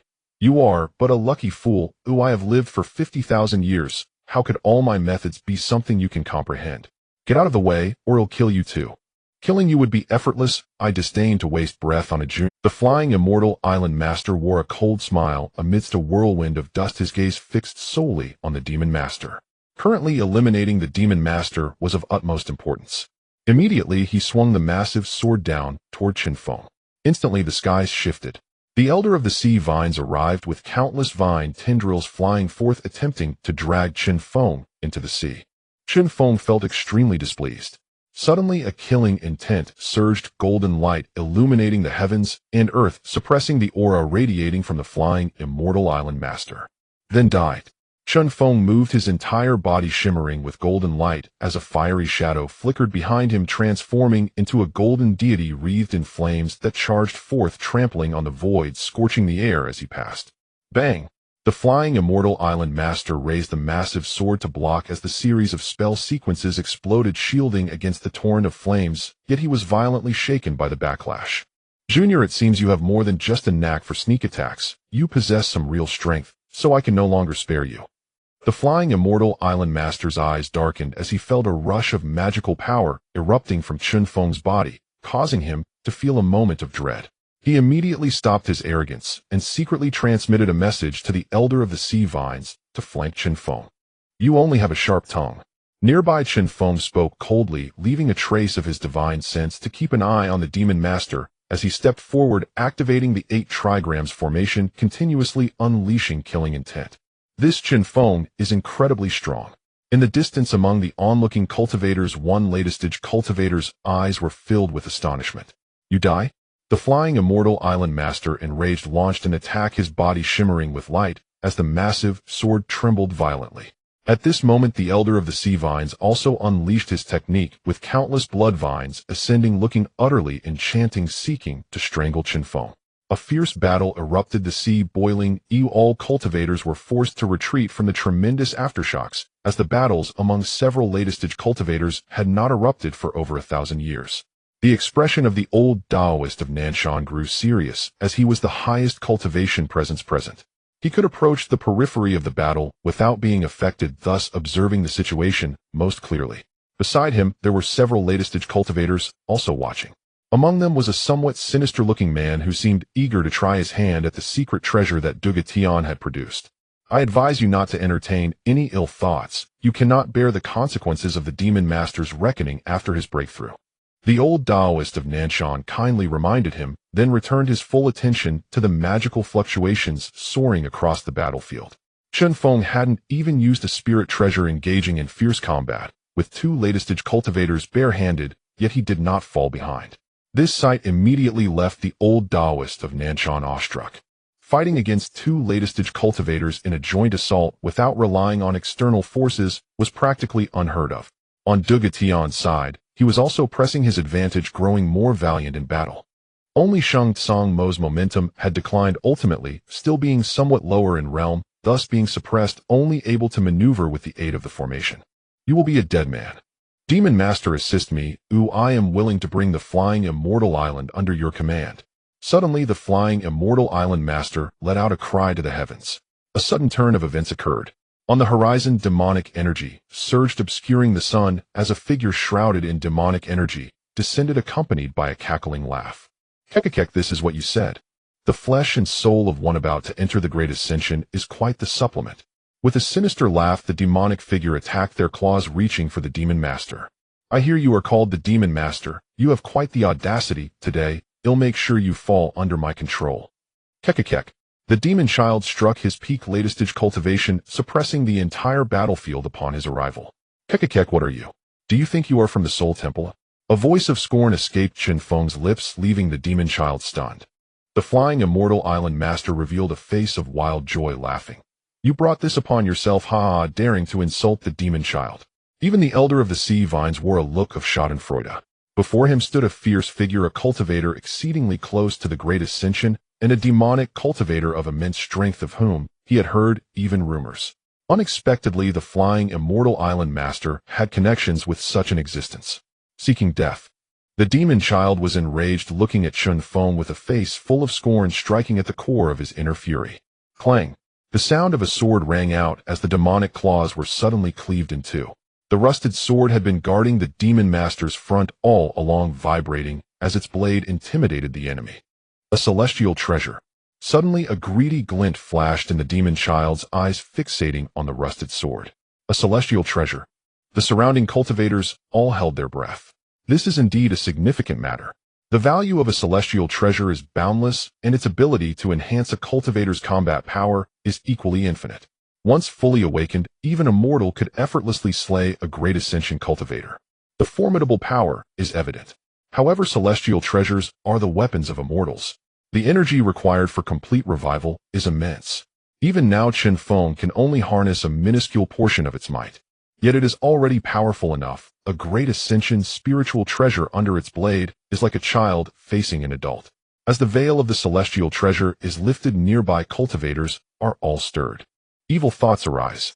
The old Taoist from Nanshan also held his breath, his gaze fixed intently on Chen Feng's position. Although the rusty sword is a treasure in itself, its spiritual essence cannot be feigned. The Tian Moses' keen insight also surprised Chen Feng. You are merely a trifling fusion realm cultivator, yet dare to wield such a precious item. What incredible luck you possess.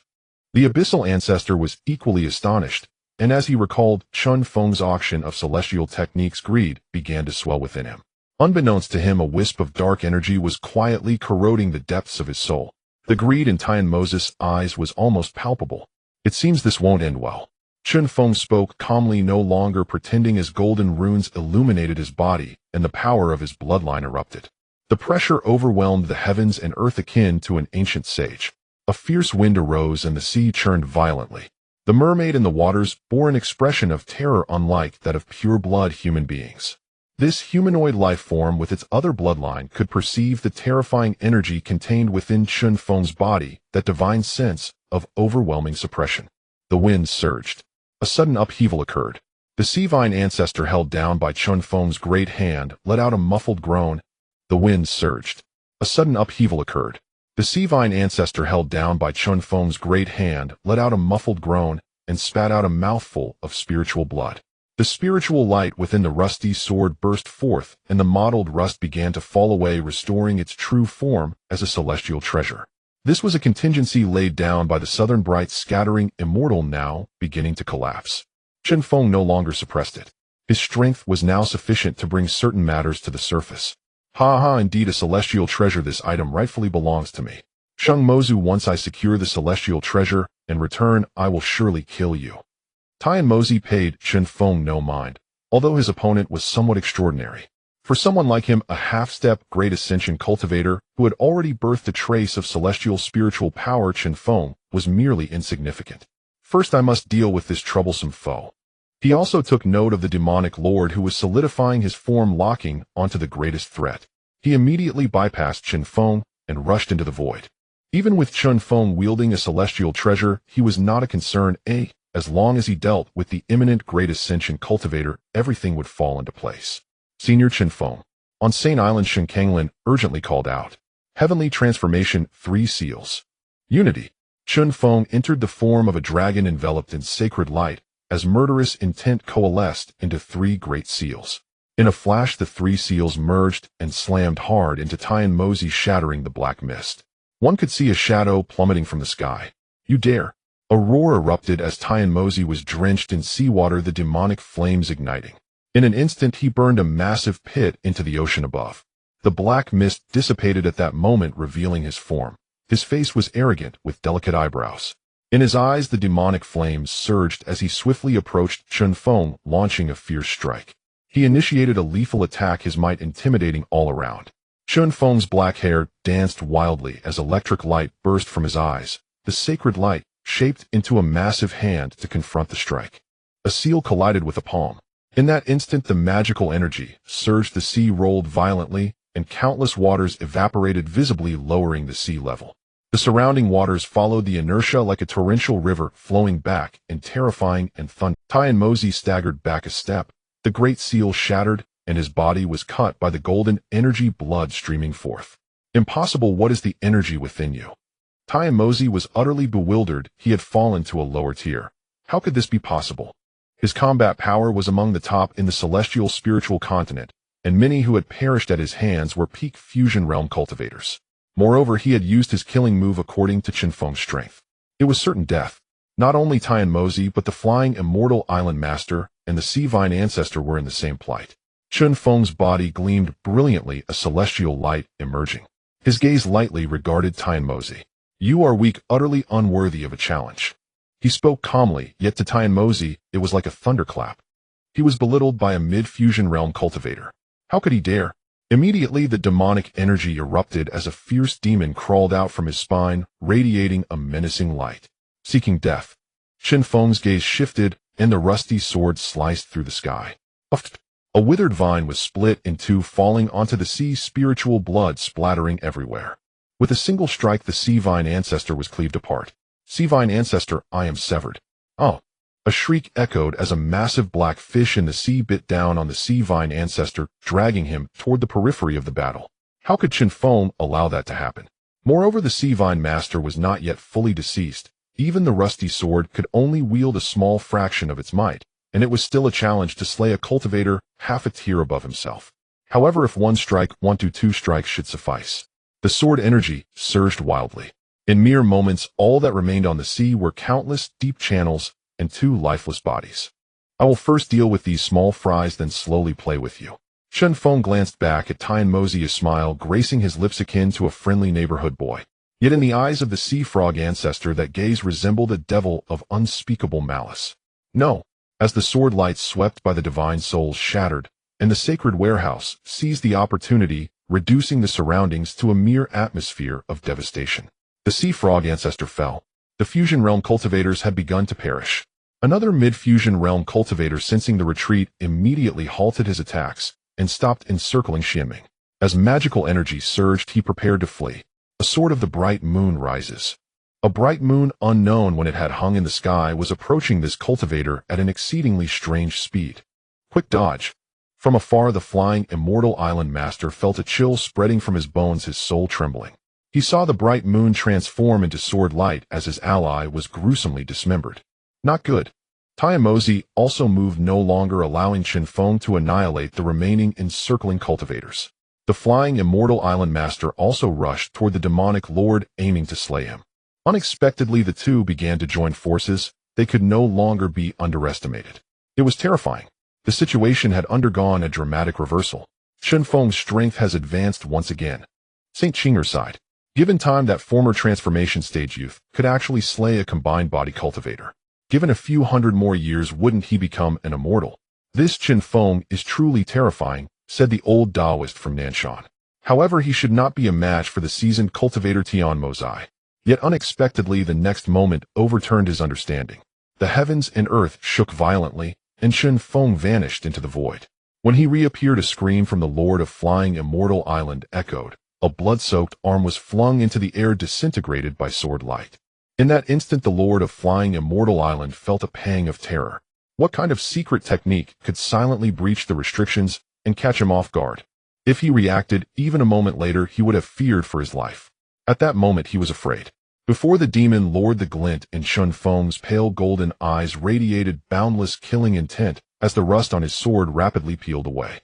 The terrifying might erupted, shining brilliantly. Instantly the heavens and earth turned white. Chen Feng's gaze was sharp as he casually stated, Since the seal has been lifted, I shall today use the blood of these enemies as a sacrifice. With a light shout, the Lord of Flying Immortal Island was split in two by the sword light, brutally severed at the waist, blood staining the sea. The might of the celestial treasure was beyond compare. This is not your power. Without a celestial treasure, you are simply no match for me, roared Tian Mozai, his summoned demonic skeleton, showing signs of fear, not daring to advance. The observing cultivators nearly all shared this view. What Chen Feng did was merely an amplification of the celestial treasure. Relying on the celestial treasure, he countered cultivators with higher cultivation levels. This truly made countless cultivators envious. Magic treasures are also a part of strength. With the celestial treasure in hand, Chen Feng was unstoppable, and no one wished to risk their lives foolishly. I am done playing with you. The Abyss Ancestor had already been scared out of his wits, transforming into light and fleeing. If you had no celestial treasure, how could you possibly be my opponent?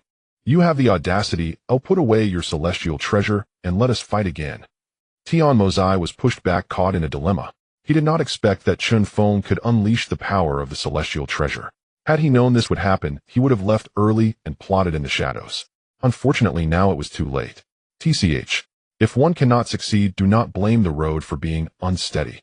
Your path of cultivation has narrowed, Chen Feng said casually, putting away the rusted sword, his eyes filled with indifference. Chen Feng, do not let him provoke you.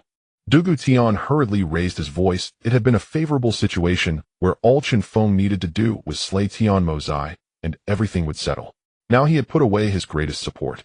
How could they fight like this? He was still too young, too easily provoked. On the sacred island, countless arriving cultivators felt their hearts clench. The distant observing cultivators were even more incredulous. Chen Feng is still too young. If he had given the celestial treasure to me, I would have killed him with a single sword strike. The old daoist from Nanshan sighed, feeling a sense of regret. Well, perhaps I still have a chance. The older one gets the more cunning they become. He fully approved of Chen Feng's methods. One could just sit back and reap the benefits. Haha, what is your name? Your courage I admire. Tian Mozai laughed joyfully, amused that there was still such a naive person in this world. At this moment, Chen Feng was also in high spirits. He elevated his body, radiating holy light throughout the heavens and earth, resembling an ancient god king. His voice boomed like an ancient bell, resonating powerfully. My name is Chen Feng. Speak my true name, and in the cycle of rebirth you shall attain eternal life, ensuring your true spirit remains unextinguished. What? Tian Mozai was momentarily stunned. Suddenly Chen Feng's voice rose, becoming even louder, akin to the chants of ancient deities. Even if I put away my celestial treasure, I remain invincible. Today, though you die, you shall die in glory. A cold snort erupted like thunder. Tian Mozai was also shaken by Chen Feng's words, finally regaining his composure, and suddenly struck out. Demon transformation. A deep roar echoed like a call from hell. A demonic god raised a gigantic fist and struck fiercely towards Chen Feng. At that moment, the light of the gods surged. Holy light transformed into circles of divine rings. A golden spear pierced through the void, thunder resounding endlessly. The heavens and earth trembled. The overwhelming magical power shook the world. Everyone trembled, as if time had paused for just an instant. Divine punishment. It felt like a call from ancient times, or the chant of the strongest beings on the battlefield of immortals and demons. Boom. Flesh and blood exploded, a shower of blood-light demonic energy, dissolving into countless fragments. Shoo. Boom. A tiny black figure the size of a fist emerged from the fragments, fleeing in a panic. That was Tian Mozai's soul. His body shattered, even the light of his soul dimmed. Impossible. A voice of astonishment echoed from a distant sea. It was the old daoist from Nanshan, his eyes wide with disbelief as he witnessed Tian Mozai's defeat in that moment. It truly exceeded everyone's expectations. You cannot escape. Chen Feng's voice was chilling, his golden blood boiling, summoning the bloodline abilities. A golden curved bow fell into Chen Feng's hands. Chase the sun. With a cold snort, he leaped and drew the bow, countless magical power and bloodline strength coalescing into a divine arrow. Shoo! The sound of breaking air rose, and golden light soared into the sky like a golden crow's rainbow cutting through the heavens. In just a moment, a massive explosion occurred at the distant horizon. A reluctant roar echoed, gradually fading into silence. Everyone's hearts sank with fear, unable to react to the changing situation. All cultivators from Lingwen Daozhou from this day forth pursue and eliminate all forces involved in the ambush against the demon lord, severing all bloodlines and legacies. Those who dare to obstruct shall be killed without mercy. The cold voice pierced through all cultivators' hearts like a sharp arrow from an ice prison. A great seal illuminated the sky. This was the seal held by the three great powerhouses of the Celestial Saint Alliance, possessing supreme authority. With one of the three leaders making a decision, only the support of the other two was needed. Then the power of the human race from Daozhou could be activated. Affirmative order. Another great seal resonated through the deep void of voice like a massive bell echoing throughout the territory of Lingwen Daozhou. Next, it was necessary to lay bare all forces involved in this matter. It could then be transmitted to every major power, initiating a brutal reckoning. Boom! Another thunderous sound rang out. The physical form of the demon Lord Sheng Che solidified the intention of celestial spirits entwining around him. The sky was gradually brightening. The aura akin to that of an ancient immortal revived, suppressing the heavens and earth. The great ascension was achieved. At this moment, the demon lord could no longer be interrupted. Lingwen Daozhou birthed a true ultimate powerhouse of the human race. In the 49th year of the immortal saint calendar, the human race in Lingwen Daozhou celebrated nationwide. The reason was simple: a true powerhouse capable of great feats was born among the people of Lingwen Daozhou. Among the cultivators of Lingwen Daozhou, he stood like a pillar supporting the heavens. The status of Lingwen Daozhou in the entire immortal spirit realm also saw a significant rise. It can be said that when one person achieves the Tao, even the chickens and dogs ascend to heaven. At this moment, atop the heavenly saint island, Sheng Kenglin gazed at the demon lord in the sky, radiating boundless holy light and exuding the pressure of the great ascension. His eyes brimmed with tears. After hundreds of thousands of years, the heavenly saint sect finally gave birth to a great ascension cultivator, regaining its former glory. He soared into the sky and raised his arms high, shouting, "Cheers to the heavenly saint sect! Cheers to Lingwen Daozhou! Cheers to the demon lord!" His voice was incredibly loud, reverberating across Heavenly Saint Island like a mighty bell. "By the order of Chen Feng, the Heavenly Saint sect will support with all its might." The demon lord raised his hand, silencing the crowd's cheers. His voice was calm, and his expression showed no fluctuation as he uttered these words. Then a purple token representing one of the three major shareholders flew into the sky, resonating with three other tokens. Those who knew the calm demon lord understood that he was furious to the extreme. The killing intent surged to its peak, yet he remained composed. "Kenglin, take the token and bring people to me." The demon lord turned around, his magical power condensing into a small token which landed in Sheng Kenglin's hand. "Thank you." The demon lord looked at Chen Feng, a hint of complexity in his eyes reflecting on his thoughts. What more could a father-in-law ask for with such a good son-in-law? "Leave the rest to me," the demon lord said indifferently, to which Chen Feng nodded in response.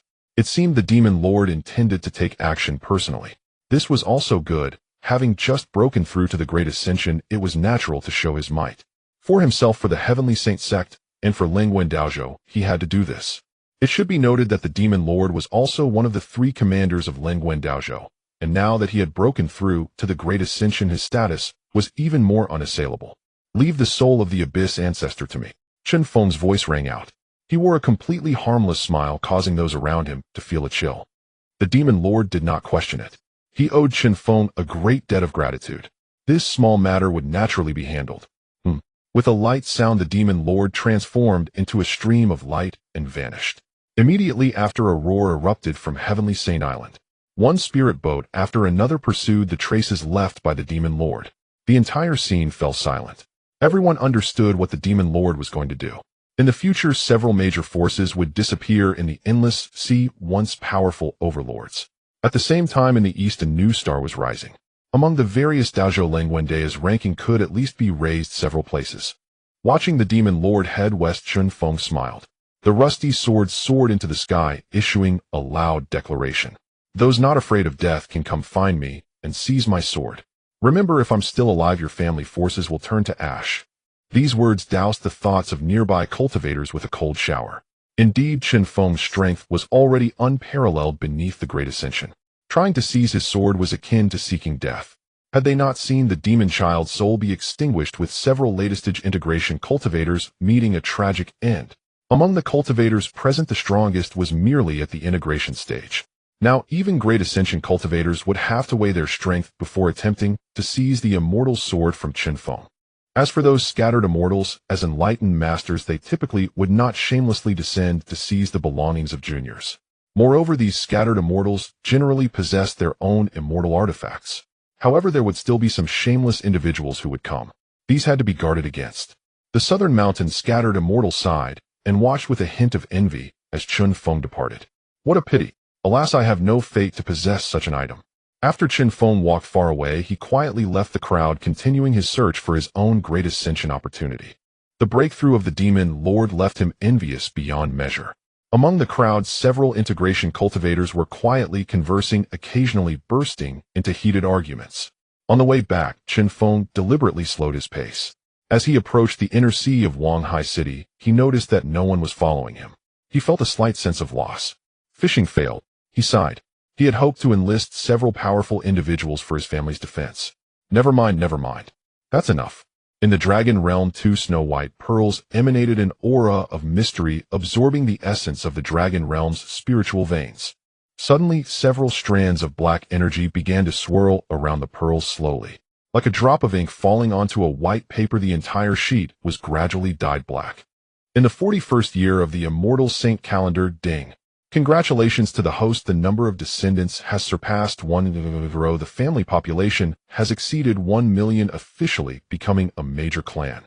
Reward: clan defending immortal artifact, the Honghuang Bell enhanceable. 500 inheritance points, removing the limitations of cultivation level on skill levels. Pure cultivation, 5,000 years. In the fragrant flower chamber, Chen Feng suddenly turned over and got up from the lovely lady. Who? The lovely lady below had a dazed expression, falling deeply asleep the moment Chen Feng left her side. Finally, I've waited for you. Good thing I didn't let go. Chen Feng felt great joy in his heart and lightly kissed the lovely lady on her forehead before rising into the air. In the next moment, he appeared at the summit of the ascending immortals peak. Immediately after, the demon thunder tree seemed to respond to some kind of summoning. It gently swayed its branches towards Chen Feng's direction. Claim it. This is 5,000 years of cultivation. Still based on my current aptitude, meditating for 5,000 years of cultivation. In an instant, a torrent of energy surged into his body. The ascending immortals peak trembled. The demon thunder tree unleashed its power, its roots stirring, calming the trembling energy. At the same time, a massive energy shield enveloped the entire Qin County. The sky was thick with dark clouds. Golden light surged from within Chen Feng's body. The tremors of the ascending immortals peak intensified as the demon thunder tree swayed wildly. It could not suppress this surge of energy. The heavenly blue tree on the mountainside also blossomed with spiritual light, assisting the demon thunder tree. Yet it remained insufficient. At this moment, the entire Qin County felt a slowly rising, extremely powerful energy. It seemed that some terrifying entity was awakening. At the summit of the ascending immortals peak, late integration stage. Pinnacle integration. The aura had already risen to the pinnacle of integration. At this moment, Chen Feng was rapidly suppressing the energy, enhancing his physical body and spiritual sense. His physical body gradually became translucent, drawing closer to the Tao. However, at this moment, only a small portion of the energy had been used. The aura continued to surge rapidly. Suppress it for me. He absolutely could not directly break through by borrowing energy at this moment. This would destabilize his foundation. At this moment, Chen Feng suppressed the energy to enhance his body and spiritual sense. His physical body and magical power already possessed a rich, immortal spiritual aura, even surpassing many typical great ascension cultivators. Is this the tribulation transcendence? My mind is numb. I never expected this. What is going on? What the heck? How many years has it been since the breakthrough to the combined body stage? Within the clan, Qin Chuyun burst out directly from the underground secret chamber. Only his own father could create such a great commotion. For a moment, he felt somewhat disoriented. He couldn't catch up. It was simply impossible. Just a moment ago, he was still feeling pleased about his breakthrough to the late stage of the nascent soul. Atop the immortal ascension peak, Chen Feng was struggling against the overwhelming energy, his body on the verge of bursting. The physical storage had reached its limit, and there was no more room for ascension. However, Chen Feng was not satisfied. The celestial spiritual energy within him still felt insufficient. He decided to suppress the impending tidal wave of energy and took out the Great Ascension Pill. As he tossed it into his mouth, the medicinal power of the Great Ascension Pill exploded, merging with the energy within his body. The restriction runes on his skin could no longer contain it and began to crack. The energy within him was rapidly consumed, being transformed into celestial spiritual power, filling his limbs and nourishing his soul.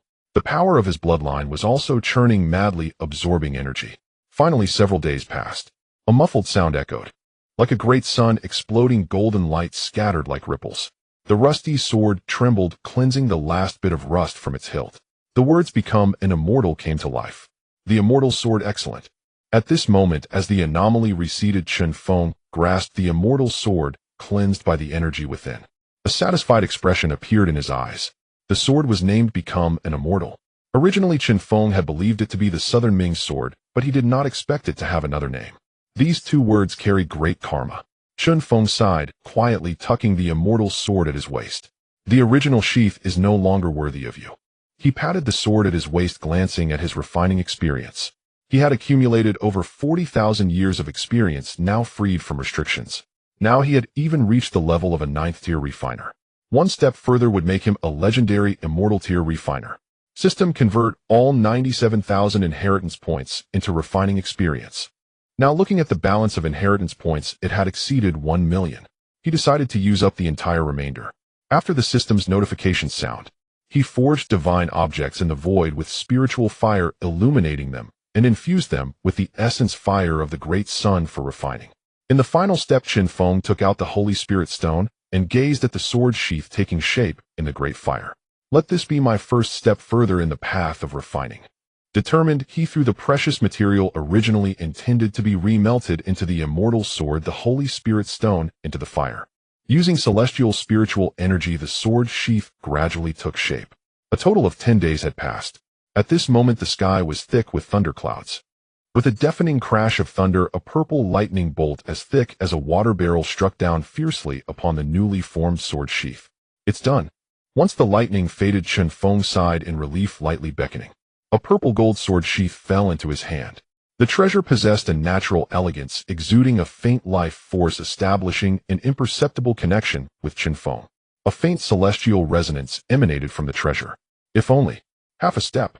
Chen Feng felt some regret. The sword sheath was just half a step short of the quality of an immortal weapon. Well, it is worthy of the immortal sword. Seeing this, Chen Feng thought no more. With his current Great Ascension stage power, refining a half-step immortal weapon was already astonishing. I wonder how it compares to the 9th-tier refiner from Tianwen Daozhou. As the long sword was sheathed, the scattered celestial resonance finally dissipated. Great Ascension.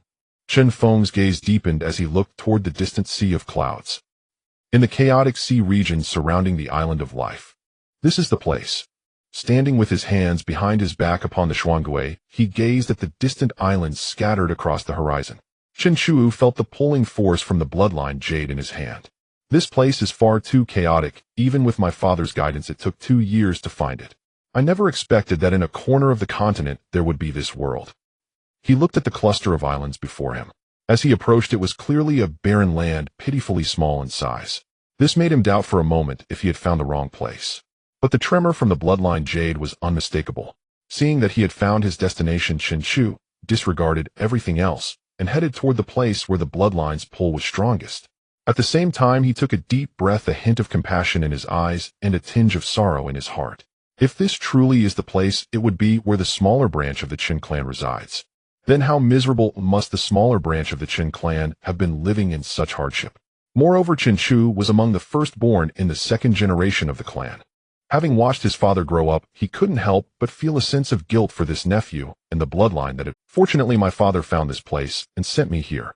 While this is not a place to linger, I should bring them all. Chen Shu decided to find all these lost bloodlines and bring them away from this barren land. The current Qin clan was 1,000 times more prosperous than before.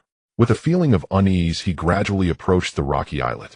Just as he was about to get closer, he and the Xiangui suddenly collided with a ripple. After a moment, the ripple vanished without a trace, and before him was merely a cluster of rocky islets, just like what he had seen in the distance. Something's not right. It's a formation. Suddenly, Chen Shu became vigilant. A round of spiritual light erupted from the Shuanghui, enveloping both him and the creature. It's an illusion formation. As a member of the all-purpose family, Chen Shu had studied formations. He sensed the flow of spiritual energy around him and the rules. A series of distinct symbols were cast. Could it be that Chen Mui set this up? It shouldn't be. This formation must have been laid by a master of formations, at least 7th tier. It must have been set by a major refinement stage cultivator. Immediately, Chen Shu frowned. He exchanged glances with the Xiangui beneath him as countless thoughts flashed through his mind. His bloodline kin were trapped within this formation. The probability of them reproducing at such speed while being imprisoned was slim. Moreover, once he entered this place, the master who set this formation would certainly sense him. Now every move he made was under someone else's watch, and his reckless action of breaking into the formation. Not good. Chen Chu shouted in a deep voice as a formation flag flew from his hand. Above the battle flag, a formation personally carved by Chen Feng could withstand a combined stage cultivator for a quarter of an hour. Currently, his combat power only reached the returning void stage. Against a combined stage cultivator, there was no chance of victory. He had to be cautious. Just as the formation was set, a furious roar reached his ears. "You thief of the Red Earth Empire, I never expected you to come here. Die." A huge palm print descended from the sky as a middle-aged cultivator clad in a long robe appeared. Similarly, he wielded a golden great cleaver, and this strike was blocked by the unleashed magical power from the battle flag. Anger surged within him, and he swung the blade once more. It seemed the opponent had come prepared, possessing such a treasure to resist his attacks. Surely the location of the Island of Life had been exposed. Thinking of this, his anger deepened. He cursed aloud, "You dogs of the Red Earth Empire, you disgrace the identity of a cultivator. Assisting the tyrants aiming to sever the bloodline of my Red Earth Dao province." His anger grew as he unleashed a terrifying blade light, striking heavily against the flagpole. The power of the small flag erupted completely, firmly protecting one person and one turtle. What is happening? Chen Chu frowned, originally intending to wait for the owner of this place to appear and speak. Unexpectedly, as soon as the opponent appeared, they launched a barrage of attacks on him. He gathered information from the curses coming from the other party. Only then did he realize that he was taking the blame for others. He hurriedly opened his mouth to speak. However, another voice suddenly came. "Li Ming has a combined stage cultivator intruded." Another combined stage cultivator descended, and judging by his condition, he was an old man. Yet the aura emanating from his body was even more intense than that of Li Ming. If the two of them joined forces to attack the restrictions on the small flag, it wouldn't take even a quarter of an hour before they would break it. Although he still had other trump cards, Chen Chu did not wish to continue being misunderstood. He quickly declared, "Two seniors, please wait. I am not from the Red Earth Empire, but from the Chun clan of the Lingwen Dao province." Chen Chu's voice was loud and mixed with powerful magical energy. His words echoed throughout the space. Upon hearing this, Li Ming slightly furrowed his brow. Chun clan. He had noticed that the aura and the cultivation method of Chen Chu were indeed different from those of the people from the Red Earth Dao province. But he did not think much of it, as there were countless inheritances in the Red Earth Dao province, and perhaps he was just an unfamiliar strong cultivator. Wouldn't that be dangerous? As the two stopped their attacks, Chen Chu breathed a sigh of relief. However, unexpectedly, the old combined stage cultivator cursed, "You are truly despicable. My Red Earth Dao province is isolated from the world. Even a great ascension cultivator would have difficulty determining their location in the chaotic sea, and you dare to deceive me." With that, he gathered his magical seal and continued his assault. Chen Chu was taken aback, but the other party's words were also correct. With the assistance of a bloodline gem, he had traversed the chaotic sea with the Xiangui for 2 years. Seeing that he could not clarify, he had no choice but to strike. Heaven-overturning seal. After obtaining control over the martial essence, Chen Feng and Chen Chu joined forces to rederive some of their unique skills. They inverted the operation method of the magical energy into martial essence. Except for some secret techniques that were difficult to reverse, the rest of the spells and cultivation techniques basically had another set. A large seal was unleashed, its might overwhelmingly magnificent. It clashed with Chu Chang's attack.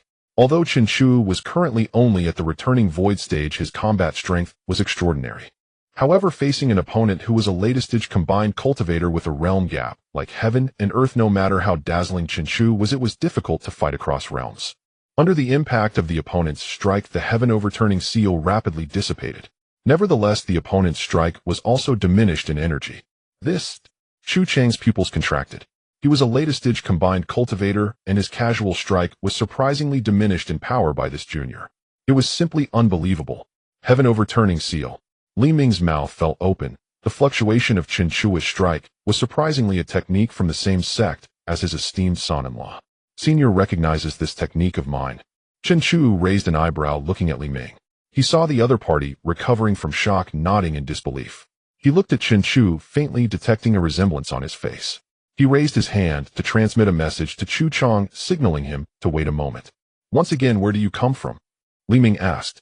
He vaguely remembered that when he had asked about his son-in-law's background, the other party had vaguely mentioned the Lingwen Dao province. It was precisely because of this that he agreed to his daughter's union with Chen Chuyi, believing that his background was untainted. Lingwen Dao province, Chen clan. Chen Chu cupped his fists, his gaze lingering on Li Ming's face, observing his reaction. It seemed the other party knew something. Also from the Lingwen Dao province, surnamed Chun, and can also use the heaven overturning seal that Mu-E that brat uses. Could it be? He thought carefully and gradually confirmed this seemingly impossible situation. It shouldn't be Mu-E said. His family is merely a well-known clan in a corner of Lingwen Dao province, but the other party is a returning void cultivator. Could it be that Lingwen Dao province is so strong with a returning void cultivator stationed, yet it's merely a small faction? He pondered for a long time before finally saying slowly, do you know of Wanghai City? This city name was learned from his son-in-law's clan brother. His son-in-law had once been the city lord of this city, and due to some changes he had accidentally drifted here. How did Senior come to know this? This is precisely a city within my Chun clan's territory. This caused Chen Chu to be taken aback. After arriving here, he had investigated some memories of the beings, and it seemed they were completely unaware of the outside world, existing in isolation. In his heart, he considered a possibility, but did not express it. Li Ming's attitude visibly softened. Suddenly, Chu Chang beside him disappeared. He opened his mouth to ask, do you know Chen Mu-E? Seeing the other party mention his nephew's name, Chen Chu slightly frowned, observing the lack of any malicious intent on the other party's face. He nodded. The person you mentioned is indeed my nephew. I have watched him grow up. Hiss. Li Ming took a deep breath. What the person before him said was likely true. After receiving the answer, his guard had relaxed significantly. Now he only needed to wait for Chu Chang to bring Chen Mu-E and the others over to confirm. Facing the extremely likely relative of his Chen Chu also revealed a friendly demeanor. Young friend, please wait a moment. I will have my companion bring Chen Mu-E and others here to confirm. After all, your sudden arrival has caught us off guard. Oh, what if you are sent by a great enemy? The implications of Li Ming's words were self-evident, and Chen Chu understood. A strange returning void cultivator suddenly intruding into their territory. Could they not be cautious? Uncle San, yes, it truly is Uncle San. As the two exchanged brief words, Chu Chang arrived with the trio of wandering Chen family members. The moment they stepped onto the scene, Chen Mu-E and his companions felt a sudden resonance surge through their bloodlines. A golden radiance flared from Chen Chu Wu's waist. The bloodline jade talisman soared skyward.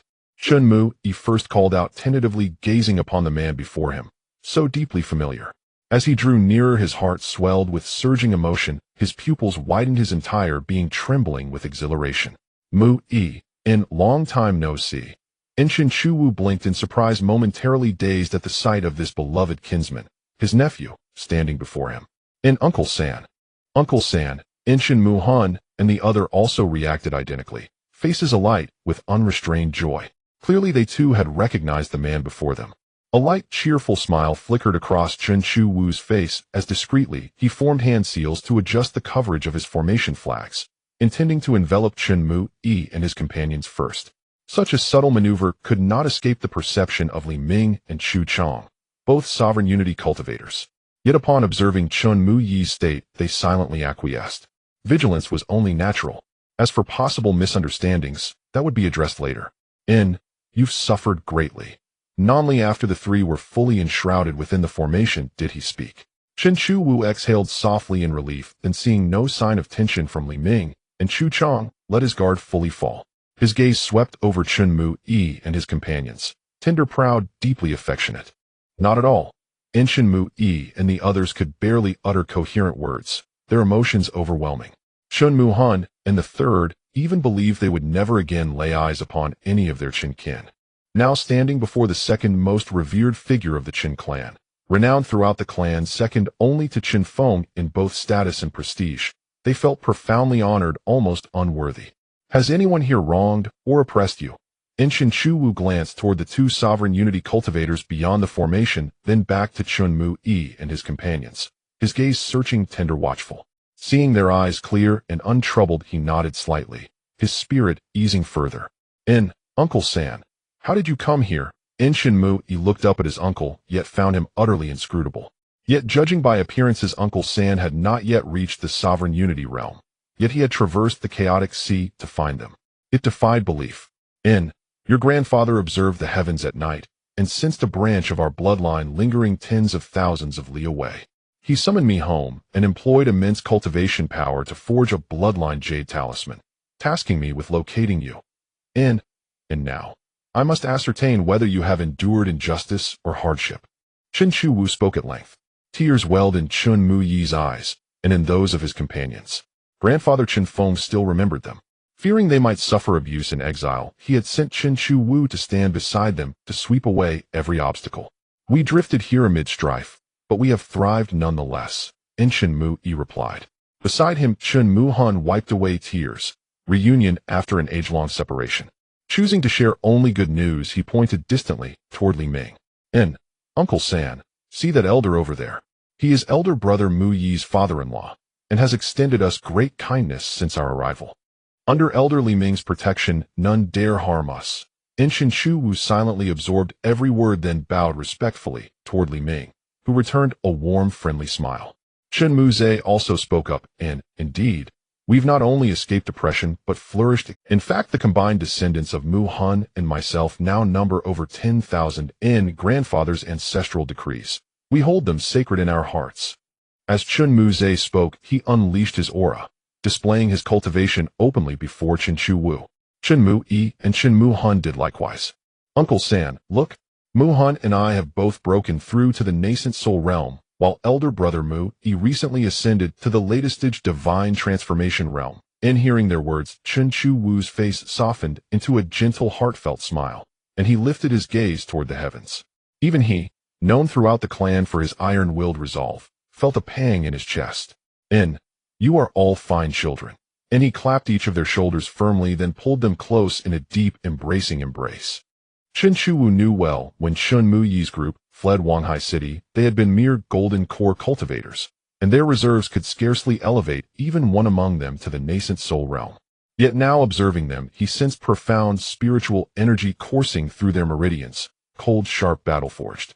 Clearly they had waged relentless campaigns beyond these shores. Founding a new branch was no simple feat. Within the Chen clan itself, had it not been for his father Chen Feng's extraordinary prowess, the undertaking would have been 10,000 times more arduous. Though their origins were auspicious, to achieve such stature in a foreign land spoke volumes about their sacrifice, grit, and unwavering perseverance. Since I've come all this way, why don't you three escort me to your ancestral hall? Chen Wu released them and laughed, patting Chen Muyi's shoulder. Of course. Uncle San has journeyed far and must be weary. Come, I'll show you the Chen lineage of Life Island founded by the three of us. Chen Mu-yi smiled, then transmitted a quiet message to Li Ming before turning to confer with Chu Chang. Chu Chang and Li Ming, reassured, lowered their guard entirely. Chen Wu turned, dispelled the formation's barrier, and bowed deeply toward the two elders. Chen Wu of the Chen clan. My deepest gratitude for your care of Mu-yi and his companions. This kindness, the Chen clan shall honor it eternally. Chu Chang and Li Ming exchanged silent nods. A once misunderstanding dissolved their regard for Chen Wu rose markedly. Li Ming and the other elders smiled warmly. No need for such formality. Young Mu-yi has won my genuine affection. Offering him guidance was only natural. His achievements stem from his own relentless toil, step by step, trial by trial. Chu Chang nodded thoughtfully, recalling the first time he'd noticed Chen Mu-yi and his companions. These youths, bold, fearless, fiercely determined, had earned wide respect among Life Island's elite. Now that misunderstandings are cleared and you Chu Wu stand as Mu-yi's senior kinsman, come with us. Meet your Chen clan's branch here, and allow my daughter to pay respects to her husband's esteemed elder. With that, Chu Chang and Li Ming joined forces, summoning a vortex of wind and light to lift them all beyond the formation. In the blink of an eye, they emerged from the illusory array, and Chen Wu beheld Life Island itself, 99 islands bound together by the mighty cultivation arts of its inhabitants. Together they formed a vast domain, nearly one-third the size of Lengwen Dao Prefecture. Its terrain was exquisite, backed by the endless sea, anchored upon a vital earth-vein nexus, abundant with spiritual energy. It bore the serene grace of a secluded paradise. Threat neutralized. No hostile incursion. And no sooner had they appeared above Life Island than Li Ming issued orders, relaxing the hidden vigilance of cultivators stationed across every island. Let us go. And Li Ming led Chen Chu Wu and the others toward the second island, their affair private and familial. Though Chu Chong and Li Ming were sworn brothers, Chu Chong deemed it improper to intrude further, and excused himself to return to his own island. After Chu Chong left, Chen Mu Yi and the others felt a sense of relief in their hearts. As soon as they landed, Chen Chu Wu said to the group, pretending to be indifferent while secretly listening to their conversation and gathering information. Li Ming silently nodded, feeling a bit more favorable towards Chen Chu Wu, who was a senior from her little daughter-in-law's family. They were quite perceptive. Chen Mu Yi and the others remained silent, having fought hard in the outside world for many years to establish the Chun clan branch. They understood a thing or two about social skills. The group made their way to the newly established residence of Li Jiuling and Chen Mu Yi to avoid any awkwardness. Along the way, they deliberately slowed their pace, allowing Chen Chu Wu to truly experience the island of life. Likewise, they gained some understanding of the island's origins and the major forces gathered here. At the very least, they learned about the opposing forces. Father, husband.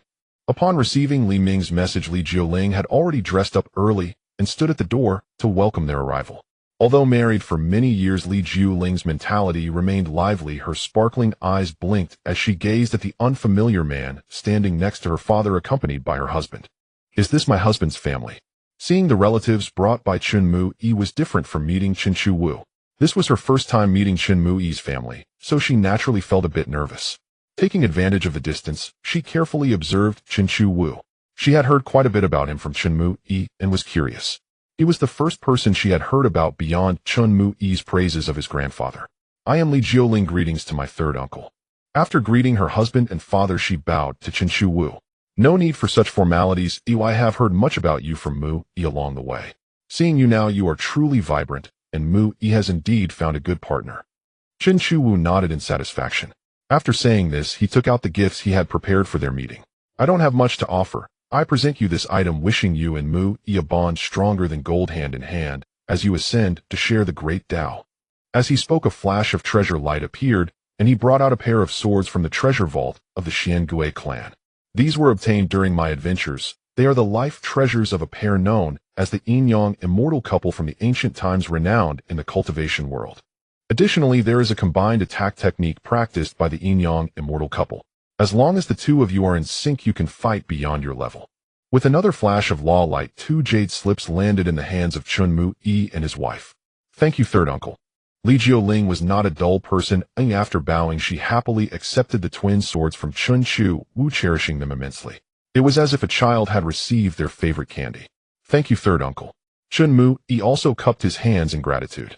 The Yin-Yang swords were no ordinary items, and he stared at them in astonishment. Chu Wu. My younger brother, is this gift a bit too extravagant? His daughter and son-in-law had low cultivation levels and naturally couldn't discern the value of the 2 swords. But Li Ming was different. He was so shocked that he couldn't speak, and even his address to Chen Chu Wu changed.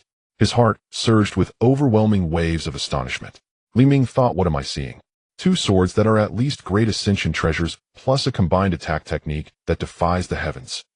Is the Chun clan this wealthy? This was not just wealth. I don't even have a great ascension treasure. After a few breaths of silence, Li Ming finally suppressed the shock in his heart. Having lived for over 10,000 years, he still wielded a fusion treasure. Yet his daughter, who was barely 200 years old, possessed a great ascension treasure, which made him feel inadequate. Although the Island of Lives treasure was also merely a half-ruined great ascension treasure, this comparison was telling. Fortunately, it was his daughter and son-in-law who possessed it. If it had been someone else, they would have likely attempted to seize it. What is wrong with that? Just look at how happy my niece and Mu Yi are. Moreover, observing their affectionate relationship, these 2 treasures are indeed best suited for them. Furthermore, brother Li Ming, you have taken care of the stray bloodline of the Chen clan. This is only proper. Chen Chu Wu smiled, not at all concerned about the shock that Li Ming couldn't conceal. There was even a hint of envy. Thank you, my brother Chu Wu. Chen Chu Wu waved his hand, indicating that there were plenty more treasures in the Xiangui clan's vault. After all, it was a lineage that had been passed down for hundreds of thousands of years, with great figures like the Xiangui ancestor overseeing it. Having some depth was perfectly normal. If Chen Feng were to hear Chen Chu Wu's current thoughts, he would be immensely approving. Chen Feng would say, what a joke. I am a half-step master of immortal artifacts. crafting great ascension treasures is as easy as watering plants. Unfortunately, when Chen Shuwu left, Chen Feng had yet to break through to great ascension, so he naturally didn't know all this. If he had known, he would have certainly pulled out another great ascension treasure to smash onto Li Ming. After all, no matter how many treasures were in the Xiangui vault, they were still finite, and the Xiangui clan had such a large family. Of course, Li Ming had no idea of Chen Shuwu's inner thoughts. He had now elevated Chen Shuwu to a new height in his mind. It felt like seeing the god of wealth, especially with the mysterious Chen clan supporting him. "Brother Chuwu, please come inside." Li Ming first broke the tranquil atmosphere with a gesture inviting them in. Chen Mu Yi and Li Jiuling also put away their treasures and welcomed Chen Shuwu inside together. Hearing the change in Li Ming's attitude towards Chen Shuwu, Chen Mu Yi felt a little proud, while simultaneously experiencing a wave of astonishment about the current state of the Chen clan. What on earth has changed? Being perceptive, he naturally understood the reason behind Li Ming's change in attitude. It must be that the treasures in his hand were even more precious than he had imagined. At the very least, they were treasures of fusion grade. Meanwhile, Chen Mu Zhe and the others had parted ways after arriving near the residence of Chen Mu He. They returned to inform the clan. At this moment in the hall, there was a warm and harmonious scene, with Chen Shuwu and Li Ming toasting and calling each other brothers. Chen Mu Yi and Li Jiuling toasted to the two of them, making up for the missing formalities from their wedding day. "I didn't expect this to happen. This Red Earth Empire is truly a disgrace to our human forces." During their conversation, Chen Shuwu gradually learned about this region. At the same time, he felt a bit of bitterness towards Chen Mu Yi and the other Chen clan disciples. He originally thought that Chen Mu Yi had relied on Li Ming for success, only to discover that it wasn't the case. They had thoroughly fought their way out, battling against the Red Earth Empire's lackeys, and then against the city lord. The numerous battles they had fought numbered in the hundreds, and the dangers they faced were unimaginable. Now the Red Earth Empire's reckoning against the Island of Life had grown even fiercer. Even Li Ming, who had just recently healed from his injuries, had gone out to confront them, returning wounded. Seeing the anger spreading across Chen Shuwu's face, Chen Mu Yi stood up to conclude the banquet. "Third uncle, I have yet to take you to see the branch we established with my two younger clan brothers. There is another grand event waiting there. Red Earth Dao State, Island of Life, the ancestral land of the Chen clan. It looks quite good." A group of people arrived above the Chen clan's territory, and Chen Shu released his divine sense to observe. The clan's territory occupied a mountain range and a small plain on the island, covering an area of over 100 miles. It was already quite a substantial domain. He had learned a little about the situation on the Island of Life through conversations. To have such a large asset in the second-ranked core island of the Island of Life, a place where every inch is precious, is already impressive. Indeed, there are over 10,000 people. Feeling the crowd gathered below, Chen Chu nodded slightly. Among them, those with cultivation accounted for more than half. Although most were still at the chi refinement stage, this was already astonishing. This is also related to the island's uniqueness, as the proportion of those with spiritual roots is very high. These people are the foundation. With more cultivators in the clan, the consumption of resources has also increased. "We welcome Ancestor Chu. Uncle, may Ancestor Chu live long." As they reached the courtyard entrance, the Chen clan members who had been waiting eagerly greeted them under the leadership of Chen Muse. They bowed deeply. At the forefront were Chen Muse and Chen Muhuan. Chen Chu nodded silently. Here, apart from three nephews, the rest were either grandsons or great-grandsons. Calling himself Ancestor was not excessive. With the title of Ancestor, the corresponding responsibilities also fell upon him. "All Chen clan members, please rise." Chen Chu's martial essence spread forth, and his voice resonated like a great bell over the Chen manor. "Hail to the Ancestor." A roaring sound akin to mountain shouts and ocean waves erupted. The crowd stood up, including many Chen clan relatives holding young children. Chen Chu closed his eyes and took a deep breath. Is this what responsibility feels like? Feeling the respectful and admiring gazes around him, as well as the resonance of closely related bloodlines. "Third uncle, over here." Chen Mu Yi also took on the role of guiding, leading Chen Chu into the manor. During this time, Li Ming departed to attend to his own matters. Upon entering the manor, Chen Chu looked at his blood relatives on the Island of Life. Among them were mostly young people and children. In the center of the manor stood a raised platform. Chen Chu was led to take a seat. "Third uncle, how is it?" Chen Muse looked over, glancing at the surrounding Chen clan members. The oldest third-generation descendants were not yet 100 years old. The highest cultivation level was that of a golden core cultivator, and there were only 9 foundation establishment practitioners. It seems that the period of development is not very long. Not bad. Of course, considering the environment of the Island of Life for a clan that has been established for less than 100 years to achieve this level is already commendable. Subsequently, Chen Muse and others recounted some clan history. To develop, each male must have at least 6 descendants in their lifetime. The clan's population has quickly grown like a snowball. A population explosion. Perhaps in a few decades the Chen clan on the Island of Life will double again. Come bring Xingchen and Xingma here. Feeling the curious gazes from the Chen clan members below. Among them were small children looking towards Chen Chu, asking the adults next to them. Daddy, is that our clan's great ancestor? Can he help Ancestor Mu Yi deal with bad guys?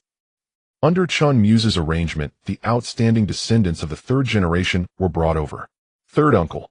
This is Xingchen. The first to arrive was Chen Muse's eldest son Chen Xingchen. He was handsome, with extraordinary vigor in his eyes. He acted with calmness, showing a hint of curiosity, and respectfully bowed to Chen Chu. Chen Xingchen, greetings to great uncle. Good boy. Chen Chu smiled and lifted him with martial essence. Upon entering the manor, Chen Chu had already noticed him. Unexpectedly, he turned out to be the descendant of Chen Muse, a golden core cultivator. He filled the cultivation gap of the Chen clan. After all, the older generation's cultivation levels have risen, while the younger generation has yet to mature. In the golden core stage, only Chen Xingchen remains. Do you have a preferred weapon? Chen Chu's gaze fell upon him. Chen Xingchen, undaunted and composed, exuded great steadiness. With just one glance, he earned Chen Chu's favor. He is a promising talent, not one to be impulsive. Hearing this, Chen Xingchen paused for half a second before quickly responding, replying to great uncle, a spear. The spear is the king of weapons, fierce and valiant. Good. Saying that, Chen Chu took out a long spear that was entirely silver with only the spearhead tinged red. This spear is a spiritual treasure obtained from slaying a formidable enemy during my training in another Dao state, when I was at the transformation stage. I bestow it upon you. After finishing his words, Chen Chu lightly tossed the spear over. Chen Xingchen caught it with both hands, flipping backward twice to securely grasp the spear. Upon holding it, his eyes sparkled with joy. He cherished it deeply. Thank you for the spear, great uncle. Chen Xingchen performed a fist salute. I hope you wield this spear to lead our Chen clan to expand its territory. Chen Xingchen will not disappoint great uncle's expectations. Chen Xingchen bowed respectfully, his eyes filled with determination. You may leave now. Yes. Next, several foundation establishment descendants came forward. Chen Chu pondered for a moment and gifted a high-grade magical treasure to one of them. These 8 were all from the Xing generation, the most gifted members of the clan. With this treasure, they would have no worries about magical artifacts until they reached the nascent soul stage. As for Chen Xingchen, the spear in his hand was even a spiritual treasure of the transformation stage. It showed Chen Chu's high expectations for him. Relying solely on the older generation is not enough. The clan's legacy depends on the younger generation. The ancestors forged ahead, expanding territories, while the latter generations must strive to surpass them. In a blink, it was already late at night. After meeting several outstanding fourth-generation descendants, Chen Chu handed the storage ring given to him by Chen Feng to the strongest member of the Chen clan on the Island of Life, Chen Mui. Thank you, third uncle. No need for thanks. This is prepared for you by your grandfather. Chen Chu helped Chen Mu Yi, who was bowing deeply to his feet. Upon hearing this, Chen Mu Yi trembled all over. Grandfather. He took a deep breath and bowed towards the general direction of Lingwen Dao state. His heart was filled with excitement. His grandfather had not forgotten him. Ultimately, I cannot stay here for long. The rest relies on you, and Muse and Muhuan. Chen Chu said solemnly. The Chen clan's development cannot rely solely on the older generation. The new generation is also growing, and many are already capable of shouldering great responsibilities. This jade pendant is for you when disaster strikes, and you cannot resolve a severe threat to the clan with your strength activated to contact the main clan. Chen Chu handed the bloodline jade to Chen Mu Yi. In saying this, he also acknowledged him. The fledgling eagles must eventually spread their wings. These old fellows will only provide support from behind.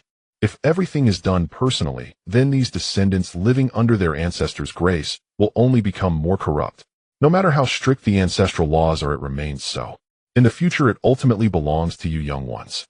My father and I can only guide you. The rest of the path must rely on yourselves. Chen Chu's demeanor shifted from kind to serious as he spoke to Chen Mu Yi and the others. He understood. Zhe understood. Huan understood. The 3 of them replied earnestly, their eyes filled with determination. They were also descendants of the Jin sect, otherwise they wouldn't have established a branch in such a remote place. Third uncle, are you leaving? As Chen Chu finished speaking, Chen Mu Yi inquired. Similarly, Chen Mu Zhe looked over, his eyes filled with reluctance. Having just reunited with family, they were now to part again. Moreover, this person was an elder carrying very little of the burden on his shoulders. Chen Chu gazed at the sky, remaining silent for a moment. Then he shook his head at the three of them. Not leaving just yet. He had not forgotten Chen Feng's instructions. The Chen family still needed to deter potential enemies. Furthermore, the situation here was complex. They needed to eliminate some threats before leaving. After all, where one cultivates is not an issue. Moreover, this was such an unexplored and remote place. He felt a surge of curiosity towards this mysterious area. How could they not explore? Upon hearing this, the three of them let out a sigh of relief. Then shall we take you for a walk on the island, third uncle, to experience the charm of a foreign land? Very well. After a moment of silence, Chen Chu nodded. He was quite receptive to the proposal from the three. At this moment, deep within the red earth continent, blood light filled the sky. A blood pillar shot up to the heavens, piercing into the depths of the clouds. A stench pervaded for thousands of miles. Your Majesty, what is your command for summoning us here? Within the hidden chambers of the palace, three combined stage cultivators arrived. These three cultivators were also curious about the hidden palace. It was evident that they had never been here before. Before them stood a blood-red throne. On the throne sat a man dressed in a crimson imperial robe, his face bearing a hint of seduction, with eyes that glowed a demonic red as he slowly descended from the throne. I summoned the three of you here for the matter of the island of life. The expression of the emperor was inscrutable. He approached the three and a fragrant scent wafted toward them. The three remained expressionless, not daring to meet the emperor's gaze. Your Majesty, we have battled those traitors from the island of life several times, severely injuring Li Ming. I am not asking about that matter. The emperor's face cracked a smile, the corners of his mouth curving upwards. If not for his one eye flashing with red light, one might mistake him for a benevolent ruler. The three looked at each other, feeling somewhat puzzled. They silently awaited the emperor's next words. What I wish to inquire about is, after over 300 years, why have you yet to find the coordinates of the traitors' gathering place? Instantly, the three felt a chill in the air. A mighty pressure descended upon them, making it hard to... Their hearts were struck with terror. The emperor's strength had increased once more. In response to your Majesty, we have already identified a lead and locked onto a sea area. Just give us 100 more years. The emperor had leaned in close to this minister, his eerie eyes fixated on him. The minister felt an immediate chill run through his body. A sense of extreme danger surged within his heart. He hastily corrected himself, saying, No, your Majesty, just 50 years, we only need 50 years. Although this minister was a high-ranking official, he was filled with boundless fear of the emperor. That's too long, what use are you to me? The emperor smiled, shaking his head, a hint of crimson flashing in his eyes. Prince, all of you please take care of the matter concerning the island of life. The emperor spoke to a shadowy corner. Shortly after, several cultivators dressed in blood-red royal robes emerged from the darkness. We heed the emperor's command. At this moment, the faces of the three ministers paled slightly. Their authority was being transferred. Furthermore, they felt a sudden surge of heat in their blood, accompanied by waves of pain. Your Majesty, are you going to turn against us? The three ministers were not foolish, quickly deducing some facts based on their strange condition. How could that be? The emperor smiled, and a gust of wind blew through the dark corner. Suddenly, they heard the sound of flowing water approaching. You have used the power I granted you to elevate yourselves to the combined stage. Now, I am merely one step away from breaking through to the great ascension. Seeking your help should not be too much to ask, right? You are the most loyal subjects of my imperial court. The sound of rushing water grew closer, and a pungent smell of blood filled the air. Unbeknownst to them, the fragrant aroma emanating from the emperor had transformed into a repugnant stench. Instantly, the leading minister was engulfed in fear. The emperor before them had somehow been cloaked in a layer of blood mist, his crimson eyes glowing ominously, casting a light upon the three. They felt their bodies freeze up. Around them, members of the royal family had quietly surrounded them, the sound of gnashing teeth never ceasing. They were all too familiar with this scene. Miqian, we assisted you in your rise to power, and yet you repay us with treachery. You are no longer fit to be the emperor of the Red Earth. You should die. The three understood the gravity of the situation and tried to muster their powers to resist. However, they were helpless, having overused the dark arts to consume blood essence, their own powers now completely converted. The emperor seemed to possess ways to restrain them. He could not muster even a shred of power. Their souls were shackled, and their bodies bore crimson markings that had appeared without notice. Keek, after nurturing this blood essence treasure for so long, the day to enjoy it has finally come. The Emperor let out a strange cry. Then all light retreated. In the dark space, the sounds of flesh being devoured echoed. There were roars of divine souls, and the sounds of crashing waves. At this moment outside the secret chamber, it was as if a long-sealed door was slowly opening. At the door, 4 combined stage grand cultivators had long been awaiting. The 4 city lords, the Emperor is waiting for you inside. Hurry and enter. A young boy stepped out from behind the door and slightly bowed as he spoke to the 4 before him. These 4 were the powerful guardians of the 4 great cities of the Red Earth Empire. Upon hearing the words, they entered. Shortly after, the sealed door began to close slowly. It let out a dull sound. Chen County, Ziwi Du Liang. At the peak of the ascending Immortal mountain, a beam of purple light pierced through the sky. The sensing in the dark grew stronger. All methods were obliterated, only my blood remains. A clear cry rang out as Chen Feng squeezed out a drop of blood and sent it flying into the air. The purple light surged into the blood, transforming into a character, Chen, after a moment. It was purple gold in appearance and landed in Chen Feng's hand, vibrating gently. Finally connected. The sensing of the bloodline jade had become clear at last. Clearly, upon ascending to the Grand Ascension realm, many of the uncontrollable forces inherent in the purple star astrology had significantly diminished.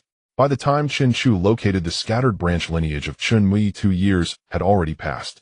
Simultaneously, a precise spatial coordinate had been pinpointed, its margin of error no greater than 1,000 li. Fascinating. Such an extraordinary realm still exists, murmured Chen Feng, his eyes flashing with sharp insight. The Xianling continent was vast beyond measure. Even Chen Feng at his current cultivation level dared not claim he could tread every corner of it. Yet deep in its southeastern quadrant lay a region where celestial fate itself grew chaotic and inscrutable. Their magnetic currents churned violently, so disordered that even ordinary Grand Ascension cultivators risked losing all sense of direction the moment they entered.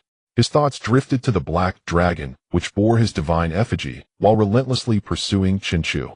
Fortunately, the dragon had been fully subjugated. He could contact it at will.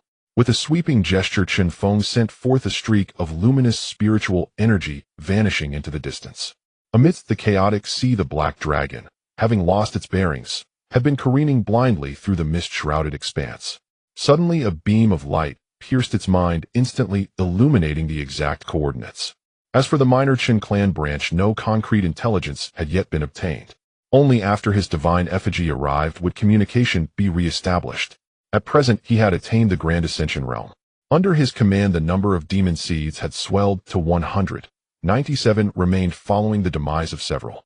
Among them, only 4 were reverted emptiness cultivators stationed at the garrison manor. The majority were cultivated spirit cultivators. His consciousness extended into the Tianlong realm. There lay the Abyss ancestor, captured and half-bruised to death by the demon sovereign Sheng Che before being handed over to Chen Feng, and the hating ancestor whose physical body had been utterly annihilated by Chen Feng, leaving only his heart to regenerate anew. Both of you shall serve as protectors of my Chen clan. Their prison lay near an 8th-tier spiritual vein sealed within an illusionary confinement, a fusion of heavenly illusion art and Ponk-contained immortal realm. After 2 years of recuperation, their old wounds had nearly healed. During Chen Feng's breakthrough, they had even nearly broken free from their restraints.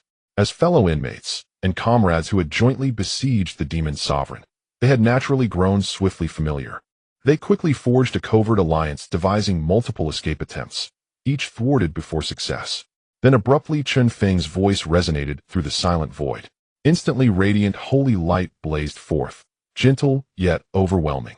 No, senior fellow daoist Chen Feng. Elder Chen Feng, spare our lives. Startled by the sudden voice, they were instantly enveloped in the sacred radiance.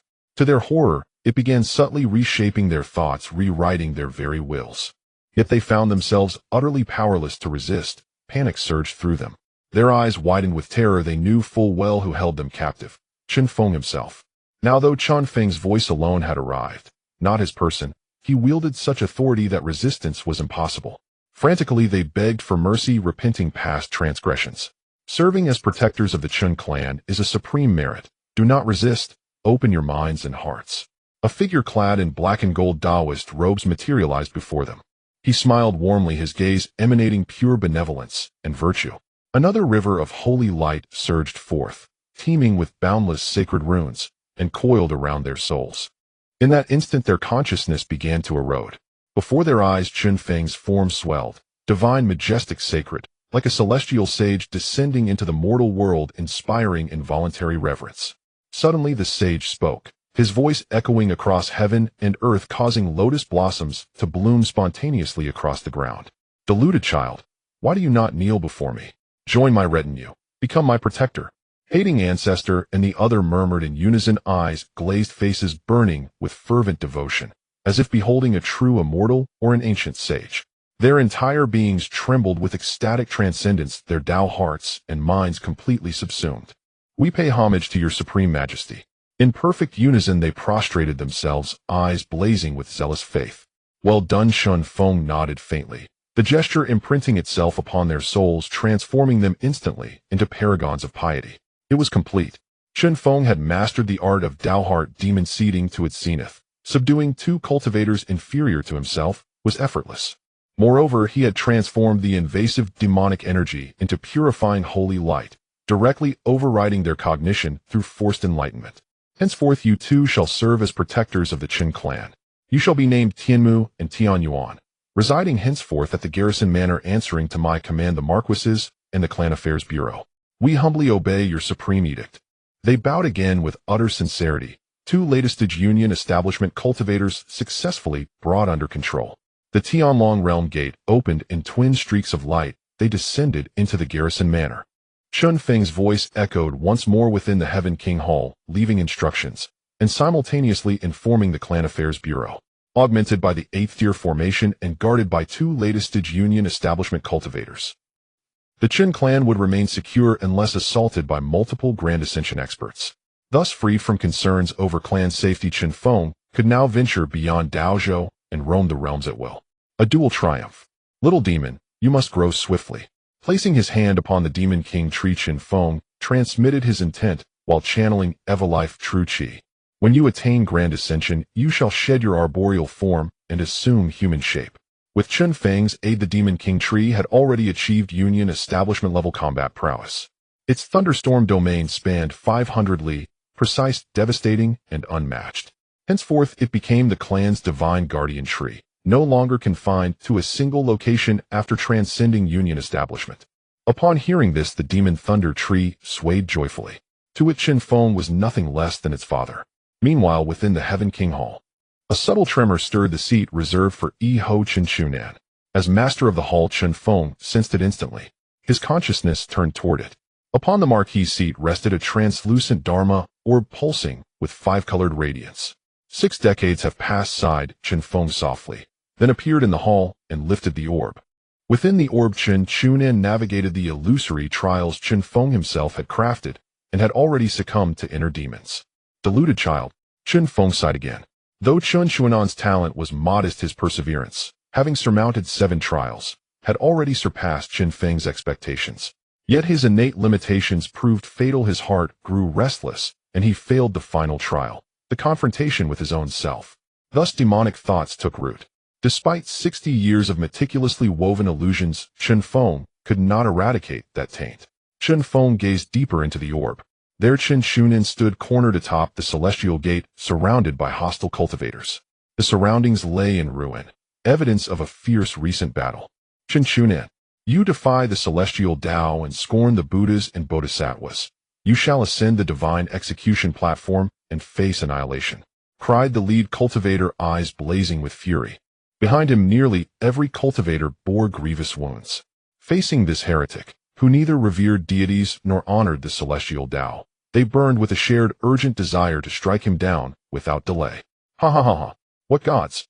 Merely hypocrites in gilded robes. What reverence for heaven! It is crueler than any deity. The celestial Tao shows no mercy, treating all life as sacrificial straw dogs.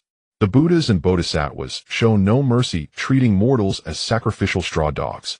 Then I shall pierce this sky and shatter this filthy world. At that moment Chen Chunan erupted with blinding light, his serene aura dissolving into surging demonic energy. Clutching the Huntian divine staff, he unleashed a force of 1,000 June, stabbing upward at the heavens, then crashing downward upon the earth. Chen Feng saw Chen Shunan single-handedly destroy this group of gods and demons, sacrificing himself in an attempt to obliterate the heavens and earth. It seemed that this child had strayed from his path, yet it was not completely off course. Within him existed both good and evil, not entirely extinguished. At this moment, Chen Shunan's consciousness fell into chaos. Chen Feng pondered for a moment. Child, do not blame your father for being heartless. If you possess great determination, you will become a shining new star. Do not let down the title of determination. Chen Shunan's eyelids slightly lifted as if he heard his father's voice. He had already been in the illusion for an unknown number of years. Now, however, his eyes brimmed with tears. At this moment, Chen Feng did not intend for him to experience it personally, deciding to make him a mere observer, to watch the lives of others. It is decided, you shall be the one. Chen Feng gently closed his eyes, sketching scene after scene in his mind. System exchange for the power of Tianhuan. Ding. 100 inheritance points have been deducted. At this moment, before Chen Shunan's eyes, the stars fell, creating a bizarre spectacle. First, stop the fallen genius. Second, stop the journey of the great love immortal. Third, stop the holy land of humanity after ascension. Fourth, stop the land of eternal life. Chen Feng simulated 4 illusions in total for him. If he successfully navigated these 4 trials, his Dao heart would be incredibly solid. Do not blame your father for being heartless. A total of 100 inheritance points were spent to construct this. Fortunately, the flow of time within the illusion was exceedingly rapid.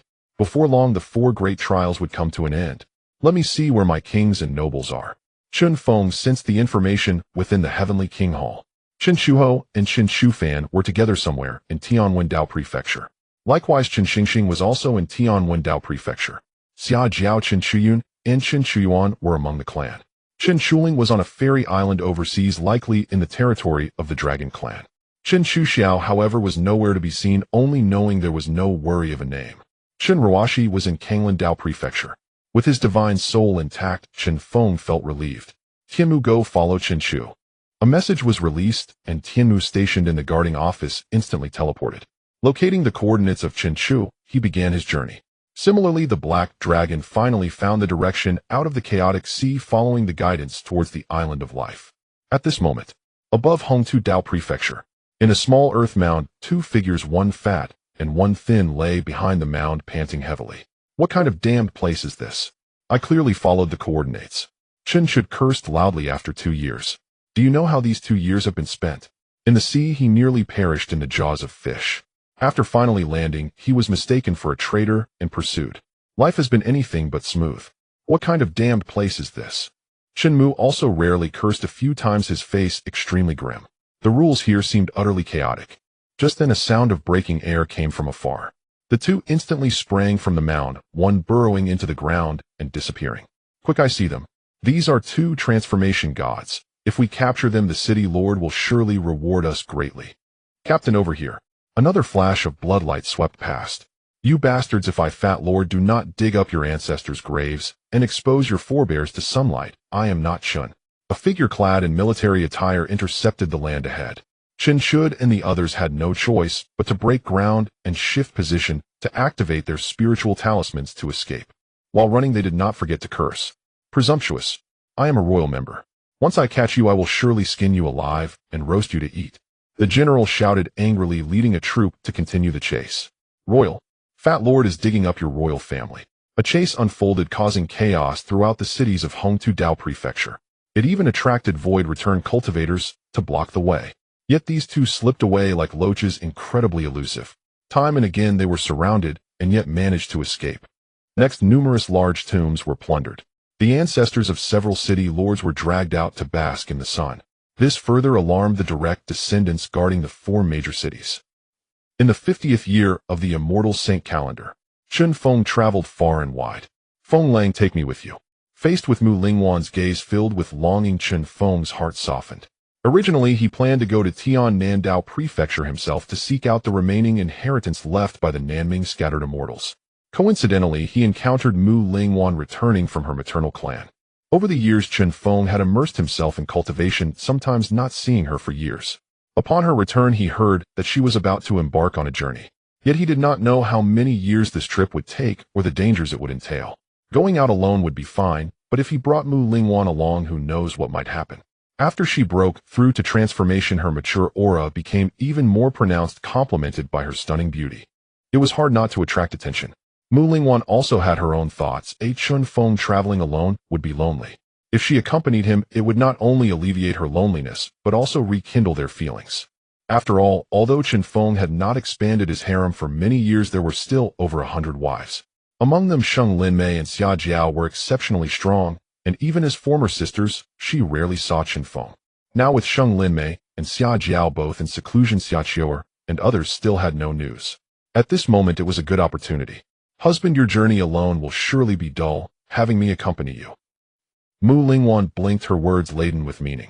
Moreover, do you not advocate the idea of having many children bring good fortune?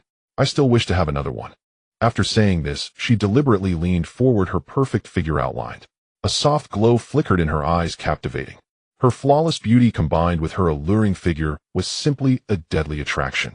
After many years of marriage, Chen Feng was also quite susceptible to this. The carriage is already on my face, how could I refuse? With such many words spoken, could Chen Feng turn her down? The treasure-seeking journey transformed into a honeymoon for the couple. Each had its own wonders. The Immortal's sword in the back moved with the wind hovering in the air. Chen Feng embraced Mu Lingwan and leaped aboard, soaring through the skies on his sword. Transforming into a stream of light, he streaked across the skies above Longmen Mountain. Is the master going out? The purple dragon lying atop Longmen Mountain sensed an extremely strong aura departing, one he was all too familiar with. This was the fluctuation of Chen Feng's magical power. He pondered for a moment, seeing this news transmitted to the Spirit Beast Pavilion, then passed on to the Guarding Pavilion and others. Chen Feng had not informed anyone of his departure in advance, presumably to avoid drawing attention. The Clan Affairs Pavilion immediately sealed the news, with only a few individuals aware of this matter. Above the endless sea, the long sword moved with the wind, and laughter and joy filled the air. In Kanglan Daozhou, within the Flower Valley, Chen Ruoxi was undergoing her tribulation. A phantom spirit sat quietly on a swing adorned with blooming flowers, observing intently. Ruoxi, your talent is the second greatest I have ever seen in my lifetime. You will surely pass the return to void tribulation. The phoenix soars high in the 9 heavens. Her eyes showed a hint of anxiety.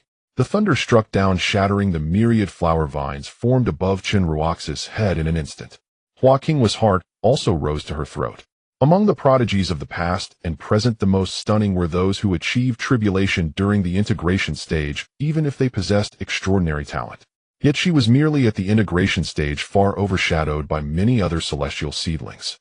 The earlier one undergoes tribulation, the more one's body can adapt to the forces of heavenly punishment. By the time one transcends to become an immortal, there will be less anxiety. A composed tribulation. A purple flower bloomed in the air, receiving the bolt of thunder. Rumbling. The sound of thunder echoed, its might growing even fiercer.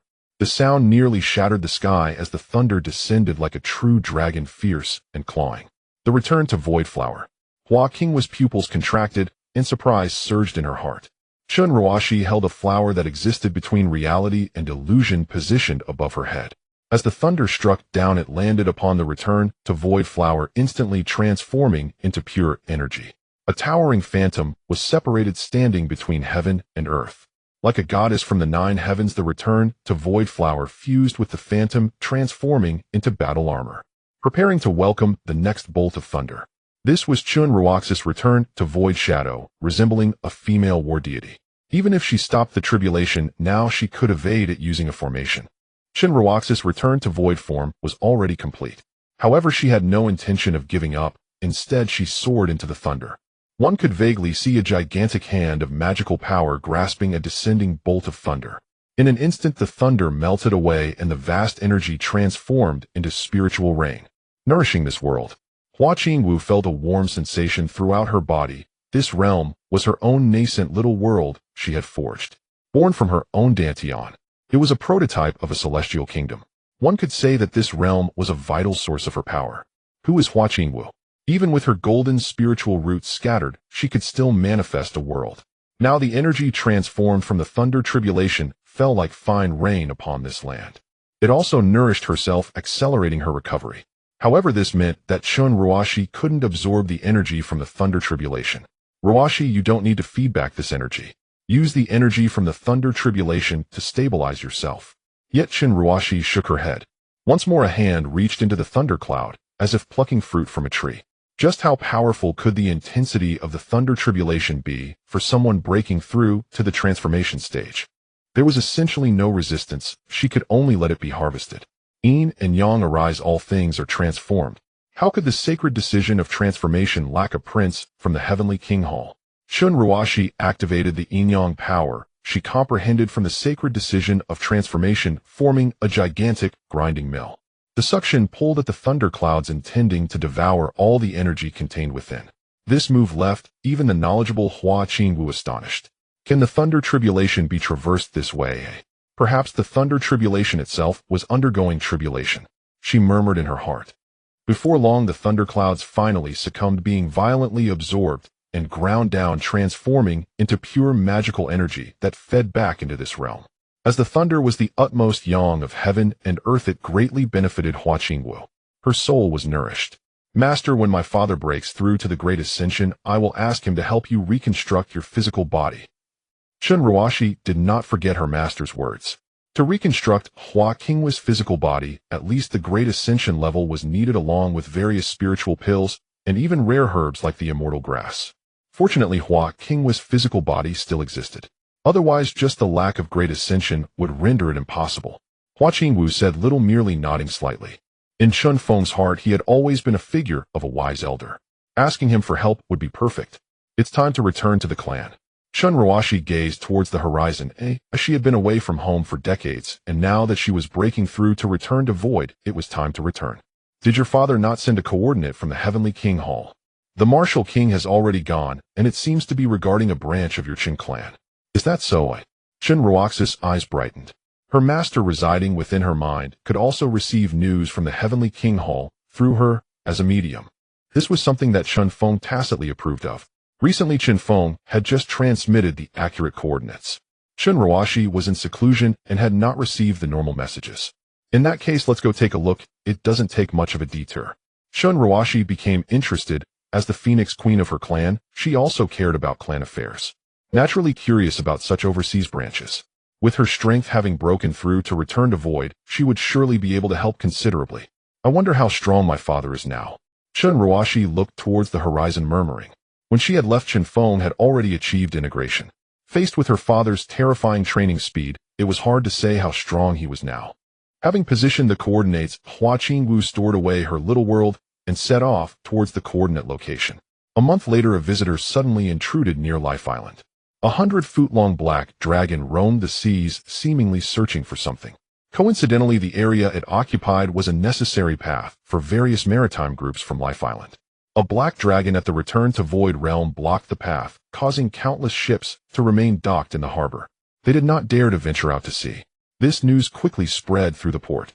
Before long, it reached the ears of the major island lords. An immediate meeting was convened. The Dragon Clan had not appeared in the Red Earth Dojo for tens of thousands of years, but only mixed-blood hybrids were present. This was no small matter. It quickly reached the ears of the two major island lords. At that moment, Li Ming was still listening to Chen Chu talk about matters beyond the chaotic seas. He felt an immense curiosity. At this moment, a piece of news entered his ears, causing him great astonishment. He sprang from his seat. A black dragon at the return to Void realm. He was somewhat excited, and so was Su Chong. They could ascertain that this dragon would definitely not be a hound of the Red Earth Empire. After all, the high-ups of the Red Earth Empire were all a bunch of monsters. How could they not immediately slay a creature possessing dragon blood? Since it had nothing to do with the Red Earth Empire, if they could capture this dragon as a battle pet, it would be a tremendous help for Life Island and themselves. A black dragon. Chen Chu displayed a strange expression. Similarly, the bloodline Jade reacted.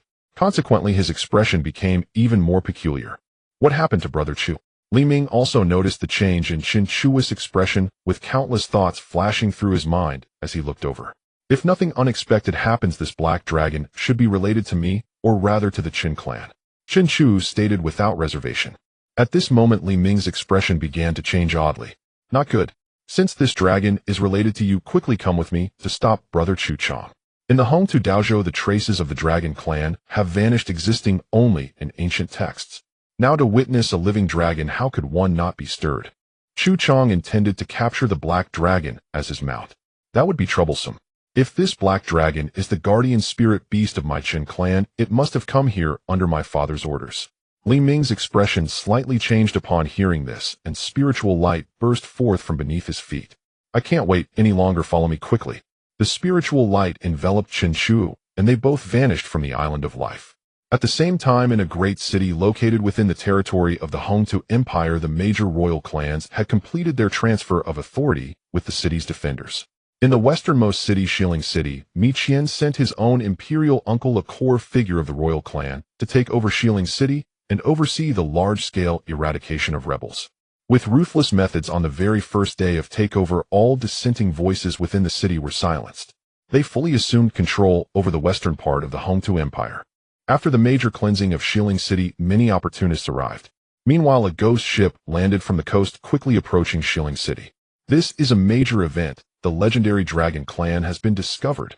The captain of the ghost ship had eyes that flickered like ghostly flames with an exceedingly strange smile. He specialized in gathering intelligence at sea, and upon discovering the black dragon, immediately piloted his ghost ship to deliver the news. This was a great discovery. Undoubtedly, the royal clan that had just taken over Shilling City would be very interested, and he could fetch a good price in return. You say you've discovered traces of the dragon clan. In Shilling City, a tall figure draped in a blood-red robe, with 3 human heads hanging from his chest, asked me. There was a hint of mockery in his eyes. Had he not found memories of the ghost ship captain among the people in the Lord's mansion, he might have treated the other as a fraud and devoured him. However, knowing the other was an information dealer, he still held some skepticism. The dragon bloodline in Hongtu Daozhou had been exterminated by generations of emperors. After all, dragon blood is a precious thing. There is not a shred of falsehood. When I first discovered the traces of the dragon clan, I followed it for a while. If it weren't for the dragon's overwhelming strength, I would have captured it and brought it to you directly. The ghost ship captain dared not utter a single lie. The figure before him was a royal prince of the empire, capable of crushing him with a mere finger. Where's the proof? Mekong also became interested, slowly rising from his seat. The spiritual light radiating from his eyes fell upon the captain, examining the fluctuations in his aura to determine if he was lying. Here it is. The ghost ship captain had come well prepared, producing a few wisps of aura left by the black dragon collected through secret methods. He handed it to Mekong. Mekong took it, and a look of astonishment appeared in his eyes. This aura indeed belonged to a dragon-like creature, and the power of the bloodline contained within was even more intense than the remnants from the blood sea of the Empire's secret lands. Even if it was merely a few remnants of aura, the power above was still incredibly formidable. A dragon of the returning void realm. It should not be the dragon bloodline of my Hongtu Daozhou. His interest was piqued. He felt a surge of excitement. If he could capture it for the Emperor, he might even earn an opportunity to cultivate in the Blood Sea. Where did you discover it? Do you have anything to track its traces? Mekong looked over, focusing on the ghost ship captain.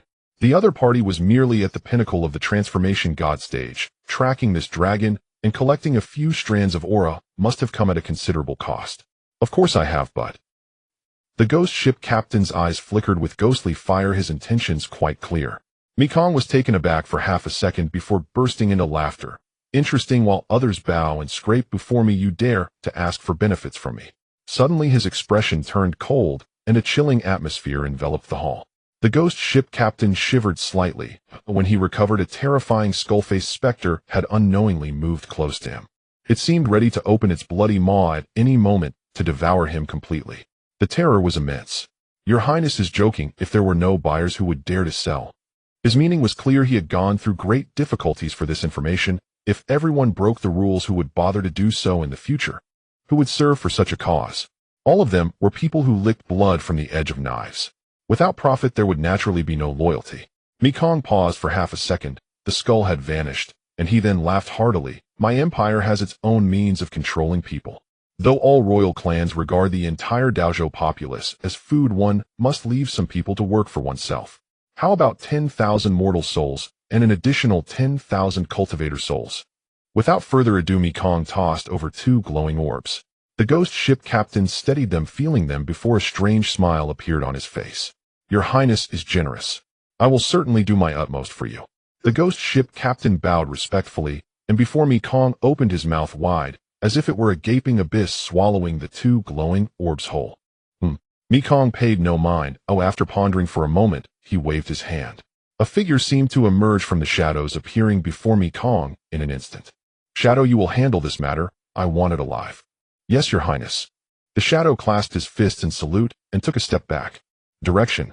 His tone was very cold, with shadows concealing his face, making his features indistinguishable, resembling a ghost. The ghost ship captain did not dare to be negligent at being paid for services, and as someone who dealt in intelligence, he naturally recognized the person before him. The shadow was one of the 4 guardians of the empire, a cultivator at the Harmony stage. Known for his brutal methods, he had exterminated many forces that opposed the Blood Food Plan, making him one of the culprits responsible for the drastic changes and suffering in the Hongtu Empire. The ghost ship captain had not expected Mi Qian to send him to act. Although Mi Qian had not killed him, if he angered this killing god before him, even 100 lives would not suffice. Shadows swirled around them like a tide, enveloping both individuals. Then the shadow retreated, and the 2 figures vanished from the hall. Watching the 2 depart, red light surged in Mi Qian's eyes, resembling a demon. I'm hungry. His voice echoed through the hall like a malevolent spirit from hell. Moments later, cries of despair echoed, and the ground in the center of the hall had vanished, leaving a deep pit. Within the pit were countless living souls imprisoned. Who are you? By the order of my lord Chen Feng, I have come to seek out my Chun clan's branch. In Heilong's perception, at the spot where the bloodline jade's response grew ever stronger, something suddenly occurred. He felt the surrounding space shift, the world spinning. From the void, a powerful hand moved, countless spells condensed, forming a prison that descended to suppress him. Heilong tasted a sudden surge of alarm, his eyelids twitching uncontrollably. Either nothing ever happened, or whenever it did, it was always something grave. The force was unmistakably from a heat-tistage cultivator aimed at him. Hastily, he announced his clan designation. From the Chen clan. Suddenly, the hostile power dissipated, and an old man with crane-white hair and a youthful face alighted before Heilong. The man regarded him with suspicion. Heilong relaxed when the hostile force faded. This cultivator seemed familiar with the name of the power behind him. A familiar face. That makes things easier. It opened its mouth to speak, but a thunderous shout echoed from the distant void. Brother Chu Chong, spare the dragon. Moments later, Li Ming arrived. Seeing the man and the dragon before him, and that no capture had occurred, he finally exhaled in relief. Chu Chong looked helpless. He could not be unaware that something had happened. He glanced at Chen Chu, who had arrived a half-step late, and was being dragged by force, and asked, "Is it yours?" "Yes." Chen Chu, surprised by Heilong's arrival, was puzzled for a moment. When he noticed the deity statue mounted on the dragon's back, he understood the reason and nodded. "Fooled me into rejoicing in vain. I thought I'd found a splendid mount." The resignation on Chu Chang's face was plain to see. Without another word, he turned and left the scene, leaving space for Chen Chu and Li Ming. He was willing to grant that courtesy, though irritation lingered in his heart. "I pay my respects, martial lord. You have made your old dragon easy to find." Heilong greeted Chen Chu as if reunited with kin. 2 years of aimless drifting through chaotic seas had nearly broken him. Having at last escaped, he had nearly been struck down. "I have suffered greatly on this journey." Heilong immediately wailed. Did others not know the depth of his trials? Chen Chu, second in the Chun clan, surely possessed many treasures. After such arduous effort to reach him, was it not fitting to expect some recompense? To his surprise, Chen Chu feigned not to notice and only inclined his head slightly. Thank you for your trouble." After that, there was no more response. Heilong received nothing and looked up with a plaintive gaze. "What is that statue the dragon bears on its back?" Li Ming examined the beast with intrigued amusement. He marveled inwardly. No wonder the dragon bloodline's flesh was so formidable. Ordinary fangsistage weapons might not even pierce the dragon's hide. He marveled inwardly. No wonder the dragon bloodline's flesh was so formidable. Ordinary fangsistage weapons might not even pierce the dragon. "Martial lord." Li Ming pondered the dragon's words and cast another look at Chen Chu. He was puzzled. The Chen clan was not a princely house. Why use such a title? Before he could finish his doubts, his brow leapt. Something horrid surged from the sea like a shard of cold air. Heilong too perceived the enormous danger. As one of the continent's mightiest bloodlines, the dragon kind possessed an instinctive sense for peril. His spirit leapt wildly. This threat was far more terrifying than Chu Chang's earlier attempt to imprison him. Dodged. From the seabed, a blood-red, feathered arrow shot forth, rending the sky with murderous intent. Its ominous aura closed in as the arrowhead aimed straight at Li Ming. The hidden arrow left Li Ming no time to react. His old wound still unhealed, he moved a beat too slow. By the time he perceived it, resistance was too late. His pupils contracted as his mana flared, striving to form a shield. Alas, it was too late. As he braced to be pierced by the arrow, a figure moved swifter still, as if already prepared. A tortoise shell etched with runes enveloped him, sheltering him within. Bang! Boom! A thunderous crash. The blood-red arrow struck the shell, triggering its seals and detonating into a massive explosion. Raging force burst outward. A corner of the shell cracked, and the arrow's power was broken by the rune patterns. Blood Shadow Arrow. Are you Anying or Anming? Li Ming, having escaped death, crawled from the shell and summoned his signature spirit treasure, warily scanning the surroundings. So it's a heat-tistage tortoise shell? What luck! The cold voice seemed to come from the depths, and the heavy, eerily uncanny. Chen Chu's expression shifted. He covertly nudged He Long with his foot, urging him to find a safer place. He manifested a pair of gauntlets stained with relentless killing intent and fixed his gaze on a distant reef. He Long had long intended to flee. What had just occurred was surely a heat-tistage cultivator's killing strike, only halted by Chen Chu's summoned tortoise shell. A small dragon of the Fanshu realm, like himself, dared not stay to watch. Taking advantage of Chen Chu's shove, he fled swiftly. Martial Lord, hold firm. I will fetch reinforcements. He Long called back, then became a black whirlwind and vanished without a trace. Chen Chu's face remained calm as he sent a covert message to Li Ming. With a ringing blade light, a silvery cascade split the firmament and slashed toward the reef. Boom! The sea's surface was cleft in two as a figure was forced out. 3 cold arrows streaked forth, aimed at Chen Chu and Li Ming. It's you, Anying. Damn you! Li Ming's face darkened. He cleaved 2 swift strokes to fell the speeding arrows, then turned to intercept the one aimed at Chen Chu. Unexpectedly, 2 gusts of punching wind rang out as the blood-colored arrow was smashed apart. Li Ming's brow twitched. He had not expected Chen Chu to possess such skill. Confident his life was secure, he withdrew his focus. Unexpectedly, 2 gusts of punching wind rang out as the blood-colored arrow was smashed apart. Li Ming's brow twitched. He had not expected Chen Chu to possess such skill. Confident his life, he regarded Li Ming as a hunter eyes prey, giving him little concern. Yet when his gaze fell upon Chen Chu, his pupils narrowed slightly. Empty boasts! Li Ming roared. His great blade blossomed with light as his mana churned like a storm. Clad in a heat-tistage tortoise shell, he felt some assurance.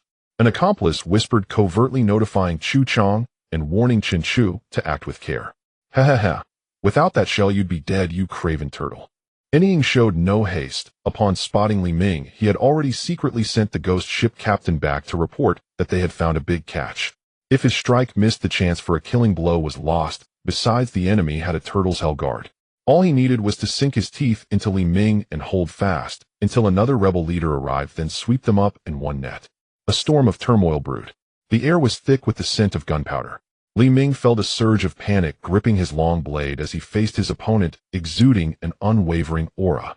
However, the massive tortoiseshell on his back was somewhat of a disadvantage. Feeling a twinge of anxiety, he dared not act recklessly while the shadow remained still. After all, he still had old wounds that had yet to heal. In a fight, he would undoubtedly be at a disadvantage. Moreover, as one of the 4 guardians of the Red Earth Empire, the shadow had long since reached the mid-stage of integration. The shadow, however, was gradually closing in on Li Ming, seeking an opportunity to strike. The atmosphere grew increasingly tense as the shadow approached, attempting to force Li Ming into making the first move, hoping to exploit any openings. Meanwhile, Li Ming was waiting for Chu Chong to arrive. Finally, the shadow could no longer hold back. He intended to strike first, wearing down Li Ming's stamina and ideally injuring him further.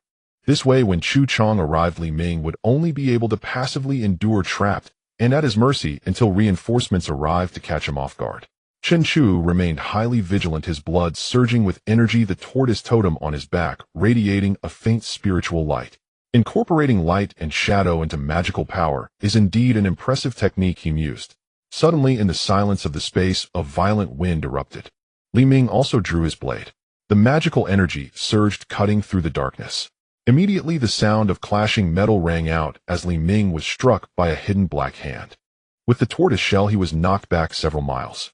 The fluctuations of magical energy intensified. The sound of metal clashing echoed incessantly, and the booming noise continued. Chen Chu hurriedly followed, unleashing his magical energy to dispel the encroaching darkness. The clash between Li Ming and the shadow created an immense ripple, likely attracting more people soon. Boom! The shadow struck heavily against the tortoise shell once more. The spiritual treasure dagger in his hand shattered, and the killing intent in his eyes nearly spilled over. The defensive power of the tortoise shell exceeded his expectations, and the immense recoil caused blood to spill from his arm, his eyes wide with shock. Fortunately, the one operating the tortoise shell was not from the Xian turtle clan and had not properly refined or attuned it. This unexpected strike shattered a corner of the shell. The tremendous backlash also forced Li Ming, protected by the shell, to spit out a mouthful of blood. If he continued to endure such heavy blows, even with the shell's protection, he would be killed outright. Determined, he unleashed all his power. The long blade surged under the influence of his magical energy, and spiritual light broke through the skies. Swinging the 40-meter-long giant blade, he summoned gusts of wind that spiraled towards the shadow. The shadow dared not underestimate him, retreating swiftly to avoid close combat. This gave Li Ming a moment to catch his breath, seizing a handful of spiritual pills and swallowing them, his eyes shimmering with determination. His figure leaped forcefully towards the heaven's magical energy, locking onto the shadow as he swung the 40-meter-long blade downward with ferocity. The powerful magical energy created violent tremors, as if the sky itself was about to be split in two. Below the sea erupted the sword energy, carving a deep chasm into the water. How dare a firefly contend with the brilliance of the moon? Enough! The shadow could no longer hold back, unleashing his magical energy, blood light pouring from his eyes like streams of blood tears. His body leaned back as if drawing a bow, a small sword gripped tightly in his hand. The sword's edge radiated a terrifying bloodlust akin to a slaughtering blade. Bang! He lunged forward, unleashing a blood moon strike, emitting a dazzling wave of magical light that illuminated half the sky. What a deadly blade! Li Ming is in danger. Chen Chu, watching from afar, furrowed his brow, sensing the overwhelming killing intent emanating from the small knife in the shadow's hand. If one were to use eye techniques to observe, they would see countless vengeful spirits roaring above. Such murderous intent would be unbearable for any ordinary integration stage cultivator. With that, he soared through the air, his fist radiating with explosive power, shining as brightly as day. A ghostly white tiger shimmering with a deathly hue roared as it charged towards the shadow. Wherever it passed, lightning flashed, and the sea's surface erupted with massive fissures. The three forces intertwined at one point. The sky erupted with a blinding white light, and a tremendous heat wave rising in waves of white mist. Cough, cough. Amidst the smoke, Li Ming was injured by the backlash. Although the energy of the blood moon was mostly dissipated by his blade light, and Chen Chu's ghostly tiger, some of it still escaped. A surge of backlash erupted, even causing small cracks to appear on the long blade. His aura diminished considerably, blood dripping from the blade. Falling into the sea, it instantly stained a large area red. Just a dying gasp. They'll kill you first. The shadow's eyes flashed with a cold glint, glancing at Chen Chu, and not far away he decided to unleash his full power and eliminate the greatest threat, Li Ming first. Closing in, the difference between integration and returning to void cultivators was vast. No matter what, he had to kill Li Ming first before casually dispatching the returning to void cultivator beside him. With his resolve firm, he summoned the blood sword above his head, a cloud of smoke rising from beneath him as he transformed into a sharp arrow shooting towards Li Ming. Its power became even more terrifying, rapidly vibrating, and a piercing sound of breaking air filled the sky. The shadow-infused strike after strike of integration power, imbued with countless murderous intent, directed the blood sword towards Li Ming. At this point, Li Ming could not evade. He could only swing his blade to parry. If this blow struck him, even if the tortoise shell could withstand it, he would most likely be invaded by the killing intent and die from the tremendous backlash. Just as the blade and blood sword clashed, a large hand swooped down heavily, striking the shadow. Chen Chu quietly withdrew the talisman in his hand, vanishing from sight. The attack was thrown off course, its power suddenly dissipating significantly. The shadow was sent flying. At the same time, Li Ming also staggered back several meters, his long blade unable to bear the strain, and a corner of the blade shattered and fell. "Chu Chang, my brother." Li Ming, disregarding his injuries, laughed loudly. "You have finally arrived. Kill the shadow first." "Chu Chang, my brother." Li Ming, disregarding his injuries, laughed loudly. "You have finally arrived. Kill the shadow first." Chu Chang sighed in relief, slightly nodding, his gaze fixed angrily on the shadow that had been forced back. "I didn't expect your keen senses to track us down all the way here. You truly fear nothing." Chu Chang's killing intent surged, his eyes wide with fury. If Li Ming were to die, the burden on his shoulders would become infinitely heavier. "Chu Chang, ha ha ha, you have finally come out. It's too early to say that now. Who will die is still uncertain. The shadow paid no heed to Chu Chang's threats, blood red filling his eyes, as the blood sword in his hand trembled slightly. The ominous wind rose again. If your master were here to speak such words, he would be worthy of doing so. Chu Chang snorted coldly, channeling his power to draw a great yin-yang wheel before him. Suddenly he struck at the shadow. The shadow instantly sensed something was amiss. It began to curse violently, its eyes glowing red as they focused into a single point. Chu Chang, you've been hiding your cultivation level. Your schemes are truly profound. The shadow was bewildered and immediately summoned a bronze mirror to shield itself. Its figure retreated violently, transforming into an arc to evade the blow. Boom! The void trembled. The bronze mirror transformed into a massive golden wall blocking the great yin-yang wheel. With Chu Chang's attack missing, the shadow fled for dozens of miles, fully activating its secret technique to escape rapidly. Let him go. Chu Chang's expression darkened. Having missed his strike, he could no longer catch up to the shadow, which was intent on fleeing. If he pursued, encountering an ambush would lead to significant losses. Chu Chang, hurry and chase. A voice suddenly rang in his ears. It was Li Ming, whose figure darted swiftly after the shadow. Don't be impulsive. Chu Chang frowned and also set off in pursuit. Suddenly he felt a great battle erupt ahead. A figure intercepted the shadow, exchanging blows in an instant, unleashing a wave of devastating wind. The backlash scattered the clouds in the sky, causing the sea surface to surge and swell. Chu Chang took a deep breath, not expecting this practitioner from another continent to possess such combat prowess. He immediately channeled his power, unleashing all his strength. The opponent had blocked the shadow, and he too needed to reach support quickly to ensure the shadow was captured. Moreover, given the opponent's strength at the returning void stage, arriving even a moment late would increase the danger. Who are you?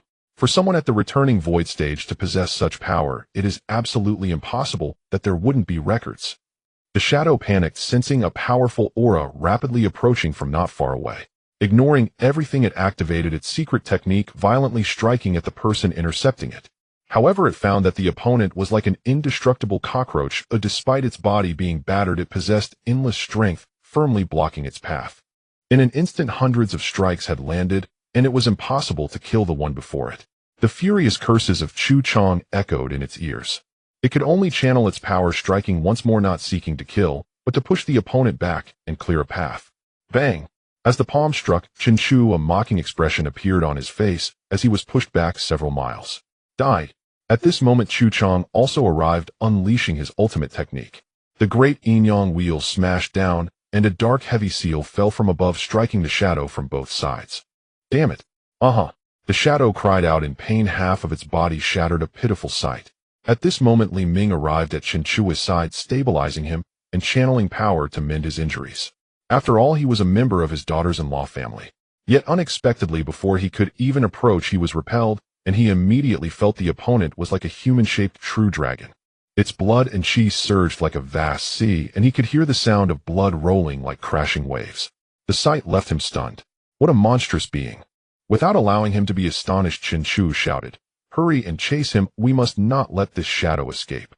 Only then did Li Ming react, seeing the shadow attempting to flee, disregarding everything, escaping like a golden cicada shedding its shell.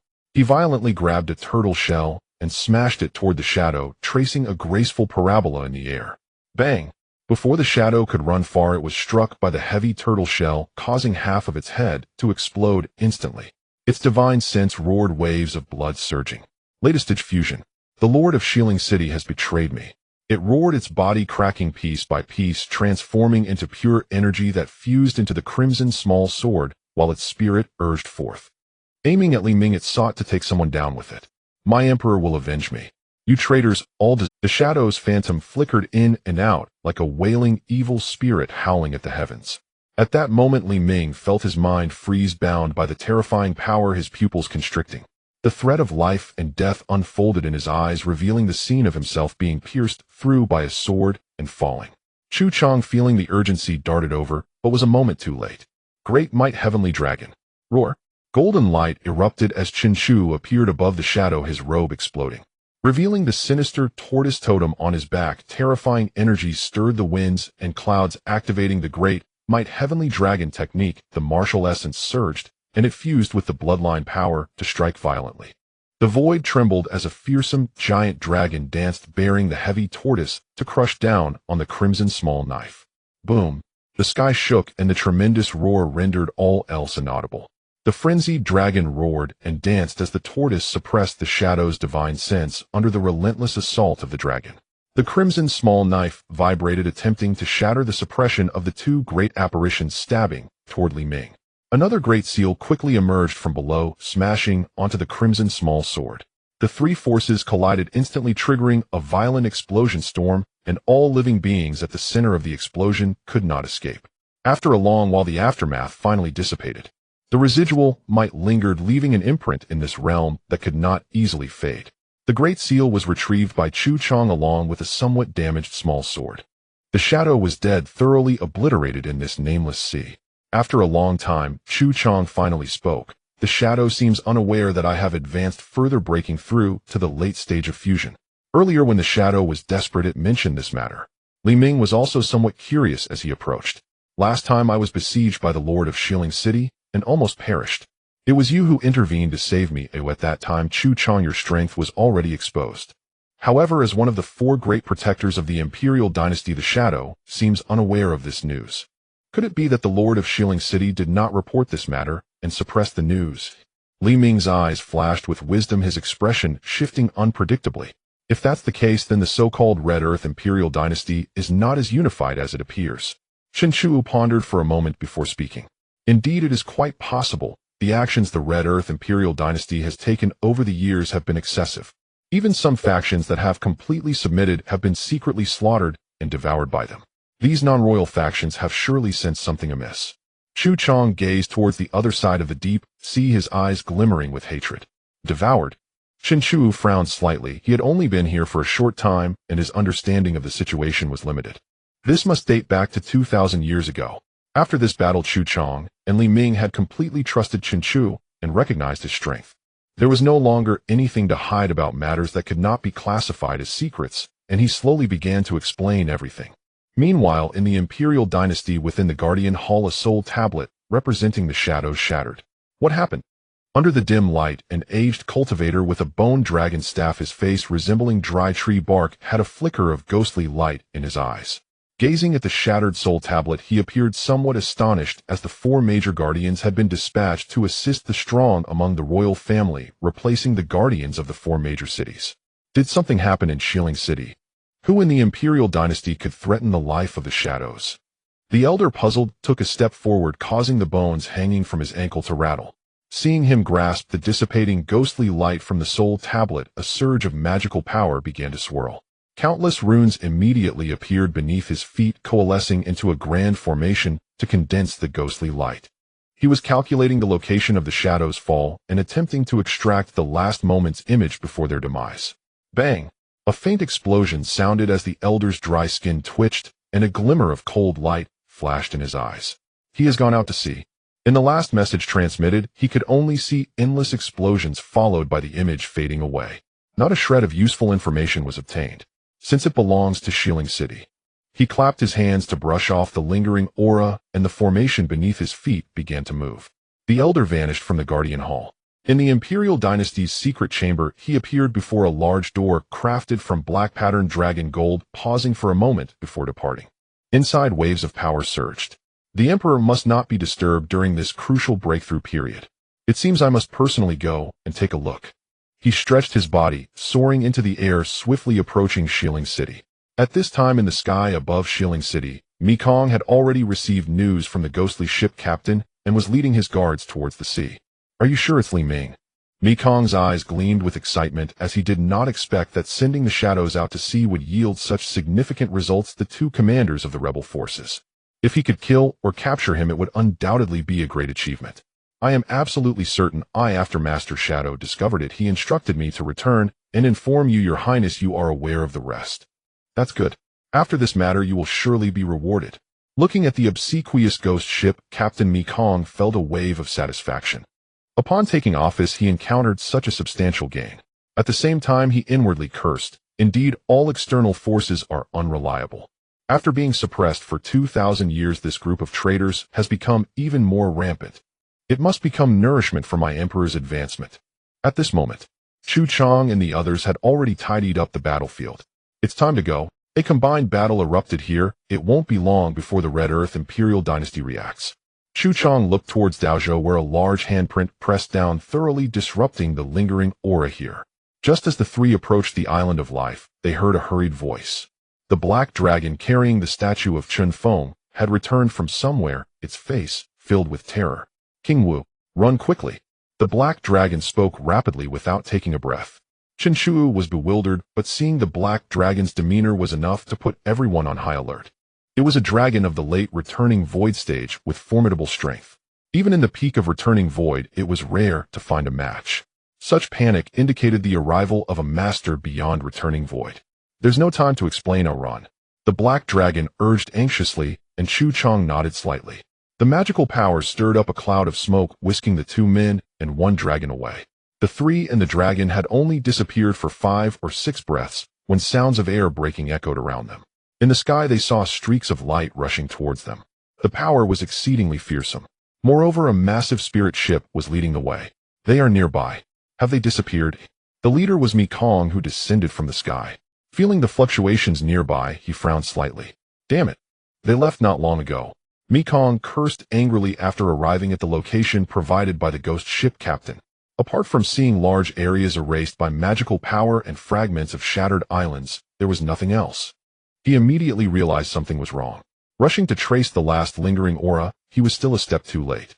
The shadows are dead. His expression turned extremely grim. The magical power spread like a densely woven net, searching inch by inch. At the same time he instructed his subordinates who were rushing over, the person must have disappeared nearby, you leave no corner unchecked. Search for me. The ghost ship captain also understood the gravity of the situation and stood silently nearby, not knowing what to think. The fall of a combined stage cultivator, especially one completely loyal to the royal family, was a significant event for the entire Red Earth Imperial Dynasty. Bring all those related to you here and search the vicinity for me. Given your skills, you should be able to uncover something. Suddenly, he felt a pair of icy eyes fixated on him, causing cold sweat to pour down. Fortunately, Mekong did not take action against him. After all, the other party had too little flesh to enjoy it. It was better to let him toil in a field he was good at. The ghost ship captain dared not disobey, taking out a ghostly white token and infusing it with magical power. A round of white bone wings exploded in the air like fireworks. Inside the formation, Chu Chang wore a look of anxiety, his expression quite grim. Why is Mekong here? He was also unaware of the news of the personnel changes among the 4 major city guardians. All the maritime groups on his island had refrained from going to sea due to the Black Dragon's presence nearby. He was completely ignorant of the current situation outside. Fortunately, he had activated the formation with all his might in advance. Otherwise, under Mekong's thorough search method, he would have been exposed long ago. Is the danger you mentioned him? Shen Chui's expression also darkened. At the location where Chu Chang had brought them to the formation, he could clearly see what was happening outside. A cultivator at the late combined stage accompanied by hundreds of lackeys. If the 3 of them were surrounded, it would surely spell disaster. This time is dangerous, we are too close. We must prepare for exposure. Li Ming's expression was not good. Mekong and the others were merely over 50 miles away from the formation. Although there were 2 major formations guarding them, if they were discovered, a calamity was inevitable. What is meant to come will come eventually. I was hoping to wait until another combined stage cultivator emerges from the island before launching an invasion. Chu Chang sighed. Oh, after 2,000 years, he had finally waited for Li Ming to break through. He wondered how long it would take to wait for the next combined stage cultivator. If only Brother Qijian were still here. Li Ming took a deep breath, reminiscing about the deceased. Chu Chang also let out a faint sigh, feeling an immense weight on his shoulders as he turned to notify the powerful figures on the island to prepare for what was to come. The situation here is quite chaotic. It's far more disordered than before we integrated the Lingwen Daozhou. The enormous eyes of the Black Dragon scanned the various cultivators searching outside, filled with a sense of trepidation. Brother Chu Wu, take this dragon and handle what needs to be done first. There's nothing urgent happening here for the time being. Li Ming quietly sat at the formation's center, taking out a spirit pill to mend his injuries while awaiting the outbreak of the next great battle. Chen Chu Wu nodded, leaping onto the dragon's head, guiding the Black Dragon forward with his martial essence. After Chu Chang returned, all the forces with transformation stage cultivators on the island were notified. The Chen family was among them, and the atmosphere was incredibly oppressive. Just after reuniting with their relatives from the main branch, they were faced with a situation that was almost a siege. This caused them great concern. Although in recent years their friction with the Hongtu Empire had intensified, it had not yet escalated into an all-out war. After all, the Life Island scale would undoubtedly lead to their demise when faced against the Hongtu Empire. At most they could handle one area of defense. Just as the crowd felt an overwhelming sense of despair, Chen Wu descended from the sky on the black dragon above the Chun family's territory. Sons of the Chen family, hurry and come to welcome the statue of our ancestor. A commanding voice boomed above the Chun family's land. It was Chen Wu's voice, and many recognized it. Similarly, it also startled those including Chen Mu-yi who were holding an impromptu meeting. After hearing this, several people rushed out to greet him, feeling a sense of excitement within. Having the ancestor's statue in place would firmly establish their identity. In an instant, the previously oppressive mood was greatly alleviated. On the plaza, countless curious branch family members surged forward, gazing at the sky. Faintly, they could see a majestic statue carried on the black dragon's back, resembling a celestial being. Unfilial descendant Chen Mu-yi pays homage to the ancestor. We welcome the ancestor. Before Chen Mu-yi and the others left Wanghai City, the concept of the ancestor had already been established along with the corresponding greeting protocol. However, at this moment, only 3 leaders could lead the confused descendants in the greeting. After the welcoming ceremony was completed, the black dragon shrank its body and brought the statue down to the center of the plaza. Upon reaching their destination, the statue radiated spiritual light enveloped in colorful clouds. Instantly, a gentle force spread out, settling upon each clan member. Many clan members who were stuck at the peak of the Qi refinement stage suddenly broke through and directly entered the foundation establishment stage under the influence of this force. The remaining clan members also received considerable blessings, with 2 of the original 8 foundation establishment cultivators on the verge of breaking through to the golden core stage. Of course, the spiritual light descended more upon the 3 strongest individuals. Chun Muze broke through to the late stage on the spot, entering the peak of the nascent soul stage. The crowd gasped in astonishment. Even Chen Wu wore a face of surprise. Such a method was something he had never witnessed before. It was likely a small gift for these descendants living in a remote area, still relatively weak. As the crowd reveled in joy, Chen Wu, being the highest-ranking elder present, was about to speak. However, he suddenly felt a gentle breeze pass by. Chen Wu noticed the statue blinking at him. Instantly, his pupils constricted as he was about to speak. However, he suddenly felt a gentle breeze pass by. Chen Wu noticed the statue blinking at him. Instantly, his pupils constricted as he was about to speak. However, it is very difficult for children to grow up under the protection of their elders. At this moment, the crowd also emerged from their joy, paying deep respects to Chen Feng's statue, saying, "We thank the ancestor for the holy grace. May the ancestor's longevity surpass the heavens and blessings be boundless." After the ceremony, under the leadership of the 8 foundation establishment cultivators, the clan members did not bother to check their own advancements. Instead, they hurriedly began to clean around the statue, offering countless spiritual flowers and other tributes. In less than a tea's worth of time, clan members skilled in utilizing Earth's spiritual power had already erected a high altar. Chen Wu did not intervene much, merely counting the descendants who had broken through during this blessing. 15 new foundation establishment cultivators emerged on the spot, and there were many others at the peak of the Qi refinement stage. After the blessings, even without foundation establishment pills, breaking through to foundation establishment was remarkably simple. In the coming centuries, this batch of descendants' cultivation levels would surely surge like bamboo shoots after a rain blooming everywhere. The clan's foundation would also be greatly enhanced. Thinking of this, Chen Wu felt an immense satisfaction. After taking care of everything, he approached Chen Wu and whispered, "Third uncle, I heard from Elder Chu that a prince from the Hongtu Empire has brought a group of cultivators near Life Island. Is a great battle about to break out?" His expression was very serious. This also signified that Life Island was on the brink of an all-out war with the Empire. Now that the position of Life Island's foundation had been discovered by the Empire, it would likely result in a devastating blow. If this continued, the only pure land in Hongtu Daozhou would be destroyed. Now that Elder Chu has closed the island, they won't be able to find this place for a while. Take advantage of this time to properly utilize the blessings granted by your grandfather to enhance your strength. This will give you more self-protection. I will stay here to protect you until the danger is averted." Chen Wu stated, recognizing that if he left now, a great battle would break out on Life Island. The bloodline of the Chen family would likely be severed. This was absolutely unacceptable. Moreover, under the closed island state, if he ventured out it would undoubtedly be a perilous endeavor. Thank you, third uncle. Chen Mu nodded heavily after hearing this. He was well aware of his third uncle's capabilities. Even if Life Island were breached, he could still manage to escape with the surviving forces. Here, your internal power has reached perfection. One more step, and you will be at the peak of the transformation stage. Inside are resources for you to reach the integration stage, as well as 3 Yulong fruits. I will protect you and teach you how to use them. Chen Shuwu spoke calmly, but Chen Mu's heart stirred with great excitement. What had he just heard? Resources to reach the integration stage. How terrifying this was. Although there were several 6th-grade spiritual veins beneath Life Island, resources were still relatively scarce. After all, with so many people on the island to support, it was normal for resources to be insufficient. After calming his mind, he looked to Chen Shuwu and asked, "What is the current situation of the family?" This was something he had always wanted to ask, but he had not had the opportunity to do so in recent days.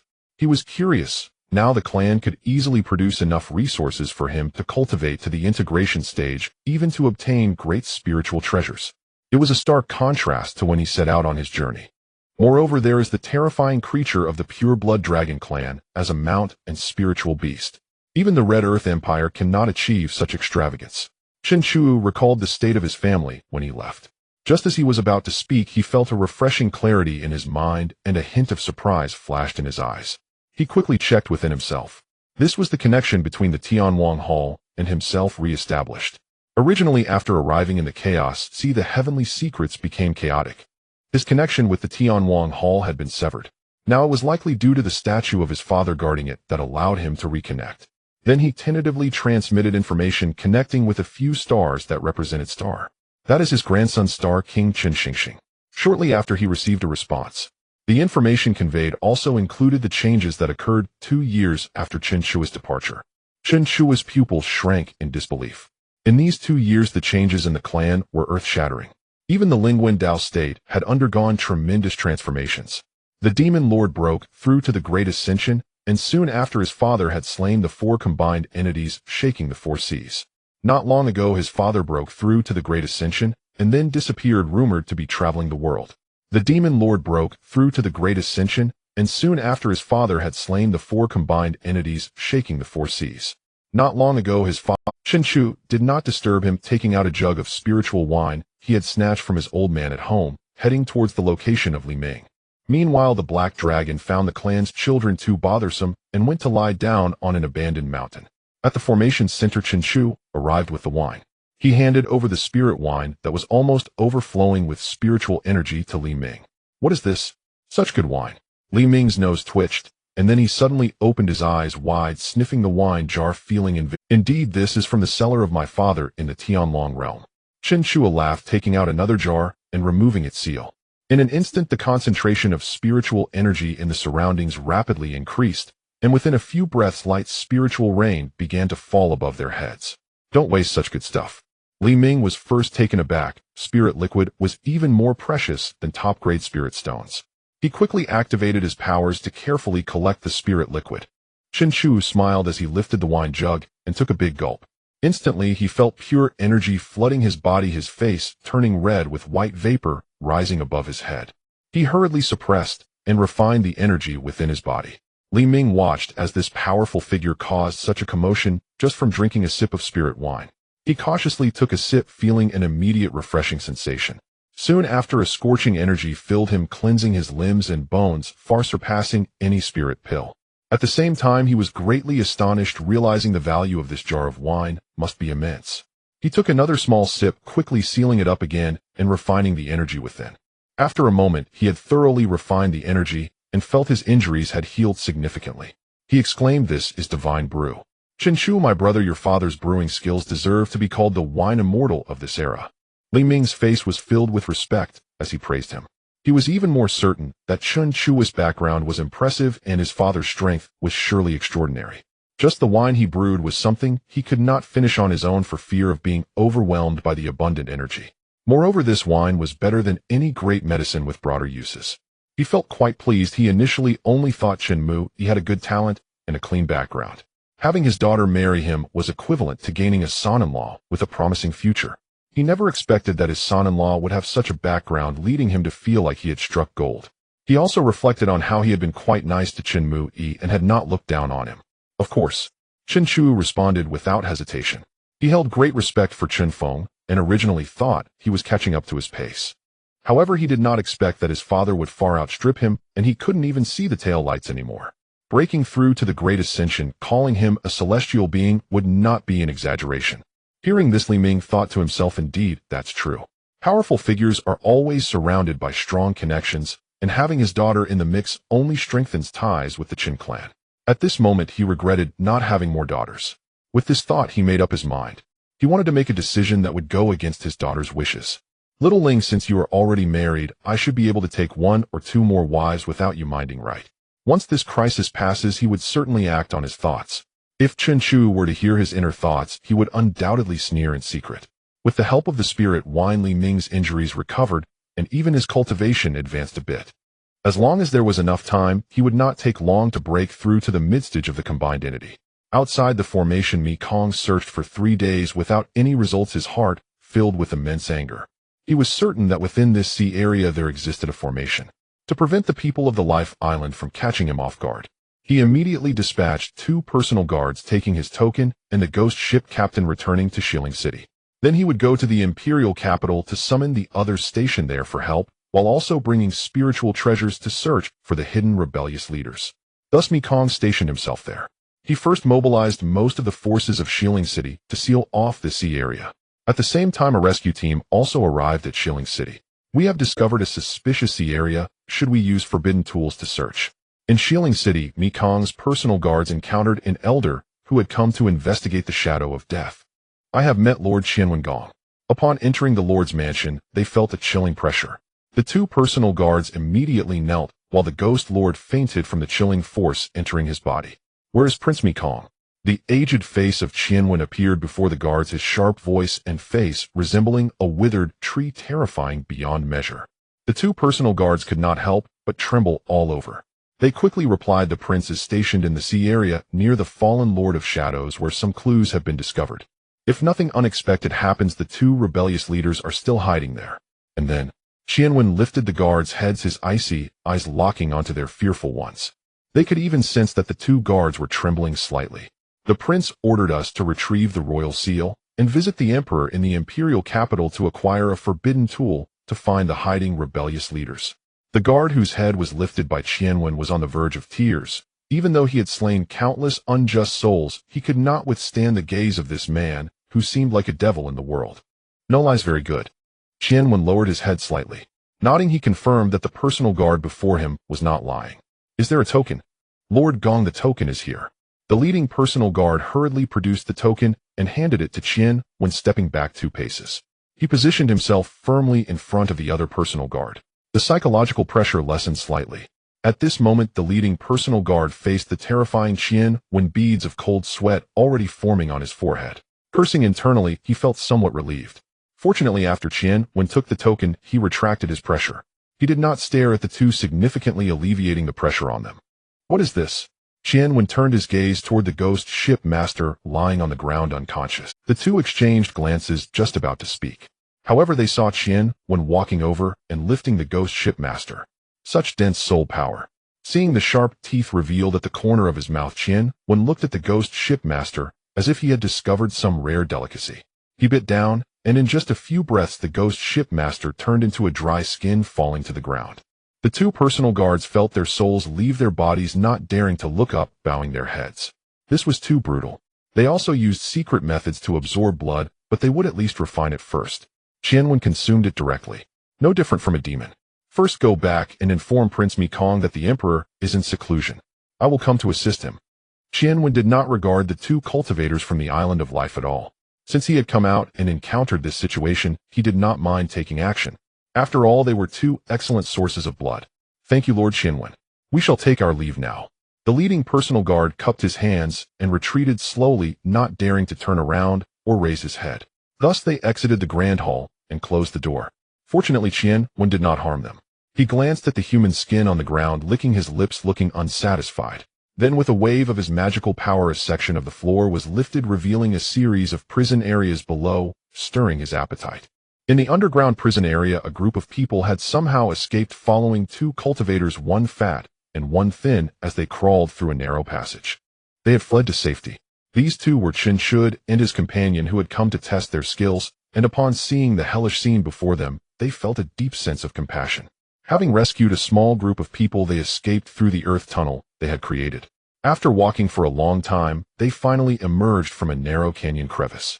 "You have escaped. From now on, be cautious. I can only take you this far," Chen Shud said to a skeletal golden core cultivator whom he had rescued. His eyes showed signs of compassion. This was a small cultivation family, the remaining members along with some of their commoners. "Thank you, Senior, for saving my life. If I survive, I will repay your kindness, never to forget for generations to come."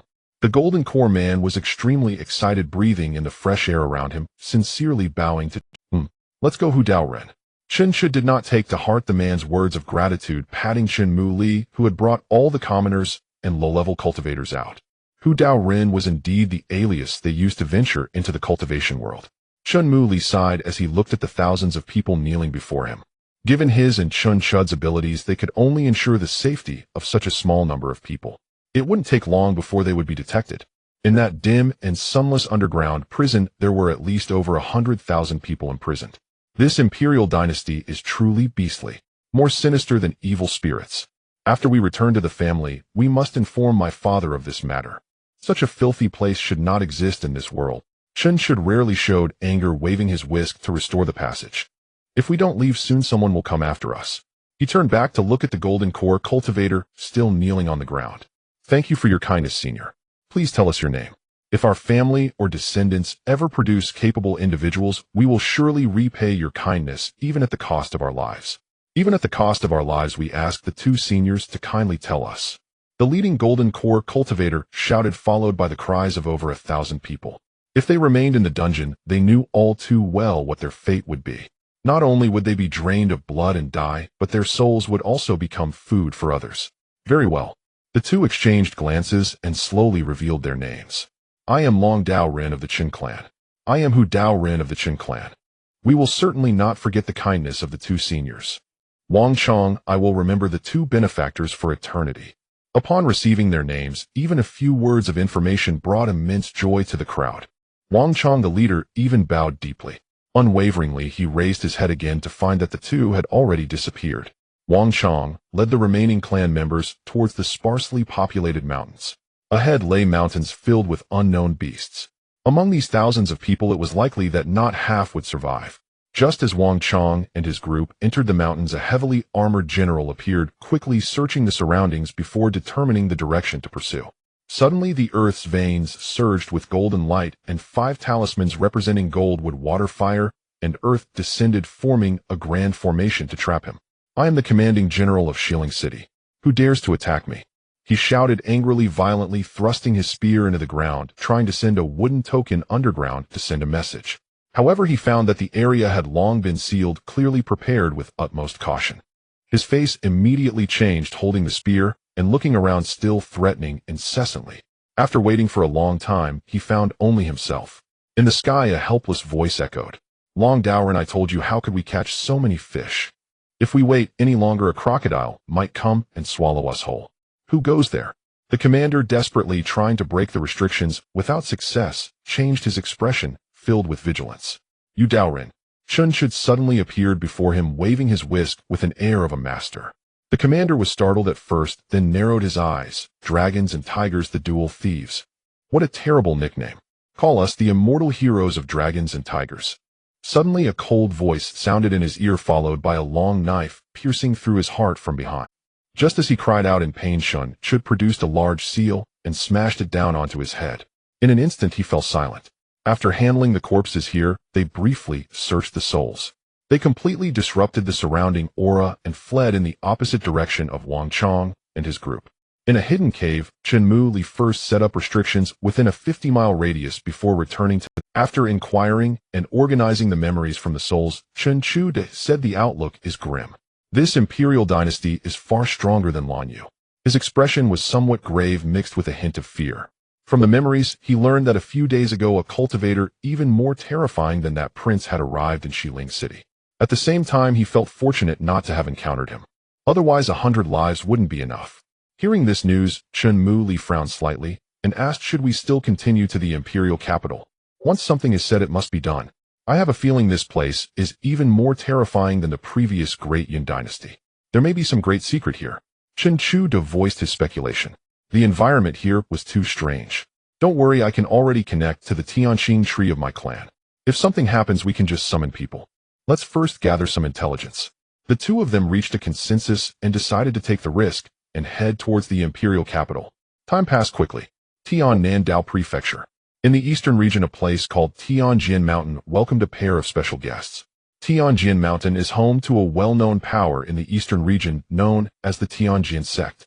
It rose suddenly from obscurity over 10,000 years ago, becoming a giant among mortals. Its rise left countless forces in the eastern region baffled. Who are you to trespass in the forbidden area of Tianjin Mountain? In the skies above the forbidden ground, Chen Feng landed on a weed-covered slope, feeling the stirring of the immortal sword at his waist. It was near this slope that the final secret treasure left by the Southern Ming loose immortal was hidden. The entire life savings of a loose immortal were contained here. Just as Chen Feng was about to use teleportation to enter, a figure suddenly shot towards him from the distance. Upon closer inspection, it was a cultivator who appeared to be over 50 years old. He had a green sword strapped to his back and was warily observing Chen Feng and the woman Mu Lingwan in his arms. This was a forbidden area of the sect, yet an outsider had silently snuck in. At the same time, he subtly moved his fingers, activating the surrounding restrictions to encircle them. This small action did not escape Chen Feng's keen eye, but he remained silent. Who am I? That should be my question to you. Chen Feng snorted coldly, taking the initiative. This statement left Ko Feng stunned for half a second. Then suddenly, as if recalling something, his expression changed dramatically. A killing intent erupted in his eyes as he drew his sword. Immediately, several figures shot up into the sky surrounding Chen Feng and his companion. The release of pressure was both a demonstration of power and a means to lock onto Chen Feng. Any movement from him would surely result in a thunderous strike. Observing the changes in their expressions, Chen Feng felt he understood something. Meanwhile, the beautiful woman in his arms sensed the surrounding pressure and gently tightened her embrace around him. Clearly, it posed a threat to her, who was at the peak of the transformation stage. Chen Feng gently rubbed her head twice, signaling her not to be afraid. He then released some magical energy to protect Mu Lingwan. Do not speak recklessly. My Tianjin Mountain has established a lineage for 10,000 years. What is your intention in suddenly appearing here? Ko Feng was clearly wary of Chen Feng as he sensed no aura from him. Otherwise, he would have already attacked, killing him and extracting his soul for interrogation.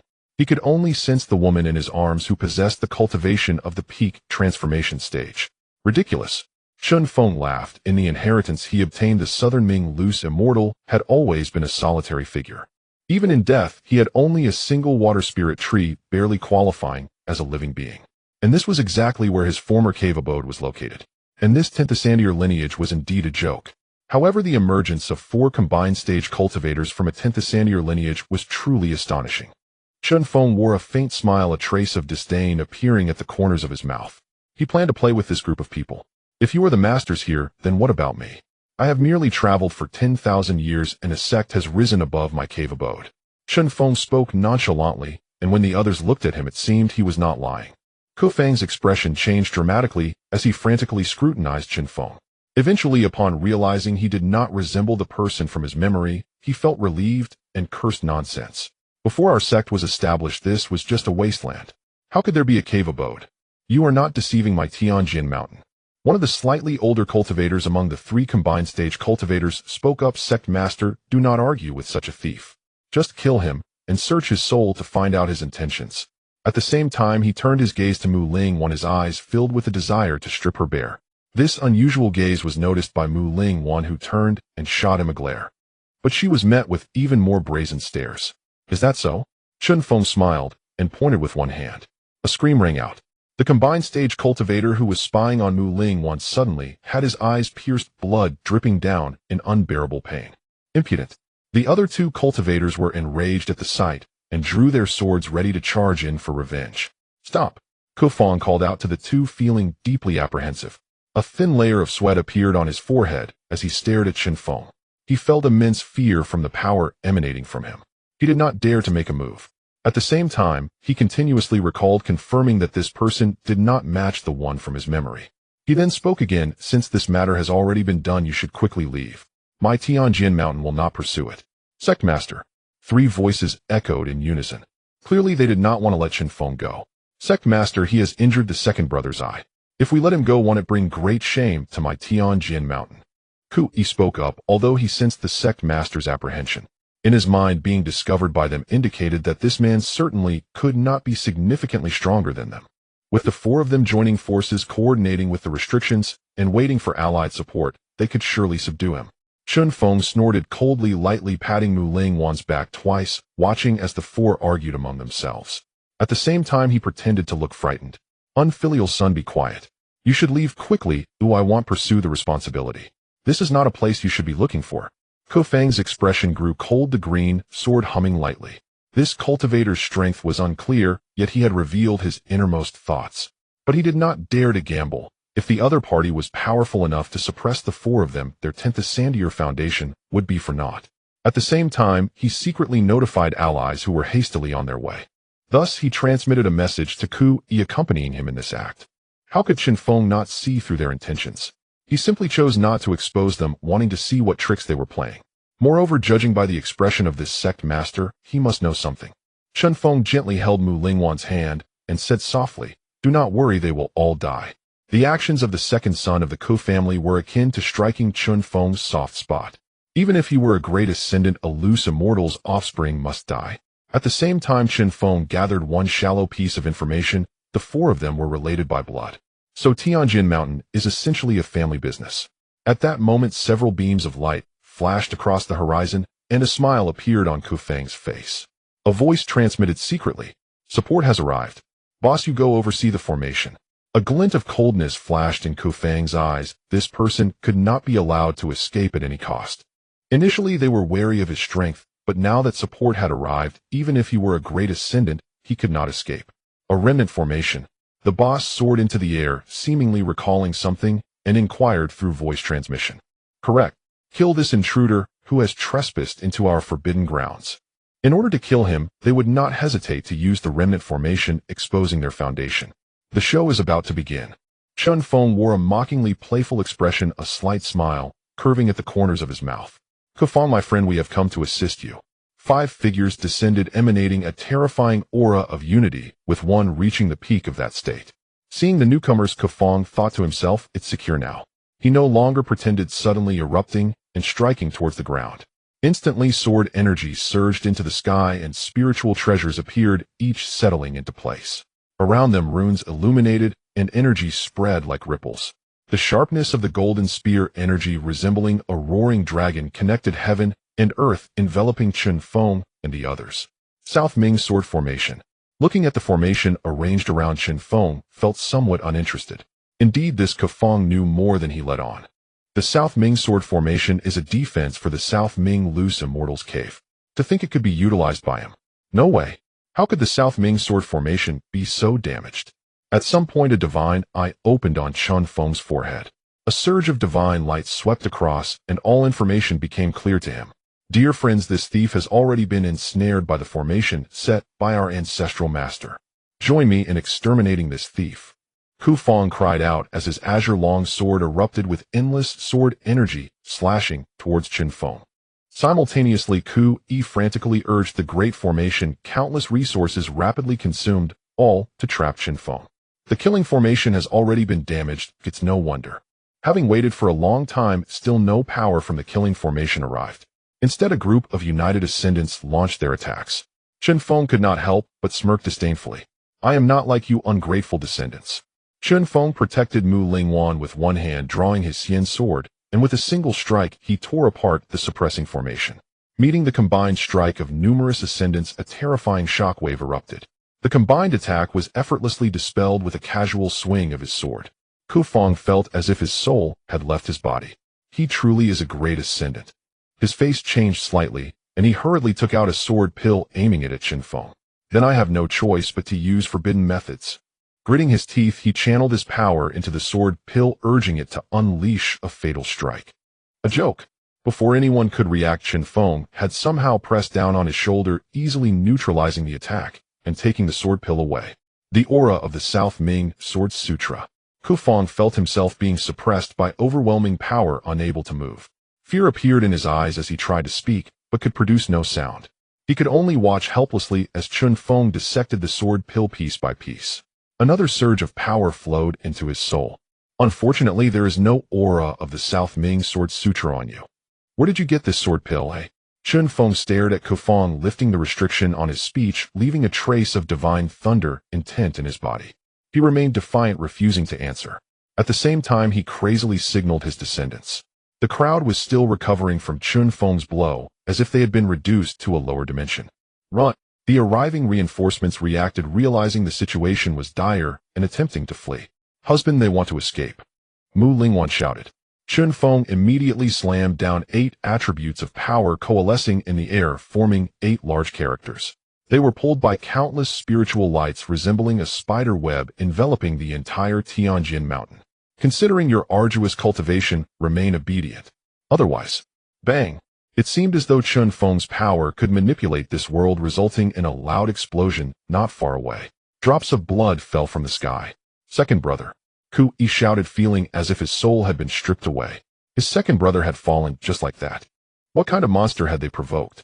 This display also frightened the surrounding cultivators, leaving their faces ashen. None dared to move, cold sweat streaming down their backs. Shut up. Chen Feng's expression turned cold as he struck out. Instantly, Ku-yi was sent flying, akin to a child facing an adult, utterly powerless. He crashed heavily against the energy barrier above, resembling a spider web, nearly dying on the spot. I did not know it was an immortal before me. Previously I offended you.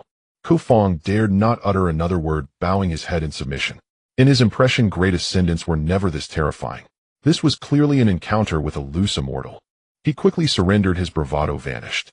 The other arriving cultivators also bowed, saying, "We from Jinhe Valley have offended the immortal and deserve death. But please, immortal, consider that this is our first offense and do not pursue it. We are willing to compensate and establish a position for you, immortal."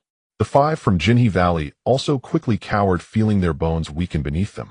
They internally cursed Kufang, blaming him for leading them to encounter such a powerful figure. Now they cared not for dignity, even their integrity could be discarded as long as they could survive. Chen Feng paid them no mind and turned his gaze to Kufang, coldly stating, "You will answer my questions. If there is even a hint of deceit, Tianjin Mountain will be utterly destroyed." Kufang trembled, nodding repeatedly, fearing even a moment's hesitation could lead to his downfall. "Where did you get the South Ming sword pill, eh?" Kufang's heart jolted. He noticed outsiders were still present, but the situation compelled him to respond. Replying to the immortal, "This sword pill was taken from the cave of the South Ming Immortal." Chen Feng thought to himself, as expected, and continued to ask, "Were you able to enter the South Ming's cave?" "I remember he had no disciples or inheritors." Chen Feng's voice was icy cold. If his answer failed to satisfy Chen Feng, he would likely meet his end in the next moment. Kufang dared not hide the truth, and could only grit his teeth and speak. "A millennium ago I was saved by the Southern Enlightenment Immortal, but I was fated to have no connection with immortality. After being sent down the mountain, I have been waiting here, hoping that one day I could be accepted as a disciple by the Immortal. However, I never expected that the Immortal has not returned for hundreds of years, which made me contemplate exploring the cave dwelling." "You do have quite the audacity," Chen Feng coldly snorted. Kufang was so frightened that he almost fainted on the spot, and now he regarded Chen Feng as a millennium ago a friend of the Southern Enlightenment loose immortal. Even if not, his status and power would not be low. Because Kufang had entered the cave dwelling, the outer formation still remembered his aura, allowing him to accidentally enter. But he only reached the periphery. Yet this is a cave dwelling of a loose immortal. Even if he could only enter the outermost area, the treasures within are invaluable. So it's just a little mole. Chen Feng's eyes darkened, a cold, murderous intent penetrating his thoughts. Kufang immediately shouted, "Do not kill me. I, Kufang, have not done too many heinous deeds, and I regard the Southern Enlightenment Immortal as the ancestor of my sect. Even if I am not an official disciple of the Immortal in my heart, I have already regarded him as my master." Chen Feng felt speechless. The relationship could be so convoluted. Moreover, the things left behind by the Southern Enlightenment loose immortal should rightfully belong to him. Killing him like this would be a bit of a loss. Contemplating this, he moved his thoughts. One hand rested on Kufang's crown, and instantly Feng felt his soul scattering as he cried out in agony. The two descendants still alive beside him wanted to help, but were suppressed and unable to move, their eyes filled with hatred and fear, almost solidifying into a tangible form. Since you compare yourself to the disciple of the Southern Enlightenment, then I will give you a chance. Submit. With the 9 layers of holy light above his head, Chen Feng's divine power surged, circles of light pouring into Feng's mind, invading his soul. Suddenly the surroundings became hazy as the sounds of Tao resonated, intoxicating. The spiritual energy from the surrounding environment was drawn and flooding into Feng's body. With no effort, the seed of corruption was fully planted, thoroughly altering his thoughts. In an instant, Feng's expression changed to one of auspiciousness, respectfully and excitedly bowing to Chen Feng. Unfilial disciple, Feng pays respects to the ancestor. Everyone around was incredibly astonished, feeling cold sweat pouring down. In a mere moment, to directly alter a person's thoughts, what a terrifying ability this was. Mu Lingwan gaped. Although she knew her husband's miraculous powers, she never expected it to be to such an extent. No wonder every once in a while in their family new guards of unknown origin would appear. So they were all converted. Such means could not be performed even by a loose immortal. My son, come quickly, accept the blessings of the ancestor. Feng stood up, first greeting Mu Lingwan, then showing a friendly smile as he nodded to the surrounding fellow daoists. Then he looked at his eldest son leaning against the ground like a dead dog, and his younger son who was still in shock with his mouth agape. No, father, spare me. Kunang's eyes revealed a look of terror. His father had suddenly changed into a different person. How could he not be afraid? Supporting himself on the ground, he crawled back a few steps, still loudly shouting, "Third brother, hurry and take me away. Father has already been controlled. He is no longer himself. How can my son be like this? Come here quickly." Feng's face showed some displeasure as he bowed to Chen Feng. "Ancestor, forgive me, my son is unruly. I will go and capture him." "No." Kunang was filled with immense fear. If not for his serious injuries, he probably would have desperately crashed into the barriers to escape. "My son, the sea of suffering is endless. Turning back is the shore. Daring to meet the ancestor, you actually dare to act like this. I have been too indulgent with you." Feng stepped forward, and with a loud slap, he struck Kunang, making him dizzy. He grabbed him like picking up a chick. On the other side, Kabiti did not dare to breathe, watching his father take his elder brother away to be converted. His heart was racing, almost about to jump out. He could no longer withstand it. Just then, Chen Feng was not restraining the 3 members of the Ku family, so he took the opportunity to use the earth escape technique. Bang! Just as he burrowed underground, he felt like he had hit a hardboard, causing him to feel disoriented. Just as he was about to curse, he saw a face filled with disgust, and a fist came smashing towards him. Immediately, all his magical power was sealed. "No, father, you cannot do this. You ungrateful child, shut your mouth." Without a word, Feng delivered another heavy slap.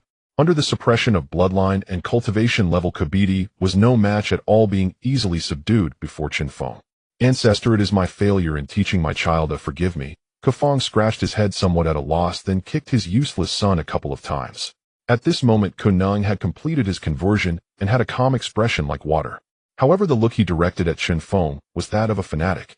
"Third brother, you are too weak. If you do not submit, do not blame me for being unfilial." Kunang coldly snorted, and under the radiance of conversion his injuries had already healed.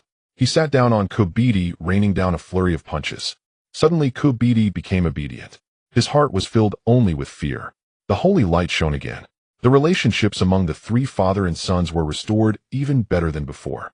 "Disciples, do you see those 5 people in front? They are your long-lost fellow disciples. Bring them over to recognize your ancestors and return to the sect." "What?" The 5 from Jinha Valley felt a chill down their spines, their pupils constricting sharply. Such an eerie thing was about to happen to them. They immediately became unsettled. They had watched the 3 being converted with their own eyes. How could they not know that as long as they were illuminated by the holy light, they would no longer be themselves? They wanted to escape, but unfortunately it was as if they had wings clipped. The 3 top henchmen had already arrived before them. First they called out to their fellow disciples, then spoke again. "The ancestor has instructed us to bring you along. Follow me." After a while, however, there was no response. In fact, the 5 did not even want to argue. Now their magical powers were suppressed, and they could not fight back. If they spoke up, they feared the consequences would not be favorable. "My." Feng furrowed his brows. "What do you fellows want? Do you not even heed the words of the ancestor?" Immediately Feng captured 2 of them. The Jinha Valley duo became unsettled and began to plead for mercy. Then they brought out the method of ungrateful child against the others. As for resistance, 5 cultivators whose powers were sealed relying solely on their physical strength, could they possibly resist cultivators of the same rank? The 5 from the Golden River Valley did not escape from Chen Feng's grasp, joining the glorious evolution. After a round of transformation, 8 nascent soul cultivators, with fervent expressions, sat before Chen Feng. Tell me about the situation in the Tian-Nan Dao state. What are the relationships among the major powers, and how many strong cultivators above the nascent soul realm are there? Since he had subdued these individuals, Chen Feng did not mind starting to extract information from them, completely controlling Tian, and then dispatching branches to guard it. Returning to the ancestor, our Tian-Nan Dao state has a total of 11 powers, with nascent soul cultivators stationed. We, the Golden River Valley and the Tian Sword Mountain, are also among these 11, ranking among the top. There are 2 powers with the great ascension, namely the Nankang Empire and the Xianling Mountain. The Valley Lord of the Golden River Valley, named Jin Kong, had already transformed into a fervent believer, revealing all he knew without reservation. What is the relationship among the major powers? After learning this, Chen Feng nodded slightly. He could not afford to act too recklessly at the beginning. Moreover, the Tian-Nan Dao state had powers of the Great Ascension stationed, and raising alarms would be detrimental. The Tian Sword Mountain, which I share with my senior brother, is an ally while we are at odds with 3 other established nascent soul powers. However, the combined foundation of those 3 does not exceed our own, and over the years there has been constant open and covert conflict. The Tian Sword Mountain, which I share with my senior brother, is an ally while we are at odds with 3 other established nascent soul powers. However, the Tian-Nan Dao state is divided into 5 domains, with the Golden Spirit Valley and Tian Sword Mountain belonging to the Eastern Domain. The other 3 nascent soul powers are also in the Eastern Domain, having direct conflicts of interest. In total, there are 5 nascent soul powers. As for the 2 major Great Ascension powers, one empire occupies the most prosperous central region and most of the west. Xianling Mountain stands independently in the south on a high mountain, which is also the highest mountain in the Tian-Nan range. After grasping these details, Chen Feng nodded slightly. However, the implementation of the plan should not be rushed. You all return first, integrate your respective powers, and establish a grand city in the center of your 2 factions. I will enter seclusion here for no less than half a year, and no more than a year. Chen Feng commanded, as he still had the cave of the Nanming Sin Xian to explore. The 2 factions should continue as usual. Understood, ancestor. The 8 nodded in unison. As they reached the boundary of the restriction, Ku Feng suddenly thought of something. Turning his head, he bowed towards Chen Feng's direction. Ancestor, do you have any particular fondness for anything? Ku Feng was a cunning old man. Even if his memory was altered, his nature remained. As soon as he spoke, the expressions of the 5 from the Golden River Valley changed instantly. Wasn't it said that senior brothers should care for each other? Why was he suddenly trying to curry favor? Ku Feng further adhered to the principle of the one closest to water gets the moon first, as Chen Feng descended into the sect he established. He must serve him well. Comparatively, he had many senior brothers. Chen Feng was slightly taken aback, smiling. Well, your ability to unify the powers is the best gift. Is that so? Ku Feng murmured while the 8 had their own thoughts. At that moment, Ku Feng replayed in his mind what good items he had in stock. At this time, Mu Lingwan fell silent for a moment before transmitting a message. Listen carefully, the ancestor is just too shy to speak. Throughout his life, he has loved rare items and beautiful women with outstanding talent and looks. Chen Feng's expression changed slightly. With Mu Lingwan's cultivation level, how could he not intercept it? Upon hearing the content, he looked even more pained. Wainer is misleading me. How could I be this kind of person? The 8 had expressions of sudden realization, bowing respectfully to Mu Lingwan. Thank you, madam. Afterward, the 8 departed. After they left, Chen Feng gently brushed Mu Lingwan's neck. Are you dissatisfied that your husband has too few wives? Your competition is too small. Facing Chen Feng's teasing, Mu Lingwan smiled gracefully like a startled swan. Of course I'm afraid, but have you forgotten the clan rule you set? The more children, the more blessings. How does having more sisters harm me? Would my husband really abandon me? Mu Lingwan feigned an innocent expression, though her willow-like brows arched slightly. Her beauty was like a painting. Such women as Mu Lingwan were the epitome of grace. You? Chen Feng gently tousled her hair. How could he not know the little thoughts of the girl before him? How could a wife who did not oppose, but even advocated for him to take more wives, not be cherished? At this moment, Chen Feng only wished to say, everything is for the grand plan of family development. Mu Lingwan smiled gently. What is this called? This is called in this world only I Mu Ling Wan understand him. Although her husband took many wives, he had never slighted any of them, showering them with love. Including herself, this woman who had been a wife before had not been looked down upon. Moreover, what if a great cultivator like Chen Feng had a harem of thousands? As long as he cherished her, that was enough. Mu Ling Wan extended her jade arm, hooking Chen Feng's shoulder, and kissed him. She wanted to become the only person to possess Chen Feng on this land of Tian Nan Dao state before the newcomers arrived. The fire of desire was ignited, and facing a ravishing beauty, how could Chen Feng remain unmoved? As spring blossomed the next day arrived in the blink of an eye.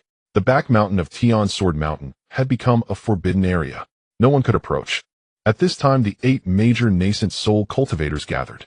They first established the specifications for the city as requested by Chen Feng, crafting it according to imperial standards. At the same time, they mobilized their subordinates to seek out beautiful women, setting various standards. In their hearts, the ancestor was a god. At the back mountain of Tian Nan Mountain, the ground was moved by great powers, revealing a layer of restriction, and the immortal sword trembled slightly. Chen Feng and the others entered this layer of restriction as if it were nothing. Crossing the restriction, the scene before them spun as if they had arrived in a paradise. The spiritual energy was incredibly dense, already mist-like.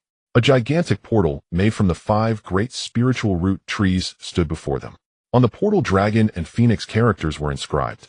Nan Ming's immortal abode. Although Nan Ming Xian always referred to himself as a drifter, his strength was at the pinnacle of the scattered immortals, and he had once stepped onto the immortal ladder to absorb materials from the immortal realm. However, it seemed he had encountered enemies and was plotted against. Moreover, his swordsmanship was so extraordinary that it triggered the restrictions. From then on, he had only one obsession: to charge into the immortal realm. He had called forth the immortal ladder countless times, suffering from divine lightning strikes. Yet he was forever destined to be unable to step into the immortal realm. For what reason, he did not record all of this. Chen Feng remained silent regarding the life of Nan Ming. His talent was extraordinarily stunning. The 3 slashes to ascend to heaven could already be considered half a step into divine powers. One can see a glimpse of talent. Arriving at the entrance, Chen Feng felt an unparalleled calmness within. Only the Chengxian sword emitted a gentle sound, as if mourning for its former master. The spirit within the sword radiated an emotion of unwillingness. I am not willing. The gentle ringing echoed as the spirit of the Chengxian sword awakened completely. Faced with the unusual situation, the sword sheath began to exert its force, attempting to suppress this unwillingness, to prevent it from spilling out and spreading. After all, it was the unwillingness of a celestial treasure spirit which could taint cultivators. Even Mu Lingwan, who stood beside Chen Feng, showed signs of change on her face. Noticing this, Chen Feng placed a hand on the Chengxian sword. Be quiet. From now on, I will fulfill Master Nan Ming's last wish and step into the immortal realm. Moreover, I will take my descendants along to ascend together. If Master has any enemies, feel free to inform me, and I will surely avenge him upon my ascension. The Chengxian sword seemed to understand Chen Feng's words and gradually quieted down. It gently vibrated in response to Chen Feng. However, it did not convey any further information, likely out of concern. Rest assured, I will keep my promise. After calming the Chengxian sword, Chen Feng pushed open the door. What greeted his eyes were various neatly arranged furnishings, including an alchemy furnace. Though small, the place was fully equipped. The cave dwelling, although not large, contained everything that should be there. Chen Feng approached the bookshelf filled with secret techniques. The bookshelf was very clean, and many classics of cultivation had recently been perused. It was likely done by a few of his good disciples. Here there were only the texts obtained by the scattered immortal Nan Ming. However, there was no immortal technique, nor was there the inheritance of the 3 slashes to ascend. It was likely located within the inner chamber. On the alchemy rack, there were thousands of pill bottles and various pill formulas. Among them was a record of the method for refining a celestial pill called revitalization pill. It was likely gathered by Nan Ming, the scattered immortal, to heal his own injuries. However, most of them were likely failures. The celestial herbs required for the revitalization pill were mostly extinct in the Xiangling continent. Perhaps only the environment of the immortal realm could nurture those herbs. Otherwise, he would not have fallen in the Lingwendao province. Was Senior Nan Ming also a pill immortal? Seeing Chen Feng stare at the revitalization pill for a long time, Mu Lingwan picked it up to look at it after he set it down. She found the records above to be exceedingly complex, leaving her dazzled. Yet from the description of the herbs and the revitalization pill, Mu Lingwan understood that it was indeed a formula for a celestial pill. It's likely so. Chen Feng nodded gently. Let's go to the inner chamber. After looking for a while, he found nothing else that could attract him aside from the alchemy furnace at the door. The remaining pills on the alchemy rack numbered less than 100. Most of them had probably been used by Chen Feng and his son. Otherwise, how could passing the integration stage be so difficult? How could the four of them manage to pass through safely without the support of these pills? Mu Lingwan took small steps following Chen Feng into the inner chamber. Here could truly be called the place of the genuine legacy of Nan Ming, the scattered immortal. With Chen Feng as the rightful heir, the restrictions of the inner chamber were as if they were non-existent. Thus, they easily entered the place that Chen Feng and his son had dreamed of for millennia. The inner chamber was much larger than the outer chamber. However, more than half of the area was occupied by the formation's nodes and the main veins of the restrictions. Chen Feng first walked over, taking control of all the formation nodes and restrictions. The restrictions and formations here were all at the celestial level. Even if they were to attract the attention of scattered immortals, as long as they entered, Chen Feng would be powerless against them. A 7th-tier spiritual vein. After gathering control of the last restriction, Chen Feng's expression slightly changed. This particular restriction controlled a 7th-tier spiritual vein. Beneath the entire Tian Nan Immortal Manor lay a 7th-tier spiritual vein, which is also the highest tier of spiritual vein that can be found in the Xiangling continent, excluding small worlds. 7th tier. Hearing Chen Feng's voice, Mu Lingwan was also astonished. One must know that there was not a single 7th-tier spiritual vein in the entire Lingwen Dao province. To actually discover one here. What a tremendous opportunity. A 7th-tier spiritual vein could elevate the environment of the entire Qin County to a higher level. Even if several scattered immortals shared it, it would still be sufficient. Once the spiritual energy was elevated to a higher level, the talents of future generations would also increase significantly, and the difficulty of cultivation would greatly decrease. However, Chen Feng was somewhat dissatisfied with the current Qin clan. With an improved environment and an increasing number of cultivators, they were all focused on cultivation, resulting in fewer offspring. Chen Feng also took a deep breath, revealing a joyful expression on his face. Truly, this was the greatest legacy of Nan Ming, the scattered immortal. The wealth contained within was simply immeasurable. The 8th-tier spiritual veins from the Tianlong realm could not be moved away, but the arrival of this 7th-tier spiritual vein resolved all issues. At the same time, Chen Feng's mind began to conjure up whimsical ideas. The clan must undergo reform. In the future, the number of cultivators within the family would only increase. How could they all be allowed to focus solely on cultivation? What? Mu Lingwan asked in confusion. Chen Feng did not respond. He needed to think of a countermeasure. Seeing Chen Feng in deep thought, Mu Lingwan did not dare to disturb him. He wandered around the inner chamber, looking at the east and then the west. After a while, Chen Feng finally emerged from his contemplation, having devised a solution. Looking not far away, he saw Mu Lingwan serious and focused, examining the books on a small bookshelf. Chen Feng couldn't help but approach her. Upon glancing, his expression became somewhat peculiar. He saw Mu Lingwan's face slightly flushed as she seriously looked at the contents of the book.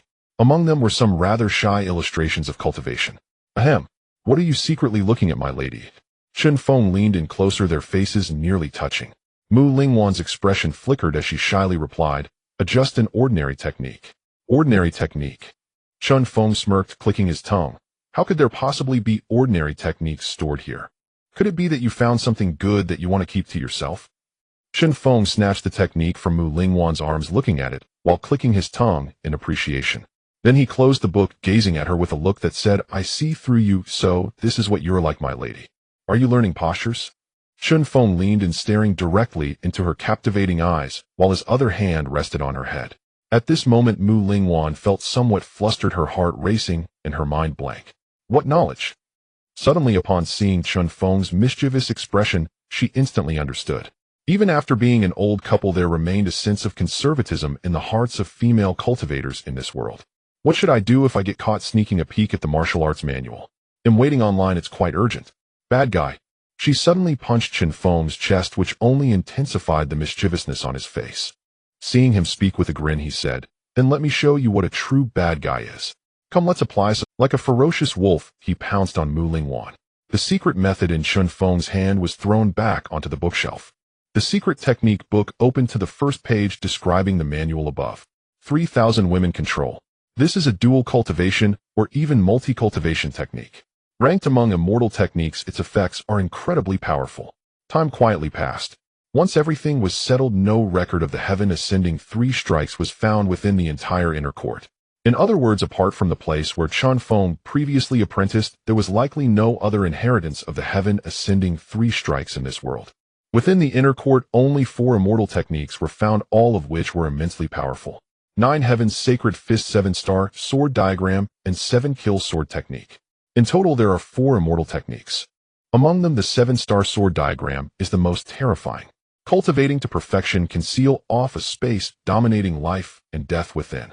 Its killing power is formidable, compensating for the lack of suppression power of the immortal kingdom in hand. Combined with the immortal kingdom in hand, it forms 2 restricted spaces, and even in the late stage of the Great Ascension, Chen Feng is confident he can fight back. The 7-kill sword is a terrifying sword technique with even greater killing power and the ability to break laws. As for the 9 heavens sacred fist, it is one of the few inherited fist techniques in the cultivation world. A single punch can cause stars to fall, fierce and extraordinary, intimidating beyond measure, suitable for those in his family who cultivate martial arts. Finally, I found a powerful attack-oriented immortal technique for Chu and the others. This fist technique is even more suitable for martial cultivators. At this moment, Chen Feng's martial arts cultivation was also at the peak of the fusion stage. He simply consumed 2,000 inheritance points to enter the door, further confirming that this technique was immensely suitable for Chen Chu and the others. Cultivating to perfection, even at the peak of the fusion stage, one can still manage without immortal techniques, and in the early stage of the Great Ascension, it is still achievable. Increase the 9 heavens sacred fist to perfection. Ding 7000 inheritance points, deducted successfully, current balance 93100 inheritance points. Immediately a supreme and formidable law adapted to his body and countless pieces of information appeared in his mind. He gained another supreme immortal technique. Chen Feng was quite satisfied. As for the 7-kill sword technique, after a moment of contemplation, he approached the soft bed. He assisted the woman in putting on her clothes and instructed her to sit cross-legged. Wainer, I will teach you an immortal technique, a supreme killing method, which can serve as a substantial defensive card for you. At the same time, a prompt echoed in his mind, indicating that 700 inheritance points had been deducted successfully. After speaking, a ray of spiritual light surged into Mu Lingwan's mind. The operation method of the 7-kill sword technique and the sword diagram's operation were displayed one by one. Additionally, there were Chen Feng's annotations and demonstrations using divine powers, countless iterations of the spiritual diagram, and various scenes of sword strikes. This also consumed a considerable amount of Chen Feng's mental energy. Mu Lingwan was also incredibly astonished, and following Chen Feng's annotations, she quickly entered a state of operation and gradually comprehended. The complex and obscure immortal techniques were thus simplified. System, open the panel. Name, Chen Feng. Realm, early stage of the Great Ascension. Techniques, 3,000 women control heaven ascending 3 strikes, 9 heavens sacred fist, 7-star sword diagram, 7-kill sword technique, 10,000 spirits longevity technique, 10,000 cold knowledge of talismans, Tao heart, cultivating demons, void secret technique, 5 elements decision, pure yang, immortal technique, 3 prince of heaven, turning Chinquan creation, palm sun, and moon, immortal decision, flying dragon in the sky. Room techniques, alchemy compendium. Immortal kingdom in hand, great might, heavenly dragon, purple star astrology. Array level peak of 8th grade array master. Alchemy level 8th grade alchemist. Refining level 9th grade refiner. Talismans level 8th grade talismaker. Lifespan 210500. Inheritance value 859000. Family members 119000 with descendants possessing spiritual roots 35000. Main quest ascend. Family prestige 52500. Famed across estate can exchange for 500 inheritance points. Achievements ambitious, a powerful figure, the ancestor of the wronged ones. What the hell, the ancestor of the wronged ones? Chen Feng scanned the data with a satisfied expression, pausing to reflect on being a 9th grade refiner. Then he noticed the last achievement that made him quite displeased. After all, he is a high-level figure, However, when his gaze fell on the family population, he felt somewhat dissatisfied. The population growth rate had slowed down. I can't wait any longer. He thought about how long it would take to return and how just one state was insufficient for roaming. The world is so vast, and he still wants to see more. He immediately connected to the Heavenly King Hall. After a short while, Chen Xingxing's voice came through. A mirror also appeared before Chen Feng, reflecting Chen Xingxing's face. I have seen you, great-grandfather. Why have you summoned me? Chen Xingxing was awakened from his cultivation and hurriedly entered the Heavenly King Hall. He opened the magical artifact that all the kings in the Heavenly King Hall could use, the Heavenly King Mirror. It allows communication with all the kings in the Heavenly King Hall and reflects their surroundings. It is equivalent to a remote video call. Of course, this is a kind of divine power, and the energy consumed every second is incredibly terrifying. I can't return for the time being. I need you to relay the family order on my behalf. Chen Feng's expression was stern. Chen Xingxing's authority was sufficient to call upon the entire clan. Great-grandfather, please speak. Seeing Chen Feng's serious demeanor, Chen Xingxing became highly alert and listened carefully. The growth rate of the clan's population is slowing down, and this is not feasible. Notify everyone that from now on, each male member of the Chen clan must have at least 10 offspring before the age of 50. If they fail to do so, their salary will be halved.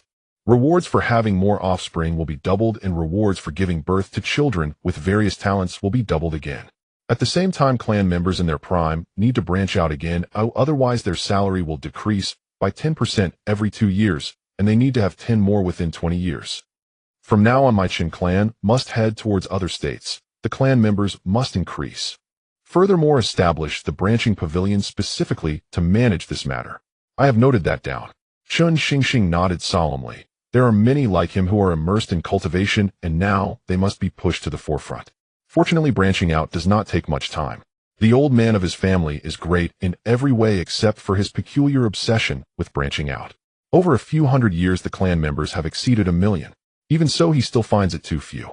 Although Chen Xingxing internally complained, he still fully adhered to Chen Feng's orders. What has allowed the Chen clan to reach its current status? Chen Feng, ignoring the words of the ancestors, what kind of matter is this?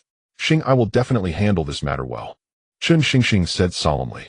He continued, does the ancestor have any other instructions? Chen Feng thought for a moment and went on. We need to integrate the 5 vein clans and venture forth to expand our territories. Select 20 educators and 300 students from the Chen Clan Academy. Head to the eastern region of Tiannandao Prefecture coordinates. Whichever vein ventures forth to expand will receive 50 years' worth of cultivation resources for the entire vein as a reward, plus additional resources each year. Chen Feng provided another set of coordinates. What is the purpose of building a city in the eastern region of Tiannandao Prefecture? To open up another vein. With the lessons learned from Chun Mu Yi and after enhancing his own strength, the Long One Dao Prefecture can no longer satisfy him. Moreover, Chen Feng could already sense that there was a growing atmosphere of indulgence within the clan. This was absolutely unacceptable. In the future, more descendants would have to be sent away to cultivate in the wild. Furthermore, he had gathered some information about the Life Island through the divine statue. It relied entirely on the development of his 3 grandchildren, resulting in a population of over 10,000. Look at how hard they worked. Thinking of this, Chen Feng felt a wave of frustration. Grandfather, should we bring spiritual veins over? Chen Xingxing spoke up, interpreting Chen Feng's intent for the 5 vein clans to venture forth. In terms of external environments, there was practically nothing that could compare to the clan. Additionally, the clan also had the Heavenly Dragon Hall and the Heavenly King Hall, which are top-tier inheritances. Along with the vast clan treasury, how many people would be willing to leave? No need, I have plenty of spiritual veins here in Tiannandao Prefecture, so there's no need to draw from the clan. Chen Feng waved his hand decisively. As for other forces, they would be unlucky, as the unspoken rule of the cultivation world states that a dead friend does not concern a living practitioner. Upon hearing this, Chen Xingxing immediately felt relieved. However, how to mobilize and persuade which faction to go was a bit tricky. Grandfather, what if no one respond? Chen Xingxing voiced his concerns. After all, the environment within the clan was too good. Who would want to venture into the wilderness? They have no choice. Chen Feng's brow furrowed. Instantly, Chen Xingxing understood. At that moment, a voice suddenly rang out from within the Heavenly King Hall. I'm going. Yeho. Upon hearing this, Chen Xingxing was startled. Who else could it be in the Heavenly King Hall now? Besides Chen Chun Nan, who had almost fallen into madness and was being taught here by Chen Feng, who else could it be? Chen Feng was also somewhat surprised as he linked to the Heavenly King Hall and looked at Chen Chun Nan's state. At this moment, he had already passed the last 4 trials set for him, sweeping away his previous despondency. His eyes were filled with depth and determination. Not bad. Chen Feng nodded. Father, I will go. Chen Chun Nan stood before the mirror, his face full of resolve. That's good. Then you will lead this vein, and the remaining 5 veins must not be lessened. You will choose them. Chen Feng's intention was clear, wanting Chen Chun Nan to take the lead. After all, his status in the Chen clan was exceptionally high. Besides being Chen Feng's early offspring, he also held a prominent position in the clan. Thus it was reasonable to allocate a faction to maintain order. Judging by Chen Feng's vision and outlook, Chen Shun, and even without his assistance, would have no trouble breaking through to the combined stage. Becoming a provincial governor would be more than sufficient. I will certainly not disappoint my father. Chen Shun then nodded seriously. After a brief chat, Chen Feng ended the video call. Time passed quietly. Everything was progressing in an orderly manner. Half a year later, that is in the 51st year of the Immortal Saint calendar. Under Chen Feng's notification, Chen Shun then brought 2 returning virtual guardians piloting a flying vessel towards Tiannandao Prefecture. In the eastern region of Tiannandao Prefecture, a massive city named Yicheng rose up, built by the collaboration of 2 top-tier forces. The area it occupied was larger than the previous Tianling dynasty in Lungwandao Prefecture. It was divided into an inner city and an outer city. Within the outer city, the 2 forces worked together, continuously relocating family powers, sect powers, and mortals to settle there. It was divided into 4 major sectors surrounding the central inner city. It was gradually becoming. In each major area of the inner and outer cities, towering giant towers were quietly erected with expansive chambers of commerce located beneath them. The Chen Clan Chamber of Commerce. In the central square of the inner city, a massive flag stood tall, with a large golden character, Chen, fluttering in the wind. Chen Clan. Such a significant move by the Golden River Valley and the Heavenly Sword Mountain naturally attracted the attention of the entire Dao Prefecture. Moreover, many spies disguised as small factions moved in. Upon seeing the grand specifications of the 4 major sectors and the inner city's flag, they all fell into contemplation. This was likely the name of a family, but in Tiannandao Prefecture there was no such family of this scale. For a time, opinions varied widely. Some powerful figures from major factions even approached the 2 forces to inquire about the meaning behind building this massive city.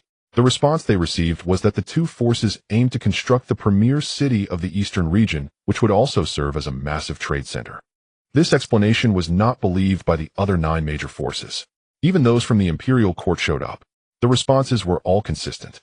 Very few believed this explanation. In fact, the other 3 combined stage forces in the eastern region secretly speculated that the Heavenly Sword Mountain and Golden River Valley were trying to break the stalemate by inviting a 3rd force. This explanation was the most widely circulated and accepted. While the various factions in Tiannandao Prefecture discussed among themselves, the instigator Chen Feng was still in the Nanming Cave, dwelling in seclusion. Meanwhile, within the Heavenly Sword Mountain, a building named Star Picking Tower was being constructed. Almost everyday beautiful women were sent there.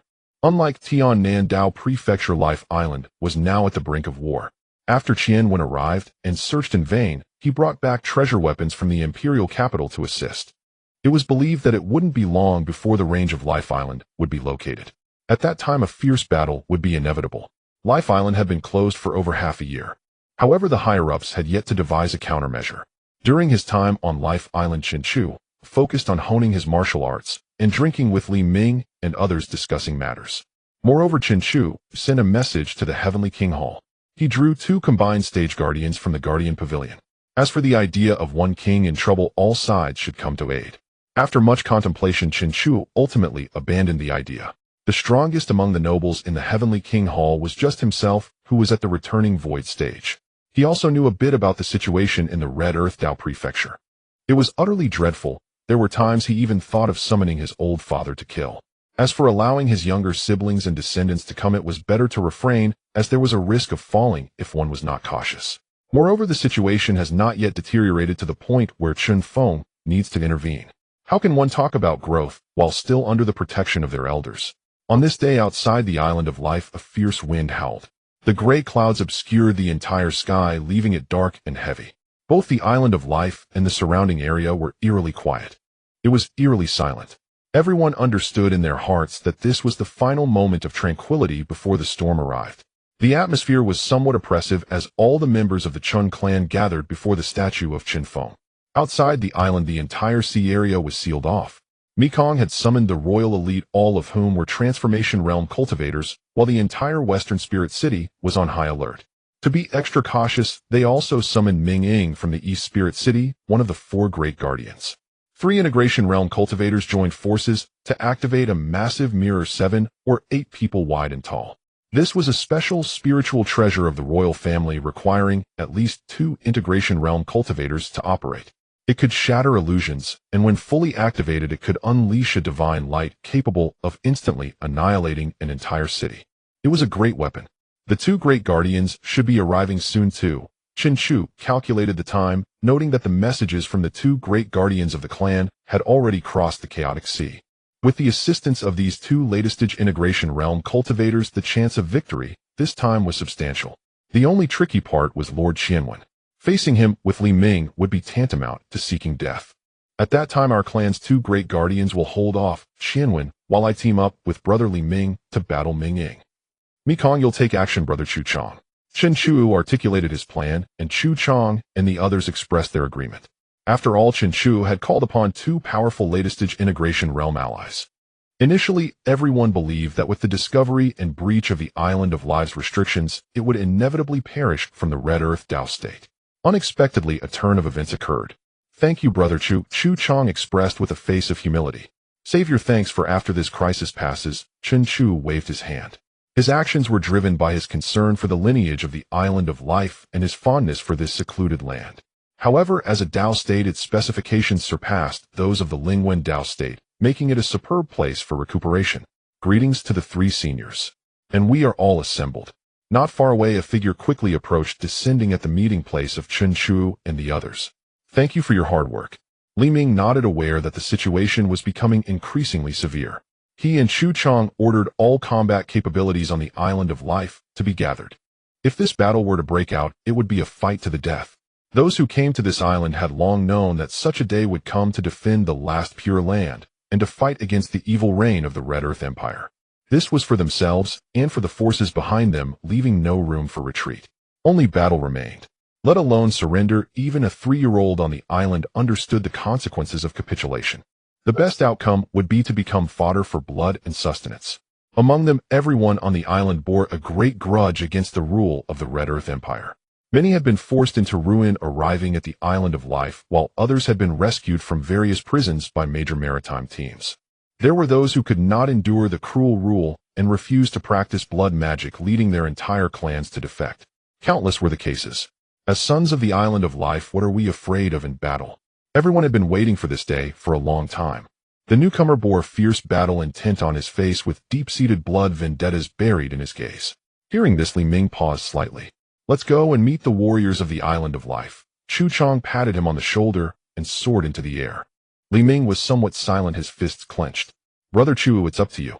The method to break the deadlock was in Chen Chu's hands. As long as an enemy integration realm cultivator fell, the situation would open up.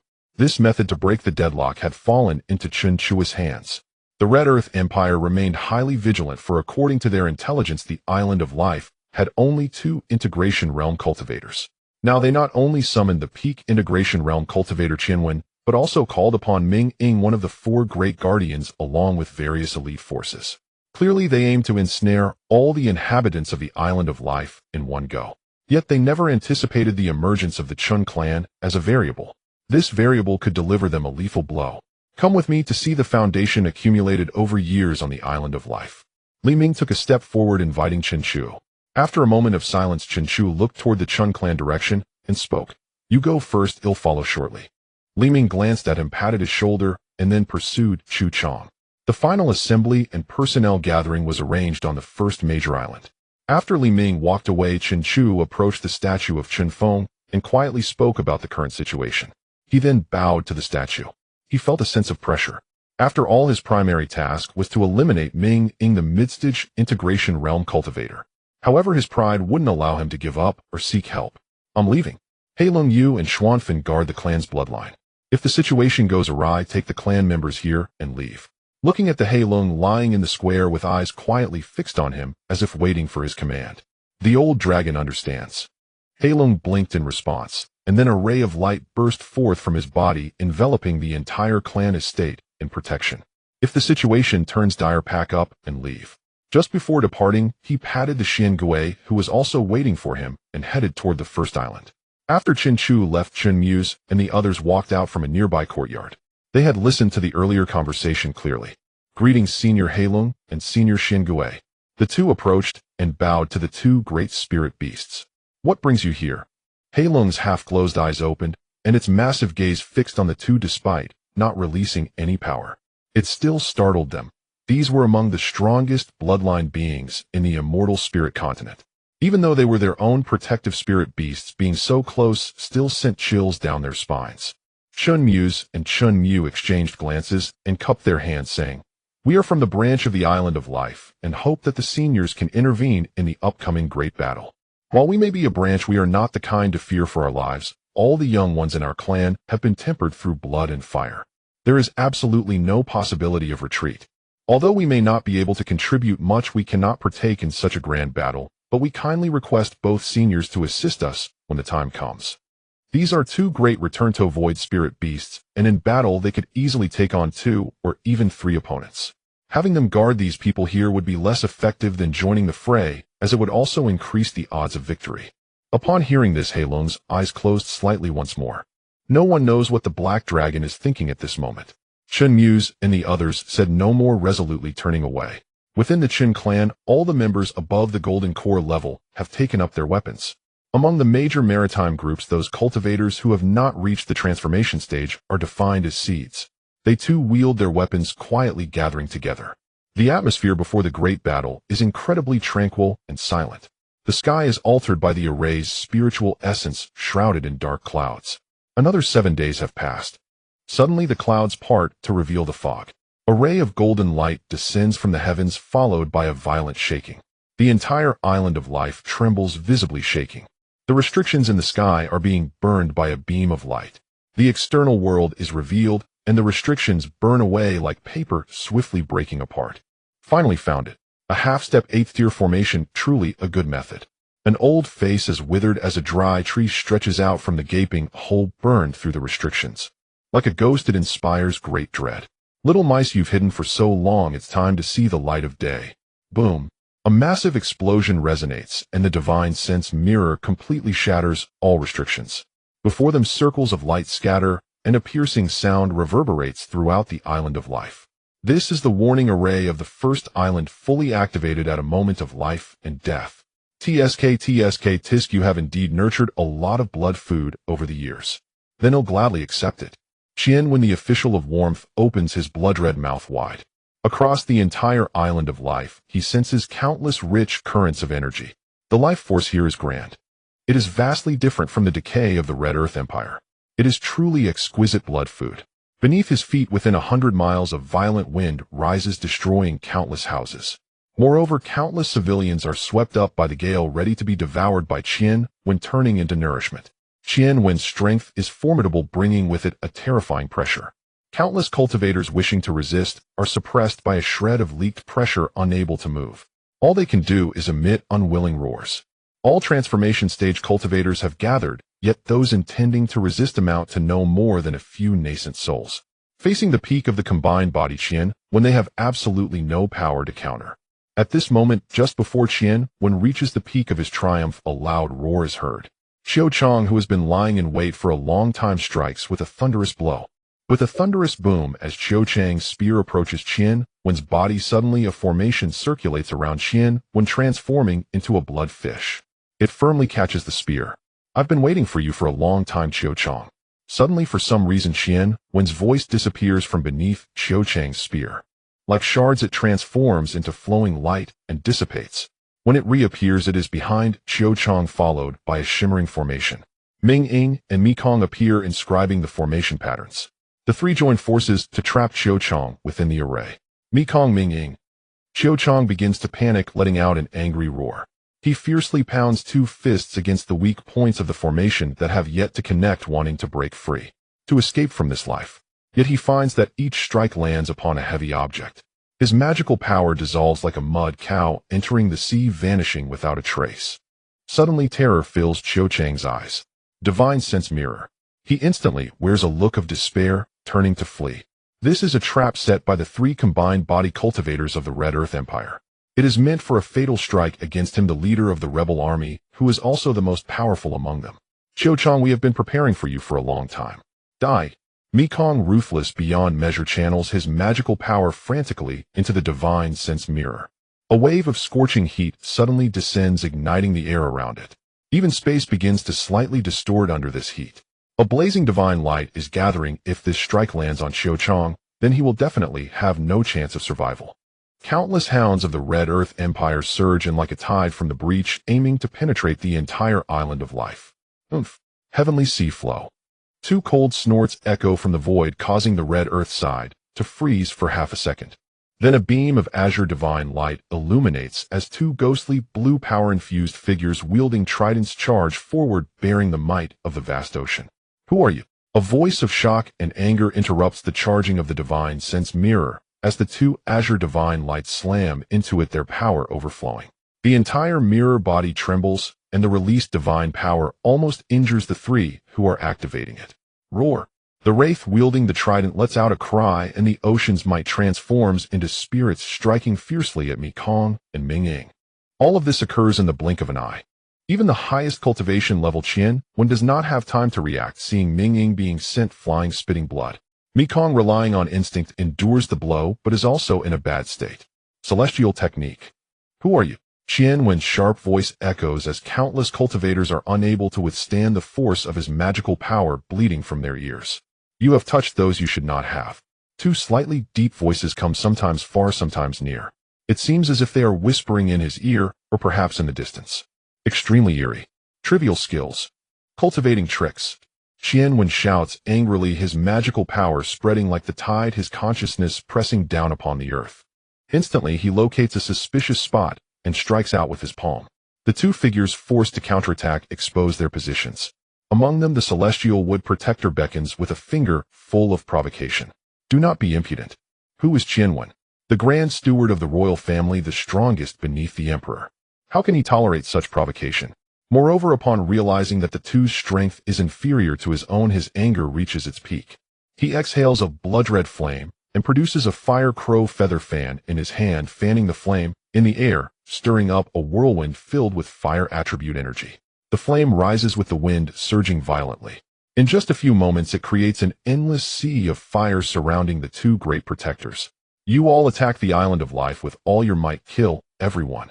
Qian Wen grunts, heavily glancing. Only when he confirms that there are no anomalies on the entire island of life does he enter the fire array, wanting to settle things quickly with the two, to enable the continued assault. However, things do not go as planned. These two possess an exceptionally strong water-based technique. For a time, the three are locked in an intense battle. Xiaochang die. Mekong also seeks out the sneaky figure, wanting to rush into the sea of fire to assist the two great protectors. He immediately struck with the force of thunder to prevent Chu Chang from entering the fire formation. Teaming up with the three others, they suppressed Qian Wen.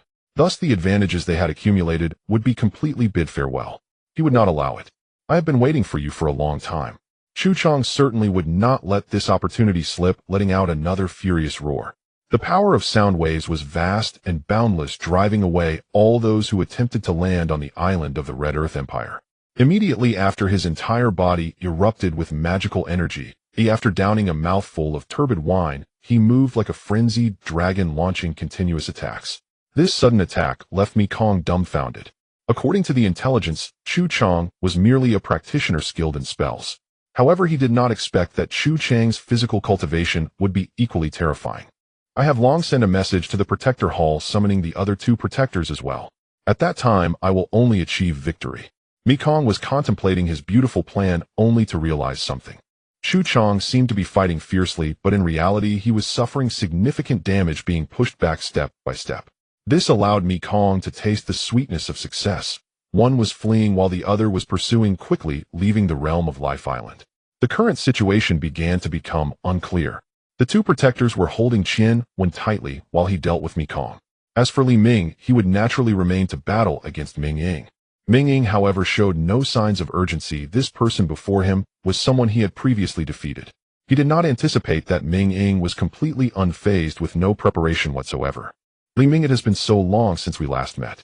I did not expect you to break through to the integration realm, becoming my companion once again. Ming-Ying, unlike the shadows, spoke with a hidden blade, his smile carrying a murderous intent. Seeing the expressions of the two, it was as if in some past year they were once old friends. I did not expect you to choose the wrong side. You cannot appreciate the flourishing environment of our Red Earth continent. There are already more than 20,000 registered Transformation Realm practitioners. Ming Ying recounted the changes in the Red Earth continent, where powerful practitioners were becoming increasingly prevalent. Li Ming's eyes grew colder upon hearing this. The Red Earth Empire was able to double the number of Transformation Realm practitioners in just a few thousand years, relying not on steady cultivation, but on devouring others. I do not regret my choice, I rather you should. Once a benchmark, now a butcher. The souls that have died at your hands, can you hear their wails at night? The word wails was emphasized as Li Ming punched out and drew out a large blade, pursuing the advantage. As Ming Ying retreated, a chilling stick suddenly smashed down from behind, striking heavily at his waist. Crack! The sound of shattering echoed as a protective jade talisman broke apart on the spot. Ming Ying was suddenly jolted awake, swiftly creating distance. Had it not been for the protective jade talisman, this strike would likely have shattered his lumbar vertebrae, splitting him in two. Turning around, he saw a strange practitioner whose vital energy was like a vast ocean, causing a flicker of caution and greed in his eyes. On the other side, a Transformation Realm general silently made a dismissive gesture towards Chen Chu. This was viewed by Chun Mu-yi as the utmost provocation.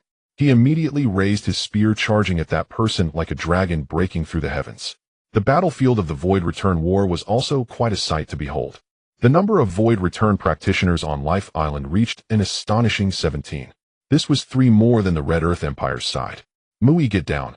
While teaming up with Li Ming to besiege Ming Ying, Chen Chu looked towards dozens of miles away. He saw Chun Mu-yi joyfully slaughtering group after group of Red Earth Empire guards. His figure swiftly wove through the crowd. Each time he paused, a string of blood flowers would fall behind him.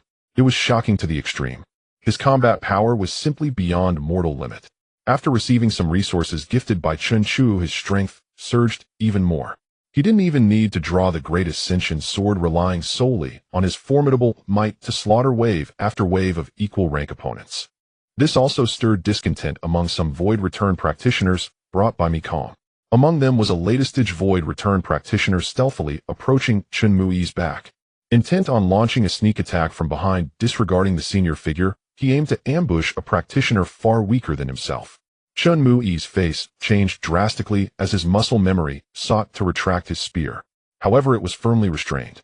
Even his hands were suppressed, unable to move. He could only feel the waves of killing intent radiating from behind. Up! Chun Mu-yi let out a furious roar, the blood within him boiling violently. A trace of golden essence hidden deep within his bloodline was stirred, transforming into divine power that surged into his arms. Finally, his upper body could move. However, facing a latest-stage Void Return practitioner launching a sudden attack, his counterstrike would merely be like a mantis trying to stop a chariot. On the Chun clan square, that languid black dragon had mysteriously vanished. Suddenly, just as the practitioner aimed to understand Chun Mu-yi's name with a sword, he felt a chill run down his spine. A massive dragon eye quietly appeared behind him. Divine light flickered within the dragon's eye, preventing him from attacking Chun Mu-yi. With a loud roar, Chun Mu-yi broke free from his restraints, and with a counterstrike, his spear pierced directly into the opponent's chest, shattering the heart. Roar! The black dragon and Chun Mu-yi struck simultaneously. First, the dragon claw swept away the attack aimed at Chun Mu-yi, then forcefully shattered his opponent's divine soul. Heavens! It is a pure blood dragon. From above, exclamations rang out, and countless gazes were fixed upon the massive form of the black dragon.